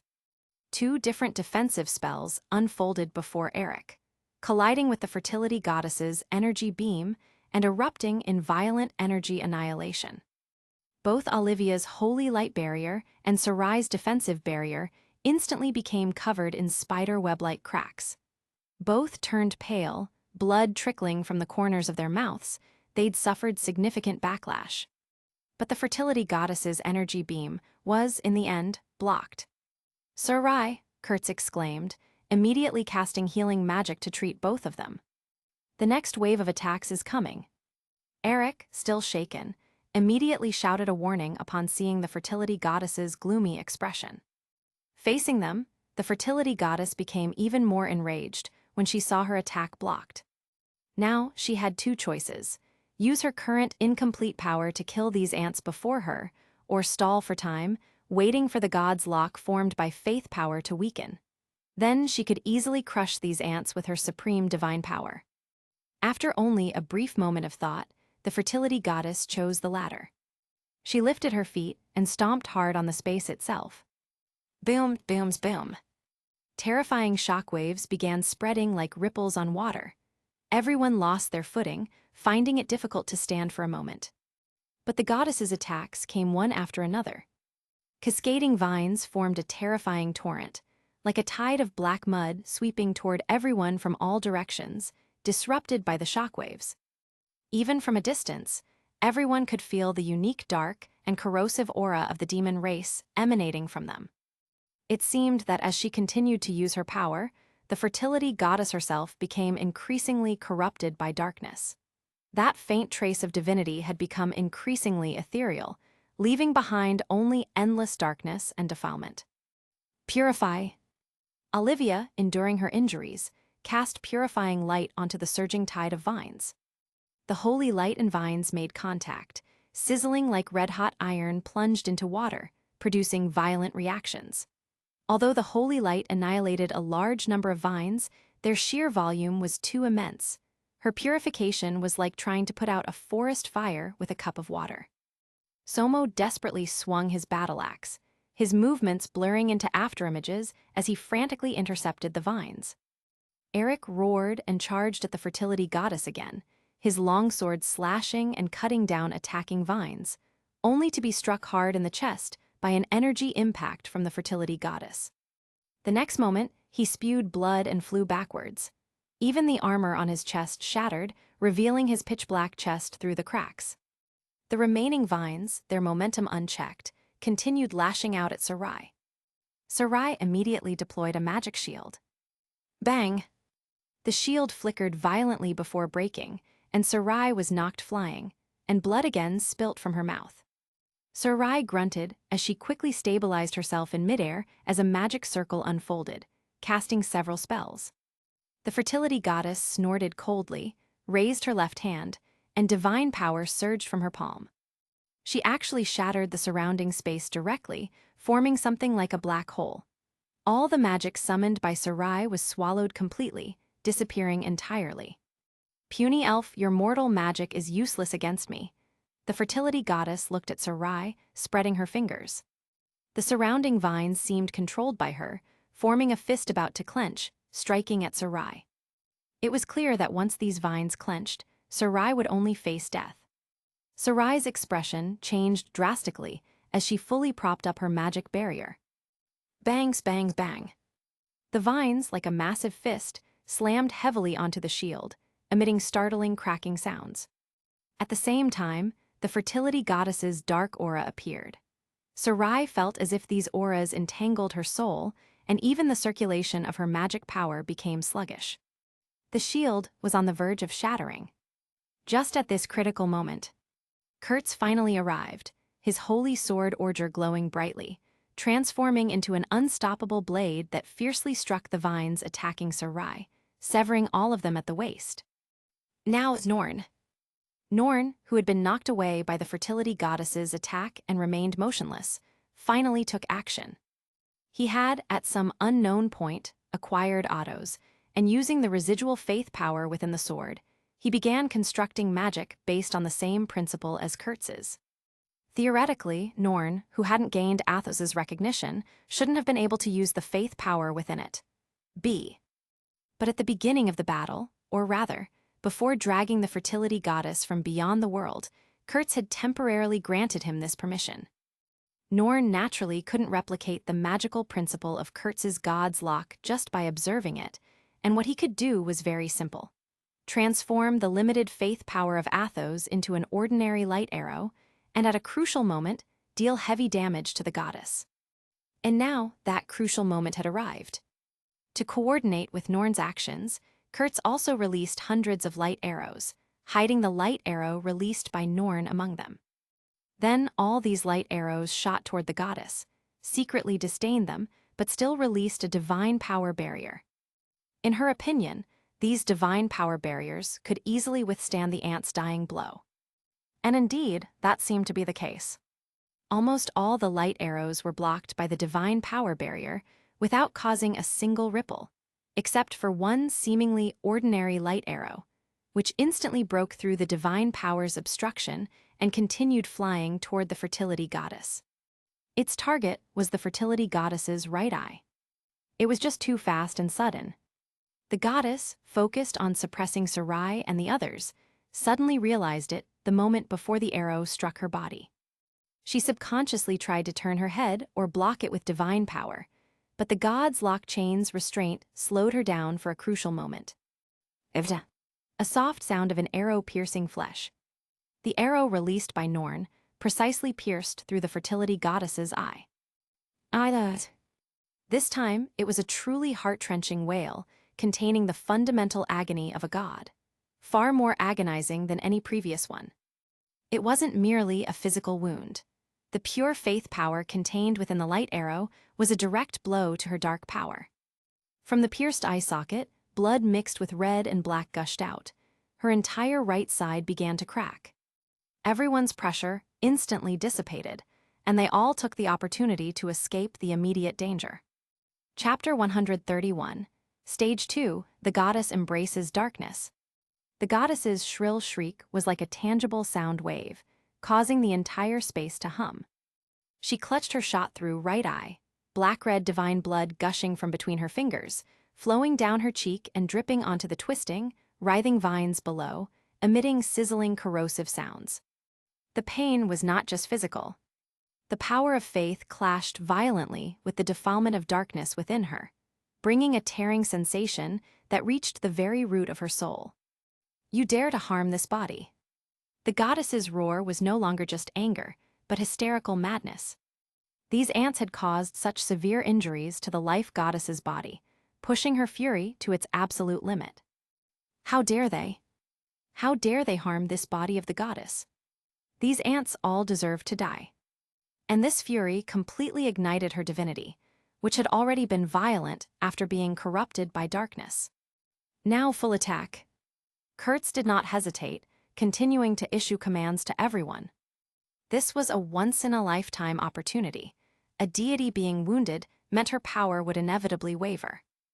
Olivia fully spread her wings, channeling the magic within her to release healing magic for everyone, and Eric's severe injuries steadily improved.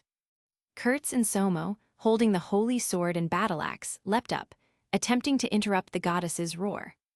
A massive magic circle instantly formed beneath Sarai's feet, releasing the elves' highest-grade magic, aimed precisely at the goddess's right eye, from which divine blood flowed.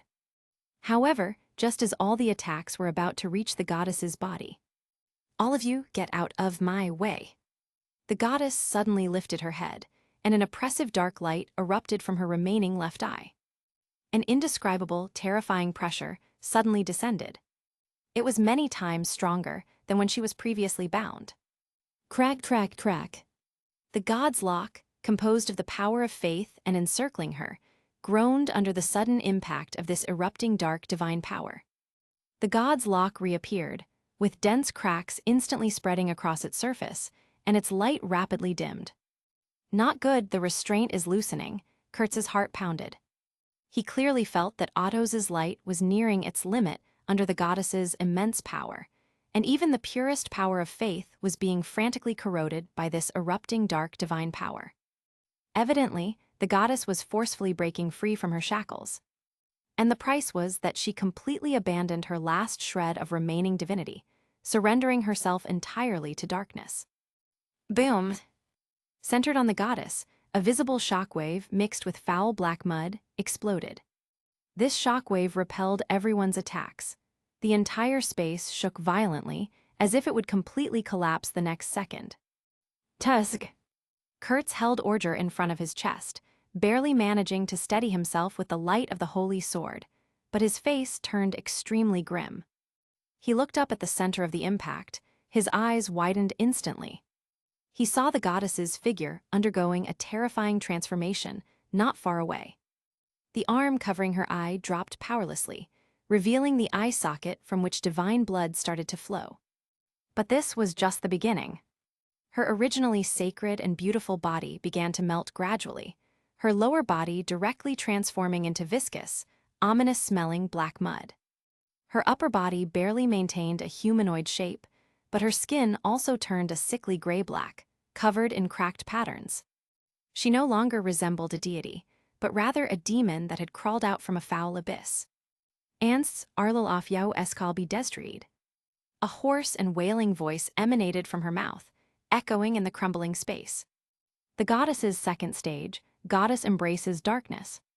Is this how a deity completely devoured by darkness looks? Olivia looked up at the blasphemous scene before her, her voice trembling slightly. Not far from her, Eric struggled to his feet again. The injuries on his chest had barely healed under the healing magic, but the lingering dark corrosive power still caused him faint pain. She has grown even stronger. Sarai wiped the blood from the corner of her mouth, her expression more solemn than ever.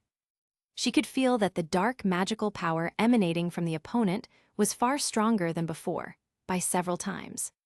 This was still with Kurtz's god's lock suppressing her. Without this restraint, that would be true divine might, something mortals could not contend with. Even this current power, defensive magic, would look like a fragile paper before it. The god's lock can't hold much longer. Kurtz, however, stared intently at the golden chains on the goddess, whose light was beginning to dim, his heart sinking to the bottom. The shackles formed by the power of faith were being frantically assaulted by dark divine power. Disintegration was only a matter of time. Once the chains shattered and the goddess fully recovered her divine power, coupled with this terrifying dark form, the consequences would be even more unimaginable. We must defeat her before she breaks free from the chains. Okay, let's do it. Norn gritted his teeth, his arm still trembling from forcefully releasing Kurtz's magic. The miracle of that last arrow would be difficult to replicate again. Athos's power of faith was also almost exhausted. Next, they could only fight with all their might. Die! The fertility goddess, completely fallen into darkness, roared, and countless thick black vines, like a black tsunami, lashed fiercely at everyone from different directions. Their speed and power were far greater than before. This time, the dark power even arrived before the vines themselves, coiling around everyone's bodies, slowing down the speed at which they could cast spells. And Olivia's holy light was instantly suppressed, its range rapidly shrinking. Scatter first, don't take those attack head-on. Kurtz commanded while swinging order, its light surging, transforming into a massive light blade that slashed at one of the thickest vines. The light blade cut into the tentacle, erupting with a piercing hissing sound, and the vine was directly severed in two, while the immense impact numbed Kurtz's arm. Sarai floated in the air, dodging a sweeping vine, and at the same time released magic, countless light spears raining down on the goddess. She attempted to freeze the opponent's body to slow down the goddess's attacks. However, those light spears were easily swallowed by the black mud barrier she released when they were still several meters from the goddess's body, leaving no trace. It's useless, her power is too strong, ordinary magic has no effect on her. Sarai's heart sank. Olivia became the goddess's primary target. She was distracted for a moment, unable to dodge in time, and a vine bypassed everyone's defense, piercing her wing. The sacred feathers were instantly defiled, stained with ominous darkness, and a cold, malicious, corrosive sensation began to spread along her wing, causing her to stagger. Olivia, Kurtz immediately acted upon seeing this, helping her block the attacks of the other vines. Fortunately, as a creation of the life goddess, Olivia possessed a certain resistance to this kind of erosion. It was at this moment that Kurtz noticed something unusual. Chapter 132, The First Magic. Kurtz's gaze fixed on the life goddess's upper body, specifically on the heart area covered by black mud. There, within that seemingly endless darkness, a faint golden light flickered weakly. Though tiny, that light emitted an unyielding radiance, completely out of place with the surrounding corruption. The life goddess's original divine power. Kurtz's heart trembled, and he instantly understood. This body, after all, belonged to the life goddess. Even when occupied by the fertility goddess, and even when thoroughly corroded by darkness, at the very core of her divine essence, there still remained the purest power belonging to the life goddess. And this light had not completely died. While guiding Kurtz toward victory, it even produced a faint resonance with Order in his hand. "Sarai, look at her chest," Kurtz shouted with all his might, while desperately using Order to block the vines.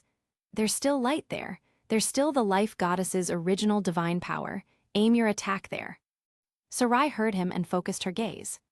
Her sight instantly penetrated the black mud on the life goddess's body, precisely pinpointing the faint light Kurtz pointed to. Is this the power left behind by the life goddess? Sarai murmured to herself. She understood that only by attacking this source of divine power could she severely wound the deity embracing darkness before her. But how?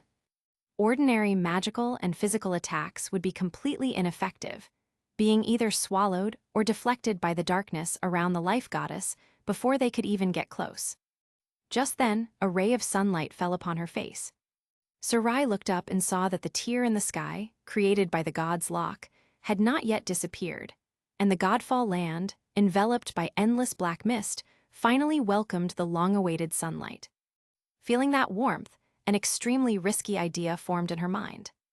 It was magic Kurtz had taught her long ago, and also the ultimate attack he used during his first battle with the demon race.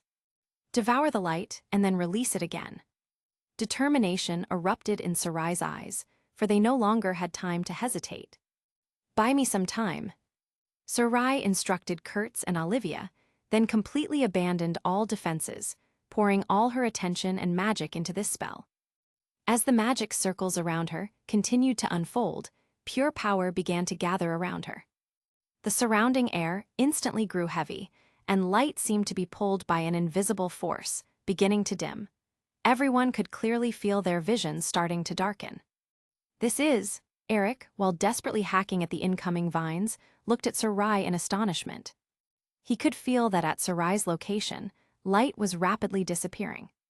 Even Olivia cast a puzzled glance, as she could clearly perceive that the holy light she had been continuously releasing, which could purify black mud, also seemed to be constantly drawn into the elf's magic. Compared to the others who were still somewhat confused, Kurtz completely understood Sarai's intention. After all, the magic she was about to use was one he had personally created. So, without any hesitation, he gave her all his trust and support. Order in his hand burst forth with dazzling radiance, drawing the fertility goddess's attention entirely to it, buying Sarai that crucial moment. The life goddess's eyes were fixed intently on Kurtz. Even though her will had been swallowed by darkness, she still remembered this godslayer before her, and harbored infinite killing intent toward him. Moreover, since he had made himself so conspicuous, she directly abandoned attacking the others and directed all her attacks toward Kurtz. Just like a world-ending black tsunami, it slammed down fiercely toward Kurtz's small body. Just as Kurtz's figure was about to be completely swallowed by darkness, Sarai's magic was finally completed. There was no earth-shattering roar, only a peculiar eeriness that made one's soul tremble. Centered on Sarai, a sphere of darkness silently appeared and began to expand rapidly. Wherever it passed, whether it was the light from Kurtz's holy sword, the holy light released by Olivia's magic, or even the few rays of sunlight in this space, all were forcibly swallowed. The entire battlefield instantly plunged into darkness, like the chaos at the beginning of the universe, where nothing could be seen. And in this darkness, Sarai seized the opportunity to launch her attack. She aimed at the remnant power of the life goddess deep within the fertility goddess's heart, and then began to compress it continuously. The black sphere, which had swallowed all light, transformed under Sarai's guidance into a light spear, black on the outside, but fundamentally the most sacred power. Then the light spear was projected by Sarai. Ignoring the obstruction of the black mud on the life goddess's periphery, it pierced into the fertility goddess's chest with incredible precision, at a speed surpassing light. Puffs! A barely audible soft sound. Immediately after, boom! The light spear struck the light in the fertility goddess's heart, erupting instantly like a spark thrown into an oil depot. However, this explosion was not earth-shattering. Instead, all the destructive power was confined within the fertility goddess's body, which had fallen into darkness. At the same time, the fertility goddess's body became a scene of complete destruction internally.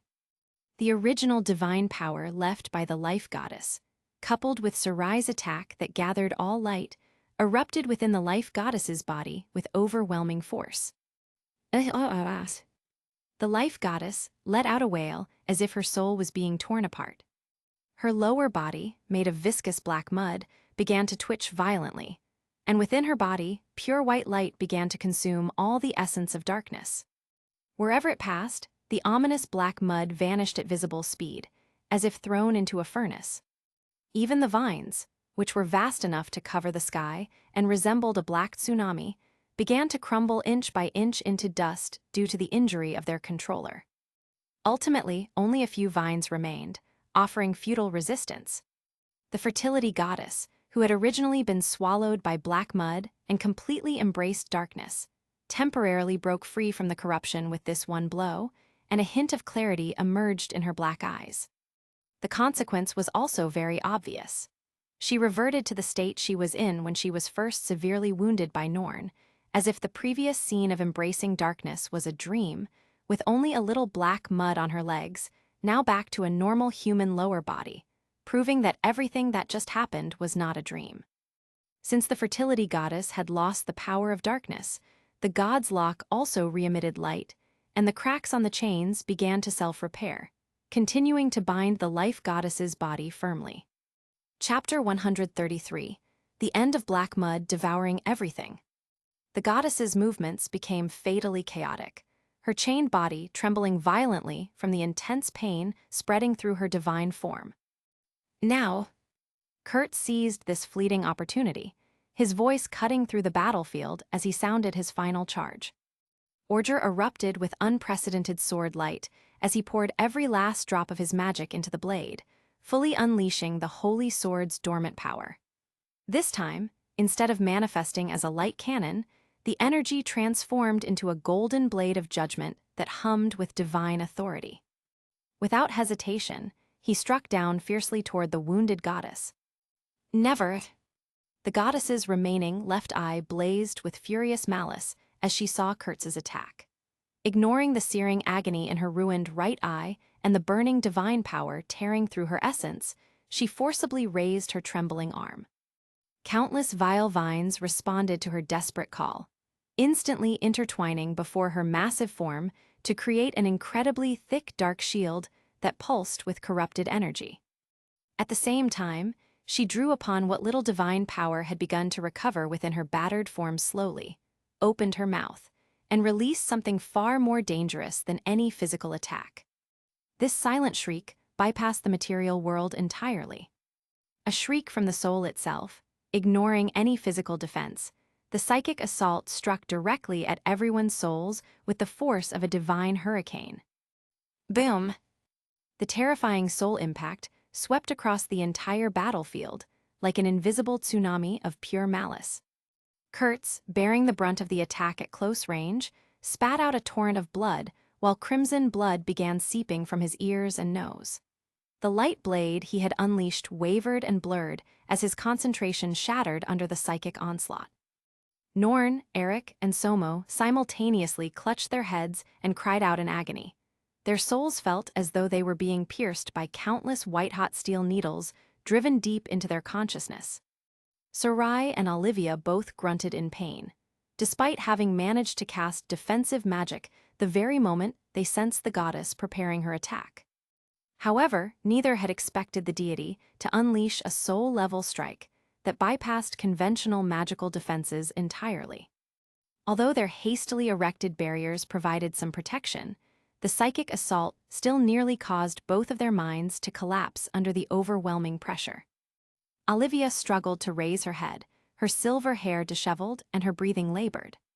She understood that at this crucial moment, the turning point that would determine victory or defeat, every single action would decide the ultimate outcome of this desperate battle. Thus, enduring the soul-level impact with resolute determination that burned brighter than her physical pain, she made a choice of final scarifice. She began burning the very light of her own life force. Without a moment's hesitation, she launched herself between Kurtz and the goddess, placing her fragile form at the very forefront of that terrifying soul attack to shield him from its full fury. Her wings now burned with the most sacred and pure flames imaginable, the brilliant light of her life force itself being consumed to fuel her magic.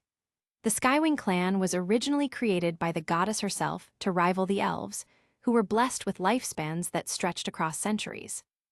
But Olivia's selfless actions meant willingly sacrificing that precious longevity, starting an irreversible countdown on what should have been an almost infinite existence. She spread her burning wings like the most devout martyr facing divine judgment, using both her rapidly diminishing life and unwavering faith to frantically activate the life magic array that had been woven into her very essence since birth. The tremendous power generated by this ancient magic continuously flowed toward Kurtz, strengthening his faltering attack while simultaneously creating a protective barrier around their entire group. Under her life-burning strength, warm golden light showered down upon everyone on the battlefield, silently but effectively erasing the sound waves that had been strong enough to tear souls apart. Thud! Olivia collapsed weakly to the scorched ground, her once radiant face now deathly pale from the massive expenditure of life force. Even her magnificent silver wings had turned a lifeless, ashen gray due to the catastrophic loss of vitality that had been drained from her very core. Despite her weakened state, she still managed to support herself on trembling arms, raising her head with effort to look directly at the deity she had once worshipped with absolute devotion. The divine being whose sacred body was now occupied by another's twisted will, leaving only her own just her will to resist. Olivia, Kurtz reached out toward her, but the look in her eyes stopped him cold. Aza.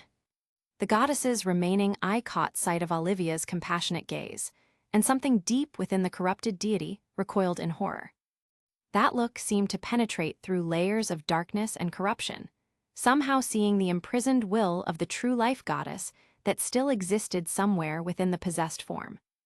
This gentle gaze disgusted the fertility goddess more than Kurtz's blade ever could, and filled her with a strange, primal fear that she couldn't quite understand. But it was Olivia's completely selfless action that ultimately brought Kurtz the precious opportunity he needed to deliver a god-slaying blow. His scattered sword light began to recondense with renewed power. The golden blade of judgment, now empowered by Olivia's life force and strengthened by her sacrifice, suddenly surged forward with increased speed, literally burning the air itself as it not only flew but also pushed the entire space between it, creating so much heat that it left a red, blazing trail behind. Crash!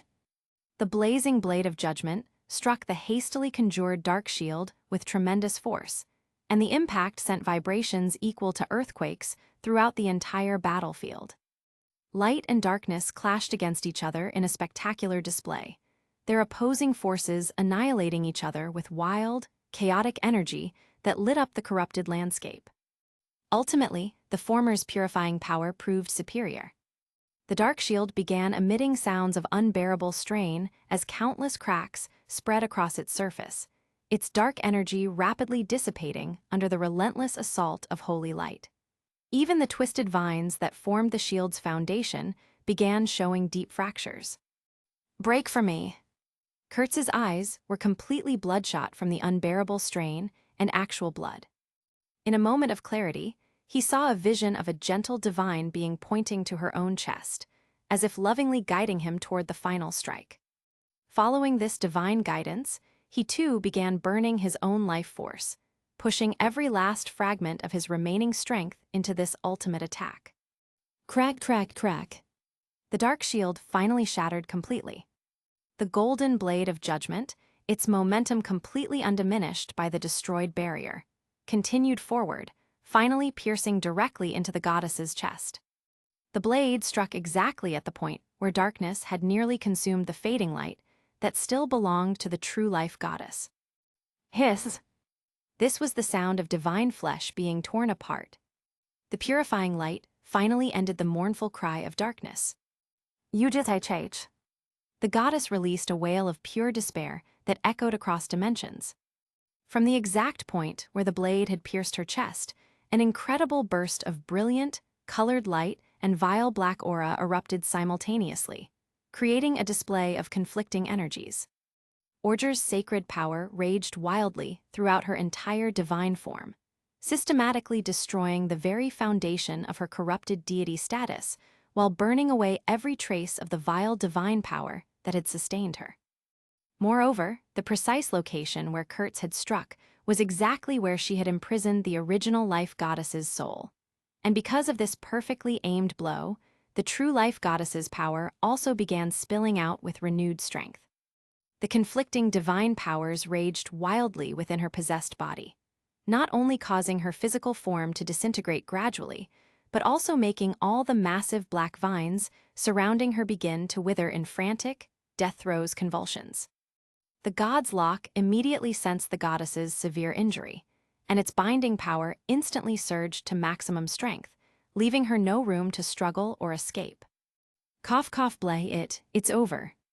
Kurtz gripped Orger tightly with both hands, channeling every remaining ounce of his strength to thrust the blade of judgment upward through her divine form. Slash! A massive, devastating wound extended from the goddess's chest all the way to her shoulder blade, nearly splitting her torso in half. Golden and black divine blood gushed out like a pressurized fountain, staining the ground below. No, impossible, how could I possibly lose to? The goddess's remaining left eye filled with unbelievable despair and complete shock as she looked down at the fatal wound that had torn through her chest. She could feel her immense power rapidly draining away, and the very foundation of her dark divinity beginning to crumble irreversibly. Her once solid, divine body began to turn transparent as countless golden specks of purifying light and streams of vile black aura emanated wildly from the gaping wound. The divine power that had made her very existence was now collapsing and disintegrating continuously. "Life, sister," the fertility goddess murmured weakly, her voice barely audible. In her final moments, she found herself remembering time from the distant past, memories of a rigid little girl and her gentle, all-encompassing elder sister who had loved her unconditionally. She recalled her reborn self being carefully guided by that patient sister, learning step by step to master the sacred authority of life itself, slowly becoming a qualified deity worthy of worship. They had both been deities wielding the same divine power, sisters who had shared the same faith and purpose. There was no hate, no jealousy, no difference between them at all. So how did it all go wrong? Why do this to me? A voice tinged with genuine confusion and deep emotional pain emanated from the fertility goddess's rapidly dissipating form, but her words were ultimately swallowed completely by the encroaching darkness. Boom! The goddess's divine body, finally purified by the conflicting powers that had torn through her essence, collapsed completely into nothingness. In the end, her destruction transformed into a massive wave of magical black mud that swept across the entire Godfall land like a tsunami of corruption. And then began the final story of black mud, devouring everything in its path. Hope you enjoyed it. With the backstory done, you will follow present time story. Chapter 134. 7 Sages of Destruction sounds better than 4 Heavenly Kings. 30 years later, present time. Time flowed on. And so Kurtz and Sarai's journey continued. This time, the two arrived at a dwarf village. To Kurtz's surprise, it was located at the foot of a volcano. He could even smell a faint sulfuric odor in the air, sharp and metallic against his tongue. Were these dwarves not afraid that one day the volcano would erupt, turning this place into an otherworldly version of Pompeii? Moreover, their arrival caused a small stir, as it was very rare to see an elf and a human together. Curious faces peered from doorways and workshop windows, hushed conversations following in their wake. "Hey, outsiders, need weapons repaired or items bought?" An old dwarf blacksmith, whose beard was long enough to make Somo envious and who wore an unknown beast hide around his waist, poked his head out of the village's only shop, his voice booming across the settlement. "Thank you, but not at the moment." Kurt smiled and waved his hand, handing over a few gold coins. The metal clinked warmly against the dwarf's calloused palm. "May I ask something?" For the sake of the gold coins, the old dwarf's smile grew even wider. He extended a rough, large hand, took the coins, and asked, "All right, as long as it's something I know, I can answer you." "I'd like to ask, is that a volcano?" Kurtz pointed to the volcano's crater, clearly visible within their line of sight, with thick black smoke billowing from it like a giant breathing. "Of course it is," the old dwarf nodded indifferently. "And are you not afraid this thing will suddenly erupt one day?" "It's fine. This volcano last erupted 200 years ago, so there's no chance of it erupting for at least another 100 years. Besides, using the volcano's temperature here helps us forge weapons and armor better." The dwarf's confidence seemed unshakable, born from generations of experience. "All right then, have you encountered any monster attacks here recently?" This village was located relatively far north. Theoretically, the further north one went, the more monsters there would be. Kurtz wanted to inquire about related information. "Monsters?" The old dwarf's smile instantly vanished, and his face turned ashen. He spat fiercely, the sound harsh against the volcanic stone. "Bah, don't mention those damned bastards." Judging by the old dwarf's reaction, there really were monsters nearby. Kurtz was somewhat moved. Mainly, the uneventful adventure was a bit too boring. Occasionally, fighting monsters and taking on quests was more interesting. Besides, his elf companion was also a bit itching for action, so it would be a way to relieve her boredom. He could see it in the subtle way her fingers flexed. "Can you please tell us more about it?" "It's been happening for the past month. A strange demon suddenly appeared at a mine we used to excavate ore from and directly occupied that area." He beat back many of our warrior lads. Their leader even called himself some 4 heavenly kings. HMPH, just a bastard putting on an act. 4 heavenly kings. Kurtz raised an eyebrow and exchanged a glance with Sarai. A hint of understanding flashed in Sarai's golden eyes, and then she shot Kurtz a look that seemed to say, "Look what you've done." Kurtz felt a bit guilty. He remembered that when he was idly chatting with Eric back then, he had jokingly said, "A truly strong organization must have a 4 heavenly kings structure, and sometimes the 4 heavenly kings can be more than just 4 people." Who knew Eric would actually use this on the demons? But did this indirectly indicate that Eric's will had not entirely vanished? Although he knew his guess was very slim, Kurtz was still hoping for it to be true. Was anyone injured? Also, what magic did that demon use? Sarai was more concerned about the magic the demon used, as every demon possessed some strange and unusual magic, which one had to be wary of. That demon's magic is very strange. The old dwarf blacksmith's face was grim. Anyone hit by him would turn stiff, like stone. We had to find a specialized mage who spent a lot of effort restoring them to normal. Seriously, what a complete bastard. Petrification magic, huh? Sarai pondered, her expression growing more serious. Kurtz, what do you think? My lady, I think there's something fishy about this. HMPH Baka. The elf miss slightly pinched him, glaring at him irritably. Let's move on, be careful, I don't know if holy magic will be effective. Sarai finished speaking and walked in the direction the old dwarf had indicated. Kurtz quickly followed, not forgetting to wave goodbye to the old dwarf during the process. Thanks, old man, we'll go take a look. Hey, young man, don't go there, that numjack is very powerful. The old dwarf shouted from behind, but Kurtz and Sarai's figures had already disappeared on the path leading to the mine. Kids these days always ignoring what elders say. HMPH, old Diraf muttered, wondering. This mine was not far from the dwarf village, but the landscape was much more desolate, with the few trees having unhealthy black-red branches that seemed to writhe in the sulphurous breeze.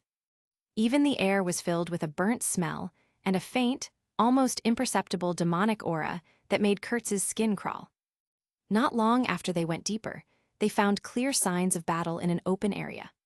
Scorched earth, broken weapons and armor, and several scattered, grayish-white stones on the ground, clearly different from the other rocks around them. The stones had an unnatural smoothness, indicating organic origins. Looks like this is the place. Sarai stopped, sensing the residual magical fluctuations in the air. Her fingers traced patterns in the air, reading the magical signatures like a book. At the same time, she gave Kurtz an inconspicuous look, and he immediately understood, secretly activating his magic. It seemed that the so-called 4 heavenly kings was nearby. After applying a layer of defensive magic to both of them, Kurtz lazily spoke. Come out, 4 heavenly kings, hiding like rats will not help you much. His voice wasn't loud, but it clearly echoed through the surroundings. Your senses are quite sharp, human. A voice devoid of emotional fluctuation rang out. From behind a rock, a tall, thin, pale-faced demon with 2 horns on his head appeared. His movements were fluid, predatory. His chin was slightly raised, carrying a deliberate arrogance, but his eyes were fixed intently on Kurtz. How about you introduce yourself first? Kurtz opened his mouth with a smile, though he was already preparing to cast magic. HMPH, you may call me 4 Heavenly Kings Latland. 4 Heavenly Kings PFF. Kurtz burst out laughing, and then he asked with a sincere expression, no offense, Sir Lowland, but how many people are there in your 4 Heavenly Kings?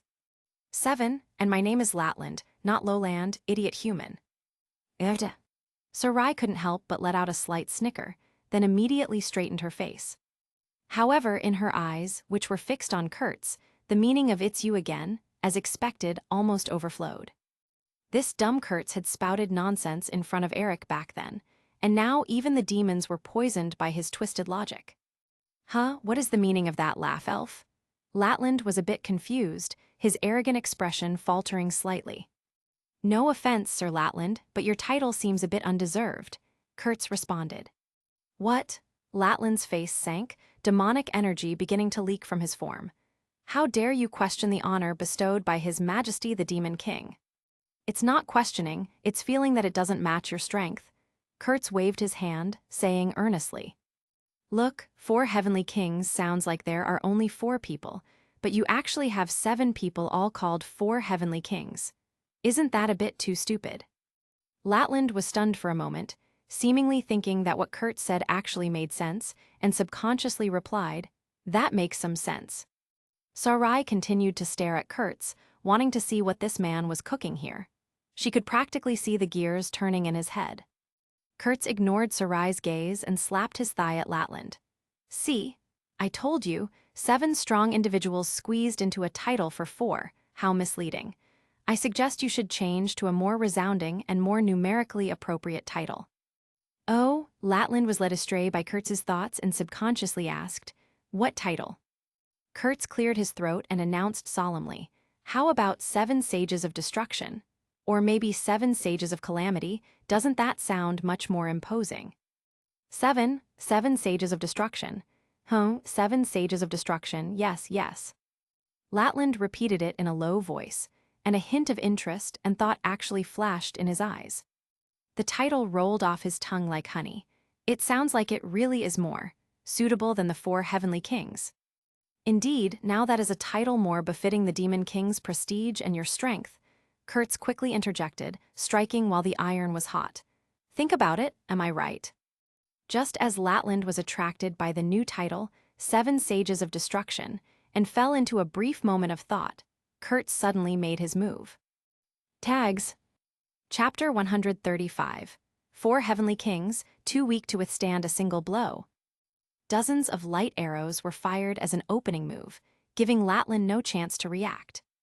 On the other hand, although Latland had indeed been fooled by Kurtz, his demonic instincts prompted him to react immediately to the sneak attack. However, this man's attack was too insidious and too fast. In haste, Latland could only cast petrification magic on his body, attempting to endure the attack with his physique. The result was obvious. He was directly knocked flying by Kurtz's light arrow, rolling several times on the ground before coming to a stop. Dust and volcanic grit clung to his pale skin. "Despicable human," Latland cursed angrily, wiping dark blood from the corner of his mouth. Kurtz's attack had caused him significant injuries, but thankfully, it didn't affect his ability to cast magic. He raised his head, and his eyes suddenly erupted with dazzling grayish-yellow light. Clearly, this was his petrification magic. 2 grayish-yellow beams like lightning shot out, one towards Kurtz and the other towards Sarai, who was about to cast a spell. He was actually aiming to deal with both of them simultaneously. Although Kurtz's sneak attack was sudden for Sarai, their long-standing tacit understanding allowed her to react quickly, immediately raising a magic shield for both of them. The barrier shimmered with golden light. However, Sarai hadn't expected to be a target of the attack, and moreover, the petrifying ability contained within this beam was extremely strange, able to ignore some of her magical defenses. The beam quickly penetrated the magic shield she raised, but the cost was evident. The beam, originally as thick as an arm, was reduced to the size of a finger. Sarai also hadn't expected her magic shield to be penetrated by the magic, and for a moment, she didn't react, as the grayish-yellow light instantly enveloped her lower leg. An extremely cold sensation, as if life was being drained away, instantly spread upwards from her foot. Sarai looked down to see her long boots and lower leg turning to stone at a visible rate. The transformation crept upward like creeping death. And the petrification continued to spread upwards. Sarai's expression changed drastically, and she immediately mobilized her powerful magic, attempting to dispel Latland's magic with her own forcefully. But this petrification magic was unusually stubborn. The dispel speed couldn't keep up with its spreading speed. Fortunately, this petrification magic had already been weakened by Sarai's shield, and it stopped spreading once it reached Sarai's knee. Kurtz saw this scene and exclaimed, "Sarai, don't space out." The moment Latland's beam was fired, Kurtz had already dodged the one aimed at him, and that beam instantly turned the rock behind him grayish-white. At the same time, he immediately moved beside Sarai, unhesitatingly wrapping his arm around her waist and dodging sideways. Sarai's petrified boots and clothes cracked due to the violent movement, revealing the fair skin beneath. Kurtz held her, retreating repeatedly, dodging the range of the petrifying beams that continued to shoot at them. "Are you all right?" Kurtz shielded Sarai behind him, looking anxiously at her lower leg. Fortunately, only her boots and a small portion of her skin's surface were petrified. Sarai immediately used sacred magic, and the grayish-white color on her skin gradually faded. "I'm fine." Sarai's voice was a bit cold, more out of anger at her own carelessness. Her golden eyes burned with irritation. "This magic is troublesome, but thankfully, sacred magic works against it." "Leave it to me." Kurt stopped talking nonsense and drew Ouarge, which was wrapped in cloth. He was done pretending. He was going to show this demon what a close-range mage was like. "HMPH, you even know sacred magic." Latland was annoyed that his attack was so easily countered and attacked again. "All of you turned to stone." "Stone, I think your head looks like a stone." Kurt sneered, and his figure suddenly vanished. It wasn't high-speed movement, but rather a short-distance spatial teleportation. This was something he had researched based on the shattered space during the battle in Godfall Land, and the large-scale teleportation arrays used by the Skywing clan and the demons. A mage who can't flash isn't a good mage. Latland just felt a blur before his eyes, and Kurtz had already appeared in front of him. Orger, infused with incredibly dazzling sacred light, fiercely cleaved towards his head. "What?" Latland was shocked, hastily using petrification magic, and actually raised his arm, foolishly attempting to block Orger's attack with his petrified arm. Clang! The sacred light collided with the arm imbued with petrifying magic, emitting a piercing sound that echoed across the desolate landscape. Latland felt a tremendous force, and what alarmed him even more was that the holy sword before him seemed to be the bane of his magic power. At the point of contact, his magic power circulation became sluggish. "Damn it!" Latland roared, his demonic energy erupting, attempting to force Kurtz back with it. After all, no creature would dare to be contaminated by the dark aura of demons, and he presumed this human in front of him was no exception. But Sarai's retaliation came even faster. "You wish." There were no fancy incantations, only the purest cold air, as if returning a person's own methods upon them. Sarai used frost magic. An ice-blue halo instantly encircled Latland's feet, and frost rapidly spread upwards. The temperature plummeted so quickly that their breath became visible. Crack, track, track. Hard ice instantly froze Latland's lower body in place, covering even the ground beneath his feet with a thick layer of frost. His demonic energy burst was forcefully interrupted. "No." Latland discovered in horror that he couldn't move, just as he had petrified others, and now he was actually being iced by someone else. This kind of thing would be impossible unless one's magic power completely overwhelmed the other, or their strength reached a sufficiently powerful state. At the same time, Kurt seized the opportunity, and with a strong push of Ouarge in his hand, he actually severed Latland's petrified arm directly. The limb shattered like glass, fragments scattering across the ground. Even so, Kurtz didn't stop, but instead swung Ouarge, striking the opponent's chest with heavy force. Bang! Ah! Latland was struck as if by a heavy hammer, spitting out a mouthful of black blood, and was sent flying, crashing heavily against a distant rock before sliding to the ground. The impact left a spider web of cracks in the stone. The battle ended cleanly and decisively. In front of two people who had once fought against God, the so-called 4 heavenly kings seemed so vulnerable. It's also possible that the current 4 heavenly kings are just the best of a bad lot, as the truly powerful demons had long since died beyond death under the pseudo-god strike. Kurtz walked up to the painfully collapsed Latland, the tip of Ouarge's sword pointed at his throat. Sacred light still pulsed along the blade's edge. "Damn human, His Majesty the Demon King will not let you go." Kurtz looked down at him, and upon hearing him mention His Majesty the Demon King, his gaze shifted slightly. "Listen, I don't care what your purpose is for being here. Go back and tell your Demon King." He paused, his voice not loud, but carrying a tone akin to a declaration. Tell him that one day, his friend will come to find him and end all his suffering and bring him liberation. Tell him word for word, idiot. Chapter 136, Miss Elf's Weakness. Latland stared at Kurtz, confusion written across his face. Asmodeus's origin remained extremely mysterious. No one in the demon race knew it, but the person in front of him seemed to know some truth. Aren't you going to kill me? Killing you would only dirty my sword? Scram! Kurtz retrieved order. By the way, 7 sages of destruction does sound much better than 4 heavenly kings. I suggest you adopt it. Latland struggled to his feet and disappeared from everyone's sight in complete disarray. Sarai walked over to Kurtz, looked in the direction Latland had disappeared, and snorted lightly. You're quite generous, even giving them a new title. The title isn't important. What's important is sending a message to Eric, and he'll die sooner or later anyway. Kurtz shrugged and examined Sarai's ankle. The petrified marks there had completely disappeared, leaving only fair skin. Is your foot okay? Just saying isn't enough.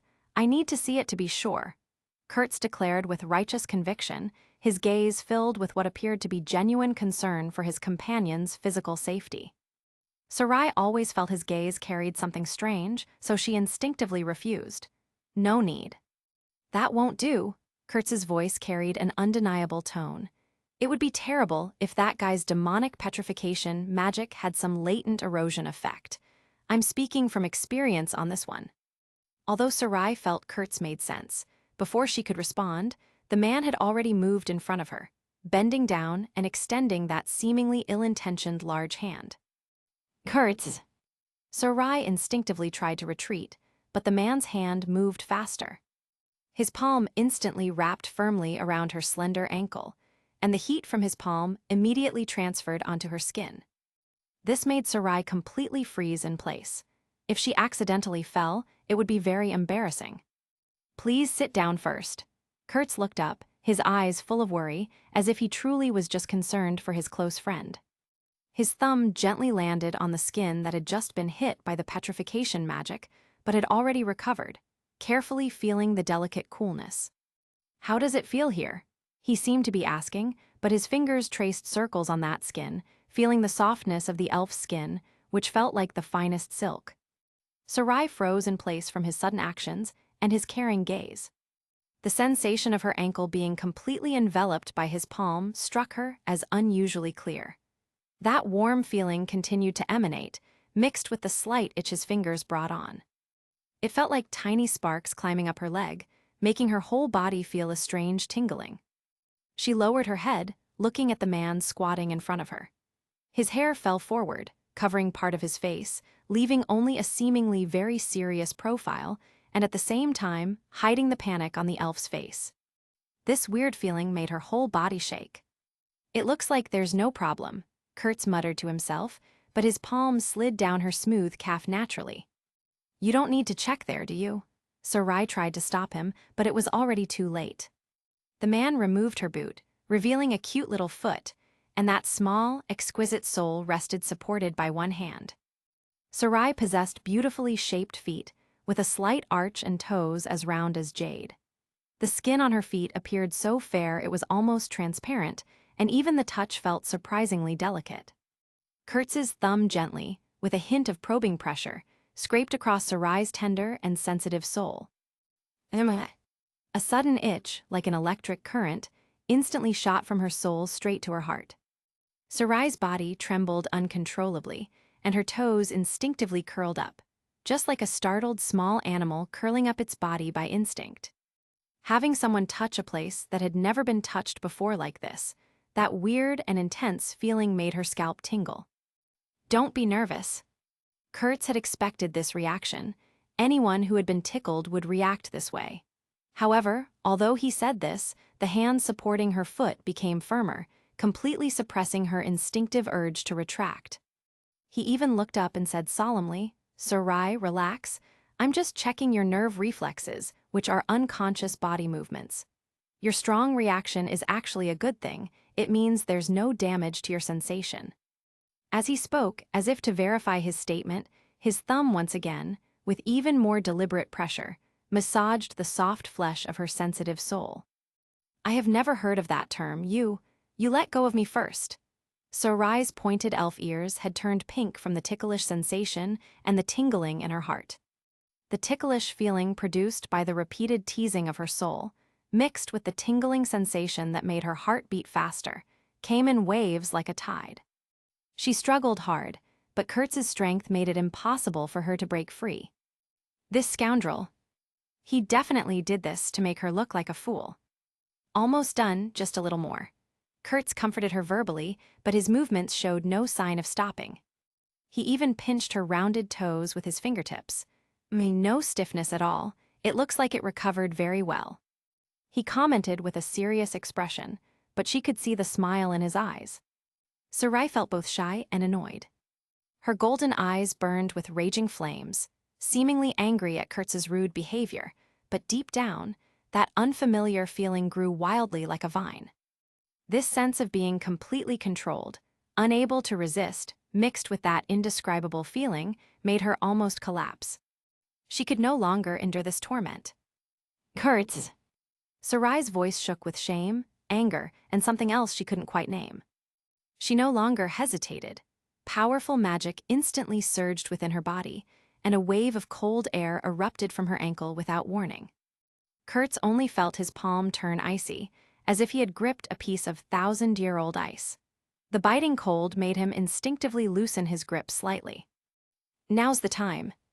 Sarai seized the opening Kurtz had created and immediately broke free from the man's restraint. Her freed small foot condensed all her shame and anger, and with a graceful arc, she directly kicked Kurtz in his unprepared chest. Bang! Ah!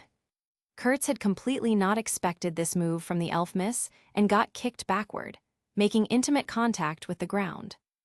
It didn't hurt, after all. Sarai's strength was limited. Even a full-force kick wouldn't send him flying, let alone the kick just now, which wasn't at full strength. However, Kurtz still pretended to be in great pain, clutching his chest and grimacing. Sarai, are you trying to murder your best friend? Sarai finally fully retracted her foot, her cheeks flushed with an abnormal redness, glaring at the man on the ground who was clearly faking it with a mix of shame and anger, her chest rising and falling slightly. Chapter 137. The Journey Continues. Sarai expressionlessly withdrew her foot, as if the person who had just kicked Kurtz wasn't her. Her other foot was firmly planted on the ground, and then she lifted the foot Kurtz had been examining, gently tapping the long boot he had previously taken off and thrown aside with her toes. The meaning was clear: put them on me. Sarai's voice was calm, only the redness at the tips of her ears betrayed her unusual inner turmoil. The examination result is, my leg is perfectly fine. Now, give me the boots. Kurtz rubbed his chest, which still ached slightly, and looked at Sarai's feigned composure that couldn't hide her embarrassment and annoyance. His heart was already blooming with joy. Getting under her skin was always worth the physical pain. He suppressed a laugh and got up from the ground, patting the dust off his body, and put on a wronged expression. Sarai, I was being completely sincere. Heaven and earth can attest. Shut up. Sarai interrupted him exasperatedly, not giving this smooth-talking man any more chances to explain. The way he could twist even genuine concern into something that made her feel unsettled. Kurtz still wanted to tease her a bit more, but seeing Sarai's annoyed gaze and how her bare, jade-like feet were on the cold ground, he finally smiled and acted. He bent down, picked up the shoes, then squatted in front of Sarai, carefully supporting her ankle again. The leather was still warm from her foot. This time, his actions were much more proper, and Sarai didn't kick him away again, though her muscles remained tense, ready to strike if he tried anything foolish. Kurtz carefully put the boots on her and fastened the buckles, his fingers working with practiced efficiency. His movements were slow, but Sarai didn't urge him. The silence stretched between them, broken only by the soft click of buckles. After putting on the boots, Kurtz didn't immediately get up. Instead, he looked up at Sarai, catching her off guard. Next time, Kurtz's voice was very serious and carried a hint of concern that only Sarai understood. Don't be foolish enough to take on unknown magic directly. Defensive magic isn't omnipotent. What if a demon has magic that specifically destroys defensive magic? Be careful next time. Okay. Sarai lowered her gaze, meeting Kurtz's eyes. The genuine worry there caught her unprepared. She'd expected another joke, not this worried concern. The concern in his gaze made her heart stir slightly, but the elf was unwilling to admit she had been overconfident. In the end, she could only softly, in response. Then she slightly flexed her calf, signaling him to let go. Kurt stood up, his usual smile returning to his face. All right, the injured party has been handled. Do you want to go back to that dwarf village? But didn't you forget something? What? We did not ask that demon why he was even here. Sarai recalled that from the moment they started fighting that demon until Kurt sent him back to report, they never seemed to have asked the true purpose of his appearance here. After all, the remaining demons on the continent were all gathered in the Demon King's city to the north. And this guy's sudden appearance here must have been for some ulterior motive. Who knows, maybe he got lost. Kurt shrugged, but his expression grew more thoughtful. Sarai ignored his quips, her gaze directed towards the direction Latland disappeared, then sweeping over the surrounding valley affected by the battle. Scorch marks and cracked stone told the story of their encounter. Oh well, we'll find out sooner or later. Sarai ultimately gave up on the idea of delving deeper into the matter. Regardless of his purpose, that guy now had to go back and report to the Demon King obediently. Let's go. She took the lead, not heading towards the dwarf village, but choosing a different direction entirely. Kurtz looked at her back and quickly followed, adjusting his pack as he fell into step beside her. Not going to tell those dwarves the news. No need. After some time, they will send people to investigate themselves. You're right, by the way. Kurtz asked casually as if he had suddenly remembered something while walking. What do you think of the name 7 Sages of Destruction? Isn't it much better than their current 4 heavenly kings? Sarai continued walking without stopping, only giving him a cold back of her head as a response. Kurtz didn't mind, laughing to himself. I think it's pretty good. When the name 7 Sages of Destruction echoes throughout the continent in the future, they'll have to thank me, their namer, although it might be in the form of a chase. He shrugged, his tone filled with the joy of a successful prank. But the prerequisite for all of that is that they need to know who you are. Did you forget, during the battle just now, we didn't tell that guy our names? Sarai's reply made Kurtz freeze for a moment. Upon careful thought, it was indeed the case. Does Latland even know how to read the room? They had kicked him around like a dead dog by the roadside, and they even forgot to ask for his name. Ah, Kurt stopped, grabbing his hair in annoyance. You're right, that guy doesn't even know who we are. He let out an exaggerated sigh. Won't my status as the namer go unknown? Sarai continued walking without looking back, a hint of amusement in her voice. You can go after him and tell him. You will still make it if you go now. That would be too embarrassing. Kurtz jogged a few steps to catch up, saying with a grin, besides, I already have enough honors anyway, so one more or less doesn't matter.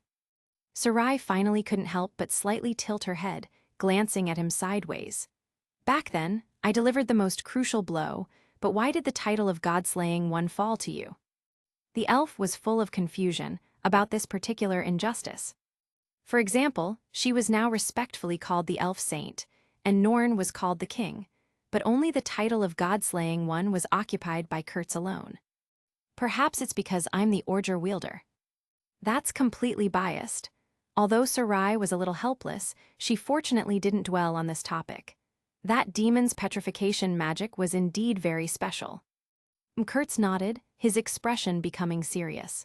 It's not ordinary magic, it's more like a hybrid of some curse and magic. I saw the goddess's shadow in it. You mean goddess or Eric taught it? Sarai slightly frowned. It's a possibility, Kurtz explained, his voice growing quieter. Sarai was silent for a moment. So why did you let that demon go back to report? I don't know. Kurtz's tone returned to being relaxed. Maybe, I just wanted to see how the current Eric would react to it. Sarai stopped and turned to Kurtz. And then, are you going to find him and end his suffering? Kurtz also stopped, putting away his smile. Yes, it's bound to happen sooner or later. It's just that I'm waiting for someone to make the final decision. He didn't say who that person was, but Sarai could naturally guess. She softly, meh, and turned to continue walking forward. Kurtz quickly followed. The sunlight stretched their shadows long, just as their journey would be a very long one indeed. Chapter 138, Someone Must Do This. Time flowed on, and Kurtz and Sarai's journey continued. One day, as they traveled to the northern part of the continent, in an area closest to the Demon King's city's sphere of influence, they unexpectedly encountered an old acquaintance. The person who appeared had short, green hair, wore simple leather armor, and carried a longsword at his waist. When he saw Kurtz and Sarai, his eyes clearly showed surprise. Sarai and Kurtz, it was Kraft. Kraft, I didn't expect to meet you here, Sarai nodded slightly, also quite surprised. After nodding to her, he fixed his gaze intently on Kurtz. He had heard about Kurtz's disappearance, initially thinking that the former god-slayer had perished, but he never expected him to reappear before him now. Kraft was at a loss for words, unsure how to begin speaking. Kurtz, however, had no such reservations, sizing Kraft up and down.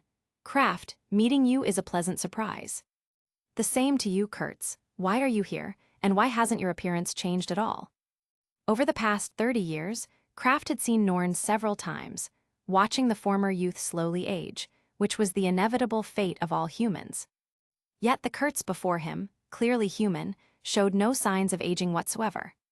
This left Kraft utterly confused. That's a very long story. Let's talk about you first. Why are you here? Since Kurtz had no intention of explaining, Kraft did not press further. Instead, he began to explain. I am here under the Elf King's command to investigate this area. Investigating again? Kurtz chuckled, teasing. I remember when we first met, you were also investigating, and now you're still investigating. Is your real profession scout, not warrior? The muscles on Kraft's face twitched, a hint of helplessness flashing across his face. He didn't argue, merely tugging at the corner of his mouth as he spoke. I thought this war had ended, but I didn't expect the next one to be on the horizon. That demon king of the demon race has extended his claws in all directions, and the heavily damaged demon race is steadily regaining its strength. We still have too little intelligence on them. As for warrior or scout. He patted the longsword at his waist. As long as it can protect this piece, it's all the same. The smile on Kurtz's face faded slightly. He keenly perceived Kraft's resolve. Perhaps, even without his interference and impetus, the other party would still walk that destined path. He took a few steps forward, his voice turning serious. Kraft, I remember you once said you owed me a promise, didn't you? Yes, as long as you have a need, Kurtz, I, Kraft, can help at any time. Coincidentally, I have something I'd like your help with. Please speak. Kurtz took a deep breath, looking directly into the elf warrior's eyes, and slowly began. It's about that demon king Asmodeus. Kraft's body instantly tensed, and even the hand resting on the longsword at his waist subconsciously tightened. Kraft, I hope you won't spread what I'm about to say, Kurtz continued. That demon king Asmodeus's true identity is Eric. Kurtz's words were like a stone thrown into water, causing Kraft's eyes to widen instantly. Eric. He lowered his head, his shoulders trembling slightly. The weight of the revelation settled over him like a shroud. No wonder Norn had always been unwilling to tell him about Eric.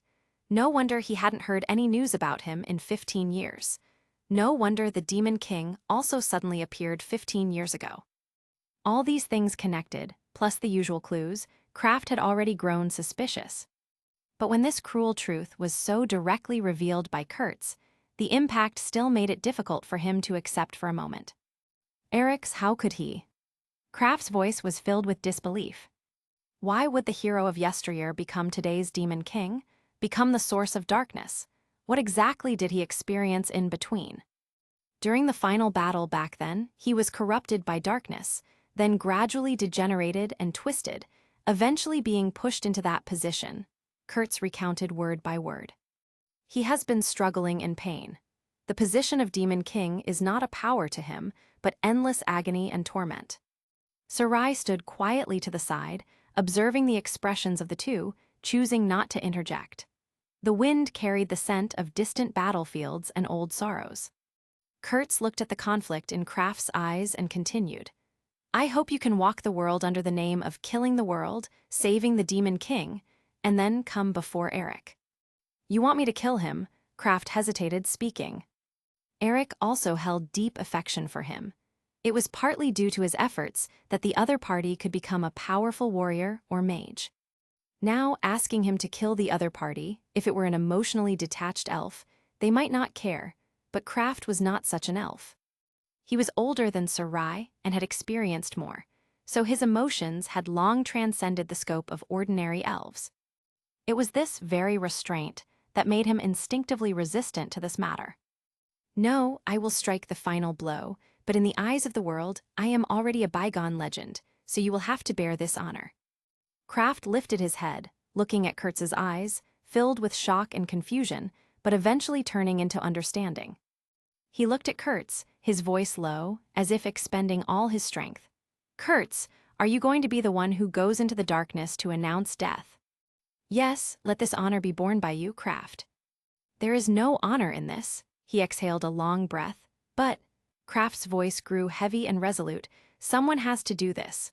Watching him sink is more unbearable than personally sending him on his way. He lifted his head, his gaze passing through Kurtz, as if looking towards the distant Demon King's city in the north. The horizon seemed to pulse with dark promise. I understand. After all, I said before that I owed you a promise. Consider this repayment, though the method of repayment. He smiled, not continuing further. Kurtz looked at the determination in Kraft's eyes and the promise from his lips, saying nothing more, only nodding heavily. Just as he had said, someone had to do this. Kurtz was unwilling to gain this honor at the cost of a former companion's life, so he could only ask Kraft to bear it. Kraft was also unwilling in his heart, but in the end, this elf warrior still agreed. Chapter 139, I'll find you a companion. The struggle in Kraft's eyes gradually settled, turning into a heavy determination. He accepted this cruel mission, both to free Eric and to repay that promise. Kurtz watched him nod, and a weight was lifted from his heart, but he estimated that Kraft's strength was not enough right now. Not to mention him, even Kurtz's current strength wouldn't be enough if he didn't use Orger. Unless he was given some time to set up a super-large magic array, and then unleash a burst of magic on the Demon King's city, which he could do. But the condition was that the demons in the Demon King's city weren't blind. Fortunately, he had already prepared for this. Kurtz reached into the bag beside him, fumbled for a moment, and took out an inconspicuous object. It was a disc about the size of his palm, with complex runes engraved on its surface, looking like some magic tool made by dwarves. Take this, Kraft. Kurtz handed over the disc. Kraft took the disc, carefully examining the intricate runes on it. What is this? It looks like some kind of magic tool. It's not wrong to call it a magic tool, but be careful, this thing is very fragile. Kurtz didn't immediately explain in detail, only emphasizing, keep it safe. When you arrive at the Demon King's city or stand before Eric, you can inject magic into it to activate it. Kraft weighed the small disc and pressed. And then what happens after it is activated? Kurtz showed a slightly mysterious smile. Well, that's a secret for now. You'll know when the time comes. Just consider it a backup plan I've left to ensure everything goes smoothly. Another secret. A cold voice, filled with clear dissatisfaction, appeared in their conversation. Sarai stood with her arms crossed, looking at Kurtz with a hint of scrutiny. She took a step forward, stood in front of Kurtz, and looked up. Although she was looking up, her aura was not weak at all. You've been like this, hiding things, ever since before the final battle. And even now, you're still playing these tricks on Kraft. Her voice wasn't loud, but it carried an undeniable firmness. Explain clearly, what exactly does this magic tool do? I want to know. Kurtz looked at Sarai's huffing expression and felt the same questioning gaze from Kraft beside him, instantly feeling a headache. All right, Elf Miss has spoken. How dare I disobey? Kurtz raised his hands in a gesture of surrender, his mysterious smile turning into a reassuring one. Actually, it's just a teleportation array. Teleportation array? Kraft looked at the disc in his hand in surprise. When did dwarven technology become so advanced? He had never heard of it.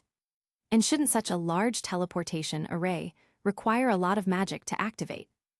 This palm-sized disc in front of him didn't look like it at all. Kurtz, is this thing really a teleportation tool? Kurtz nodded, explaining, actually, I just compressed a teleportation spell into this device. It's barely a magic tool, but it is quite unstable and can't withstand too strong an impact. Kraft's hand holding the disc froze. What if it is accidentally triggered? Oh, don't worry about that. Even if it's accidentally activated prematurely, it will only send me directly over. I see. Kraft breathed a sigh of relief. No wonder Kurtz emphasized that he should only use it when he was in front of the Demon King, so that was what it was about. After hearing Kurtz's explanation, the dissatisfaction in Sarai's eyes lessened slightly, but her doubts were not completely dispelled. It only teleports you. Does it have no other use? Theoretically, it's just a teleportation effect. Kurtz answered vaguely. After all, it's me. It's made by combining some special techniques. Of course, it can only be used once, so it must be used at the most critical moment. Kraft suddenly understood Kurtz's intention. Is this what you just said, that you will deliver the final blow? Exactly, Kurtz affirmed. I must deliver the final blow. This is my final promise to him. I understand. Meanwhile, Sarai stared at Kurtz for a few seconds, seemingly judging the truthfulness of his words. She always felt that this man was still hiding something from her, but she also wondered if it was her own illusion. Finally, she let out a soft HMPH, indicating that she reluctantly accepted the explanation. Does my elf miss want to come along? Kurtz looked at Sarai with a grin. No, Sarai directly refused, completely unaware of the phrase my elf miss from Kurtz's mouth. Her cheeks carried just the faintest hint of color. All right, it looks like it will just be me alone then. Kurtz secretly breathed a sigh of relief, finally having fooled the elf miss. After all, he had concealed the most crucial point. When this teleportation array was activated, it was highly likely that he wouldn't be the only one teleported over. To be precise, it would teleport itself, a certain individual with whom he had a life contract, and the area where that individual was located. And that individual was currently recuperating in the Divine Kingdom.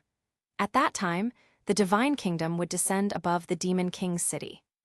But it was too early to say anything now, so he would save it for then. Kraft solemnly put the disc into his pocket, then looked at Kurtz and asked a very important question.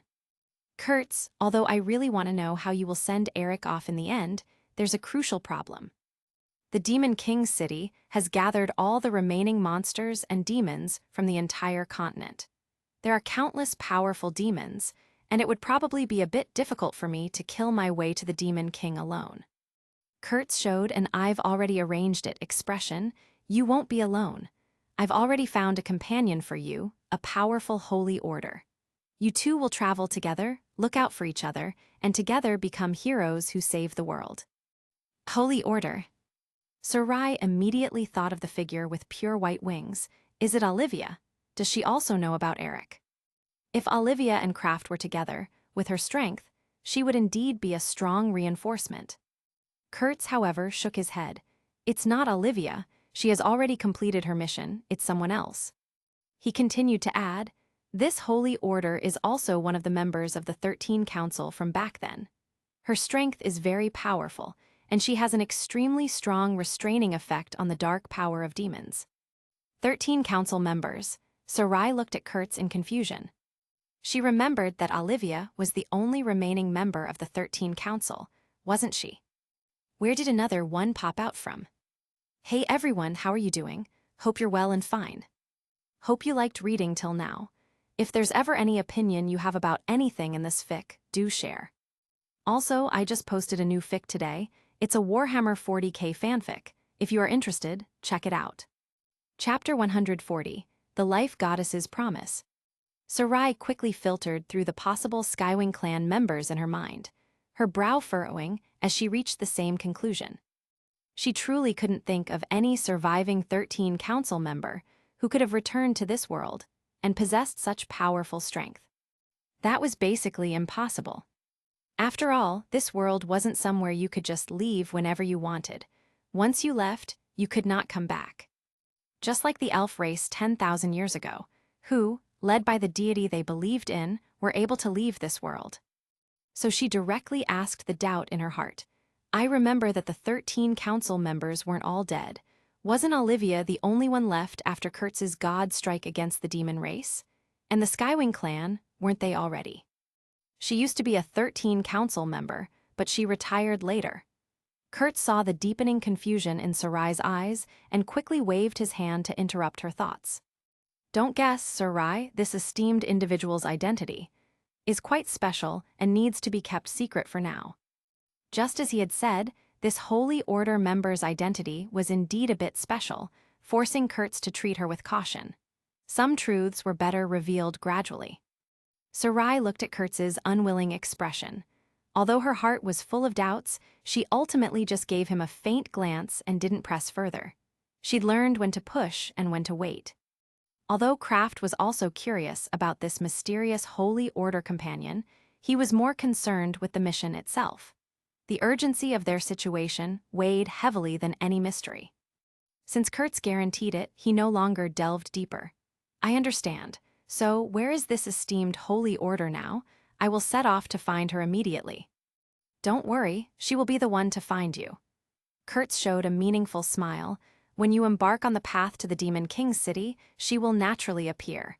Your goals are the same, and fate will naturally guide you to meet each other.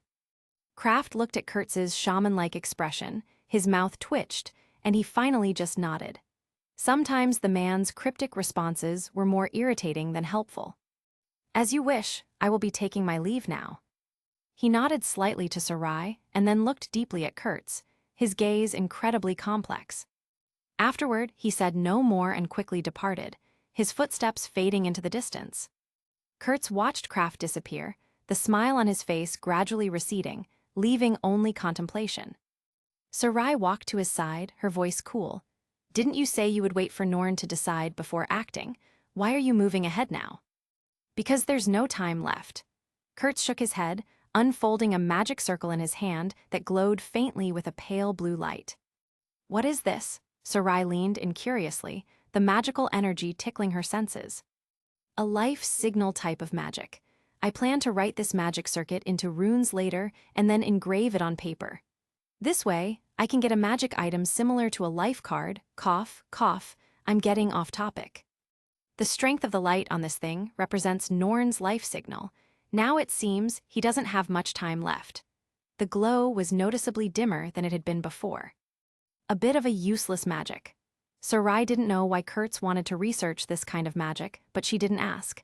Instead, she said, so what do you plan to do? Go back the same way. Let us see our old friend off for the last time. Sarai was silent for a moment, but still slowly nodded. The finality in his words left little room for argument. But that holy order, is she really okay? Although the Skywing clan's holy scripture, disseminated by Norn, was now being interpreted, and its healing magic learned by an increasing number of people, this required a period of accumulation. She honestly couldn't guess where Kurtz had found such a powerful Holy Order member, the mystery hammering in her mind. Kurtz turned to look at Sarai, his eyes helpless.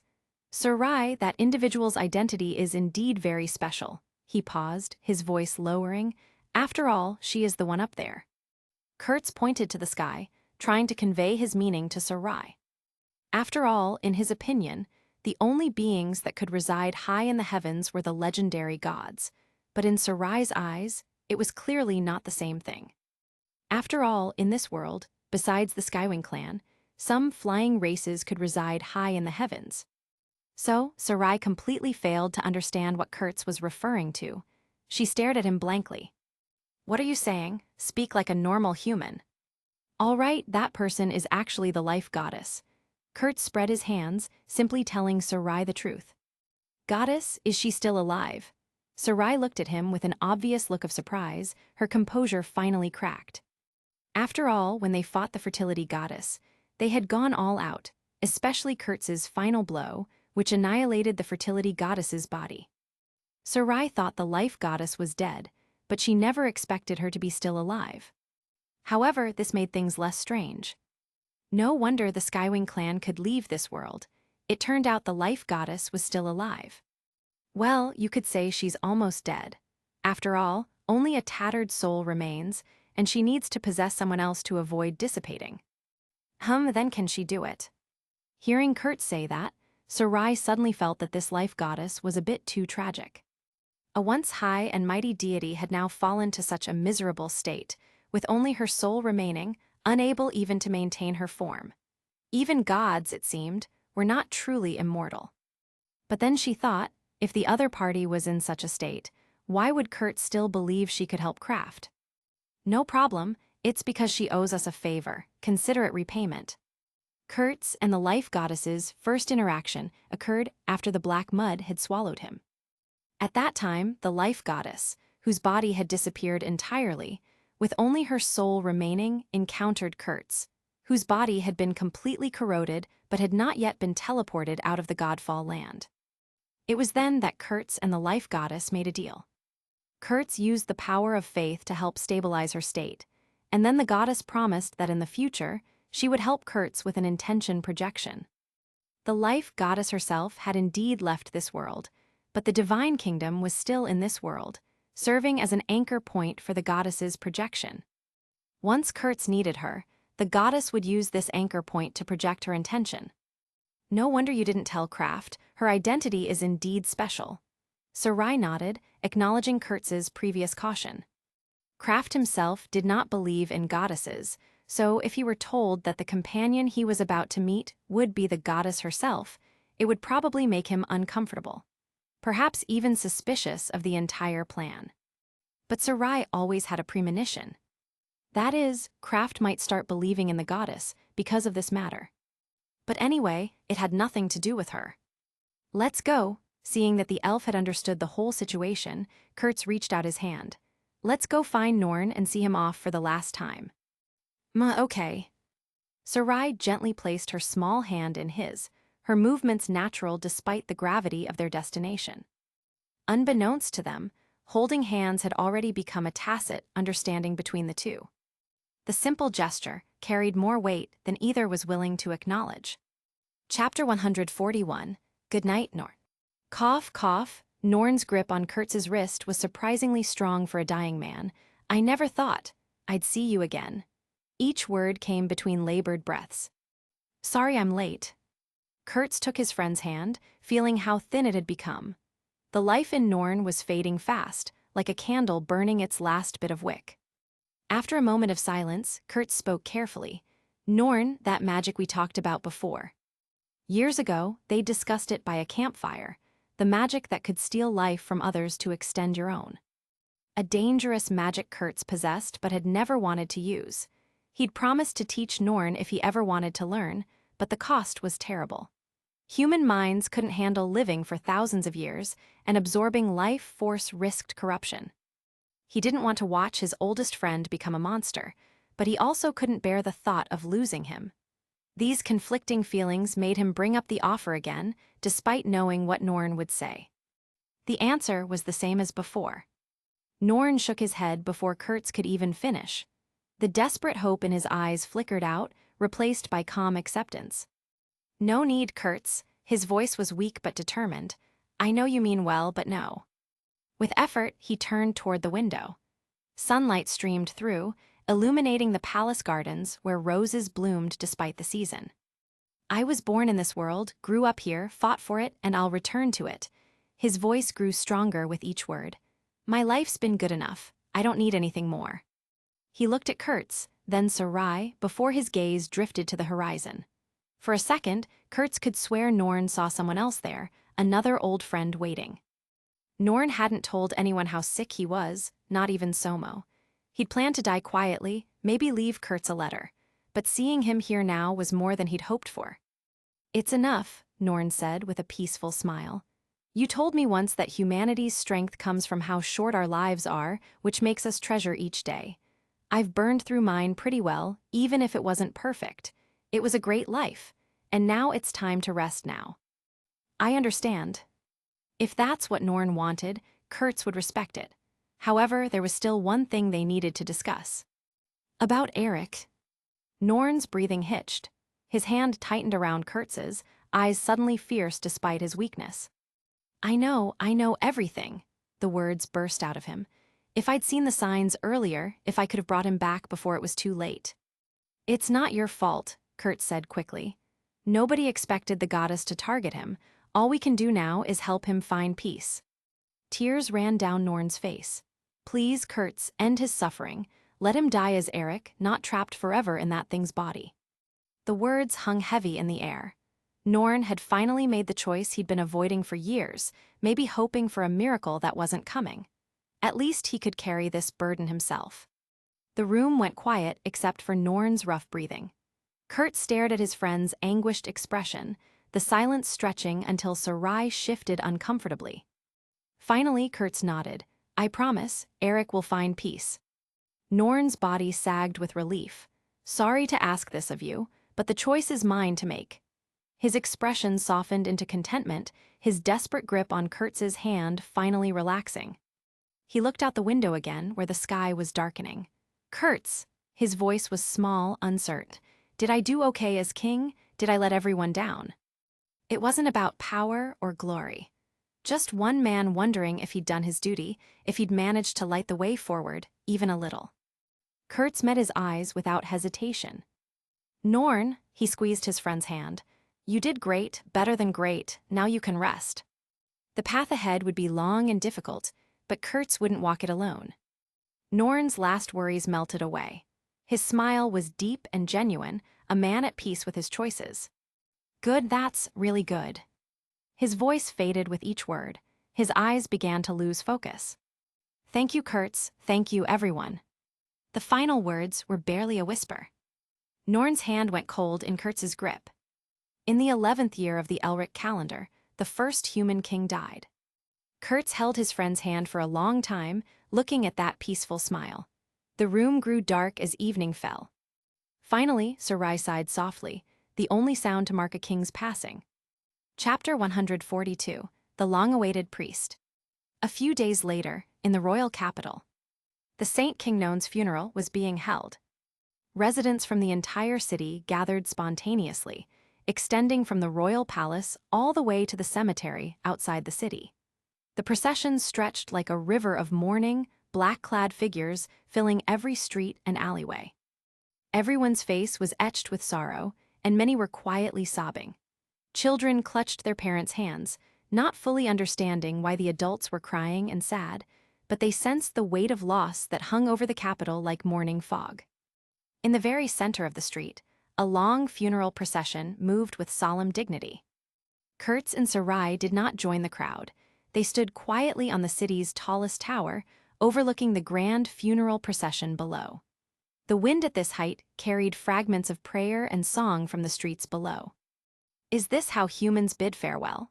Sarai murmured softly, her ancient voice carrying a note of genuine curiosity rather than her usual dismissiveness. Kurtz remained silent, his gaze following the distant coffin as it moved like a small boat on a sea of mourners. Yes, Kurtz finally spoke, this is humanity, to commemorate one's achievements with a grand ceremony. Norn, he deserves all of this. He watched as the coffin finally disappeared at the end of the path leading to the cemetery until it was no longer visible. The finality of that moment settled between them like dust after a great storm.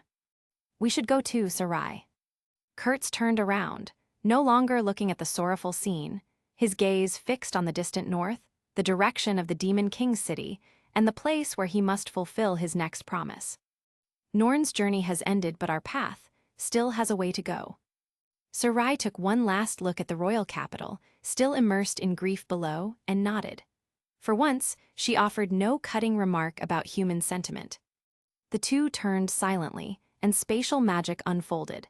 Their figures vanished from the top of the tower, as if they had never appeared. Northern Wasteland. Kraft was walking alone on the rugged mountain path, his breath forming small clouds in the bitter air. Several days had passed since he parted ways with Kurtz and Sarai. The silence of these mountains was absolute. No birds sang here, no insects buzzed. Only the crunch of snow beneath his boots marked his passage. To avoid encountering demons as much as possible, he deliberately avoided the main road and chose a more secluded path. The detour added days to his journey, but caution had kept him alive this long. However, after all this time, the priest mentioned by Kurtz was still nowhere to be seen. This raised a hint of doubt in Kraft's mind. Could it be that the Holy Order encountered some accident? Just as he crossed a snow-covered mountain peak, preparing to find shelter from the wind to rest, an abnormal magical fluctuation caught his attention. It was not the aura of a demon, but an extremely warm aura, like sunlight filtering through stained glass, entirely out of place in this frozen wasteland. This aura came very clearly from not far away. Kraft secretly gripped the hilt of his sword at his waist and stealthily moved closer, gradually approaching the source of the aura. His warrior's instincts screamed caution, but something about this presence felt familiar. Inside a cave in the rock wall, a small bonfire crackled, and by the bonfire, a figure sat quietly. It was a young woman who appeared to be human. She was dressed in a simple white robe, her long black hair tied back, revealing a smooth forehead and delicate features. But for some reason, Kraft always felt that this face looked familiar. However, he was certain he had never met her before. The feeling nagged at him like a word on the tip of his tongue. On her lap lay an open book, from which a soft, magical aura emanated, precisely the warmth Kraft had sensed. The pages seemed to glow with their own inner light. The moment Kraft saw her, the young Holy Order also looked up. There was no surprise in her eyes, as if she had long known he would appear at this time and place. Her gaze held the patient quality of someone who had waited decades for a single moment. "Warrior of the Elves, I have been waiting for a long time." Kraft felt his pulse quicken. She seemed not at all surprised by his appearance. Could she be the one Kurt spoke of? However, a warrior's intuition still made Kraft remain secretly vigilant. Something about her composure unsettled him. No one should be this calm in these mountains. "Who are you?" The woman closed the holy scripture with a soft whisper of pages, stood up, and looked at Kraft. "I am Alila, a simple priest of the Holy Order." Her answer was simple and vague. "And you, Kraft, an elf who has set foot on this land, a hero about to save the world, we will eventually reach the same destination." "Who exactly are you?" Kraft pressed, noting how she'd known his name without introduction. "Didn't I say? My name is Alia, a simple priest as ordinary as can be, just waiting here for your arrival." Alia tilted her head slightly, as if a little puzzled by Kraft's persistence. She hadn't chatted with anyone for too long. The last time was 40 years ago. But did that guy not tell Kraft about her? "Are you the priest Kurt spoke of?" Kraft confirmed. "Yes," Alia nodded slightly, acknowledging her identity. "He said you would need my strength, and I need to fulfill this promise." Kraft carefully observed Alia, taking in details his warrior's training had taught him to notice. His intuition told him that her aura was extremely powerful, a strength far exceeding any holy order he had ever encountered. The magical presence around her felt dense, layered, like looking into deep, still water. It even vaguely reminded him of Olivia or other 13 council members, yet it felt even more ancient. There was something in her bearing that spoke of centuries, not decades. Kuitz had not lied. This seemingly fragile human woman was that mysterious and powerful priest. Although her origin and true identity remained a mystery, since Kurtz introduced her, coupled with her formidable strength, it was enough for Kraft to set aside all his doubts temporarily. He took a deep breath of the cold air and slowly released his tight grip on the sword hilt. The tension in his shoulders eased slightly. His vigilance had not completely disappeared, but the hostility had transformed into cautious acceptance. "Lady Alia," Kraft used a respectful address, sensing that she deserved more than casual familiarity. "I am Kraft, and Kurtz did indeed mention you to me." "That's good," Alia nodded faintly. "I will go with you to the Demon King's location. You only need to make your name known. Let everyone in the world know that it was you, Kraft, who defeated the Demon King and saved this world from his threat." Kraft was silent for a moment, processing the weight of those words. Then he nodded slowly. "I understand." Kurtz was unwilling to gain this honor by killing his former companion, so he placed this burden upon himself. The irony wasn't lost on Kraft. To save the world, he would have to become its greatest liar. Although he didn't know why Kurtz chose him to bear this honor, since it was a matter of promise, Kraft could only embark on this journey. Lady Aelia, the road ahead will likely not be peaceful.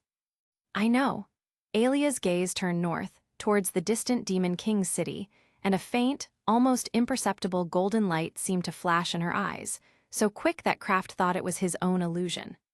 She said no more, and the holy scripture in her hand transformed into a stream of light, disappearing into her robe like morning mist. She adjusted her simple white robe and stepped out of the bonfire's warm circle, walking directly towards Kraft. Her footsteps made no sound on the cave floor. "Let's go, our journey is still long." Then she moved past him toward the cave entrance. Kraft no longer hesitated. He tightened his cloak against the mountain wind and followed Aelia's steady footsteps into the harsh northern night. As they walked, Kraft found himself studying the figure before him, his heart filled with complex thoughts. Although the priest Kurtz spoke of had appeared, his questions had only multiplied. What exactly was Lady Aelia's true identity? Why did she possess such ancient power within that young body? And why did her face seem to echo someone from a memory he couldn't quite grasp? All of this he could only hope to find answers to on the path ahead. The Demon King's city awaited, and with it, the truth behind this mysterious woman who carried herself like she had walked these lands for centuries. Chapter 143, The Dwarf Kingdom. After bidding farewell to the human kingdom, Kurtz and Sarai did not linger, heading straight south. Their destination was the Dwarf Kingdom, one of the 3 great nations in the world today. The Skywing clan's divine kingdom of thousands of years had completely declined, leaving only a sky city that never fell, drifting aimlessly across the continent like a ghost of former glory. There were once flying races that tried to set foot in this kingdom, but without exception, they were blocked by an invisible barrier. The few survivors spoke of walls of wind that turned solid at their touch. Over time, no one dared to try anymore. Thus, the El country, founded by Norn, took its place, becoming one of the 3 great nations on this continent. Upon reaching the entrance of the Dwarf Kingdom, Kurtz looked at the magnificent city walls with a hint of disappointment. "What's wrong? You look very disappointed." Sarai noticed the expression on Kurtz's face and asked.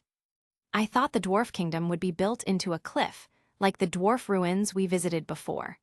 Kurtz remembered that at least before the first Dwarf Kingdom ruins were destroyed by Godstrike, they were built against the mountains, very similar to a scene from a classic work he had seen in his previous life.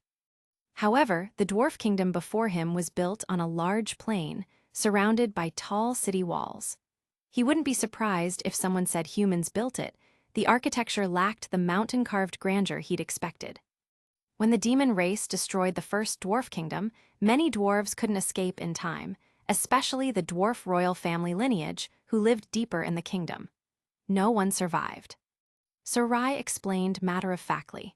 So when they rebuilt later, they abandoned the idea of building against the mountains. Too many had died trapped in those stone corridors. "I see." As the two got closer, even through the heavy gate, they could feel the strong metallic aura emanating from within, the scent of hot iron and coal smoke that spoke of endless forges at work. This aura reminded Kurtz of the dwarf town they first encountered during their adventure, though magnified considerably. Beside the massive city gate stood many dwarf guards, all clad in heavy plate armor, gleaming silver under the sunlight. Their beards were braided with small metal ornaments that clinked softly with each movement. With the demon race showing signs of a comeback, the hard-won peace was about to be shattered again, causing every dwarf to become worried. The tension was visible in their watchful eyes. However, there was still good news. It was said that a mighty warrior of the elves had begun a journey to defeat the Demon King, just like the elf Saint Sarai decades ago, to save this world. But until news of her victory arrived, every dwarf dared not be careless. The dwarf guards at the entrance vigilantly scrutinized the 2 extraordinary guests before them. A combination of a golden-haired elf and a young human was indeed rare, and in these times, anything unusual demanded attention. "Stop, Finally, a dwarf captain stepped forward, his armor marking him as someone of authority. "May I trouble both sirs to state your names?" Do we need to register to enter your dwarf kingdom?" Sarai was a bit confused, one eyebrow arching slightly. She remembered that the dwarf kingdom, like the El country, welcomed foreign races, as it provided trade opportunities. Except for a period of closure during the most intense part of the war, there had been no other restrictions. The captain's expression grew awkward. After all, he had only asked because he was curious about this strange combination, but now he felt embarrassed to admit his nosiness. "It's like this," he cleared his throat. "The succession ceremony for the throne is about to take place, so the scrutiny needs to be extra strict." "So this is what you call strict?" Kurtz pointed to a person of a different race who had walked directly past the gate and the guards, swaggering into the dwarf kingdom with a casual wave. That fellow didn't even slow down. The dwarf captain's expression became even harder to maintain. His face reddened beneath his beard. "I was rude. Please, both of you come in." Finally, he stepped aside with as much dignity as he could muster, allowing the two to enter the kingdom. Although he wanted to question them further, the elf miss's expression was already growing increasingly unpleasant, and every dwarf knew better than to provoke someone who could clearly use magic. On both sides of the wide street were various shops. Besides the common blacksmith shops, Kurtz even saw taverns with their doors thrown wide, item shops displaying exotic wares, and what appeared to be an alchemist's workshop, judging by the colored smoke drifting from its chimney. Having been in this world for so long, only here did he feel a familiar sense of adventure in another world from his memories. The bustle, the variety, the sense that anything could be bought or sold reminded him of the fantasy stories from his past life. Beside adventure, the world was more appealing to him. There was no other way. This world was ultimately different from what he'd imagined. Such large cities were few and far between. Perhaps only when civilization developed further could it truly become the kind of other world Kurtz had envisioned. Sarai's elven appearance attracted many curious glances, but the dwarves merely looked once before continuing with their own affairs. Some nodded respectfully. Elves were uncommon, but they were respected here. After all, for the dwarves, truly beautiful women should have long, magnificent beards. Clearly, the elf miss was not the type the dwarves found conventionally attractive. "Actually, I think you should have given your name just now," Kurtz said as they walked through the bustling kingdom. "Why?" "It would make it easier to find Somo." Kurtz and Sarai had come to the dwarf kingdom simply to meet Somo. According to Sarai, Somo was doing very well, even about to become the next dwarf king, which Kurtz found almost impossible to believe. He honestly couldn't imagine how the guy who was called an outcast in his village, couldn't drink alcohol, and didn't even have a beard, had suddenly transformed and was about to become the dwarf king. If Norn becoming king was within Kurtz's expectations, then Somo was utterly unexpected. But speaking of which, that guy should have grown a beard by now, right? Kurtz remembered that he had specially created a magic for him that allowed him to grow a proper dwarf's beard. Although dwarves themselves couldn't use magic, they could have a magic user cast it on them, which would achieve the same effect. By the way, where should Somo be right now? Kurtz looked around the bustling market. The dwarf kingdom was much larger than he had imagined, with districts stretching in every direction. Should we go directly to the dwarf king's palace? Just ask and we'll know. Sarai's practical approach remained unchanged. So Kurtz stopped a passing dwarf, a stocky fellow with tools hanging from his belt, and asked him about Somo. As for Lord Somo, at this time, he should be in the forge hall. The dwarf pointed to a huge building not far away that was belching thick smoke into the sky, working on the great project as always. After a simple thank you, the two crossed the street and approached the forge hall. Isn't it getting hotter and hotter? Kurtz could clearly feel the temperature in the surrounding air continuously rising. Even the stone path beneath his feet had become warm to the touch, as if the very earth was being heated from below. Want some? Sarai had conjured a magic circle in her hand at some point, and wisps of frost appeared around them both, like a cooling breeze made manifest. Yes, please. Kurtz was not polite and gratefully accepted Sarai's cooling magic. The relief was immediate and blessed. Let's go, it might be even hotter inside. As the two stood before the building's main entrance, Sarai pushed open the heavy wooden door while speaking. The wave of heat that hit them made Kurt squint and step back involuntarily. It was like opening the door to a furnace itself. In the center of the hall, dozens of huge furnaces glowed with orange and white flames, and many dwarves moved around them in practiced coordination. The sound of hammers on metal created a constant rhythm, punctuated by shouts of instruction and the hiss of hot metal meeting water. The most striking sight was the largest furnace in the center of the hall, at least tens of meters high at first glance. It was hard to imagine what kind of weapon would require such a massive forge. At this moment, nearly 100 dwarf craftsmen were busy around this central furnace, their movements coordinated as they worked on whatever great project demanded such scale. Chapter 144, A Reunion After 40 Years. The appearance of Kurtz and Sarai clearly attracted the attention of some dwarves, who walked over with curious expressions. "Who are you?" They vigilantly scrutinized the two extraordinary visitors, an elf and a human, who were an unusual pairing in the forge halls. "We're looking for Somo, please inform him." "All right, but you'll have to state your names first." Kurtz and Sarai exchanged glances, and the latter nodded slightly. "This is Sarai, and the holy sword at her waist is the legendary elf Holy Sword Athos." Athos had been carried by Sarai all this time, but Elf Miss apparently only treated it as an accessory and had never drawn it for use. The blade remained sheathed, yet its presence was unmistakable. But even without being drawn, the aura Athos exuded was enough to earn it the title of one of the elves' holy swords. The dwarves naturally noticed this, and their vigilance instantly transformed into an unbelievable mix of ecstasy and reverence. "It's the Elf Saint series. By the gods above, I can actually see the legendary Saint Authority Sword Athos with my own eyes. Saint Sarai, please let me see the true appearance of Athos." Looking at the fanatical dwarves surrounding them, Kurtz was glad he had wrapped Auerge in cloth. Otherwise, these dwarves would probably be even more excited. And their elf miss clearly hadn't encountered such a scene before, sending a pitiful and helpless look of distress to Kurtz. Her usual composure had cracked under the overwhelming enthusiasm. So Kurtz took a step forward, blocking Sarai from the eager crowd.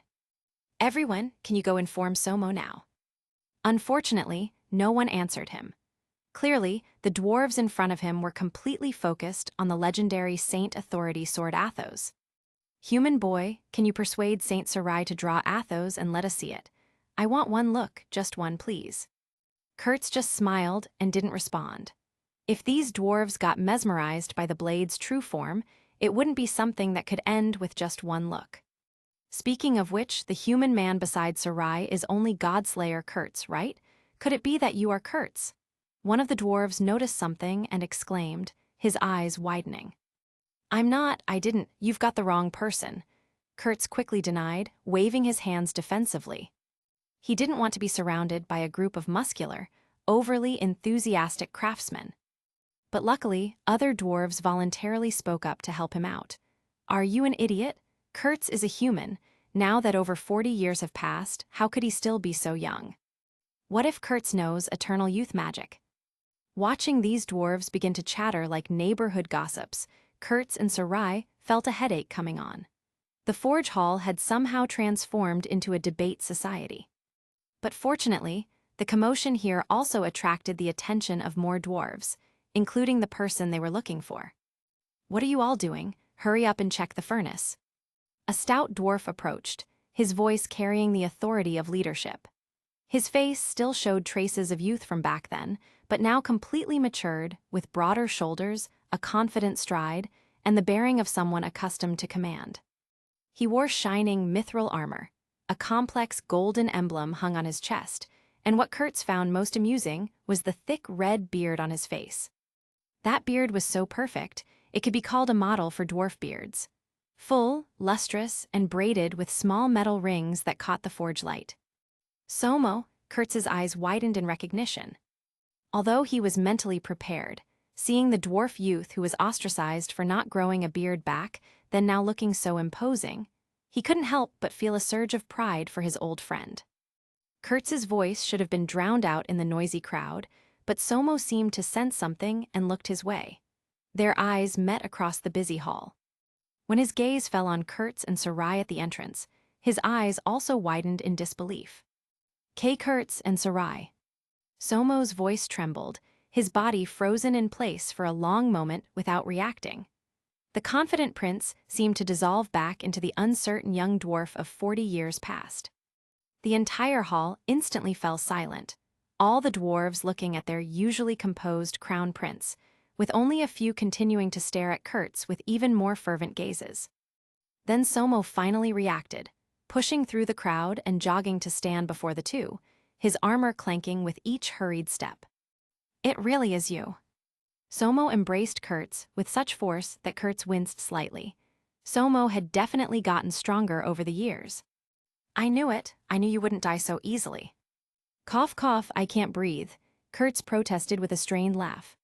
Kurtz pretended to be in great discomfort, which scared Somo into immediately releasing him, then turning to Sarai with a more respectful bow. "Sarai, long time no see." "You too, you've certainly matured a lot." Sarai's approval was genuine, the transformation was remarkable. Seeing their crown prince reveal the identities of the two before them, the surrounding dwarves' gazes grew even more fervent, and some even began looking at Orger, which Kurtz had wrapped in cloth. Earlier, because their attention had been drawn to Athos, many dwarves had overlooked its presence. Now, hearing that this young human man was the legendary godslayer Kurtz, the dwarves also began to notice the wrapped weapon. "Prince Somo, talk to your friend and let us see Orger." "Exactly, that's the legendary most outstanding work of the dwarves. Even if I get one look, it would be worth dying for." "Ha ha ha, I can't decide that, you'd best not think about it." Somo laughed and without further ado led the two away from the forge hall toward his palace. Besides, some things are better left wrapped. Along the way, he excitedly introduced them to the dwarves they passed. "This is Kurtz, the wielder of Orger, and Sarai, the elf saint." This made it impossible for Kurtz to conceal his identity any longer, so he could only accept the attention with as much grace as he could muster. Upon returning to the palace, Somo personally poured fruit juice for everyone, a sweet, amber liquid that tasted of mountain berries, and eagerly recounted his experiences over the years. It turned out that after the decisive battle, he returned to the Dwarf Kingdom, as their clan had already moved there following the modern Dwarf King's summons. And by virtue of his achievements during that time, plus the long beard magic left by Kurtz, he gradually earned the respect of his clansmen. The magic had worked perfectly, perhaps too perfectly, as his beard was now the envy of every dwarf in the kingdom. The old Dwarf King's child had unfortunately died at the hands of demons in a war many years ago, so he held a combat ritual to select the bravest dwarf warrior as his successor, and Somo was the victor of this competition. The succession ceremony is next month. Somo slapped his thigh, his magnificent beard trembling with excitement. "You can't miss it, you get it, you must attend it." Kurtz was silent for a moment, then spoke softly. "Somo, actually, we just came from meeting Norn. Norn has already left." The atmosphere in the room instantly froze. Somo's smile stiffened on his face, and he slowly put down his cup. The joy drained from his features like water from a broken vessel. Norn left, his previously excited voice also deepened, becoming quiet and careful. Kurtz nodded gravely. "Yes, before he left, he even asked me if he was qualified as a king." Tears welled up in Somo's eyes. That fool, of course he was qualified, there's no better king than him. Chapter 145. Somo already has a family. Somo's hand gripped the cup tightly, even trembling slightly from the force, making Kurtz suspect the cup would shatter in his grasp at any second. Fortunately, that didn't happen. Somo's hand relaxed slightly. "When I went to see him the year before last, I already guessed. That stubborn guy, he's busy all day long, and he's fainted from exhaustion several times. Yet, even when he's in bed, he still has to deal with government affairs, not giving himself any time to rest." Kurtz didn't reply, just quietly looked at his old friend. Besides Sarai, Somo was the only remaining companion from their past. The weight of that reality settled heavily between them. But one day, he too would meet his end just like Norn. At that point, only he and Sarai would be left. However, there was still some time until then. For dwarves, creatures with lifespans of several centuries, 40 years was not a short time. Today's SOUSOU had changed considerably. Not only had he grown that magnificent beard, but his demeanor had also become much more composed. But even then, only when he was with Kurtz and Sarai did he seem to revert to the dwarf youth who fought alongside them back then. Perhaps only the two of them could make him show this unguarded side. Did Norn mention Eric? SOUSOU suddenly asked, his eyes complex with old pain.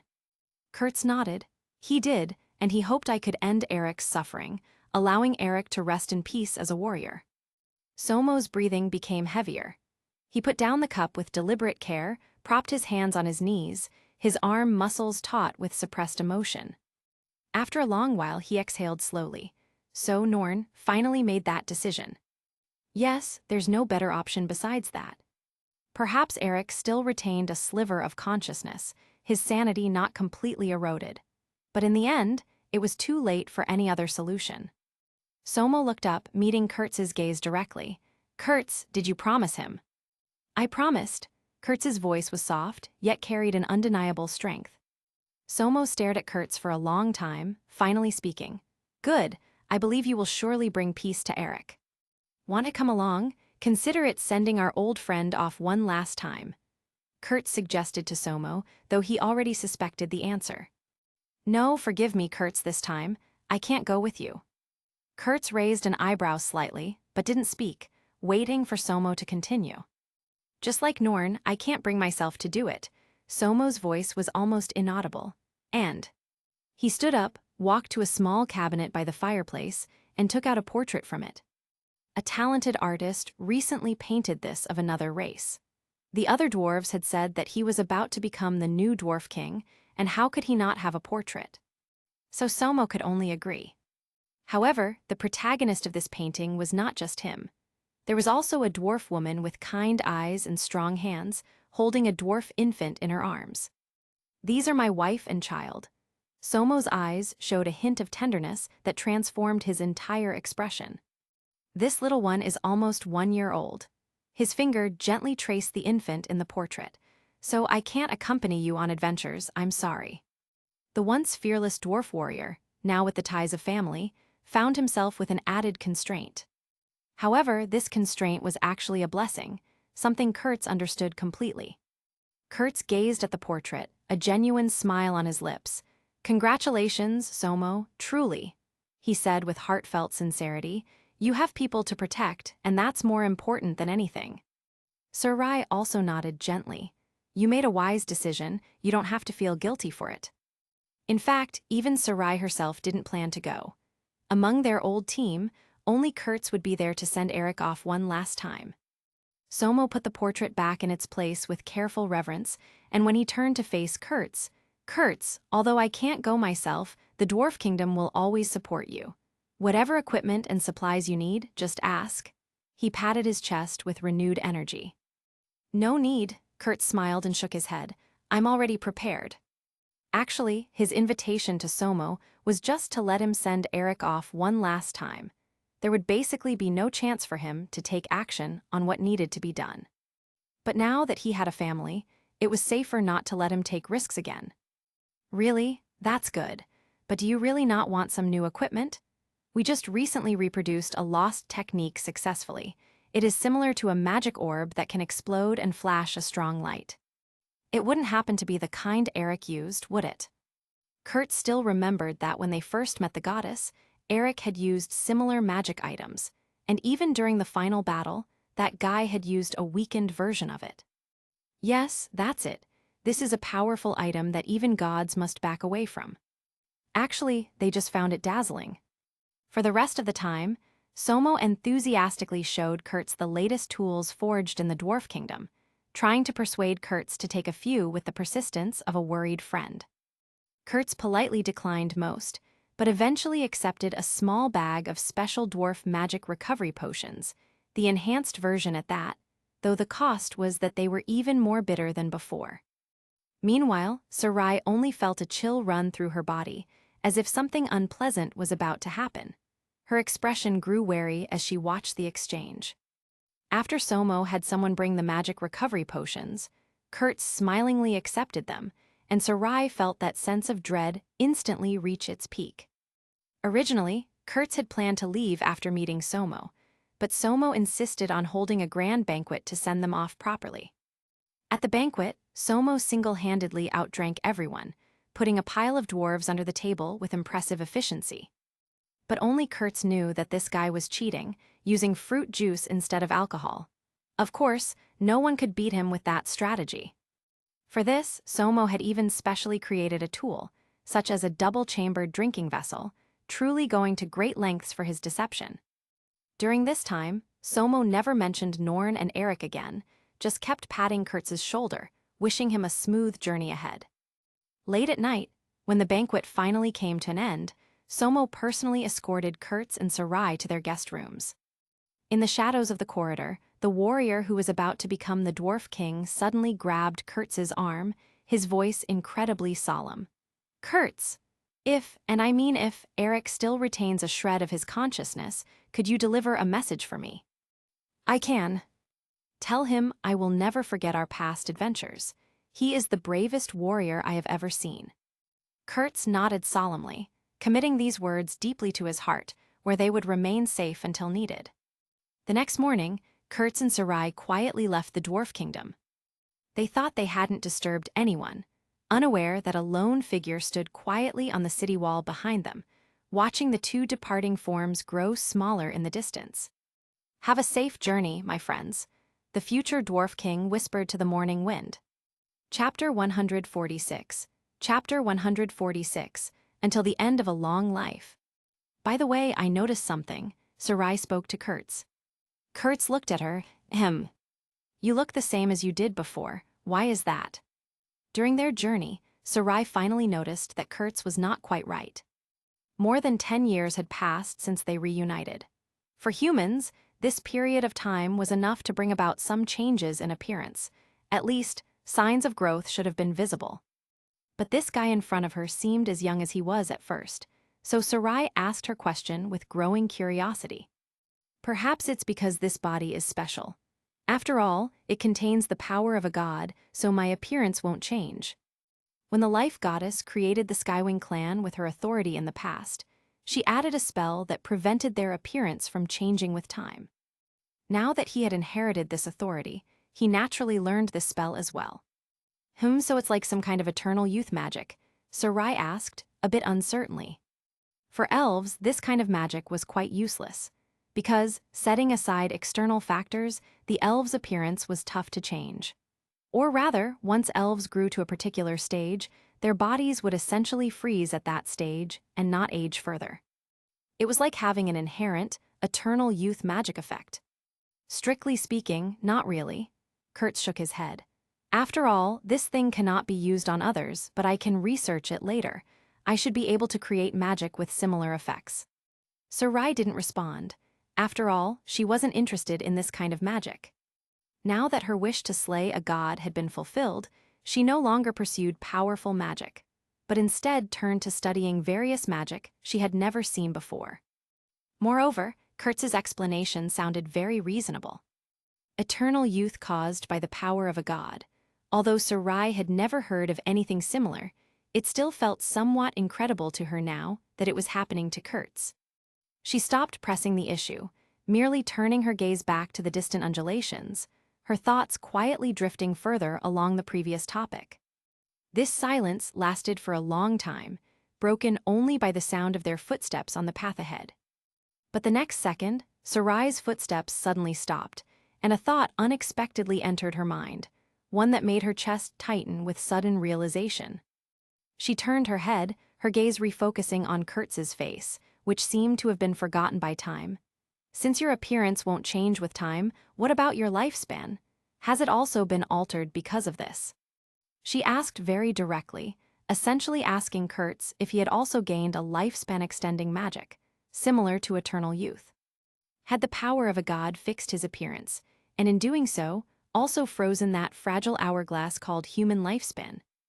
Did he also possess nearly eternal time? Upon hearing this, Kurtz also slowed his steps. He met Sarai's seemingly calm gaze, and a slow smile spread across his lips.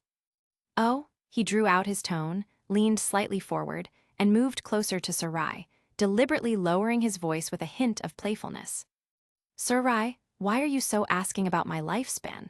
Could it be that you're worried I'll die too soon and won't be able to accompany you through this long journey? Or, he deliberately paused, enjoying watching Sarai's calm eyes gradually turn flustered. Are you actually very reluctant for me to die? Nonsense. Sarai bristled like a cat whose tail had been stepped on, instantly whipping her head away, leaving only a golden curtain of hair for Kurtz to see. Her voice suddenly rose, carrying a forceful tone. Who would be reluctant for a reckless fellow like you? Her tone was somewhat urgent, yet it carried a hint of trying to cover something up, as if this would suppress the panic in her heart. She couldn't imagine what a long future without this audacious human would be like. Those 30 years of searching had already been long and lonely enough. Kurtz looked at Sarai's profile, feigning composure, and chuckled softly. Is that so? Then if I really die one day... He deliberately paused, watching Sarai's shoulders unconsciously tense. You won't have to foolishly and aimlessly spend 30 years searching for me like before, because I'll just be lying there. Sarai's precious life should be spent pursuing more interesting magic. I wasn't aimless back then, Sarai immediately retorted, her voice sharp. If you really died, I would just... She took a deep breath, trying to make her voice sound more nonchalant. Just occasionally, very occasionally, pass by your grave and take a look, that's all. After she finished speaking, as if afraid Kurtz would say something else that would make her embarrassed, she quickened her steps and walked ahead, leaving only her rigid back to Kurtz. Kurtz looked at her retreating figure, shaking his head with helpless fondness, with smile on his lips. Sarai couldn't lie, she was still so stubborn and soft-hearted. He knew her too well. Her so-called passing by to take a look probably meant she would pass by every day. When she said occasionally, it probably meant constantly. She was afraid of him dying, afraid of him disappearing just as. He was equally afraid of not being able to walk with her. However, what Sarai didn't know was that the moment he inherited the life goddess's remaining authority, he had already touched upon the possibility of reincarnation magic. The power of a god was not merely the fixing of appearance, but a kind of reshaping of the essence of life. In a sense, he had already touched the threshold of immortality, or rather, possessed a long lifespan comparable to that of an elf. But looking at the stubborn Sarai ahead, who bristled at a bit of teasing, Kurtz, with a mischievous glint in his eye, did not tell her the truth. Tell her now. If he told her now, she would definitely be furious with embarrassment. And watching her clumsy, stubborn self like this, didn't it seem quite amusing? Let her worry for a while longer.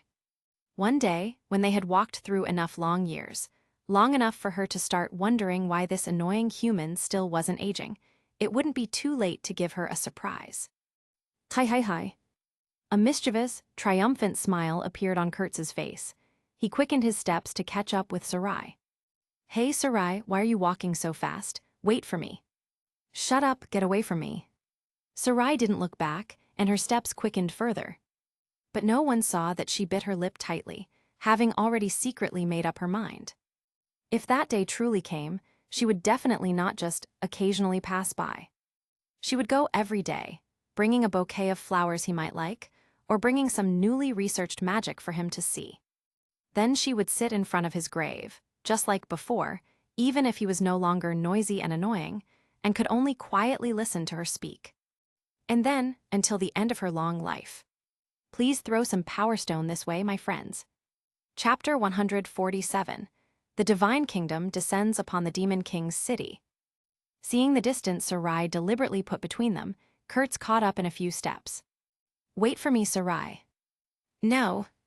Sarai didn't look back, her steps quickening with obvious intent to escape the conversation. Even her golden hair swayed with her hurried pace, as if only by doing so could she completely shake off the topic that had made her so flustered. Kurtz no longer pressed on, merely maintaining a half-step distance, following leisurely behind her and enjoying Sarai's rare flight in disarray. He knew her too well. Clearly, his efforts were not in vain. Her slightly tensed shoulders and faster-than-usual steps all spoke of her inner turmoil. And that was indeed the case. Sarai appeared to be looking ahead, but her thoughts had already drifted far away. Kurtz's teasing words continued to echo in her mind. Are you truly that unwilling to watch me die? Foolishly searching the world for me for 30 years. Was it really just to occasionally pass by a grave? Did she not want him to die? Of course she didn't. This thought quietly surged into her heart, bringing with it a panic that almost suffocated her. She had thought that after finding this man, the obsession in her heart would dissipate. After that, she would just need to wait for his life to end, and then she would continue on her path alone again. But she was wrong. The longer her journey with this man became, the more she couldn't bear to lose him. The 30 years he was gone were 30 years of aimless wandering. The world was vast, yet there was no trace of him. Every search brought more disappointment. She had even thought of giving up, and indeed, the stone tablet outside the Godfall land was the best proof. But thankfully, she still found him. However, it would have been better if she hadn't found him. Then there wouldn't have been these 10+ years of adventure, and there wouldn't be this current panic. Or rather, it would have been better if she hadn't met this human in the first place. Then none of what followed would have happened. But if she truly hadn't met Kurtz, she would have felt even worse. So everything she had just said was just her being stubborn. Kurtz looked at the silent figure walking ahead, clearly sensing the weight pressing down on her shoulders. He touched his chest. The strange sensation brought by the life goddess's authority seemed to linger there still. Surprises really had to be saved for the right moment. Thinking of this, Kurtz quickened his pace, walking side by side with Sarai. How about we rest for a bit? I see some bushes nearby. How about I pick some sweet wild fruits for you? Sarai's steps paused slightly, and she quickly glanced at him, seeing the familiar smile on his face. Her taut heartstrings seemed to loosen a bit. She snorted softly, a sign of acceptance, but she still didn't reply, clearly in dilemma, though her steps had slowed considerably. Time stretched the silhouettes of the two very long. After a long journey, Kraft and Alia finally arrived before the so-called Demon King's city. The two stood at the edge of a broken cliff, overlooking the heart-pounding scene below. Demon King's city, the legendary dwelling of the first-generation demon lord Asmodeus, is an entire city surging with a dark aura, causing the sky to be shrouded in perpetual dark clouds. At this moment, their presence was also discovered by the demons below. A shrill horn sounded, echoing off the cliff walls, and immediately after, the ground began to shake with thunderous footsteps. Countless demonic beasts, like a black tide, emerged from various corners of the castle and from underground passages, rushing towards the two on the cliff. Even in the air, numerous flying demonic beasts appeared, forming a suffocating black cloud that swooped down towards them with predatory intent. Instantly, the two were surrounded from all sides. Facing the demonic beasts with surging dark energy around them, Alia's holy scripture appeared in her hand, and pure divine power began to emerge like morning light. She turned her head to Kraft. Should we fight our way through? Her meaning was clear. With their combined strength, they could easily carve a bloody path through this horde of demonic beasts, even directly reaching the Demon King himself. However, Kraft raised his hand, stopping her next action. His eyes were fixed on the tallest spire of the Demon King's city, a tower that seemed to pierce the sky. His mission was never to fight through the demonic army, nor to end the Demon King personally. No, Alia, our mission is complete. He no longer hesitated, pulling out the teleportation tool Kurtz had given him and injecting magic power into it. Buzz! The disc erupted with an unprecedented dazzling light. The light did not spread outwards, but shot straight up, transforming into a pure white pillar of light that pierced through heaven and earth. The sky above the entire Demon King's city seemed to be violently torn apart by an invisible giant hand.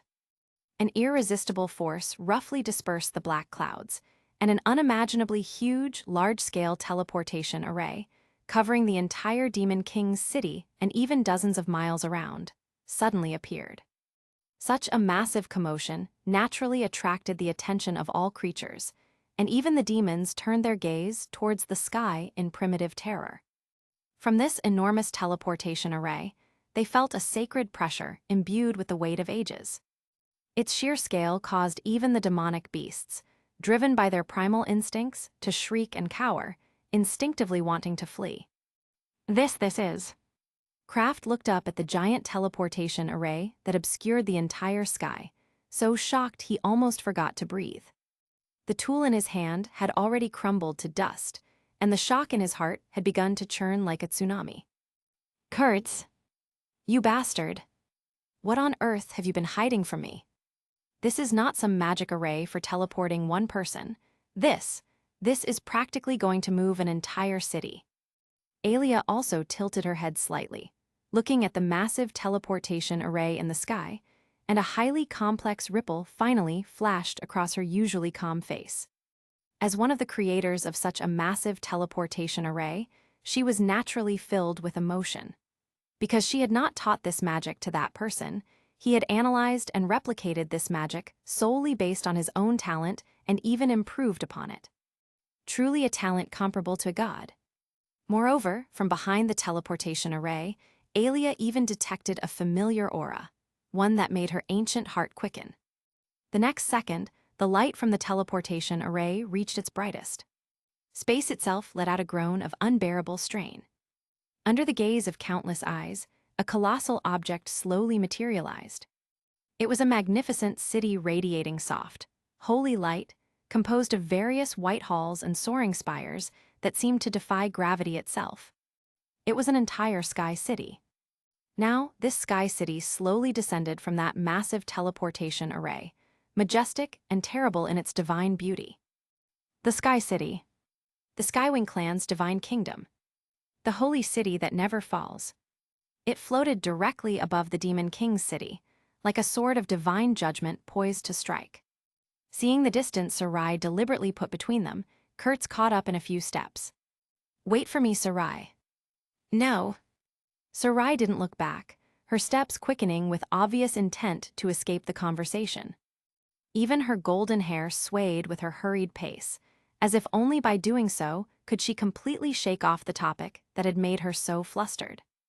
Kurtz no longer pressed on, merely maintaining a half-step distance, following leisurely behind her and enjoying Sarai's rare flight in disarray. He knew her too well. Clearly, his efforts were not in vain. Her slightly tensed shoulders and faster-than-usual steps all spoke of her inner turmoil. And that was indeed the case. Sarai appeared to be looking ahead, but her thoughts had already drifted far away. Kurtz's teasing words continued to echo in her mind. Are you truly that unwilling to watch me die? Foolishly searching the world for me for 30 years. Was it really just to occasionally pass by a grave? Did she not want him to die? Of course she didn't. This thought quietly surged into her heart, bringing with it a panic that almost suffocated her. She had thought that after finding this man, the obsession in her heart would dissipate. After that, she would just need to wait for his life to end, and then she would continue on her path alone again. But she was wrong. The longer her journey with this man became, the more she couldn't bear to lose him. The 30 years he was gone were 30 years of aimless wandering. The world was vast, yet there was no trace of him. Every search brought more disappointment. She had even thought of giving up, and indeed, the stone tablet outside the Godfall land was the best proof. But thankfully, she still found him. However, it would have been better if she hadn't found him. Then there wouldn't have been these 10+ years of adventure, and there wouldn't be this current panic. Or rather, it would have been better if she hadn't met this human in the first place. Then none of what followed would have happened. But if she truly hadn't met Kurtz, she would have felt even worse. So everything she had just said was just her being stubborn. Kurtz looked at the silent figure walking ahead, clearly sensing the weight pressing down on her shoulders. He touched his chest. The strange sensation brought by the life goddess's authority seemed to linger there still. Surprises really had to be saved for the right moment. Thinking of this, Kurtz quickened his pace, walking side by side with Sarai. How about we rest for a bit? I see some bushes nearby. How about I pick some sweet wild fruits for you? Sarai's steps paused slightly, and she quickly glanced at him, seeing the familiar smile on his face. Her taut heartstrings seemed to loosen a bit. She snorted softly, a sign of acceptance, but she still didn't reply, clearly in dilemma, though her steps had slowed considerably. Time stretched the silhouettes of the two very long. After a long journey, Kraft and Alia finally arrived before the so-called Demon King's city. The two stood at the edge of a broken cliff, overlooking the heart-pounding scene below. Demon King's city, the legendary dwelling of the first-generation demon lord Asmodeus, is an entire city surging with a dark aura, causing the sky to be shrouded in perpetual dark clouds. At this moment, their presence was also discovered by the demons below. A shrill horn sounded, echoing off the cliff walls, and immediately after, the ground began to shake with thunderous footsteps. Countless demonic beasts, like a black tide, emerged from various corners of the castle and from underground passages, rushing towards the two on the cliff. Even in the air, numerous flying demonic beasts appeared, forming a suffocating black cloud that swooped down towards them with predatory intent. Instantly, the two were surrounded from all sides. Facing the demonic beasts with surging dark energy around them, Alia's holy scripture appeared in her hand, and pure divine power began to emerge like morning light. She turned her head to Kraft. Should we fight our way through? Her meaning was clear. With their combined strength, they could easily carve a bloody path through this horde of demonic beasts, even directly reaching the Demon King himself. However, Kraft raised his hand, stopping her next action. His eyes were fixed on the tallest spire of the Demon King's city, a tower that seemed to pierce the sky. His mission was never to fight through the demonic army, nor to end the Demon King personally. No, Alia, our mission is complete. He no longer hesitated, pulling out the teleportation tool Kurtz had given him and injecting magic power into it. Buzz! The disc erupted with an unprecedented dazzling light. The light did not spread outwards, but shot straight up, transforming into a pure white pillar of light that pierced through heaven and earth. The sky above the entire Demon King's city seemed to be violently torn apart by an invisible giant hand. An irresistible force roughly dispersed the black clouds, and an unimaginably huge, large-scale teleportation array, covering the entire Demon King's city and even dozens of miles around, suddenly appeared. Such a massive commotion naturally attracted the attention of all creatures, and even the demons turned their gaze towards the sky in primitive terror. From this enormous teleportation array, they felt a sacred pressure imbued with the weight of ages. Its sheer scale caused even the demonic beasts, driven by their primal instincts, to shriek and cower, instinctively wanting to flee. This is. Kraft looked up at the giant teleportation array that obscured the entire sky, so shocked he almost forgot to breathe. The tool in his hand had already crumbled to dust, and the shock in his heart had begun to churn like a tsunami. Kurtz! You bastard! What on earth have you been hiding from me? This is not some magic array for teleporting one person. This is practically going to move an entire city. Alia also tilted her head slightly, looking at the massive teleportation array in the sky, and a highly complex ripple finally flashed across her usually calm face. As one of the creators of such a massive teleportation array, she was naturally filled with emotion. Because she had not taught this magic to that person, he had analyzed and replicated this magic solely based on his own talent and even improved upon it. Truly a talent comparable to a god. Moreover, from behind the teleportation array, Alia even detected a familiar aura, one that made her ancient heart quicken. The next second, the light from the teleportation array reached its brightest. Space itself let out a groan of unbearable strain. Under the gaze of countless eyes, a colossal object slowly materialized. It was a magnificent city radiating soft, holy light, composed of various white halls and soaring spires that seemed to defy gravity itself. It was an entire sky city. Now, this sky city slowly descended from that massive teleportation array, majestic and terrible in its divine beauty. The Sky City. The Skywing clan's divine kingdom. The holy city that never falls. It floated directly above the Demon King's city, like a sword of divine judgment poised to strike. Chapter 148, A Hero Finds His Rest. The magnificent Sky City quietly hovered in the air, its shadow almost completely engulfing the Demon King's city below. Holy light cascaded from it like a waterfall, pouring down from the city's base. Wherever it passed, the turbulent, demonic energy rapidly dissipated, as if encountering its natural enemy. Furthermore, some weaker demonic beasts, illuminated by this light, couldn't even let out a scream before directly turning into dust. At the apex of the holy city's highest temple, a white figure was clearly visible. A pair of broad white wings fully spread behind her, emitting dazzling silver radiance. It was Olivia. She clasped her hands together, diligently controlling the entire divine kingdom with focused concentration. Alia below naturally saw her, her gaze complicated with old memories. Olivia, her last created child, and the one she held in the highest regard. Had there been no subsequent accidents, she should have naturally become the 13 council leader, leading the entire Skywing clan to be forever sheltered under her radiance. But there are no ifs in life. Her life formula had changed. In a sense, she was no longer just her child. Although she had proposed restoring their relationship, Olivia had refused, which made her somewhat puzzled. It would have been so simple to return to her embrace, so why did she refuse?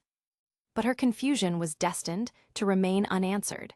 Perhaps even Olivia herself couldn't answer. Looking at the divine kingdom she had once built with her own hands, Alia couldn't help but be filled with myriad thoughts. What exactly does that human want to do? Could it be that he's eyeing her pool of faith? At this moment, Kurt sensed that his teleportation array had been activated. It seems I need to leave for a bit. How long? You're not going to make me search for decades again, are you? I won't do that anymore. Sarai quickly emphasized, to prevent Kurtz from disappearing for decades again. She naturally understood what Kurtz was going to do. She hadn't expected Kraft to be so fast. Only 5 years had passed since their last separation, and he had already arrived before the Demon King's city. Don't worry, it's just for a moment. I'll be right back. I've set up a teleportation array for my return. Oh, do you want to come along? No, I'll wait for you here. Sarai silently watched Kurtz's figure gradually enveloped by the teleportation array's light. Before he was teleported entirely away, she couldn't help but speak. Be careful, don't make me wait too long.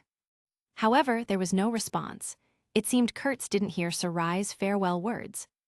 On the other side, in the deepest part of the Demon King's city, the Demon King Asmodeus, or rather, Eric, who was enveloped in endless darkness, raised his head. He sensed that familiar aura had appeared. Deep within those eyes, completely corroded by darkness, a faint yet incredibly clear light belonging to Eric lit up with the descent of the Divine Kingdom and the appearance of Kurtz's aura. You finally came, Kurtz. I've waited for too long. Eric's lingering will sensed it, the power from the outside world that was enough to destroy him completely. Even the encroaching will inside him sensed it, that familiar aura of Godslayer who destroyed her before. Like a dying struggle, the encroachment once again swallowed Eric, and this time he no longer resisted. He even actively released the shackles of darkness, allowing the other party to erode his will completely, and then waited for the final judgment. In the Sky City at the top of the temple, Olivia was casting a super large magic spell, just as Kurtz told her to. The entire Sky City erupted with dazzling light. As Olivia continuously chanted, the pool of faith, which had accumulated the power of faith, was called upon, and a vast amount of faith energy was subsequently mobilized. On the ground, next to Kraft and Alia, a small teleportation array lit up with brilliant radiance. With a flash of light, a figure appeared beside the two of them. It was Kurtz. Kurtz, what? What exactly are you doing? Kraft was startled by Kurtz's sudden appearance, but upon realizing it, he immediately demanded answers. Kurtz didn't answer. He just glanced at Alia first, seemingly seeking her opinion. Do what you want to do. It's already come to this point. Even if I tried to stop it, it would be too late. Alia had already sensed the anomaly in the Divine Kingdom's pool of faith, and immediately realized what Kurtz wanted to do. It was already too late to stop it anyway, so it was better to just go with the flow and let this man have his way. Kurtz nodded without speaking, merely extending his right hand, palm upward, as if grasping something invisible in the air. At the core of the divine kingdom, Olivia, feeling a premonition, guided the terrifying power that had gathered the last of the entire divine kingdom's faith. Then she transformed these powers into a pure beam of destructive light. And this time, it was not a beam, but more like a waterfall of light forcibly torn from the sky, which then locked onto the entire Demon King's city, locking onto the struggling figure that had usurped the nest. The will that had completely occupied Eric's body tried to resist, actually raising a barrier that covered the entire Demon King's city by itself, attempting to use the barrier's power to resist the upcoming attack. The next second, the light waterfall descended. The result was inevitable. The barrier that enveloped the entire Demon King's city had no power to resist whatsoever in front of this white light waterfall. It was shattered in an instant, and then the light began to engulf the entire Demon King's city with merciless finality. Countless demonic beasts and demons, without even having time to let out a wail, were annihilated. Even the highest spire, where the dark throne sat, was utterly erased in this pure light. At the core of the light, only a figure tightly bound by countless golden lights remained. It was Eric, who had been usurped, and also the last lingering will of the fertility goddess. Now, this remnant could no longer contend with a power far surpassing itself.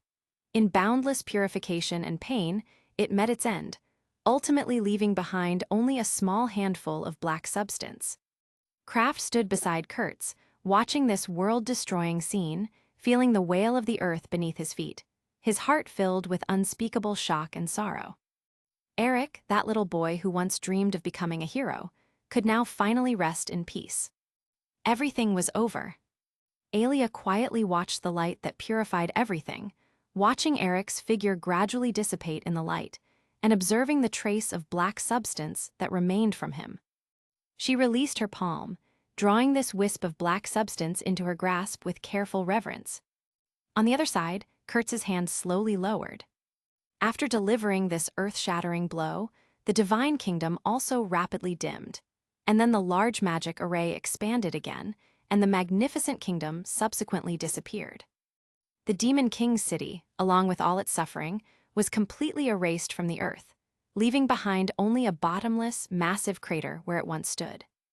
It finally ended, everyone's gone. Heya, why am I feeling so sad? Chapter 149, A Dead Seed. What are you doing? Kurtz, having finished everything, naturally saw the remaining dark matter. He had intended to eradicate it, but unexpectedly, Alia collected it into her palm before he could. The fertility goddess, left behind this thing, was this goddess not afraid of being usurped again? It's nothing, Alia saw Kurtz's concern, but merely offered a faint smile. It's really nothing, you don't have to worry that this child will bring disaster again. Can you guarantee that? Kurtz was still worried. They had paid too much, and even he himself would find it difficult to replicate the operations from the decisive battle back then. After all, there wasn't that much faith power left in this world for him to squander. He had just used up the last bit of faith power. Yes, I guarantee it. Alia looked at Kurtz seriously. Looking at this human who took away her most beloved child, looking at this human who seized the divine kingdom she had created with her own hands, looking at this human who killed her most beloved sister. Yet there wasn't a trace of hatred in her heart.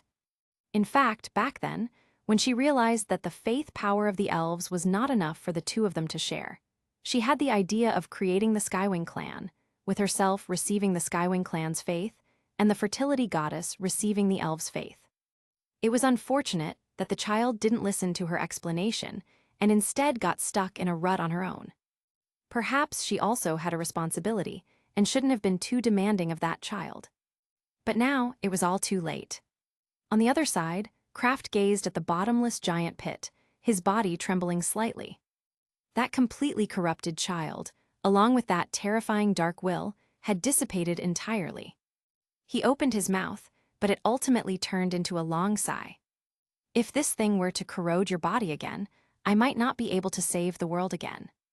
Look, Aelia spread her palm, and the wisp of black matter quietly floated above her palm. It had lost all vitality, no longer churning, showing no sign of corrosion, only a deathly silence, like a completely withered seed. She is already dead. Aelia's voice was very soft, carrying a strange calmness, as if stating a simple fact.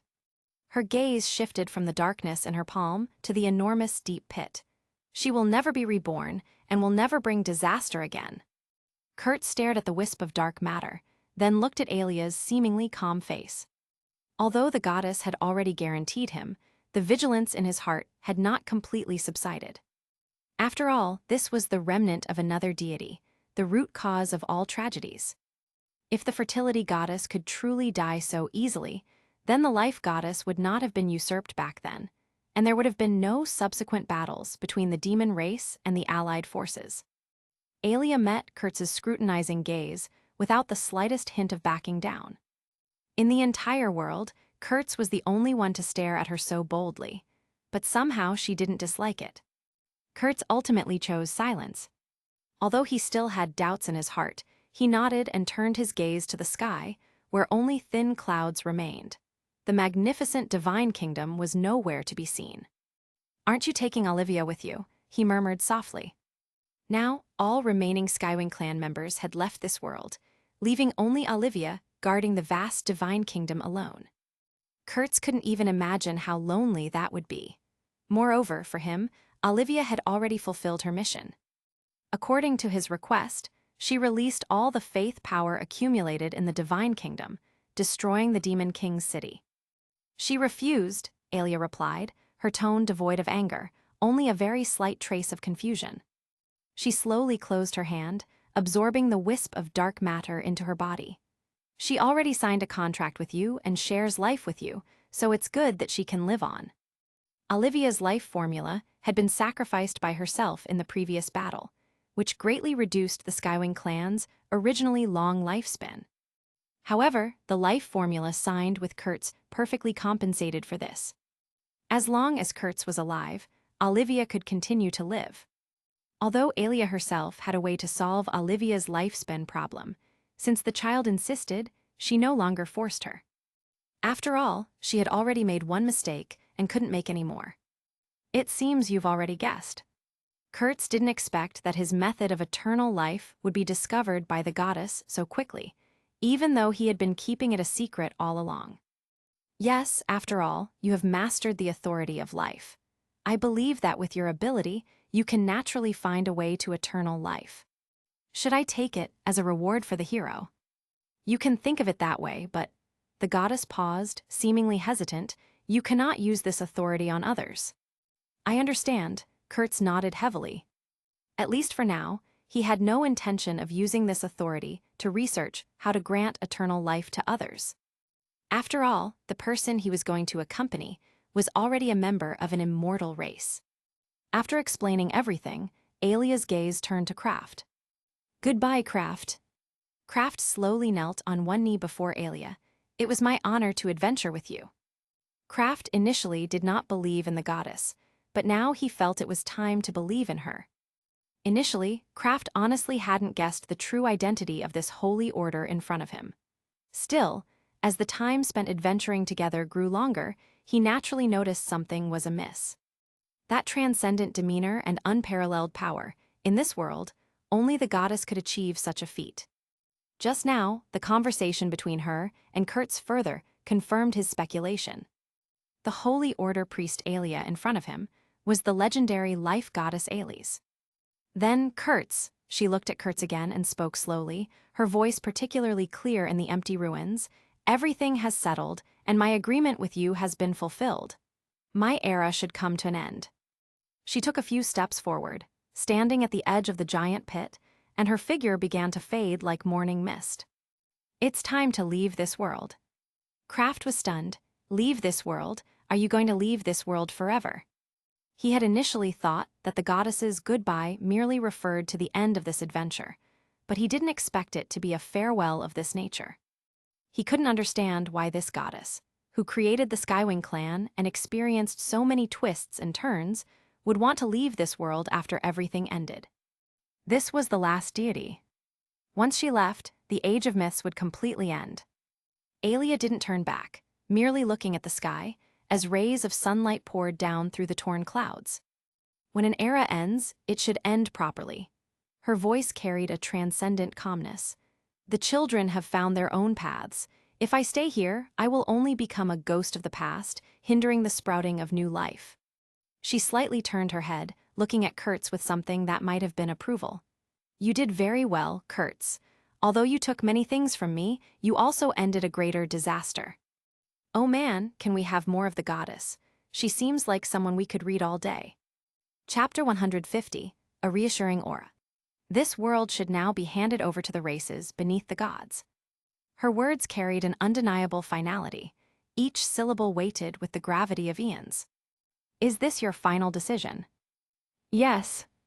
If she had previously harbored any lingering thoughts about this world, believing that as long as the divine kingdom remained here and its pool of faith was full, she would one day be able to return, Kurtz's actions had dispelled that notion and helped her make a decision. Ultimately, Aelia chose to let go completely. She would take all her past and that deceased seed with her, departing to beyond the world. Aelia, my lady. Kraft wanted to say something more, but Kurtz raised a hand to stop him. Kurtz looked at Aelia's retreating figure, at the goddess who had made the choice he wished to see. The weight of what was ending and what was beginning settled between them like dust motes in fading light. The age of mythology did not need gods, not now and not ever again. But for now, he would see her off one last time. Thank you for everything you have done for this world, and for me, Kurtz bowed slightly, the gesture holding more respect than any grand ceremony. Aelia sensed the subtext in his words, and a faint smile seemed to curve at the corner of her lips. After all these centuries, this understanding felt like a gift. It seemed this human had indeed noticed. The so-called fated one was never a matter of coincidence or accident. She said no more, simply standing there quietly, her figure growing increasingly transparent, like a reflection in water, gradually dissipating with the ripples. The morning breeze stirred where she had been, carrying away the last traces of divine presence. The goddess who had once created the Skywing clan, established the divine kingdom, and whose fate was intimately linked with the world, now departed silently. She took all her secrets, all her past, and that seed that would never sprout again. It's all over, Kurtz, Kraft murmured, his voice filled with an indescribable emotion. The silence that followed felt different, not empty, but complete. Indeed, congratulations, you are now the great hero who saved the world. I didn't do anything, Kraft shook his head, the title sitting uneasily on his shoulders. For a warrior, such honor was too heavy, almost suffocating him. No, you've done very well, Kurtz patted his shoulder, the touch grounding them both in this new reality. This world needs a hero. The godslayer of old has departed, and people need a new hero to lead them onward. And you, Kraft, are that new hero. Is that so? What a heavy mission, but I understand. Kraft's voice carried the weight of acceptance. But for the next 1,000 years, you don't need to worry about the demon clan returning. Demons could not be completely eradicated. Although he had directly destroyed the entire Demon King's city, along with all the demons inside this time, there were still many demons remaining in this world. Perhaps 1,000 years later, they would return, bringing catastrophe to this world once more. But Kurtz didn't want to think about that now. He only wanted to see one person. I'll leave the rest to you. Someone is still waiting for me, and I can't let her wait too long. Kraft paused, then realized, Sarai, go quickly. Don't let the wait turn into another 30 years. Kurtz nodded, saying no more. He took one last look at the massive pit, then gazed in the direction where Aelia had vanished. The crater would heal with time, but the memory of this moment would not. Then, without hesitation, he turned and activated the return teleportation array. A small teleportation array instantly lit up beneath his feet. With a flash of light, his figure vanished, leaving only Kraft alone, facing the ruins before him and the scattered sunlight filtering through the settling dust. On the other side, beneath an ancient tree, Sarai leaned against the rough tree trunk, her fingers unconsciously twirling strands of her golden hair, a nervous habit she'd never quite outgrown despite her centuries. Her gaze was fixed on the spot where Kurtz's teleportation array had vanished, her heart restless. This short period was indeed brief compared to the decades that preceded it, but the taste of waiting had never changed. It still left her throat dry and her thoughts scattered. Her mind kept replaying her last words, "Be careful, don't make me wait too long." She wondered if that fellow had even heard her, or if he'd been too focused on the battle ahead. Time seemed to stretch, every second felt extraordinarily long. How long had that fellow been gone? An hour? Or 2 hours? The shadows had barely shifted, yet it felt like an eternity. Just as she was about to give in and check if the teleportation array was stable again, the familiar magical glow lit up without warning. Then Kurtz's figure appeared before her. "Kurtz!" Sarai practically lunged forward instantly. Perhaps due to her overwhelming excitement, she lost her footing and stumbled directly into the man's embrace, all pretense of elven grace forgotten. Realizing what just happened, Sarai immediately tried to get up, but she was held tightly by a pair of strong hands. Oh well, she would indulge this audacious fellow's little whim. Sarai didn't struggle, she simply allowed the man to hold her. His arms were held very tightly, as if to confirm her existence, or perhaps his own. She looked up, his reflection clearly visible in her eyes. "Aren't you holding me too tight?" "Am I?" The petite body in his arms made Kurtz reluctant to let go. After facing the void of a goddess's departure, this warmth felt precious. "Never mind, is this the end? What about Eric, and Kraft and the life goddess? What happened to them?" A barrage of questions rained down, each one tinged with barely contained worry. Kurtz didn't answer immediately. He felt the elf miss's soft body in his arms, then reached out and gently brushed away the slightly messy strands of hair from her forehead. The simple gesture steadied them both. He responded softly, "It's resolved, everything is over. Eric has also found his rest." Sarai visibly sighed in relief. The tension she hadn't realized she was carrying finally leaving her shoulders. Kurtz slowly recounted what he had just done. He told the story of how he had Olivia teleport the entire divine kingdom above the demon king's city, then used the power of faith within it to directly destroy the entire demon king's city. The scale of destruction still felt surreal, even in retelling. He also spoke of the life goddess's final choice, including the fact that she had chosen to leave this world completely. "How did you create such a large-scale teleportation array?" "It was not just me. It was only possible with the support of the Orger's scabbard and the Divine Kingdom's own magical power. Otherwise, even if I drained myself completely, it would be impossible." "But the goddess actually left." Sarai was a little surprised, but then she understood that choice. That's good too. They were very close, so close that Sarai only needed to lean in slightly to rest her cheek against his chest, listening to his steady heartbeat, feeling incredibly at ease. The rhythm was reassuring, proof that he had returned whole. Everything of the past had truly receded with the goddess's departure. "Oh, right," Sarai suddenly looked up, a hint of vulnerability creeping into her voice. "Did you hear what I said at the end?" Kurtz looked at her face, the curve of his lips deepening. He gently pinched her small nose. "I did, I heard every single word. Otherwise, how could I have rushed back so quickly? I must obey my elf master's commands." "Nonsense, you audacious fellow has never obeyed me." Sarai grumbled a few words, but seeing that the man had rushed back so quickly, she didn't continue. The complaint held no real heat, just the comfortable banter of two people who had found their way back to each other. She simply buried her head in his embrace, basking in this reassuring aura. Here, beneath the ancient tree where she had waited, the world felt right again. Man, it's such a good thing this is written by fans, because if it were any official anime, I guarantee you, Sarai would have been alone, sitting crying, while she waits eternity for Kurtz to return. But thank God, here we have some semblance of a happy ending. Chapter 151, Sarai, I'm Dying. Several decades had passed, in what felt like no time at all. Kurtz and Sarai had long stopped their adventures, choosing instead to live quietly together in seclusion. mainly because Kurtz's body could no longer handle it. As time went on, this body's vitality kept fading. Perhaps it was time for him to reincarnate once more. In contrast, Sarai remained unchanged by the years, though her dependence on a certain reckless human had only grown deeper. Her words were still sharp as ever, but the unspoken feelings and companionship had long become as natural as breathing. Kurt sat in a rocking chair by the window, looking youthful despite his life force growing faint and flickering, his face pale with sickness. This body's weakening wasn't gradual but sudden, catching even him off guard.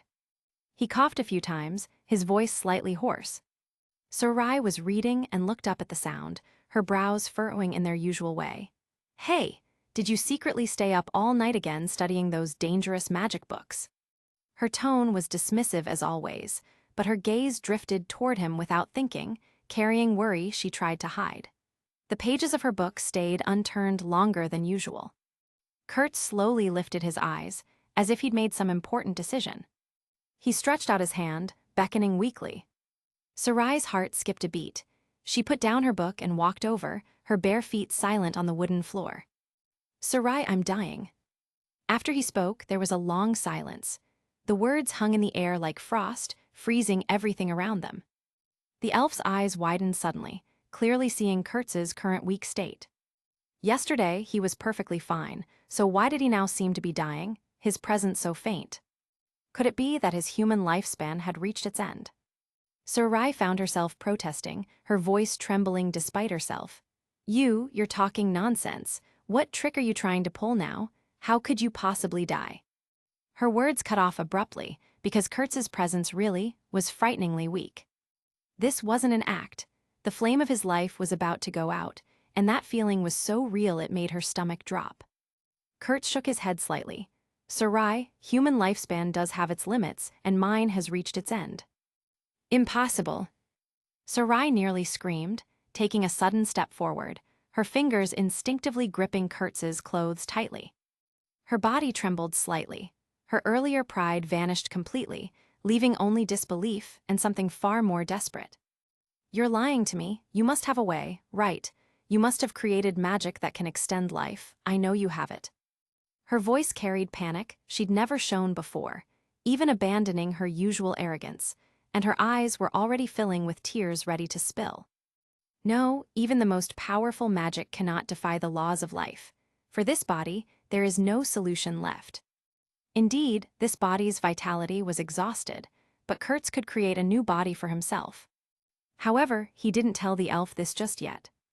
He wanted to watch her anxious expression a while longer. Even if he might get hit by several light arrows once she learned the truth, it would be worth it. Sarai fell silent. She stared intently into Kurtz's eyes, trying to find any trace of a lie, but Kurtz's act was too convincing.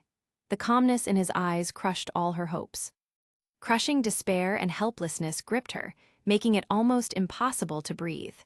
The room suddenly felt too small, as if the walls were pressing in on her. Her hand, clutching his clothes, began to shake from how tightly she was gripping, yet she still refused to let go even slightly. Yes, this was the ending she had thought about countless times, and she should have been ready by now. But why? Why was she so unwilling to let go? Seeing the elf's distress, Kurtz himself felt a pang of sadness. Perhaps this joke was going too far. "Sarai, do you know, in my homeland there is a very large creature called an elephant." Sarai looked at him blankly, not understanding why he suddenly brought this up at such a moment. Her grip on his shirt didn't loosen. "Legend says that when an elephant senses its life is ending, it will quietly leave the herd, walking alone to find a very secluded place. Then, there, it waits for the end of its life." He paused, his gaze falling on Sarai's hand, which was tightly clutching his clothes, and he said meaningfully, "Perhaps I should also learn from those elephants." Sarai's body shook violently. She understood. He was telling her that he, too, was going to leave. Like an elephant, to face death alone, not letting her see his final moments. Sarai couldn't bear to let this guy leave just like that.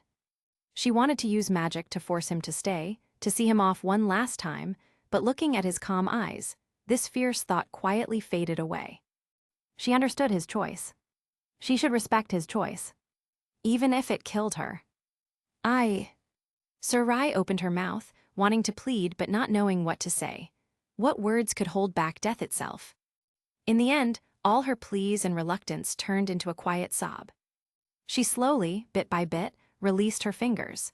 Each uncurling digit felt like tearing away pieces of herself. She didn't say another word, just stared blankly at Kurtz. Kurtz watched her letting go, watched her silent expression, and slowly stood up. The chair creaked softly as he left it. "Take care, my elf." As if using all his strength, he left his last words. Then he turned around and, step by step, walked toward the door of the small house. Sarai stood frozen in place, watching the man's back disappear from her sight, feeling all the warmth drain from her body in an instant, leaving only endless cold. She could no longer hold herself up, slowly sliding to the floor, burying her face deeply in her hands, and the sobs she'd been holding back finally broke free. The sound echoed in the empty room like a lament. However, just then, the door was pushed open again. The figure who should have left was standing before her. Kurtz cleared his throat. Lady Sarai, I seem to have forgotten to tell you, I actually found a way to extend life." He continued with a smile, "And it's the permanent kind. It looks like I can stay with you forever. Shall we discuss it in detail?" The air was dead silent. Sarai's sobbing stopped abruptly. She suddenly lifted her head, her eyes moving from confusion to shock, then to disbelief, and finally, explosive rage mixed with crushing embarrassment erupted. "Kurtz!" A furious roar, filled with powerful magical energy, accompanied by a light spear as thick as her thigh, was hurled fiercely toward the grinning scoundrel at the door. "You bastard, you shameless, good-for-nothing who deserves to be cut into 1,000 pieces." "Oi, oi, oi, you want to kill me or what?" Kurtz panicked, seeing a series of hair flying in the air. "Arg, come here, you idiot." The elf completely lost control.